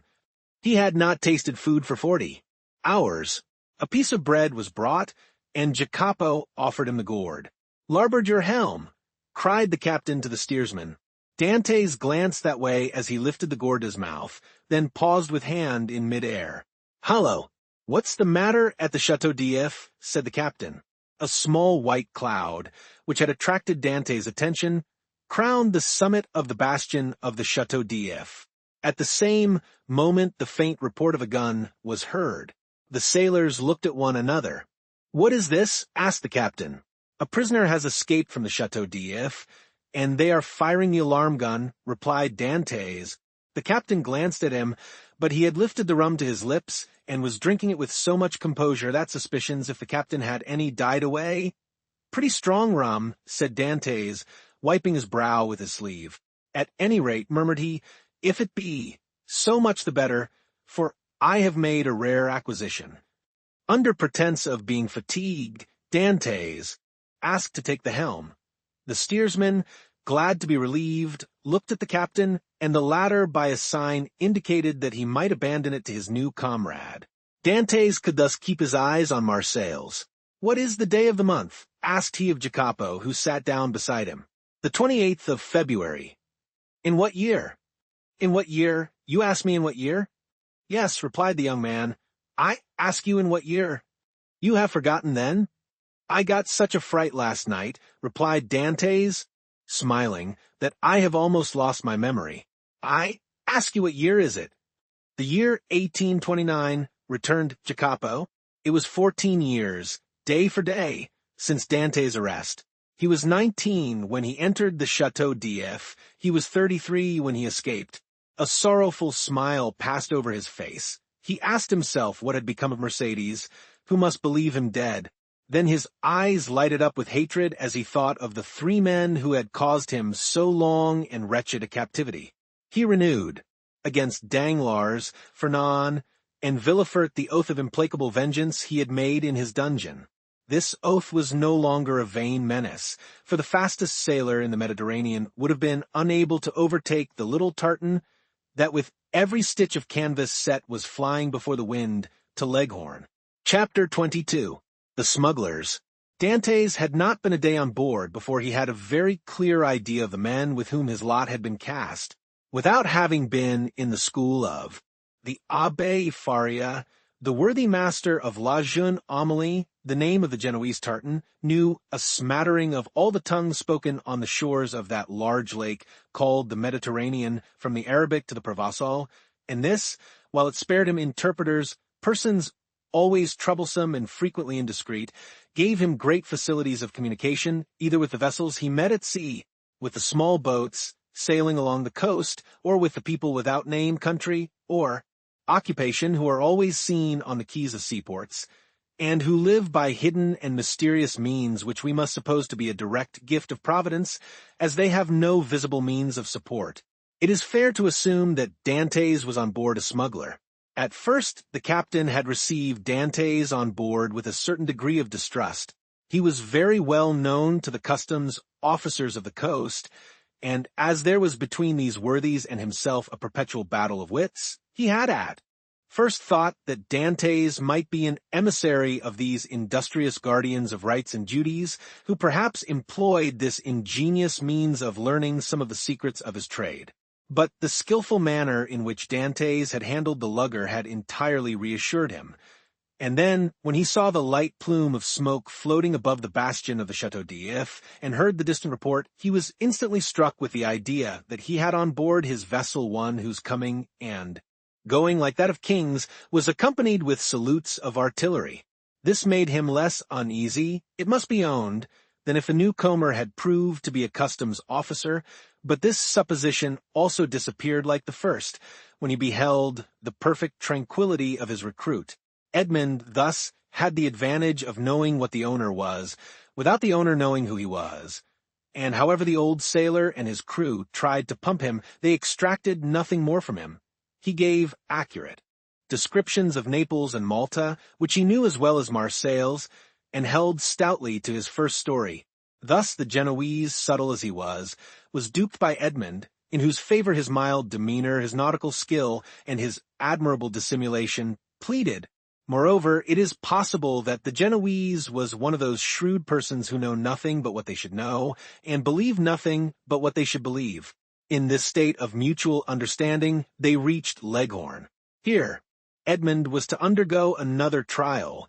He was to find out whether he could recognize himself, as he had not seen his own face for 14 years. He had preserved a tolerably good remembrance of what the youth had been, and was now to find out what the man had become. His comrades believed that his vow was fulfilled. As he had 20 times touched at Leghorn, he remembered a barber in St. Ferdinand Street. He went there to have his beard and hair cut. The barber gazed in amazement at this man, with the long, thick, and black hair and beard, which gave his head the appearance of one of Titian's portraits. At this period, it was not the fashion to wear so large a beard and hair so long. Now a barber would only be surprised if a man gifted with such advantages should consent voluntarily to deprive himself of them. The Leghorn barber said nothing and went to work. When the operation was concluded, and Edmond felt that his chin was completely smooth and his hair reduced to its usual length, he asked for a looking-glass. He was now, as we have said, 33 years of age, and his 14 years' imprisonment had produced a great transformation in his appearance. Dantès had entered the Château d'If with the round, open, smiling face of a young and happy man, with whom the early paths of life have been smooth, and who anticipates a future corresponding with his past. This was now all changed. The oval face was lengthened, his smiling mouth had assumed the firm and marked lines which betoken resolution. His eyebrows were arched beneath a brow furrowed with thought. His eyes were full of melancholy, and from their depths occasionally sparkled gloomy fires of misanthropy and hatred. His complexion, so long kept from the sun, had now that pale color which produces, when the features are encircled with black hair, the aristocratic beauty of the man of the north. The profound learning he had acquired had besides diffused over his features a refined, intellectual expression, and he had also acquired, being naturally of a goodly stature, that vigor which a frame possesses, which has so long concentrated all its force within itself. To the elegance of a nervous and slight form had succeeded the solidity of a rounded and muscular figure. As to his voice, prayers, sobs, and imprecations had changed it, so that at times it was of a singularly penetrating sweetness, and at others rough and almost hoarse. Moreover, from being so long in twilight, or darkness, his eyes had acquired the faculty of distinguishing objects in the night, common to the hyena and the wolf. Edmond smiled when he beheld himself. It was impossible that his best friend, if indeed he had any friend left, could recognize him. He could not recognize himself. The master of La Jeune Amélie, who was very desirous of retaining amongst his crew a man of Edmond's value, had offered to advance him funds out of his future profits, which Edmond had accepted. His next care on, leaving the barbers who had achieved his first metamorphosis, was to enter a shop and buy a complete sailor's suit, a garb as we all know very simple and consisting of white trousers, a striped shirt, and a cap.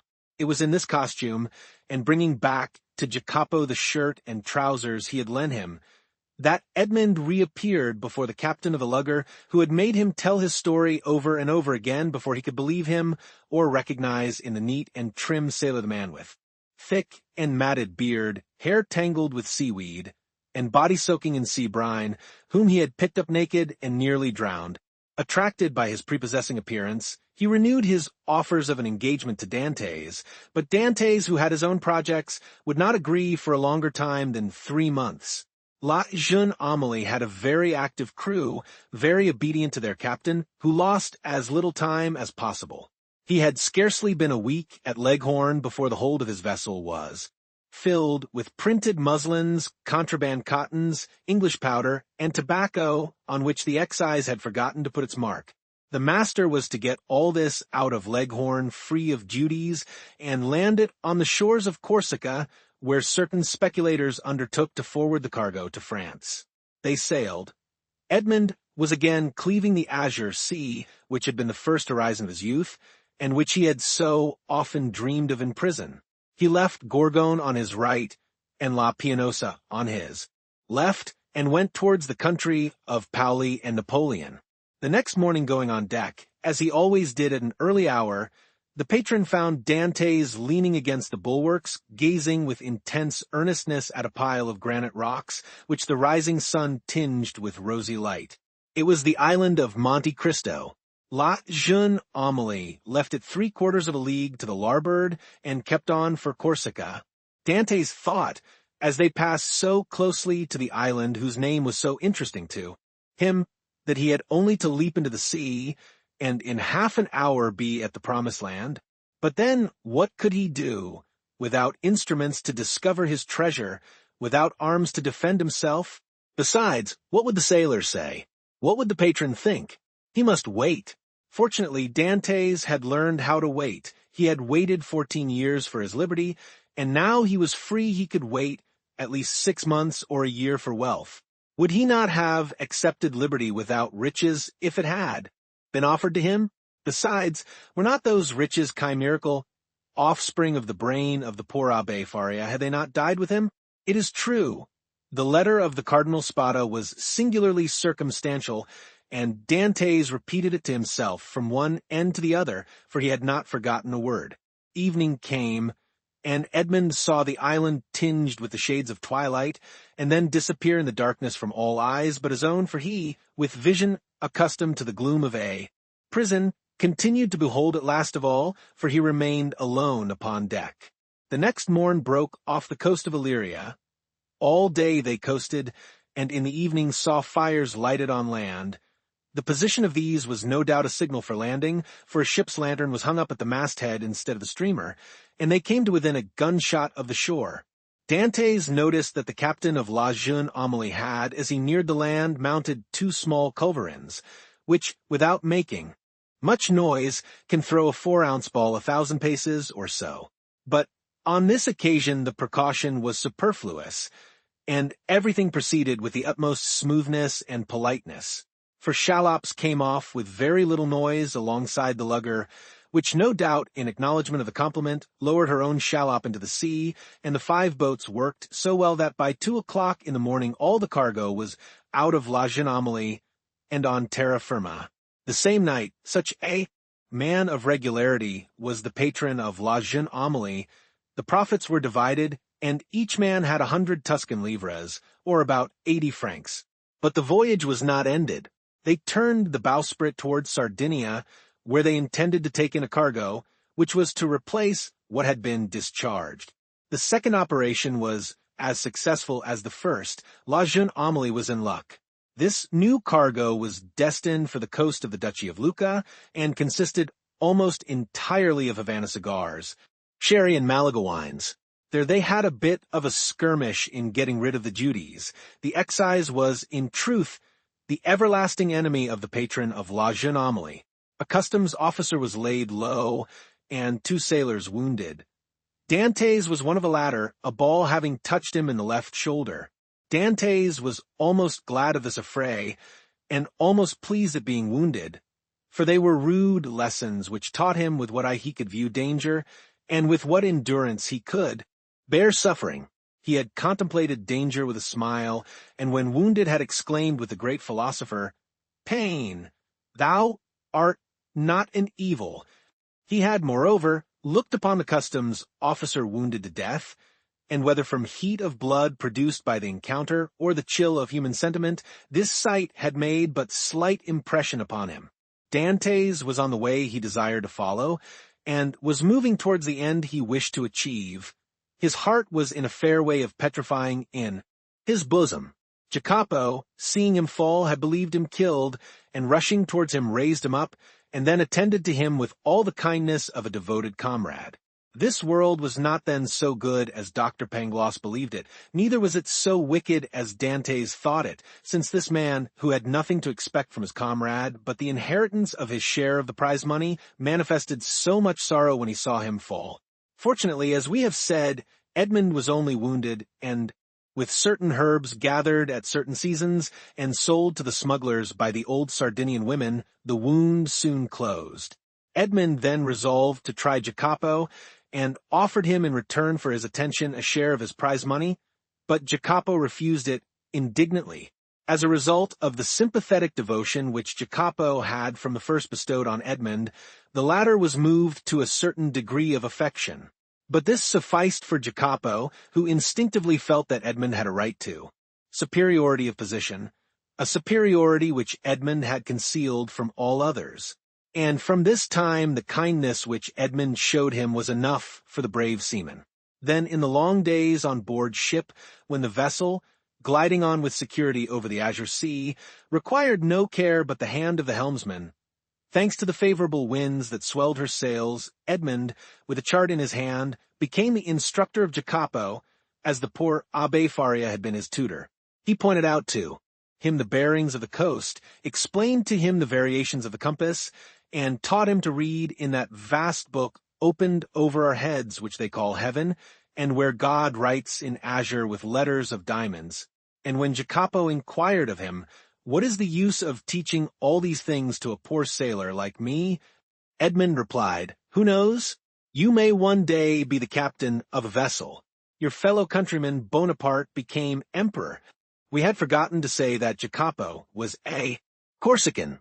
2 months and a half elapsed in these trips, and Edmond had become as skillful a coaster as he had been a hardy seaman. He had formed an acquaintance with all the smugglers on the coast, and learned all the Masonic signs by which these half-pirates recognize each other.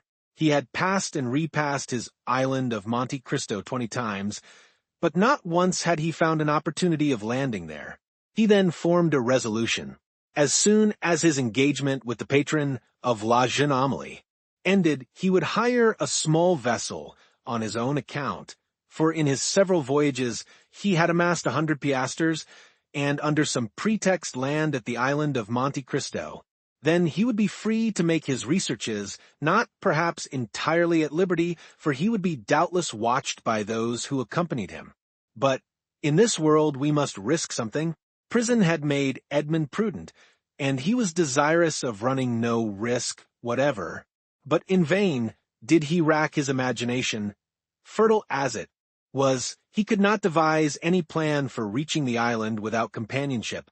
Dantès was tossed about on these doubts and wishes, when the patron, who had great confidence in him, and was very desirous of retaining him to service, took him by the arm one evening and led him to a tavern on the Via del Oglio, where the leading smugglers of Leghorn used to congregate and discuss affairs connected with their trade. Already Dantès had visited this maritime bourse 2 or 3 times, and, seeing all these hardy free traders, who supplied the whole coast for nearly 200 leagues in extent, he had asked himself, what power might not that man attain who should give the impulse of his will to all these contrary and diverging minds? This time it was a great matter that was under discussion, connected with a vessel laden with Turkey carpets, stuffs of the Levant, and cashmeres. It was necessary to find some neutral ground on which an exchange could be made, and then to try and land these goods on the coast of France. If the venture was successful, the profit would be enormous. There would be a gain of 50 or 60 piastres each for the crew. The patron of La Jeune Amélie proposed as a place of landing the island of Monte Cristo, which being completely deserted, and having neither soldiers nor revenue officers, seemed to have been placed in the midst of the ocean since the time of the heathen Olympus by Mercury, the god of merchants and robbers, classes of mankind, which we in modern times have separated if not made distinct, but which antiquity appears to have included in the same category. At the mention of Monte Cristo, Dantès started with joy. He rose to conceal his emotion and took a turn around the smoky tavern, where all the languages of the known world were jumbled in a lingua franca. When he again joined the 2 persons who had been discussing the matter, it had been decided that they should touch at Monte Cristo and set out on the following night. Edmond, being consulted, was of opinion that the island afforded every possible security, and that great enterprises to be well done should be done quickly. Nothing then was altered in the plan, and orders were given to get under way next night and wind and weather permitting, to make the neutral island by the following day. Chapter 23. The Island of Monte Cristo. Thus, at length, by one of the unexpected strokes of fortune which sometimes befall those who have for long time been the victims of an evil destiny, Dantès was about to secure the opportunity he wished for by simple and natural means, and land on the island without incurring any suspicion. One night more, and he would be on his way. The night was one of feverish distraction, and in its progress visions, good and evil, passed through Dantès' mind. If he closed his eyes, he saw Cardinal Spada's letter written on the wall in characters of flame. If he slept for a moment, the wildest dreams haunted his brain. He ascended into grottos paved with emeralds, with panels of rubies, and the roof glowing with diamond stalactites. Pearls fell drop by drop as subterranean waters filter in their caves. Edmond, amazed, wonderstruck, filled his pockets with the radiant gems and then returned to daylight, when he discovered that his prizes had all changed into common pebbles. He then endeavored to re-enter the marvelous grottos, but they had suddenly receded, and now the path became a labyrinth, and then the entrance vanished, and in vain did he tax his memory for the magic and mysterious word which opened the splendid caverns of Ali Baba to the Arabian fishermen. All was useless, the treasure disappeared, and had again reverted to the genii from whom for a moment he had hoped to carry it off. The day came at length, and was almost as feverish as the night had been, but it brought reason to the aid of imagination, and Dantès was then enabled to arrange a plan which had hitherto been vague and unsettled in his brain. Night came, and with it the preparation for departure, and these preparations served to conceal Dantès' agitation. He had by degrees assumed such authority over his companions that he was almost like a commander on board, and as his orders were always clear, distinct, and easy of execution, his comrades obeyed him with celerity and pleasure. The old patron did not interfere, for he too had recognized the superiority of Dantès over the crew and himself.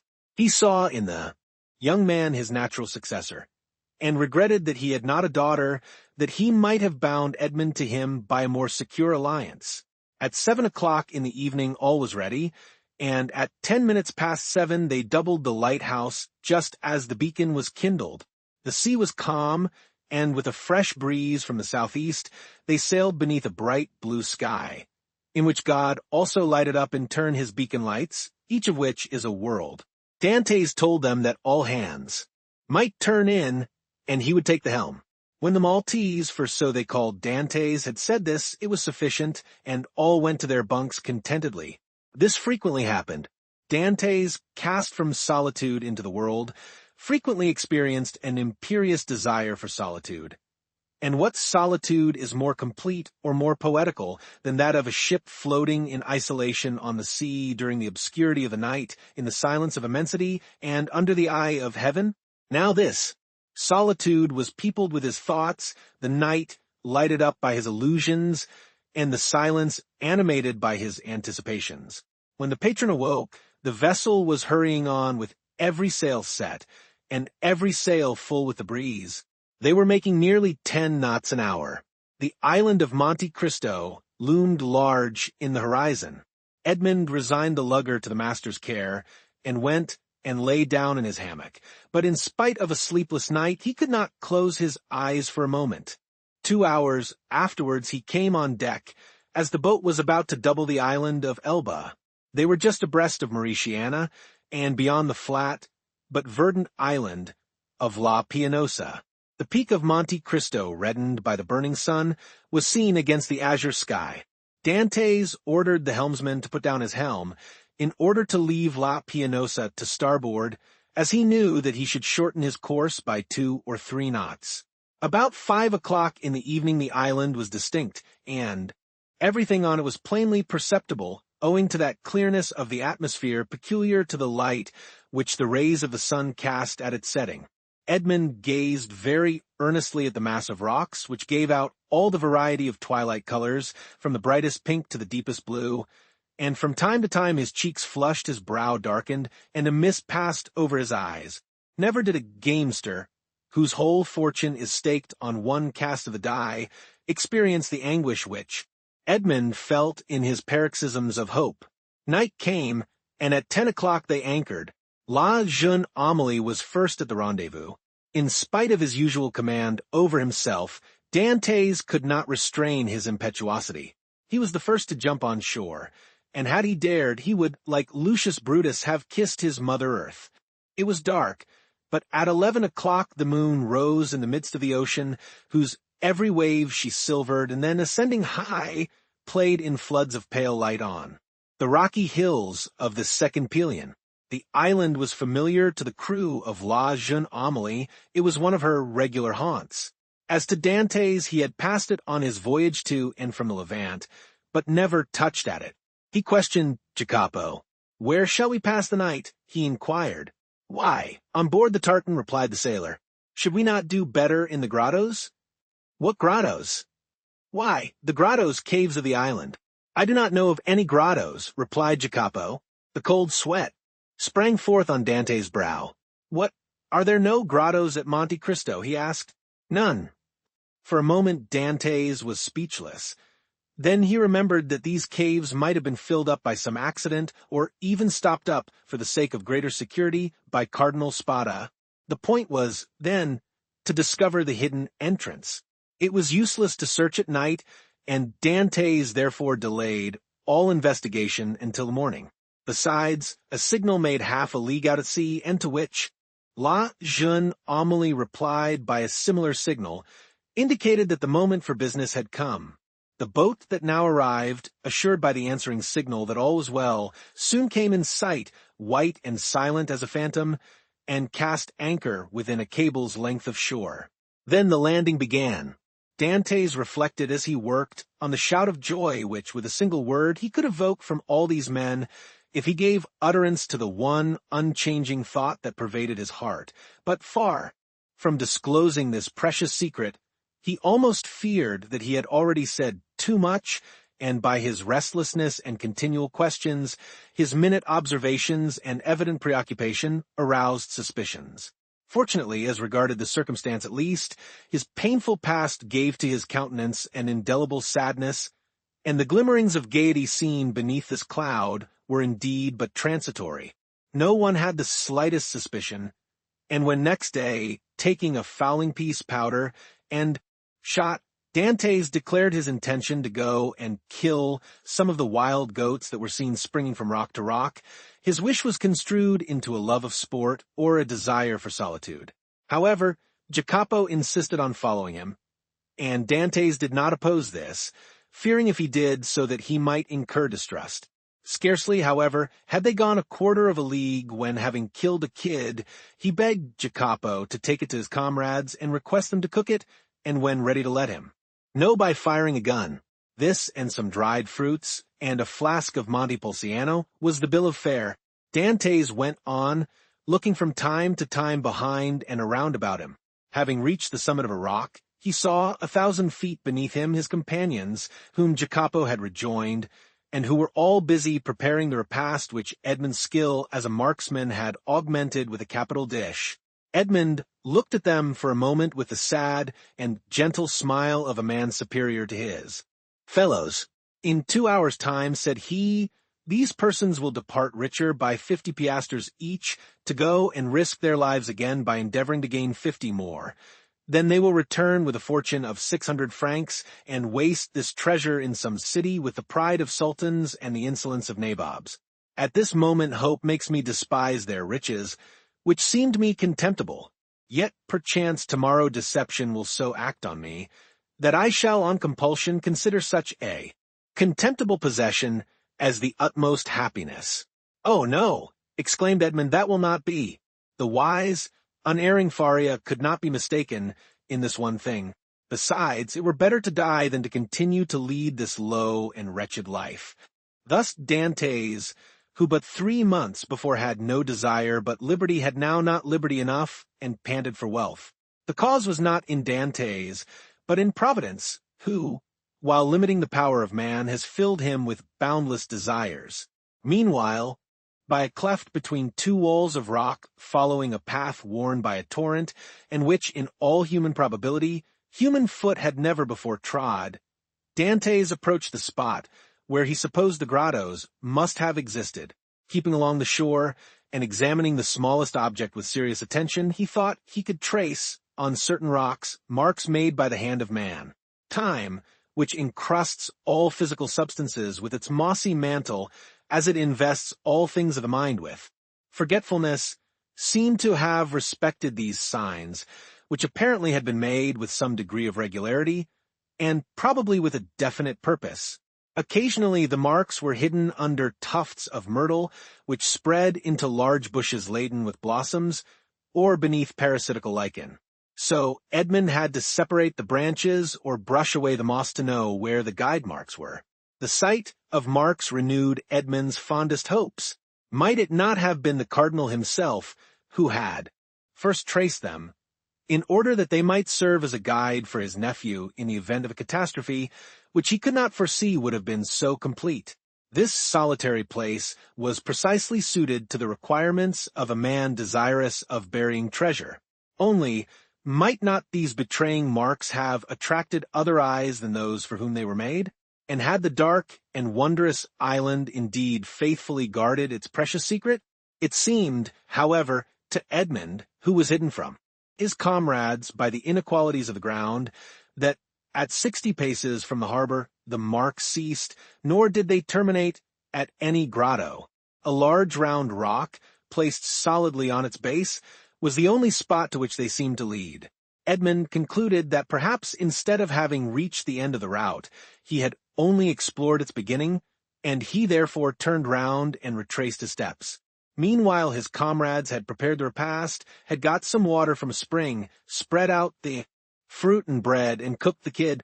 Just at the moment when they were taking the dainty animal from the spit, they saw Edmond springing with the boldness of a chamois from rock to rock, and they fired the signal agreed upon. The sportsman instantly changed his direction and ran quickly towards them. But even while they watched his daring progress, Edmond's foot slipped, and they saw him stagger on the edge of a rock and disappear. They all rushed towards him, for all loved Edmond in spite of his superiority, yet Jacopo reached him first. He found Edmond lying prone, bleeding, and almost senseless. He had rolled down a declivity of 12 or 15 feet.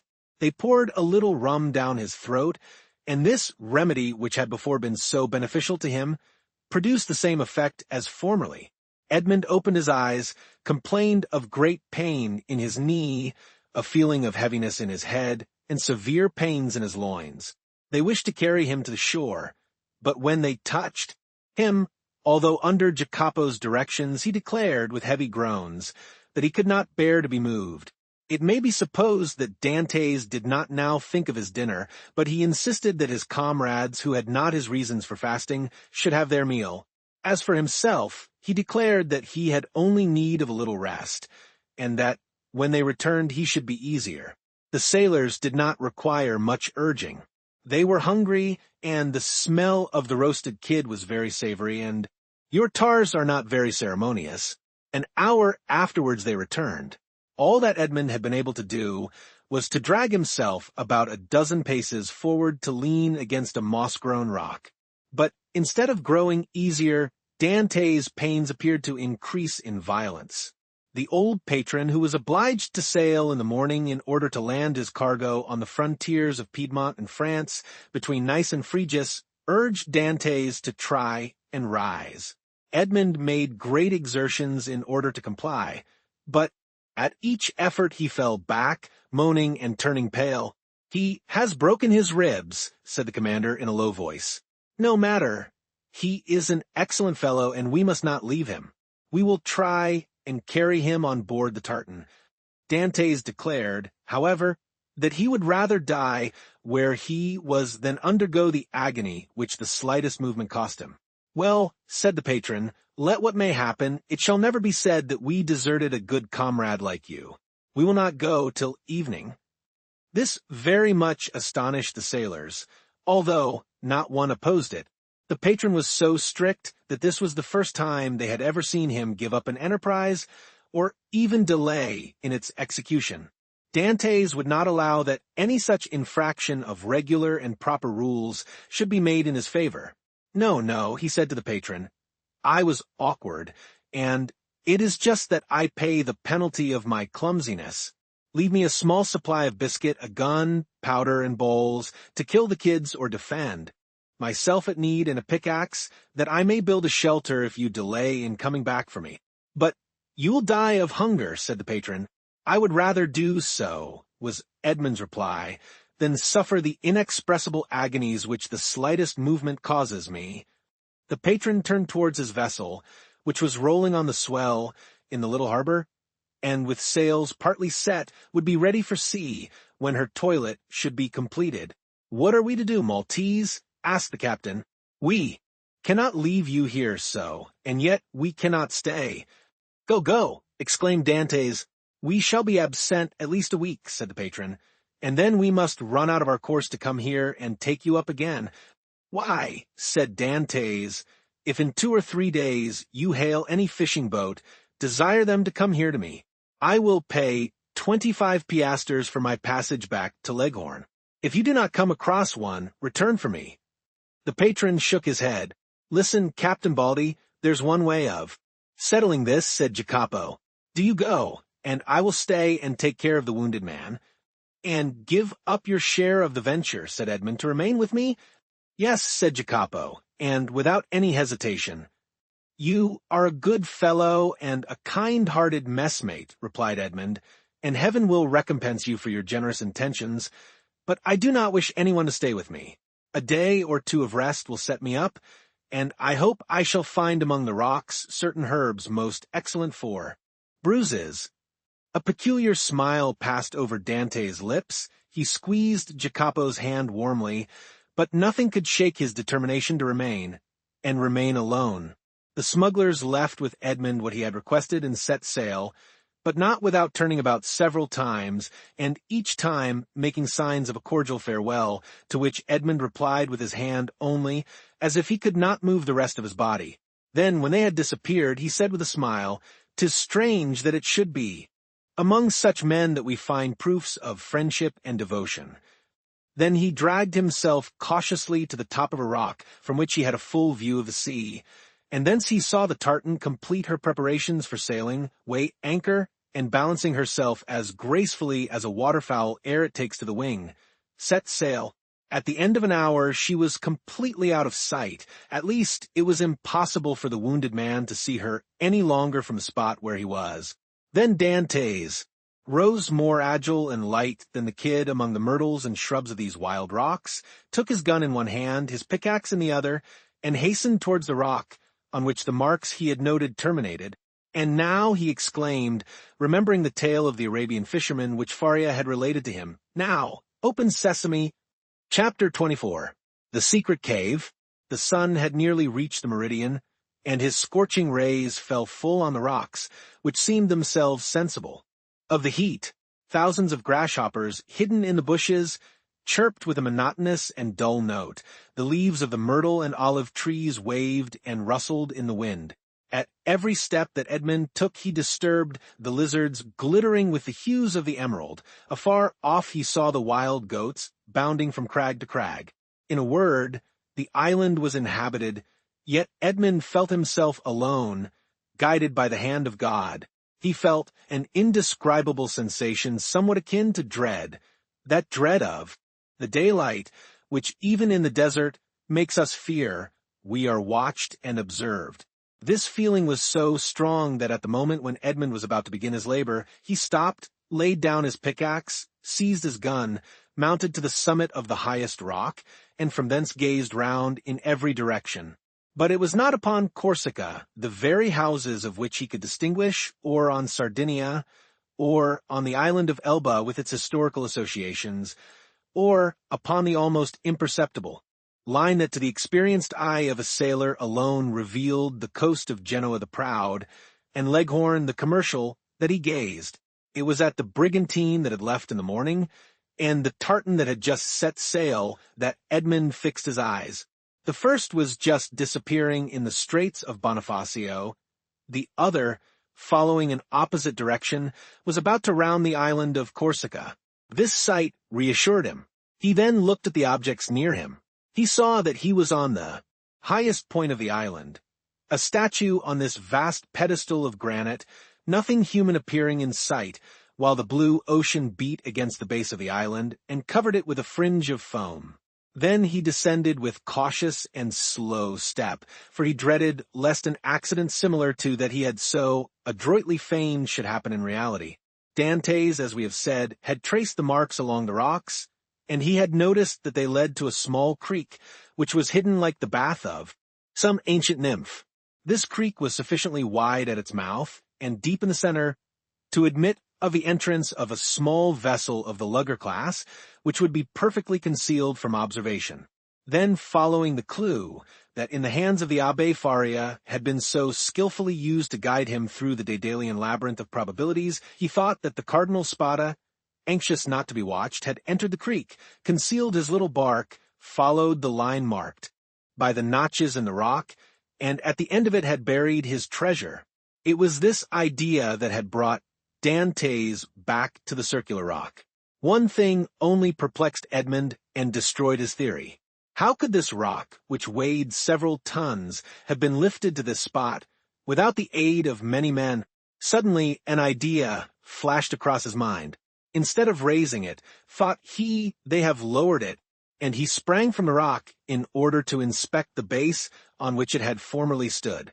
He soon perceived that a slope had been formed, and the rock had slid along this until it stopped at the spot it now occupied.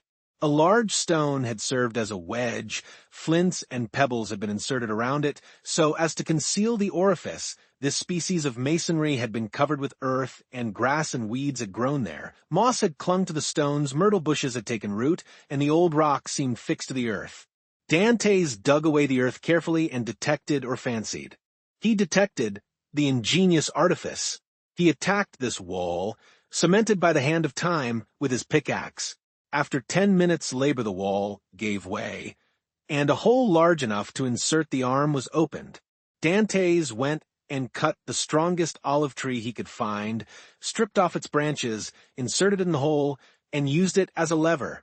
But the rock was too heavy and too firmly wedged to be moved by any one man, were he Hercules himself. Dantès saw that he must attack the wedge. But how? He cast his eyes around and saw the horn full of powder which his friend Jacopo had left him. He smiled. The infernal invention would serve him for this purpose. With the aid of his pickaxe, Dantès, after the manner of a labor-saving pioneer, dug a mine between the upper rock and the one that supported it, filled it with powder, then made a match by rolling his handkerchief in saltpetre. He lighted it and retired. The explosion soon followed. The upper rock was lifted from its base by the terrific force of the powder. The lower one flew into pieces. Thousands of insects escaped from the aperture Dantès had previously formed, and a huge snake, like the guardian demon of the treasure, rolled himself along in darkening coils and disappeared. Dantès approached the upper rock, which now, without any support, leaned towards the sea. The intrepid treasure-seeker walked round it, and, selecting the spot from whence it appeared most susceptible to attack, placed his lever in one of the crevices and strained every nerve to move the mass. The rock, already shaken by the explosion, tottered on its base. Dantès redoubled his efforts. He seemed like one of the ancient Titans who uprooted the mountains to hurl against the father of the gods. The rock yielded, rolled over, bounded from point to point, and finally disappeared in the ocean. On the spot it had occupied was a circular space, exposing an iron ring let into a square flagstone. Dantès uttered a cry of joy and surprise. Never had a first attempt been crowned with more perfect success. He would fain have continued, but his knees trembled and his heart beat so violently and his sight became so dim that he was forced to pause. This feeling lasted but for a moment. Edmond inserted his lever in the ring and exerted all his strength. The flagstone yielded and disclosed steps that descended until they were lost in the obscurity of a subterraneous grotto. Anyone else would have rushed on with a cry of joy. Dantès turned pale, hesitated, and reflected. Come, said he to himself, be a man. I am accustomed to adversity. I must not be cast down by the discovery that I have been deceived. What, then, would be the use of all I have suffered? The heart breaks when, after having been elated by flattering hopes, it sees all its illusions destroyed. Faria has dreamed this. The Cardinal Spada buried no treasure here. Perhaps he never came here, or if he did, Caesar Borgia, the intrepid adventurer, the stealthy and indefatigable plunderer, has followed him, discovered his traces, pursued them as I have done, raised the stone, and descending before me has left me nothing. He remained motionless and pensive, his eyes fixed on the gloomy aperture that was open at his feet. Now that I expect nothing, now that I no longer entertain the slightest hopes, the end of this adventure becomes simply a matter of curiosity. And he remained again, motionless and thoughtful. Yes, this is an adventure worthy. A place in the varied career of that royal bandit. This fabulous event formed but a link in a long chain of marvels. Yes, Borgia has been here, a torch in one hand, a sword in the other, and within 20 paces at the foot of this rock, perhaps 2 guards kept watch on land and sea, while their master descended, as I am about to descend, dispelling the darkness before his awe-inspiring progress. But what was the fate of the guards who thus possessed his secret? Asked Dantès of himself. The fate, replied he, smiling, of those who buried Alaric and were interred with the corpse. Yet had he come, thought Dantès, he would have found the treasure in Borgia, he who compared Italy to an artichoke, which he could devour leaf by leaf, knew too well the value of time to waste it in replacing this rock. I will go down. Then he descended, a smile on his lips, and murmuring that last word of human philosophy, perhaps. But instead of the darkness and the thick and mephitic atmosphere he had expected to find, Dantès saw a dim and bluish light, which, as well as the air, entered not merely by the aperture he had just formed, but by the interstices and crevices of the rock which were visible from without, and through which he could distinguish the blue sky and the waving branches of the evergreen oaks and the tendrils of the creepers that grew from the rocks. After having stood a few minutes in the cavern, the atmosphere of which was rather warm than damp, Dantès, eye habituated as it was to darkness, could pierce even to the remotest angles of the cavern, which was of granite that sparkled like diamonds. Alas, said Edmond, smiling, these are the treasures the cardinal has left, and the good abbé, seeing in a dream these glittering walls, has indulged in fallacious hopes. But he called to mind the words of the will, which he knew by heart. In the farthest angle of the second opening, said the cardinal's will. He had only found the first grotto. He had now to seek the second. Dantès continued his search. He reflected that this second grotto must penetrate deeper into the island. He examined the stones and sounded one part of the wall where he fancied the opening existed, masked for precaution's sake. The pickaxe struck for a moment with a dull sound that drew out of Dantès' forehead large drops of perspiration. At last it seemed to him that one part of the wall gave forth a more hollow and deeper echo. He eagerly advanced, and with a quickness of perception that no one but a prisoner possesses, saw that there, in all probability, the opening must be. However, he, like Caesar Borgia, knew the value of time, and in order to avoid fruitless toil, he sounded all the other walls with his pickaxe, struck the earth with the butt of his gun, and finding nothing that appeared suspicious, returned to that part of the wall whence issued the consoling sound he had before heard. He again struck it, and with greater force. Then a singular thing occurred. As he struck the wall, pieces of stucco similar to that used in the groundwork of arabesques broke off and fell to the ground in flakes, exposing a large white stone. The aperture of the rock had been closed with stones, then this stucco had been applied and painted to imitate granite. Dantès struck with the sharp end of his pickaxe, which entered some way between the interstices. It was there he must dig, but by some strange play of emotion, in proportion as the proofs that Faria had not been deceived became stronger, so did his heart give way, and a feeling of discouragement stole over him. This last proof, instead of giving him fresh strength, deprived him of it. The pickaxe descended, or rather fell. He placed it on the ground, passed his hand over his brow, and remounted the stairs, alleging to himself, as an excuse, a desire to be assured that no one was watching him, but in reality, because he felt that he was about to faint. The island was deserted, and the sun seemed to cover it with its fiery glance. Afar off, a few small fishing boats studded the bosom of the blue ocean. Dantès had tasted nothing, but he thought not of hunger at such a moment. He hastily swallowed a few drops of rum, and again entered the cavern. The pickaxe that had seemed so heavy was now like a feather in his grasp. He seized it and attacked the wall. After several blows, he perceived that the stones were not cemented, but had been merely placed one upon the other and covered with stucco. He inserted the point of his pickaxe, and using the handle as a lever, with joy, soon saw the stone turn as if on hinges and fall at his feet. He had nothing more to do now, but with the iron tooth of the pickaxe to draw the stones towards him one by one. The aperture was already sufficiently large for him to enter, but by waiting he could still cling to hope and retard the certainty of deception. At last, after renewed hesitation, Dantès entered the second grotto. The second grotto was lower and more gloomy than the first. The air that could only enter by the newly formed opening had the mephitic smell Dantès was surprised not to find in the outer cavern. He waited in order to allow pure air to displace the foul atmosphere, and then went on. At the left of the opening was a dark and deep angle, but to Dantès' eye there was no darkness. He glanced around this second grotto. It was like the first, empty. The treasure, if it existed, was buried in this corner. The time had at length arrived, 2 feet of earth removed, and Dantès' fate would be decided. He advanced towards the angle, and summoning all his resolution, attacked the ground with the pickaxe. At the 5th or 6th blow the pickaxe struck against an iron substance. Never did funeral knell, never did alarm bell, produce a greater effect on the hearer. Had Dantès found nothing, he could not have become more ghastly pale. He again struck his pickaxe into the earth and encountered the same resistance, but not the same sound.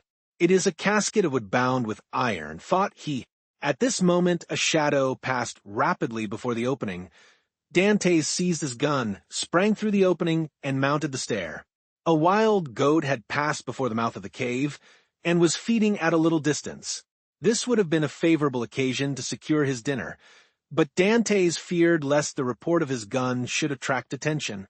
He thought a moment, cut a branch of a resinous tree, lighted it at the fire at which the smugglers had prepared their breakfast, and descended with this torch. He wished to see everything.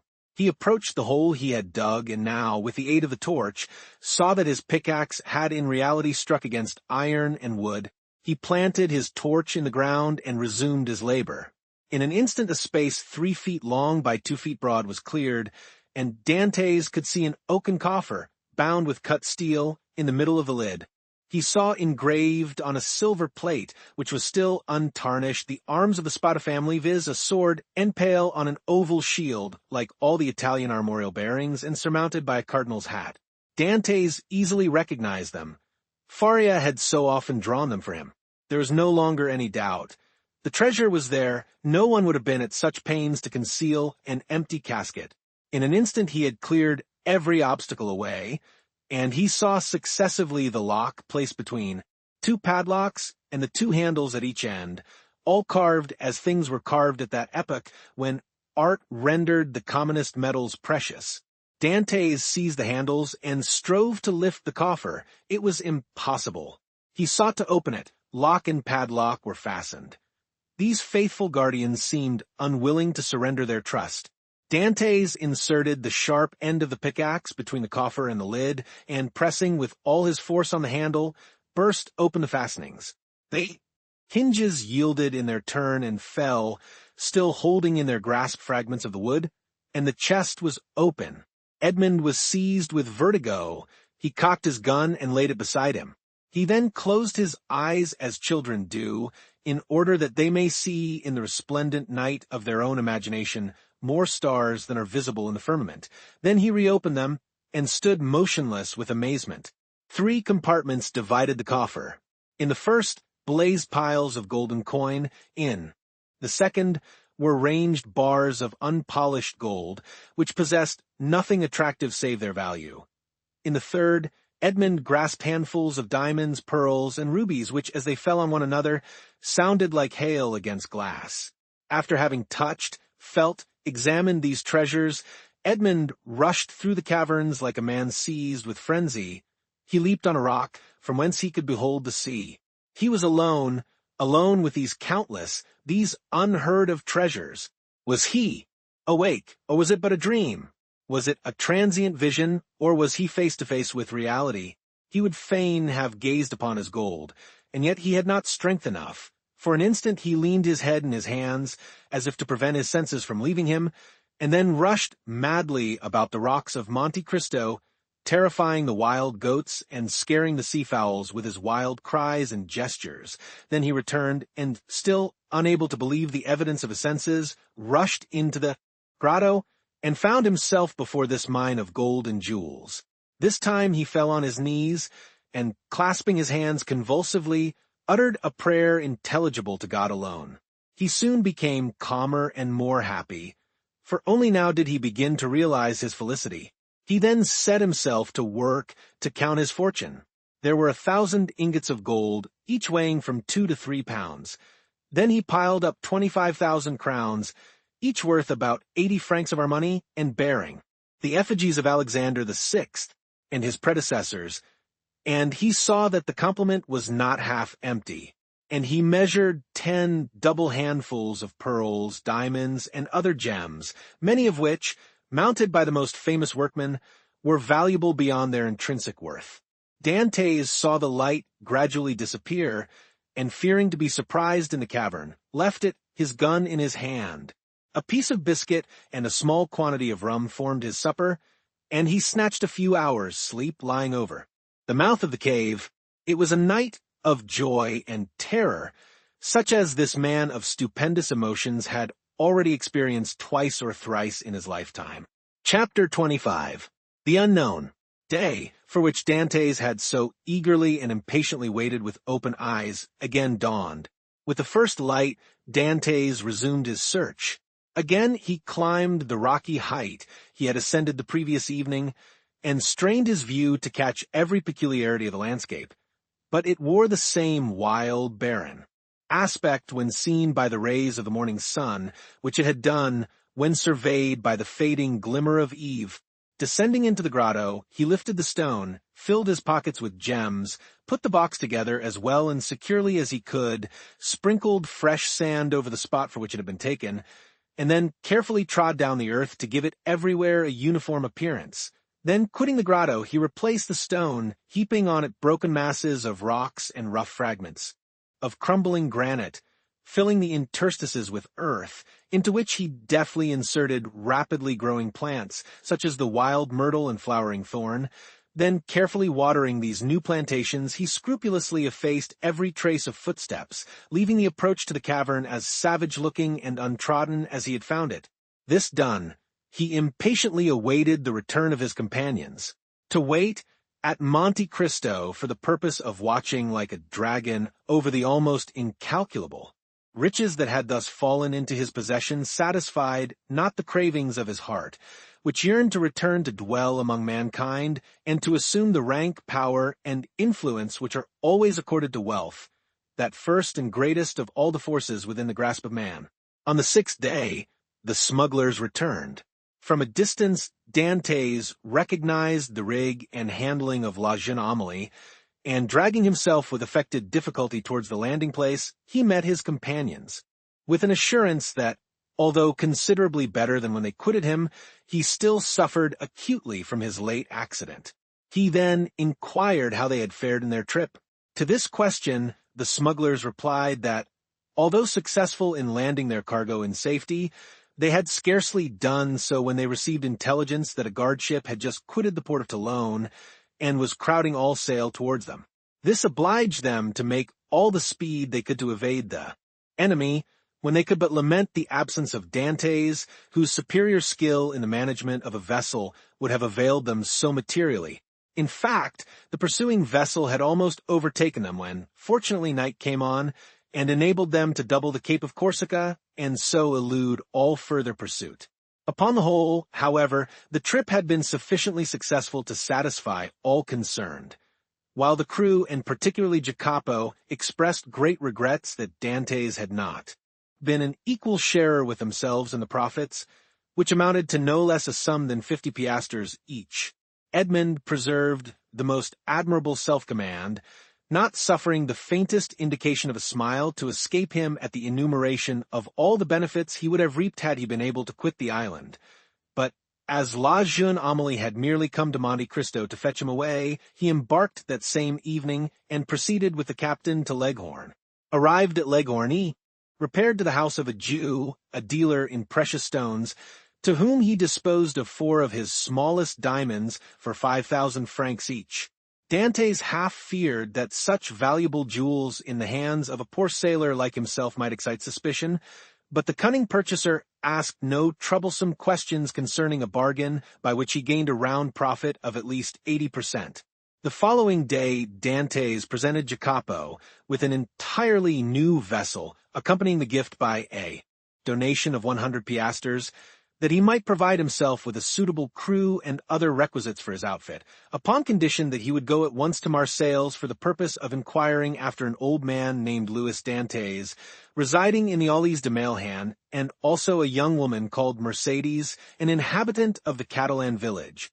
Jacopo could scarcely believe his senses at receiving this magnificent present, which Dantès hastened to account for by saying that he had merely been a sailor from whim and a desire to spite his family, who did not allow him as much money as he liked to spend, but that on his arrival at Leghorn he had come into possession of a large fortune, left him by an uncle whose sole heir he was.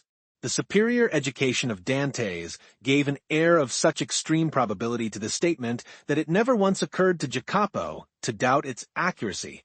The term for which Edmond had engaged to serve on board La Jeune Amélie having expired, Dantès took leave of the captain, who at first tried all his powers of persuasion to induce him to remain as one of the crew, but having been told the history of the legacy, he ceased to importune him further. The following morning Jacopo set sail for Marseilles, with directions from Dantès to join him at the island of Monte Cristo. Having seen Jacopo fairly out of the harbor, Dantès proceeded to make his final adieus on board La Jeune Amélie, distributing so liberal a gratuity among her crew as to secure for him the good wishes of all and expressions of cordial interest in all that concerned him. To the captain he promised to write when he had made up his mind as to his future plans. Then Dantès departed for Genoa. At the moment of his arrival, a small yacht was under trial in the bay. This yacht had been built by order of an Englishman who, having heard that the Genoese excelled all other builders along the shores of the Mediterranean in the construction of fast-sailing vessels, was desirous of possessing a specimen of their skill. The price agreed upon between the Englishman and the Genoese builder was 40,000 francs. Dantès, struck with the beauty and capability of the little vessel, applied to its owner to transfer it to him, offering 60,000 francs, upon condition that he should be allowed to take immediate possession. The proposal was too advantageous to be refused, the more so as the person for whom the yacht was intended had gone upon a tour through Switzerland and was not expected back in less than 3 weeks or a month, by which time the builder reckoned upon being able to complete another. A bargain was therefore struck.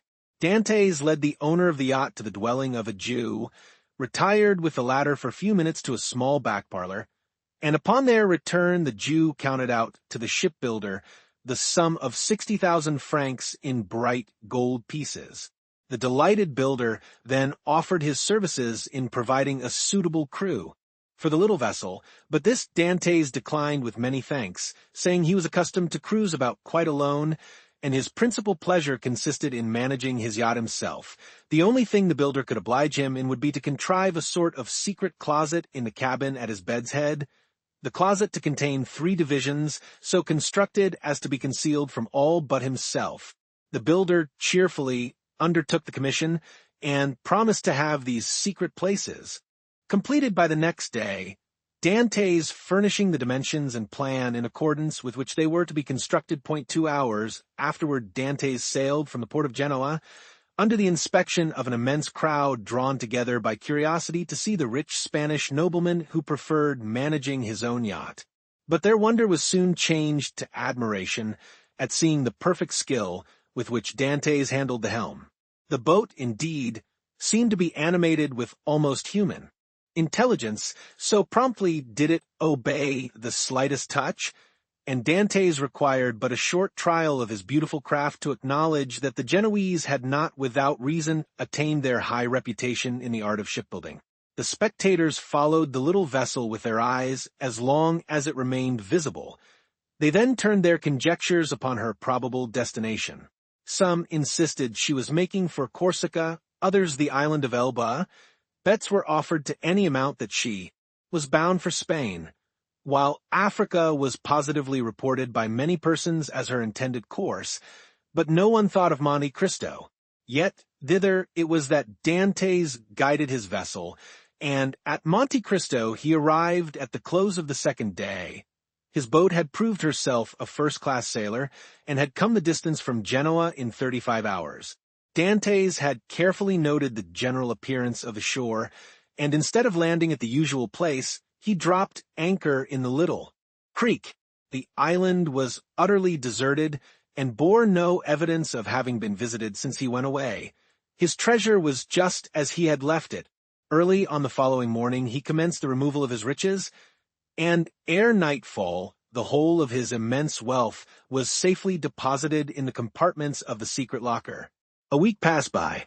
Dantès employed it in maneuvering his yacht round the island, studying it as a skillful horseman with the animal he destined for some important service, till at the end of that time he was perfectly conversant with its good and bad qualities.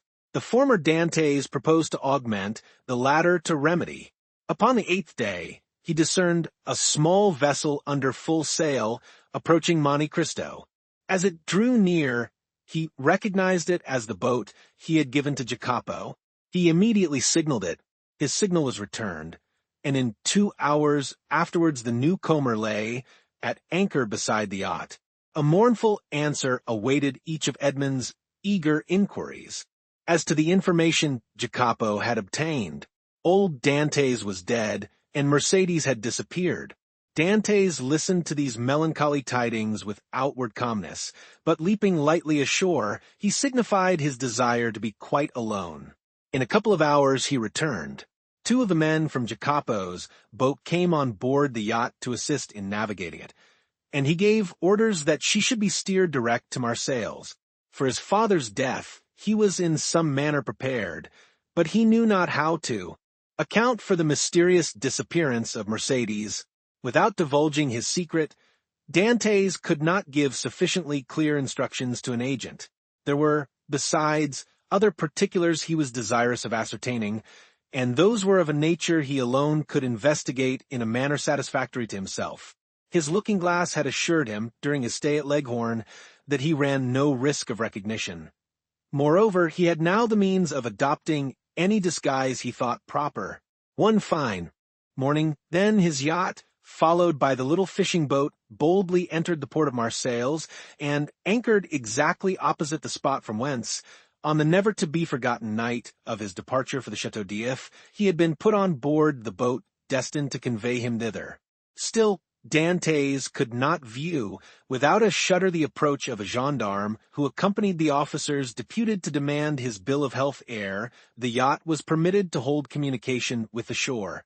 But with that perfect self-possession he had acquired during his acquaintance with Faria, Dantès coolly presented an English passport he had obtained from Leghorn, and as this gave him a standing which a French passport would not have afforded, he was informed that there existed no obstacle to his immediate debarkation.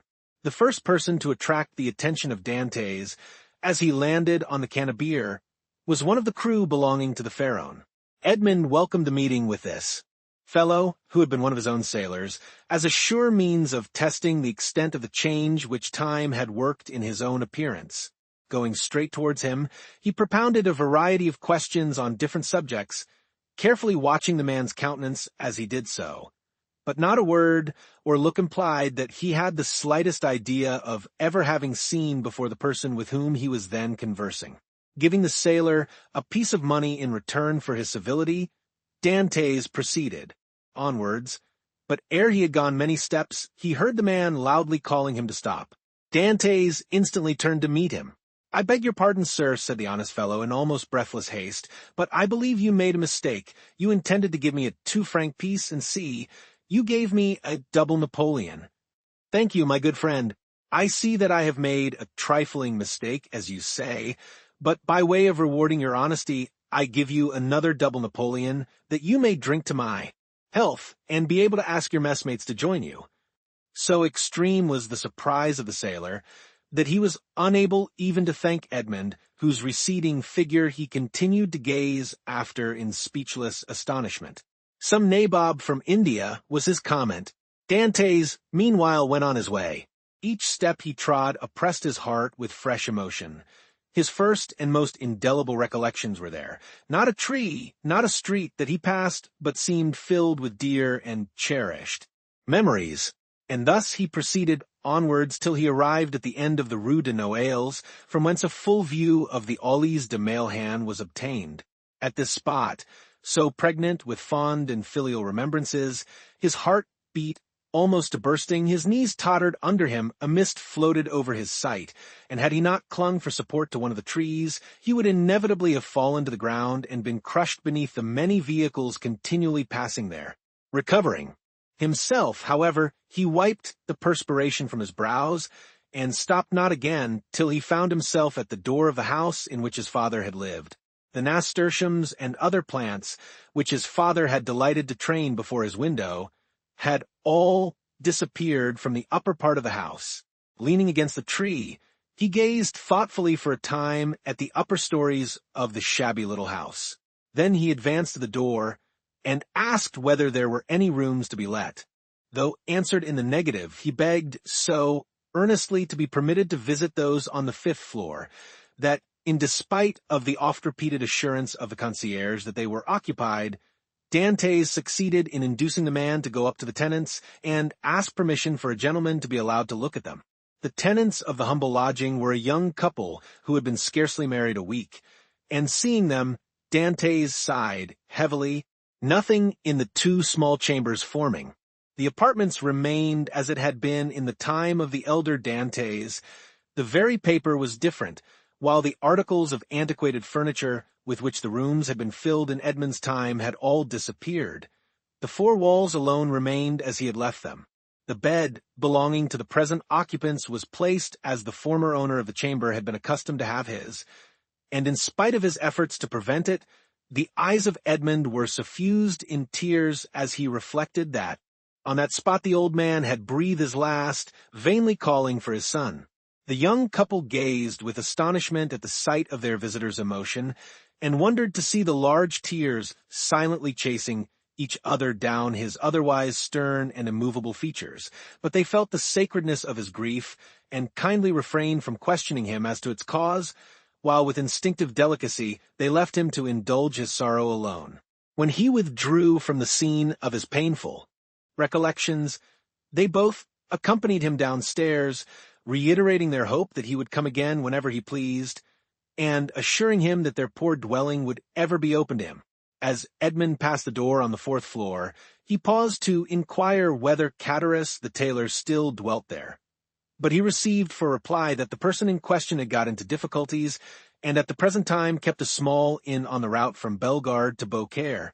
Having obtained the address of the person to whom the house in the Aulies de Mailhan belonged, Dantès next proceeded thither, and under the name of Lord Wilmore, the name and title inscribed on his passport, purchased the small dwelling for the sum of 25,000 francs, at least 10,000 more than it was worth. But had its owner asked 500,000, it would unhesitatingly have been given. The very same day, the occupants of the apartments on the 5th floor of the house, now become the property of Dantès, were duly informed by the notary who had arranged the necessary transfer of deeds, etc., that the new landlord gave them their choice of any of the rooms in the house, without the least augmentation of rent, upon condition of their giving instant possession of the 2 small chambers they at present inhabited. This strange event aroused great wonder and curiosity in the neighborhood of the Aulies de Mailhan, and a multitude of theories were afloat, none of which was anywhere near the truth. But what raised public astonishment to a climax and set all conjecture at defiance was the knowledge that the same stranger who had in the morning visited the Aulies de Mailhan had been seen in the evening walking in the little village of the Catalans, and afterwards observed to enter a poor fisherman's hut, and to pass more than an hour in inquiring after persons who had either been dead or gone away for more than 15 or 16 years. But on the following day, the family from whom all these particulars had been asked received a handsome present, consisting of an entirely new fishing boat with 2 seines and a tender.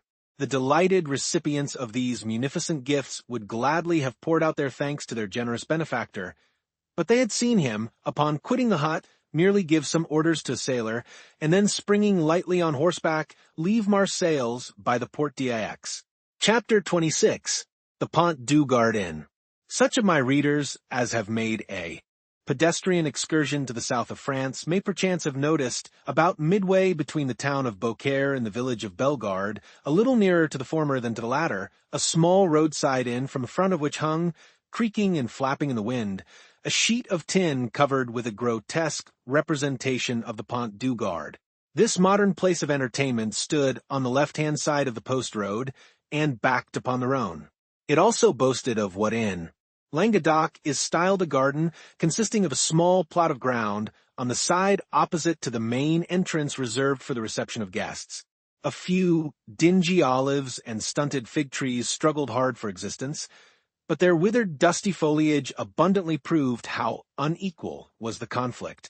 Between these sickly shrubs grew a scanty supply of garlic, tomatoes, and eschalots, while lone and solitary, like a forgotten sentinel, a tall pine raised its melancholy head in one of the corners of this unattractive spot, and displayed its flexible stem and fan-shaped summit dried and cracked by the fierce heat of the subtropical sun.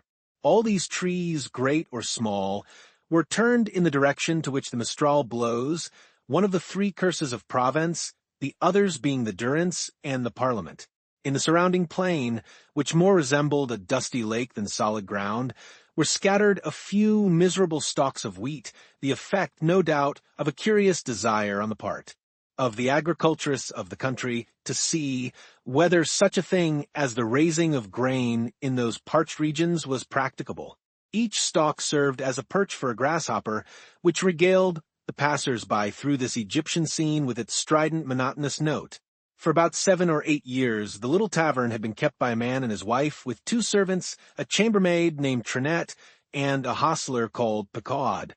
This small staff was quite equal to all the requirements, for a canal between Beaucaire and Aigues-Mortes had revolutionized transportation by substituting boats for the cart and the stagecoach.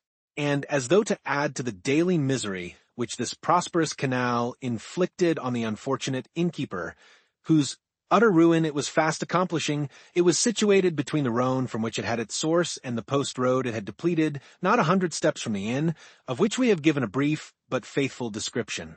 The innkeeper himself was a man of from 40 to 55 years of age, tall, strong, and bony, a perfect specimen of the natives of those southern latitudes. He had dark, sparkling, and deep-set eyes, hooked nose, and teeth white as those of a carnivorous animal. His hair, like his beard which he wore under his chin, was thick and curly, and in spite of his age but slightly interspersed with a few silvery threads.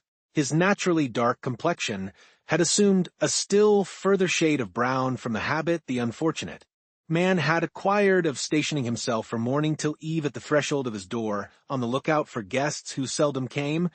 Yet there he stood, day after day, exposed to the meridional rays of a burning sun, with no other protection for his head than a red handkerchief twisted around it, after the manner of the Spanish muleteers.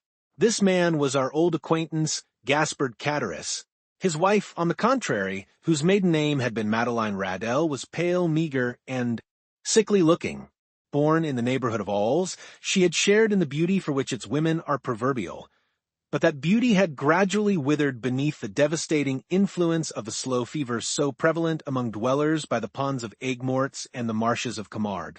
She remained nearly always in her second-floor chamber, shivering in her chair, or stretched languid and feeble on her bed, while her husband kept his daily watch at the door, a duty he performed with so much, the greater willingness, as it saved him the necessity of listening to the endless plaints and murmurs of his helpmate, who never saw him without breaking out into bitter invectives against fate, to all of which her husband would calmly return an unvarying reply, in these philosophic words. Hush, La Carconte, it is God's pleasure that things should be so. The sobriquet of La Carconte had been bestowed on Madeleine Radel from the fact that she had been born in a village, so-called, situated between Salon and Lambesc, and, as a custom existed among the inhabitants of that part of France where Catullus lived of styling every person by some particular and distinctive appellation, her husband had bestowed on her the name of La Carconte in place of her sweet and euphonious name of Madeleine, which in all probability his rude guttural language would not have enabled him to pronounce. Still, let it not be supposed that amid this affected resignation to the will of Providence, the unfortunate innkeeper did not writhe under the double misery of seeing the hateful canal carry off his customers and his profits, and the daily infliction of his peevish partner's murmurs and lamentations. Like other dwellers in the South, he was a man of sober habits and moderate desires, but fond of external show, vain, and addicted to display. During the days of his prosperity, not a festivity took place without himself and wife being among the spectators. He dressed in the picturesque costume worn upon grand occasions by the inhabitants of the south of France, bearing equal resemblance to the style adopted both by the Catalans and Andalusians, while La Carconte displayed the charming fashion prevalent among the women of Ols, a mode of attire borrowed equally from Greece and Arabia, but by degrees watch chains, necklaces, party-colored scarves, embroidered bodices, velvet vests, elegantly worked stockings, striped gaiters, and silver buckles for the shoes, all disappeared, and Gaspard Catullus, unable to appear abroad in his pristine splendor, had given up any further participation in the pomps and vanities, both for himself and wife, although a bitter feeling of envious discontent filled his mind as the sound of mirth and merry music from the joyous revelers reached even the miserable hostelry to which he still clung, more for the shelter than the profit it afforded. Catullus, then, was as usual at his place of observation before the door, his eyes glancing listlessly from a piece of closely shaven grass, on which some fowls were industriously, though fruitlessly, endeavoring to turn up some grain or insect suited to their palate, to the deserted road, which led away to the north and south, when he was aroused by the shrill voice of his wife, and grumbling to himself as he went, he mounted to her chamber, first taking care, however, to set the entrance door wide open, as an invitation to any chance traveler who might be passing. At the moment Catullus quitted his sentry-like watch before the door, the road on which he so eagerly strained his sight was void and lonely as a desert at midday. There it lay stretching out into one interminable line of dust and sand, with its sides bordered by tall, meager trees, altogether presenting so uninviting an appearance, that no one in his senses could have imagined that any traveler at liberty to regulate his hours for journeying would choose to expose himself in such a formidable Sahara. Nevertheless, had Catullus but retained his post a few minutes longer, he might have caught a dim outline of something approaching from the direction of Bellegarde. As the moving object drew nearer, he would easily have perceived that it consisted of a man and horse, between whom the kindest and most amiable understanding appeared to exist. The horse was of Hungarian breed, and ambled along at an easy pace. His rider was a priest dressed in black and wearing a three-cornered hat, and despite of the ardent rays of a noonday sun, the pair came on with a fair degree of rapidity. Having arrived before the Pont du Gard, the horse stopped, but whether for his own pleasure or that of his rider would have been difficult to say. However that might have been, the priest, dismounting, led his steed by the bridle in search of some place to which he could secure him.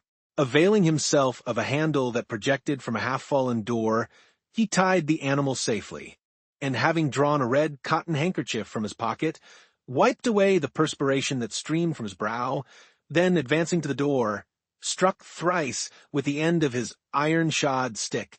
At this unusual sound, a huge black dog came rushing to meet the daring assailant of his ordinarily tranquil abode, snarling and displaying his sharp white teeth with a determined hostility that abundantly proved how little he was accustomed to society. At that moment, a heavy footstep was heard, descending the wooden staircase that led from the upper floor, and with many bows and courteous smiles, the host of the Pont du Gard besought his guest to enter. "You are welcome, sir, most welcome," repeated the astonished Chatteris. "Now then, Margotin," cried he, speaking to the dog, "will you be quiet? Pray don't heed him, sir. He only barks, he never bites. I make no doubt a glass of good wine would be acceptable this dreadfully hot day." Then, perceiving for the first time the garb of the traveler he had to entertain, Chatteris hastily exclaimed, "1,000 pardons. I really did not observe whom I had the honor to receive under my poor roof. What would the abbé please to have? What refreshment can I offer? All I have is at his service." The priest gazed on the person addressing him with a long and searching gaze. There even seemed a disposition on his part to court a similar scrutiny on the part of the innkeeper. Then, observing in the countenance of the latter no other expression than extreme surprise at his own want of attention to an inquiry so courteously worded, he deemed it as well to terminate this dumb show, and therefore said, speaking with a strong Italian accent, "You are, I presume, Chatteris?" "Yes, sir," answered the host, even more surprised at the question than he had been by the silence which had preceded it. "I am Gaspard Chatteris, at your service." "Gaspard Chatteris," rejoined the priest. "Yes, Christian and surname are the same. You formerly lived, I believe, in the Ollies de Mailhan on the 4th floor?" "I did." "And you followed the business of a tailor?"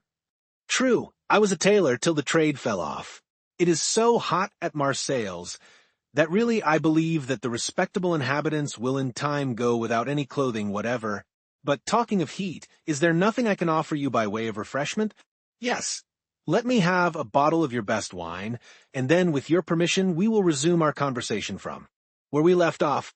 "As you please, sir," said Chatteris, who, anxious not to lose the present opportunity of finding a customer for one of the few bottles of Cor still remaining in his possession, hastily raised a trapdoor in the floor of the apartment they were in, which served both as parlor and kitchen. Upon issuing forth from his subterranean retreat at the expiration of 5 minutes, he found the abbé seated upon a wooden stool, leaning his elbow on a table, while Margotin, whose animosity seemed appeased by the unusual command of the traveler for refreshments, had crept up to him, and had established himself very comfortably between his knees, his long, skinny neck resting on his lap, while his dim eye was fixed earnestly on the traveler's face. "Are you quite alone?" inquired the guest, as Chatteris placed before him the bottle of wine and a glass. Quite alone," replied the man, "or, at least, practically so, for my poor wife, who is the only person in the house besides myself, is laid up with illness, and unable to render me the least assistance. Poor thing!" "You are married, then?" said the priest, with a show of interest, glancing round as he spoke at the scanty furnishings of the apartment. "Ah, sir," said Chatteris with a sigh, "it is easy to perceive I am not a rich man, but in this world a man does not thrive the better for being honest." The abbé fixed on him a searching, penetrating glance. "Yes, honest, I can certainly say that much. For myself," continued the innkeeper, fairly sustaining the scrutiny of the abbé's gaze, "I can boast with truth of being an honest man," and continued he significantly with a hand on his breast and shaking his head, "that is more than everyone can say nowadays." "So much the better for you, if what you assert be true," said the abbé. "For I am firmly persuaded that sooner or later the good will be rewarded and the wicked punished." "Such words as those belong to your profession," answered Chatteris, "and you do well to repeat them. But," added he, with a bitter expression of countenance, "one is free to believe them or not as one pleases." "You are wrong to speak thus," said the abbé, "and perhaps I may in my own person be able to prove to you how completely you are in error." "What mean you?" inquired Chatteris with a look of surprise. "In the first place, I must be satisfied that you are the person I am in search of. What proofs do you require?" Did you, in the year 1814 or 1815, know anything of a young sailor named Dantès? Dantès? Did I know poor dear Edmond? Why, Edmond Dantès and myself were intimate friends, exclaimed Chatteris, whose countenance flushed darkly as he caught the penetrating gaze of the abbé fixed on him, while the clear, calm eye of the questioner seemed to dilate with feverish scrutiny. You remind me, said the priest, that the young man concerning whom I asked you was said to bear the name of Edmond. Said to bear the name, repeated Chatteris, becoming excited and eager. Why, he was so called as truly as I myself bore the appellation of Gaspard Chatteris.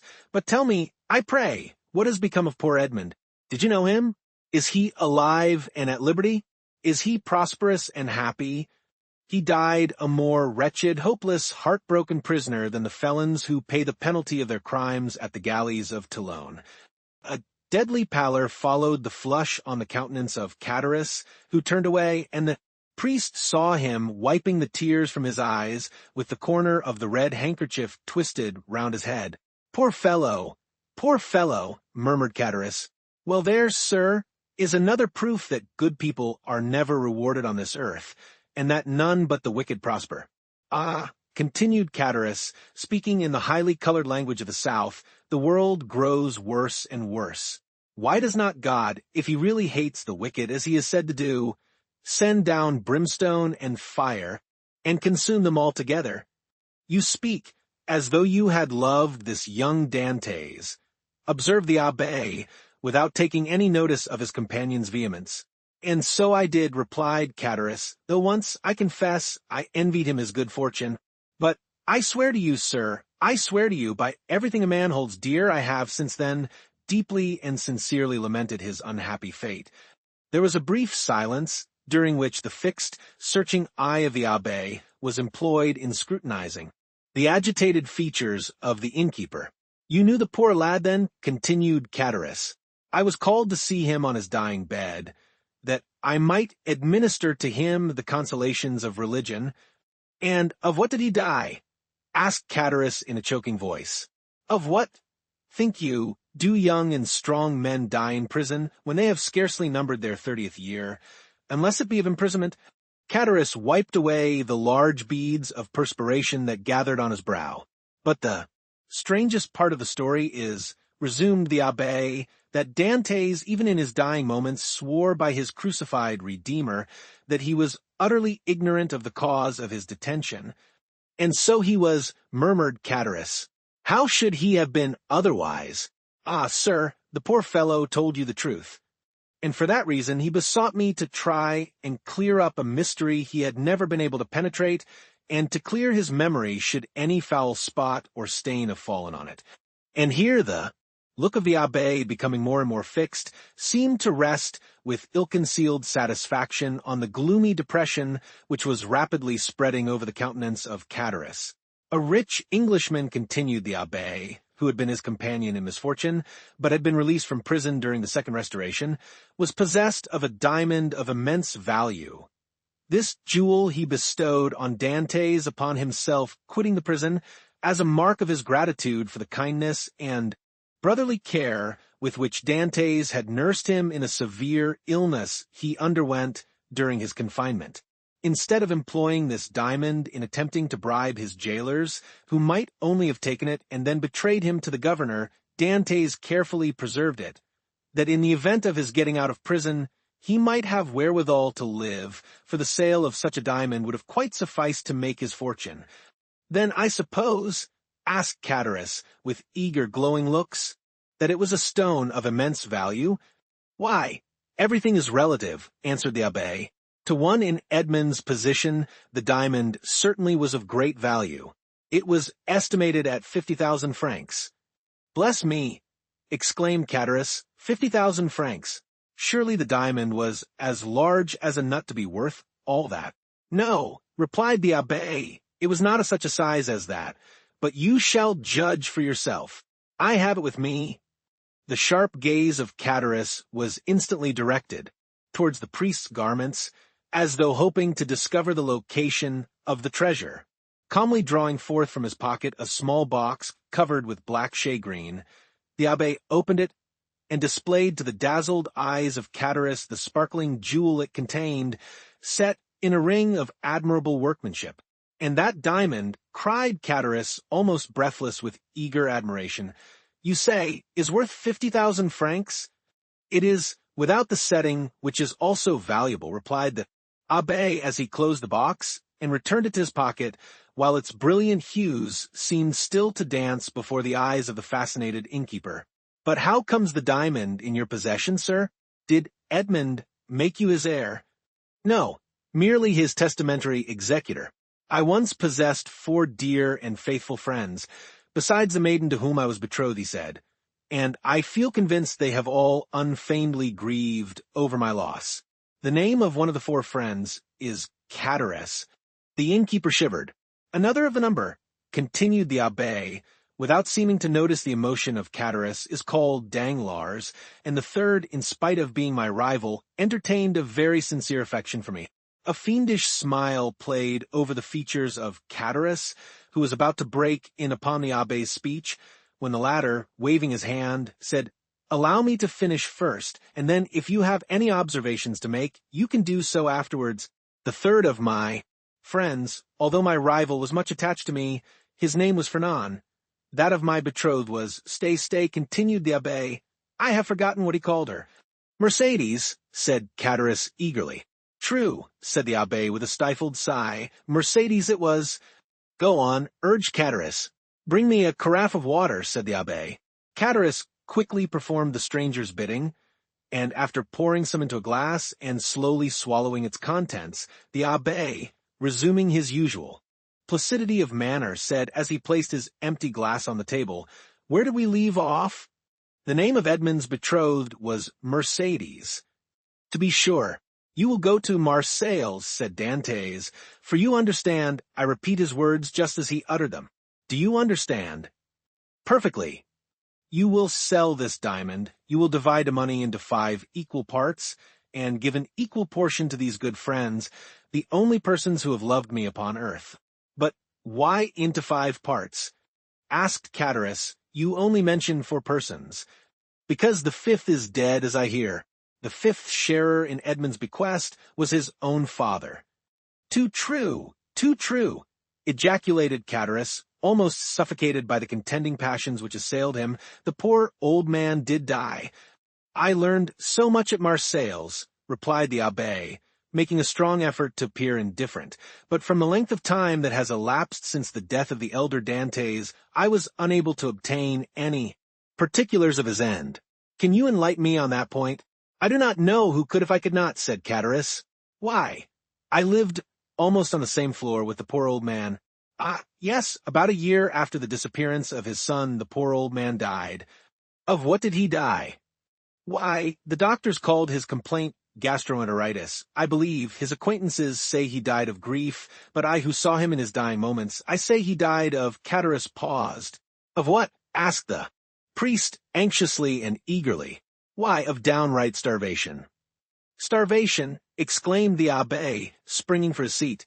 "Why, the vilest animals are not suffered to die by such a death as that.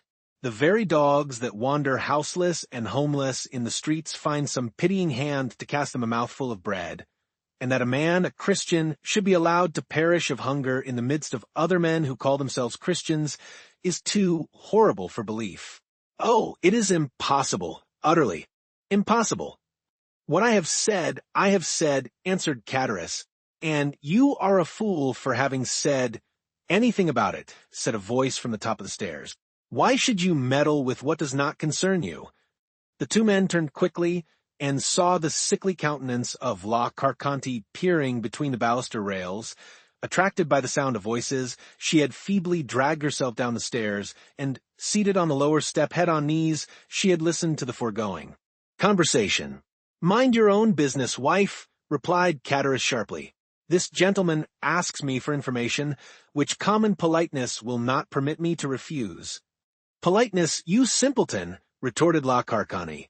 "What have you to do with politeness, I should like to know? Better study a little common prudence. How do you know the motives that person may have for trying to extract all he can from you?"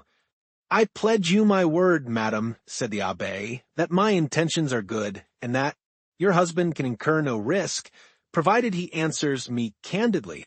Ah, that's all very fine, retorted the woman. Nothing is easier than to begin with fair promises and assurances of nothing to fear. But when poor, silly folks like my husband there have been persuaded to tell all they know, the promises and assurances of safety are quickly forgotten. And at some moment when nobody is expecting it, behold, trouble and misery and all sorts of persecutions are heaped on the unfortunate. Wretches, who cannot even see whence all their afflictions come. Nay, nay, my good woman, make yourself perfectly easy, I beg of you. Whatever evils may befall you, they will not be occasioned by my instrumentality, that I solemnly promise you. La Carconte muttered a few inarticulate words, then let her head again drop upon her knees, and went into a fit of ague, leaving the two speakers to resume the conversation, but remaining so as to be able to hear every word they uttered.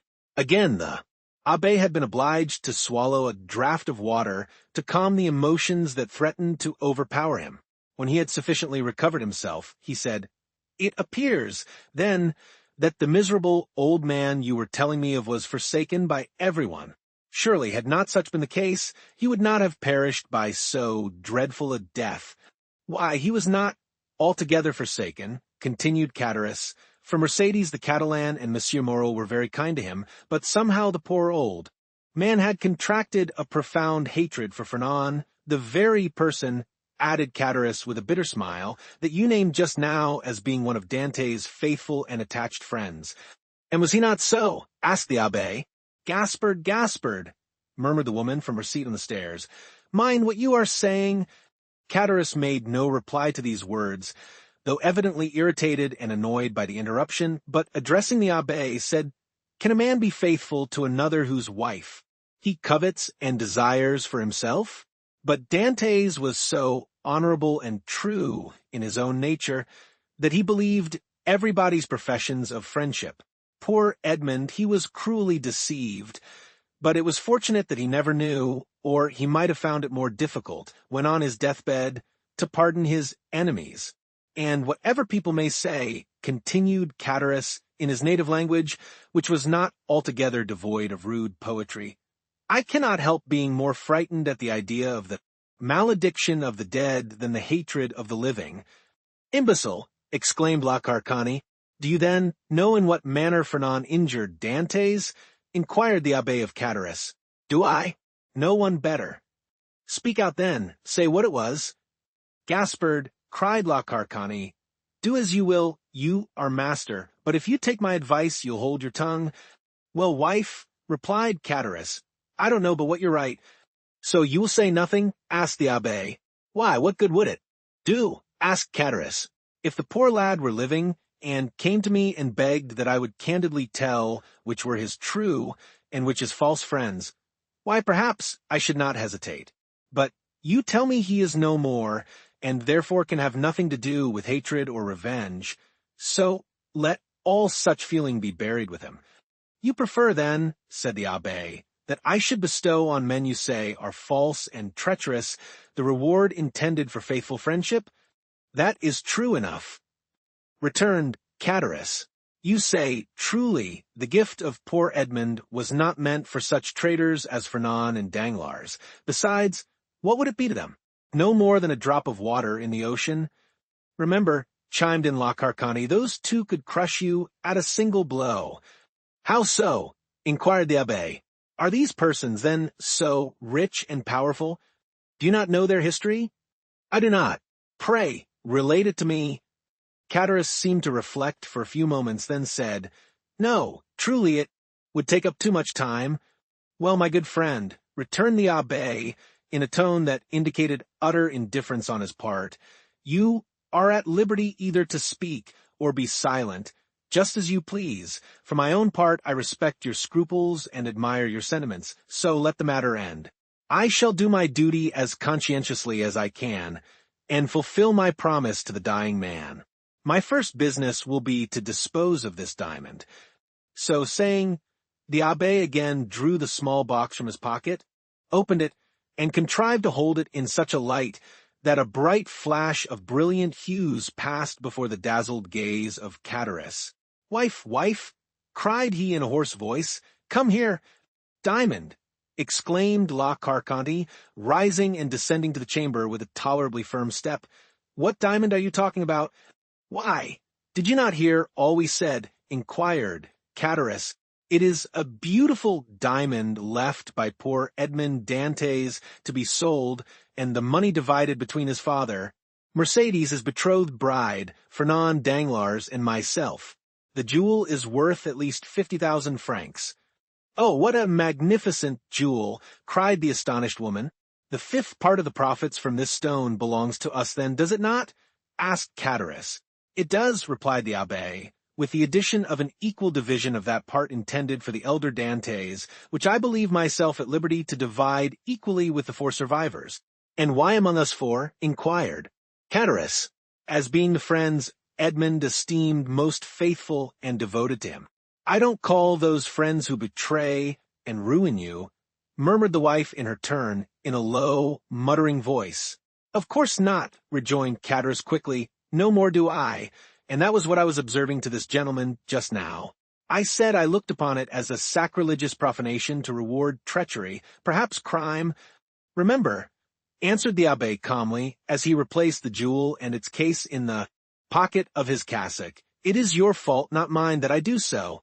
You will have the goodness to furnish me with the address of both Fernand and Danglars, in order that I may execute Edmond's last wishes." The agitation of Cadaris became extreme, and large drops of perspiration rolled from his heated brow. As he saw the abbé rise from his seat and go towards the door, as though to ascertain if his horse were sufficiently refreshed to continue his journey, Cadaris and his wife exchanged looks of deep meaning. "There, you see, wife," said the former, "this splendid diamond might all be ours, if we chose. Do you believe it? Why, surely a man of his holy profession would not deceive us." "Well," replied La Carconte, "do as you like. For my part, I wash my hands of the affair." So saying, she once more climbed the staircase leading to her chamber, her body convulsed with chills, and her teeth rattling in her head, in spite of the intense heat of the weather. Arrived at the top stairs, she turned round and called out in a warning tone to her husband, "Gaspard, consider well what you are about to do." "I have both reflected and decided," answered he. La Carconte then entered her chamber, the flooring of which creaked beneath her heavy, uncertain tread, as she proceeded towards her armchair, into which she fell as though exhausted. "Well," asked the abbé as he returned to the apartment below, "what have you made up your mind to do?" "To tell you all I know," was the reply. "I certainly think you act wisely in so doing," said the priest. "Not because I have the least desire to learn anything you may please to conceal from me, but simply that if, through your assistance, I could distribute the legacy according to the wishes of the testator, why, so much the better, that is all." "I hope it may be so," replied Cadaris, his face flushed with cupidity. "I am all attention," said the abbé. "Stop a minute," answered Cadaris. "We might be interrupted in the most interesting part of my story, which would be a pity, and it is as well that your visit hither should be made known only to ourselves." With these words he went stealthily to the door, which he closed, and by way of still greater precaution, bolted and barred it, as he was accustomed to do at night. During this time the abbé had chosen his place for listening at his ease. He removed his seat into a corner of the room, where he himself would be in deep shadow, while the light would be fully thrown on the narrator. Then, with head bent down and hands clasped, or rather clenched together, he prepared to give his whole attention to Cadaris, who seated himself on the little stool exactly opposite to him.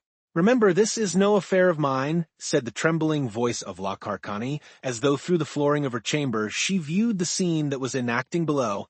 "Enough, enough," replied Cadaris. "Say no more about it. I will take all the consequences upon myself." And he began his story. Chapter 27. The Story. "First, sir," said Cadaris, "you must make me a promise." "What is that?" inquired the abbé. "Why, if you ever make use of the details I am about to give you, that you will never let anyone know that it was I who supplied them, for the persons of whom I am about to talk are rich and powerful, and if they only laid the tips of their fingers on me, I should break to pieces like glass. Make yourself easy, my friend, replied the abbé. I am a priest, and confessions die in my breast. Recollect, our only desire is to carry out, in a fitting manner, the last wishes of our friend. Speak, then, without reserve, as without hatred. Tell the truth, the whole truth. I do not know, never may know, the persons of whom you are about to speak. Besides, I am an Italian and not a Frenchman, and belong to God and not to man, and I shall shortly retire to my convent, which I have only quitted to fulfill the last wishes of a dying man. This positive assurance seemed to give Cataris a little courage.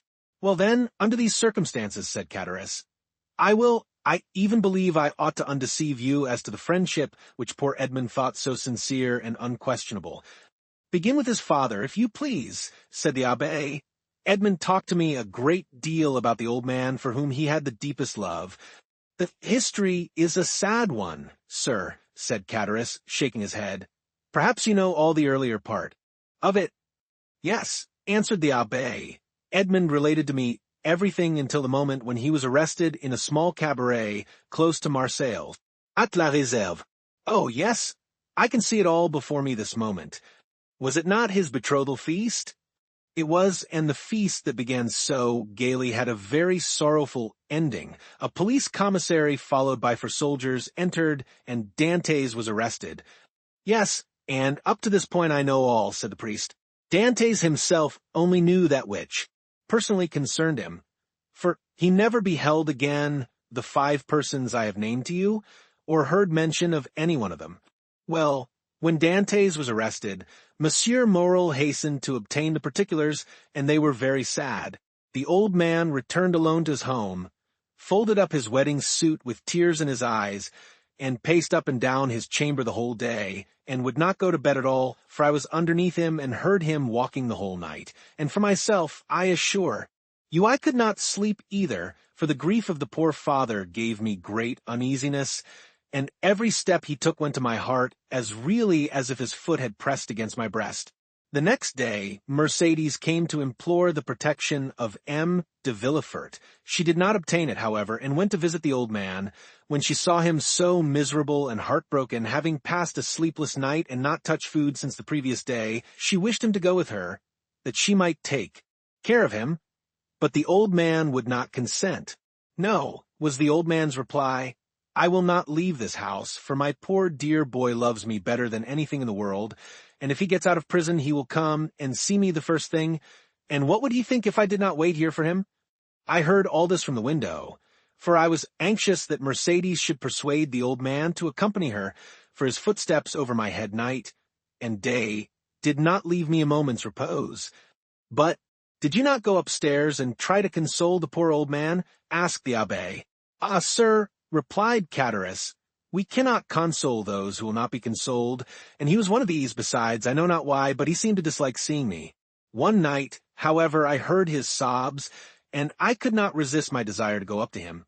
But when I reached his door, he was no longer weeping, but praying.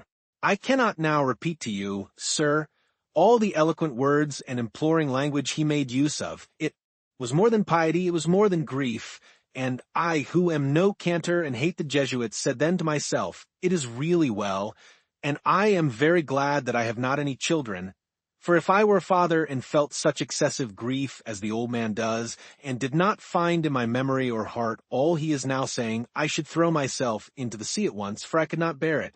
Poor father, murmured the priest. From day to day he lived on alone and more solitary. M. Morel. And Mercédès came to see him, but his door was closed, and although I was certain he was at home, he would not make any answer. One day, when, contrary to his custom, he had admitted Mercédès, and the poor girl, in spite of her own grief and despair, endeavored to console him, he said to her, be assured, my dear daughter, he is dead, and instead of expecting him, it is he who is awaiting us. I am quite happy, for I am the oldest, and of course shall see him first. However well-disposed a person may be, why, you see we leave off, after a time seeing persons who are in sorrow. They make one melancholy, and so, At last old Dantès was left all to himself, and I only saw from time to time strangers go up to him and come down again with some bundle they try to hide, but I guessed what these bundles were, and that he sold by degrees what he had to pay for his subsistence. At length the poor old fellow reached the end of all he had. He owed 3 quarters' rent, and they threatened to turn him out. He begged for another week, which was granted to him. I know this because the landlord came into my apartment when he left his. For the first 3 days, I heard him walking about as usual, but on the 4th I heard nothing. I then resolved to go up to him at all risks. The door was closed, but I looked through the keyhole and saw him so pale and haggard that, believing him very ill, I went and told Morrel and then ran on to Mercedes. They both came immediately, Morrel, bringing a doctor, and the doctor said it was inflammation of the bowels and ordered him a limited diet. I was there, too, and I never shall forget the old man's smile at this prescription. From that time he received all who came. He had an excuse for not eating any more. The doctor had put him on a diet. The abbé uttered a kind of groan. "The story interests you, does it not, sir?" inquired Catullus. "Yes," replied the abbé, "it is very affecting." Mercedes came again, and she found him so altered that she was even more anxious than before to have him taken to her own home. This was Morrel's wish also, who would fain have conveyed the old man against his consent. But the old man resisted, and cried so that they were actually frightened. Mercedes remained therefore by his bedside, and Morrel went away, making a sign to the Catalan that he had left his purse on the chimney-piece. But availing himself of the doctor's order, the old man would not take any sustenance. At length, after 9 days of despair and fasting, the old man died, cursing those who had caused his misery, and saying to Mercedes, "If you ever see my Edmond again, tell him I die blessing him." The abbé rose from his chair, made 2 turns round the chamber, and pressed his trembling hand against his parched throat. "And you believe he died of hunger, sir, of hunger," said Catullus. "I am as certain of it as that we, too, are Christians."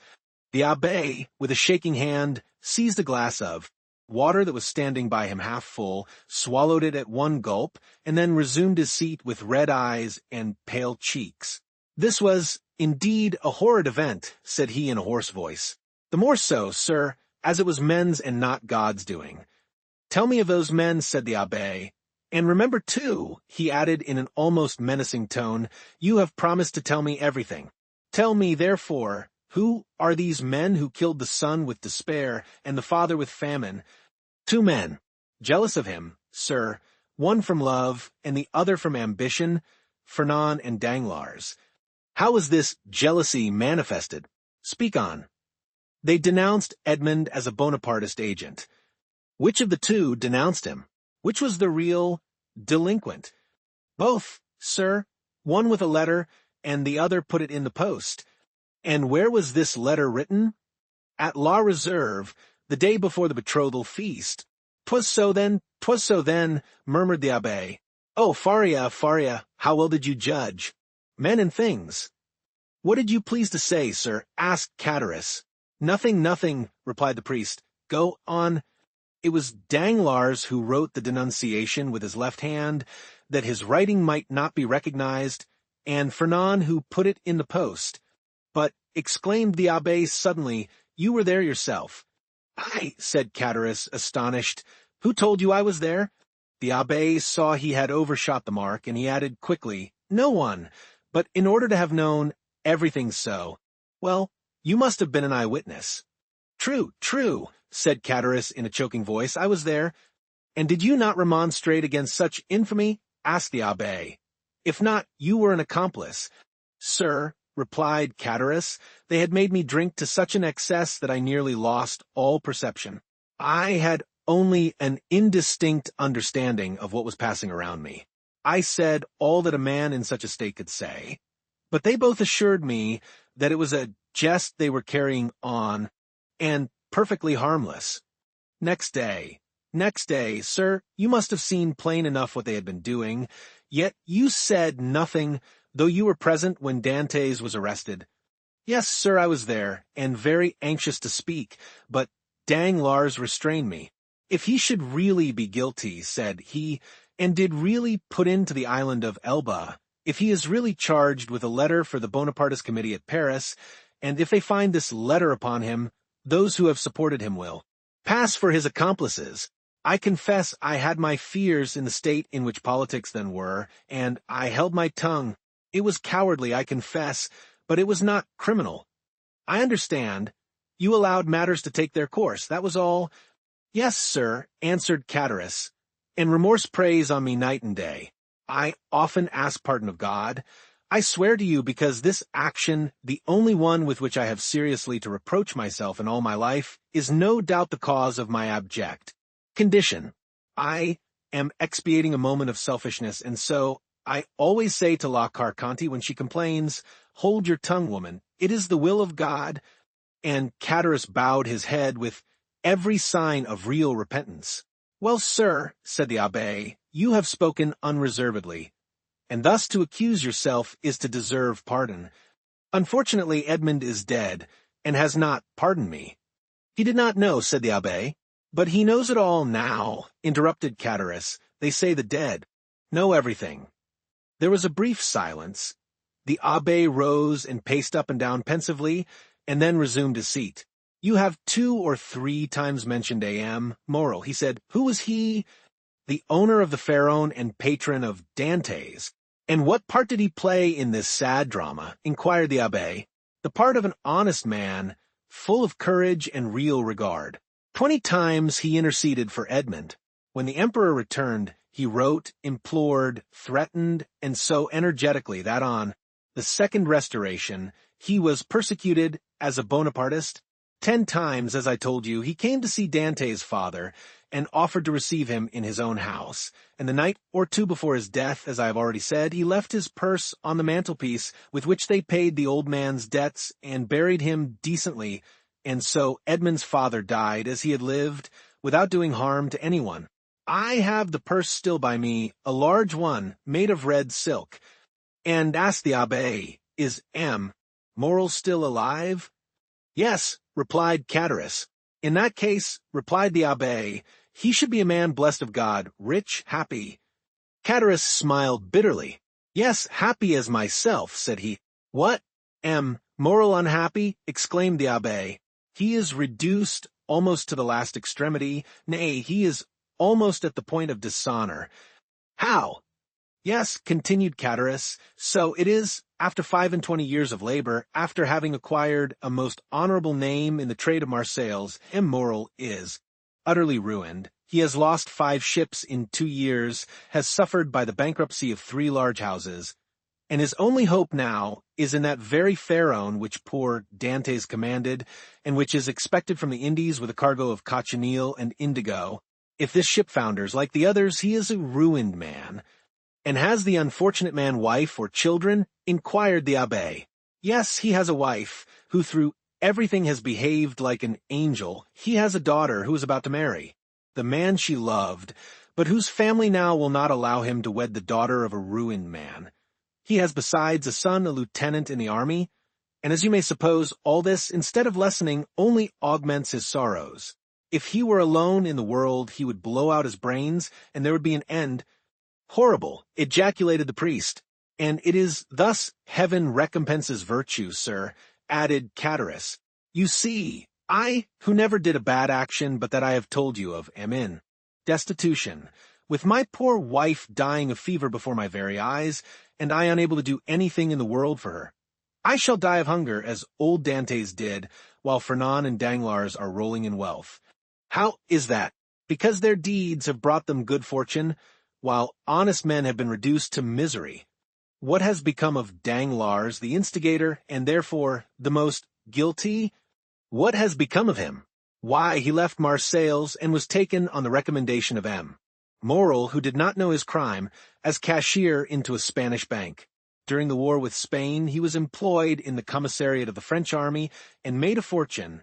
Then with that money he speculated in the funds and trebled or quadrupled his capital. And having first married his banker's daughter who left him a widower, he has married a second time, a widow, a Madame de Nargonne, daughter of M. de Servius, the king's chamberlain, who is in high favor at court. He is a millionaire and they have made him a baron. And now he is the Baron Danglars with a fine residence in the Rue du Mont Blanc, with 10 horses in his stables, 6 footmen in his antechamber, and I know not how many millions in his strongbox. Ah, said the Abbé, in a peculiar tone, he is happy. Happy? Who can answer for that? Happiness or unhappiness is the secret known but to oneself and the walls. Walls have ears but no tongue. But if a large fortune produces happiness, Danglars is happy. And Fernand. Fernand? Why, much the same story. But how could a poor Catalan fisher boy without education or resources make a fortune? I confess this staggers me. And it has staggered everybody. There must have been in his life some strange secret that no one knows. But then, by what visible steps has he attained this high fortune or high position? Both, sir. He has both fortune and position, both. This must be impossible. It would seem so, but listen, and you will understand. Some days before the return of the emperor, Fernand was drafted. The Bourbons left him quietly enough at the Catalans, but Napoleon returned, a special levy was made, and Fernand was compelled to join.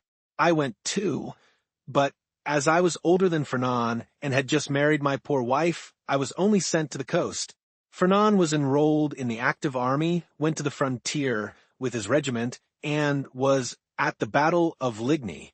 The night after that battle, he was sentry at the door of a general who carried on a secret correspondence with the enemy. That same night, the general was to go over to the English. He proposed to Fernand to accompany him. Fernand agreed to do so, deserted his post, and followed the general. Fernand would have been court-martialed if Napoleon had remained on the throne, but his action was rewarded by the Bourbons. He returned to France with the epaulet of sub-lieutenant, and as the protection of the general, who is in the highest favor, was accorded to him, he was a captain in 1823 during the Spanish War, that is to say, at the time when Danglars made his early speculations. Fernand was a Spaniard, and being sent to Spain to ascertain the feeling of his fellow countrymen, found Danglars there, got on very intimate terms with him, won over the support of the royalists at the capital and in the provinces, received promises and made pledges on his own part, guided his regiment by paths known to himself alone through the mountain gorges which were held by the royalists, and in fact rendered such services in this brief campaign that after the taking of Trocadero, he was made colonel and received the title of count and the cross of an officer of the Legion of Honor. Destiny, destiny, murmured the Abbé. Yes, but listen, this was not all. The war with Spain being ended, Fernand's career was checked by the long peace which seemed likely to endure throughout Europe. Greece only had risen against Turkey and had begun her war of independence. All eyes were turned towards Athens. It was the fashion to pity and support the Greeks. The French government, without protecting them openly, as you know, gave countenance to volunteer assistance. Fernand sought and obtained leave to go and serve in Greece, still having his name kept on the army roll. Some time after, it was stated that the Comte de Morcerf, this was the name he bore, had entered the service of Ali Pasha with the rank of Instructor General. Ali Pasha was killed, as you know, but before he died, he recompensed the services of Fernand by leaving him a considerable sum with which he returned to France, when he was gazetted Lieutenant General. So that now, inquired the Abbé, so that now, continued Catullus, he owns a magnificent house, number 27, Rue du Helder, Paris. The Abbé opened his mouth, hesitated for a moment, then, making an effort at self-control, he said, "And Mercedes, they tell me that she has disappeared?" "Disappeared," said Catullus. "Yes, as the sun disappears, to rise the next day with still more splendor." "Has she made a fortune also?" inquired the Abbé, with an ironical smile. "Mercedes is at this moment one of the greatest ladies in Paris," replied Catullus. "Go on," said the Abbé. "It seems as if I were listening to the story of a dream. But I have seen things so extraordinary that what you tell me seems less astonishing than it otherwise might. Mercedes was at first in the deepest despair at the blow which deprived her of Edmond. I have told you of her attempts to propitiate M. de Villefort, her devotion to the elder Dantès. In the midst of her despair, A new affliction overtook her. This was the departure of Fernand, whose crime she did not know, and whom she regarded as her brother. Fernand went, and Mercedes remained alone. 3 months passed, and still she wept. No news of Edmond, no news of Fernand, no companionship save that of an old man who was dying with despair. One evening, after a day of accustomed vigil at the angle of 2 roads leading to Marseilles from the Catalans, she returned to her home more depressed than ever. Suddenly she heard a step she knew, turned anxiously around, the door opened, and Fernand, dressed in the uniform of a sub-lieutenant, stood before her. It was not the one she wished for most, but it seemed as if a part of her past life had returned to her. Mercedes seized Fernand's hands with a transport which he took for love, but which was only joy at being, no longer alone in the world, and seeing at last a friend, after long hours of solitary sorrow. And then, it must be confessed, Fernand had never been hated. He was only not precisely loved. Another possessed all Mercedes' heart. That other was absent, had disappeared, perhaps was dead.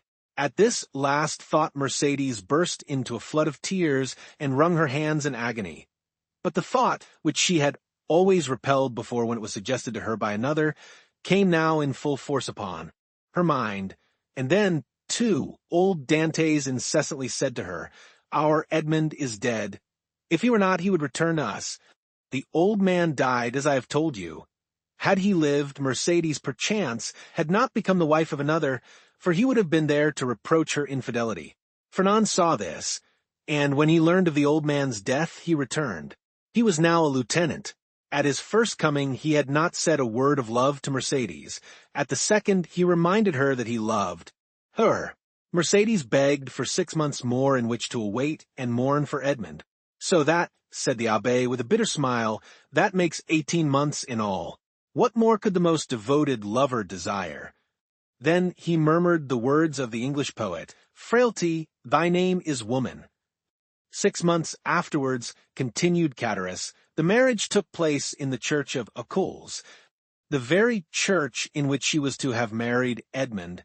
Murmured the priest, "There was only a change of bridegrooms." Well, Mercedes was married, proceeded Catullus, but although in the eyes of the world she appeared calm, she nearly fainted as she passed La Réserve, where 18 months before the betrothal had been celebrated with him whom she might have known she still loved, had she looked to the bottom of her heart. Fernand more happy, but not more at his ease. For I saw at this time he was in constant dread of Edmond's return. Fernand was very anxious to get his wife away, and to depart himself.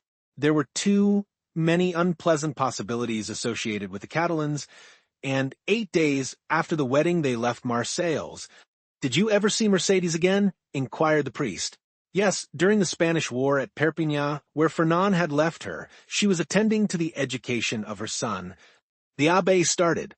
"Her son," said he. "Yes," replied Catullus, "little Albert. But then, to be able to instruct her child," continued the abbé, "she must have received an education herself.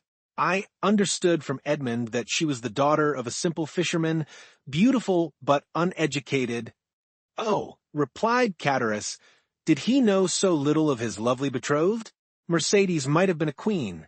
Sir, if the crown were to be placed on the heads of the loveliest and most intelligent, Fernand's fortune was already waxing great, and she developed with his growing fortune. She learned drawing, music, everything.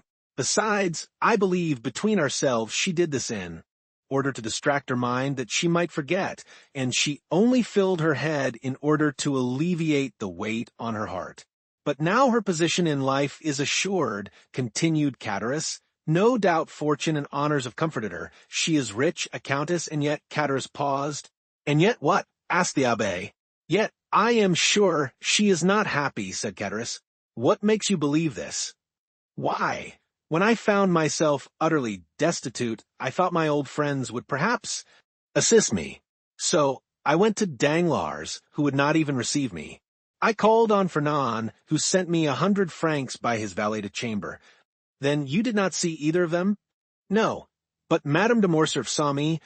"How was that?"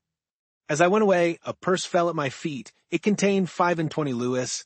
I raised my head quickly and saw Mercedes, who at once shut the blind. And M. de Villefort? Asked the abbé. Oh, he never was a friend of mine, I did not know him, and I had nothing to ask of him. Do you not know what became of him, and the share he had in Edmond's misfortunes? No, I only know that some time after Edmond's arrest, he married Mademoiselle de Saint-Méran, and soon after left Marseilles. No doubt he has been as lucky as the rest. No doubt he is as rich as Danglars, as high in station as Fernand. I, only as you see, have remained poor, wretched, and forgotten. You are mistaken, my friend, replied the abbé. God may seem sometimes to forget for a time, while his justice reposes, but there always comes a moment when he remembers, and behold, a proof. As he spoke, the abbé took the diamond from his pocket, and giving it to Catullus, said, Here, my friend, take this diamond, it is yours. What, for me only? Cried Catullus. Ah, sir, do not jest with me. This diamond was to have been shared among his friends. Edmond had one friend only, and thus it cannot be divided. Take the diamond, then, and sell it. It is worth 50,000 francs, and I repeat my wish that this sum may suffice to release you from your wretchedness. Oh, sir, said Catullus, putting out one hand timidly, and with the other wiping away the perspiration which bedewed his brow. Oh, sir, do not make a jest of the happiness or despair of man. I know what happiness and what despair are, and I never make a jest of such feelings. Take it then, but in exchange, Catullus, who touched the diamond, withdrew his hand. The abbé smiled. In exchange, he continued, Give me the red silk purse that M. Morel left on old Dantès' chimney-piece, and which you tell me is still in your hands. Catullus, more and more astonished, went toward a large oaken cupboard, opened it, and gave the abbé a long purse of faded red silk, round which were 2 copper runners that had once been gilt. The abbé took it, and in return gave Catullus the diamond. Oh, you are a man of God, sir, cried Catullus, for no one knew that Edmond had given you this diamond, and you might have kept it. Which, said the abbé to himself, you would have done. The abbé rose, took his hat and gloves. Well, he said, all you have told me is perfectly true, then, and I may believe it in every particular. See, sir, replied Catullus, in this corner is a crucifix in holy wood. Here on this shelf is my wife's testament. Open this book, and I will swear upon it with my hand on the crucifix. I will swear to you by my soul's salvation, my faith as a Christian, I have told everything to you as it occurred, and as the recording angel will tell it to the ear of God at the day of the last judgment. 'Tis well, said the abbé, convinced by his manner and tone that Catullus spoke the truth. 'Tis well, and may this money profit you. Adieu, I go far from men who thus so bitterly injure each other. The abbé with difficulty got away from the enthusiastic thanks of Catullus, opened the door himself, got out and mounted his horse, once more, saluted the innkeeper who kept uttering his loud farewells, and then returned by the road he had traveled in coming. When Catullus turned around, he saw behind him La Carconte, paler and trembling more than ever. Is then all that I have heard really true? She inquired. What? That he has given the diamond to us only? Inquired Catullus, half bewildered with joy. Yes, nothing more true. See, here it is. The woman gazed at it a moment, and then said in a gloomy voice, Suppose it's false. Catullus started and turned pale. False, he muttered. False. Why should that man give me a false diamond? To get your secret without paying for it, you blockhead. Catullus remained for a moment aghast under the weight of such an idea. Oh, he said, taking up his hat, which he placed on the red handkerchief tied round his head, we will soon find out. In what way? Why, the fair is on at Beaucaire. There are always jewelers from Paris there, and I will show it to them. Look after the house, wife, and I shall be back in 2 hours. And Catullus left the house in haste and ran rapidly in the direction opposite to that which the priest had taken. 50,000 francs, muttered La Carconte when left alone. It is a large sum of money, but it is not a fortune.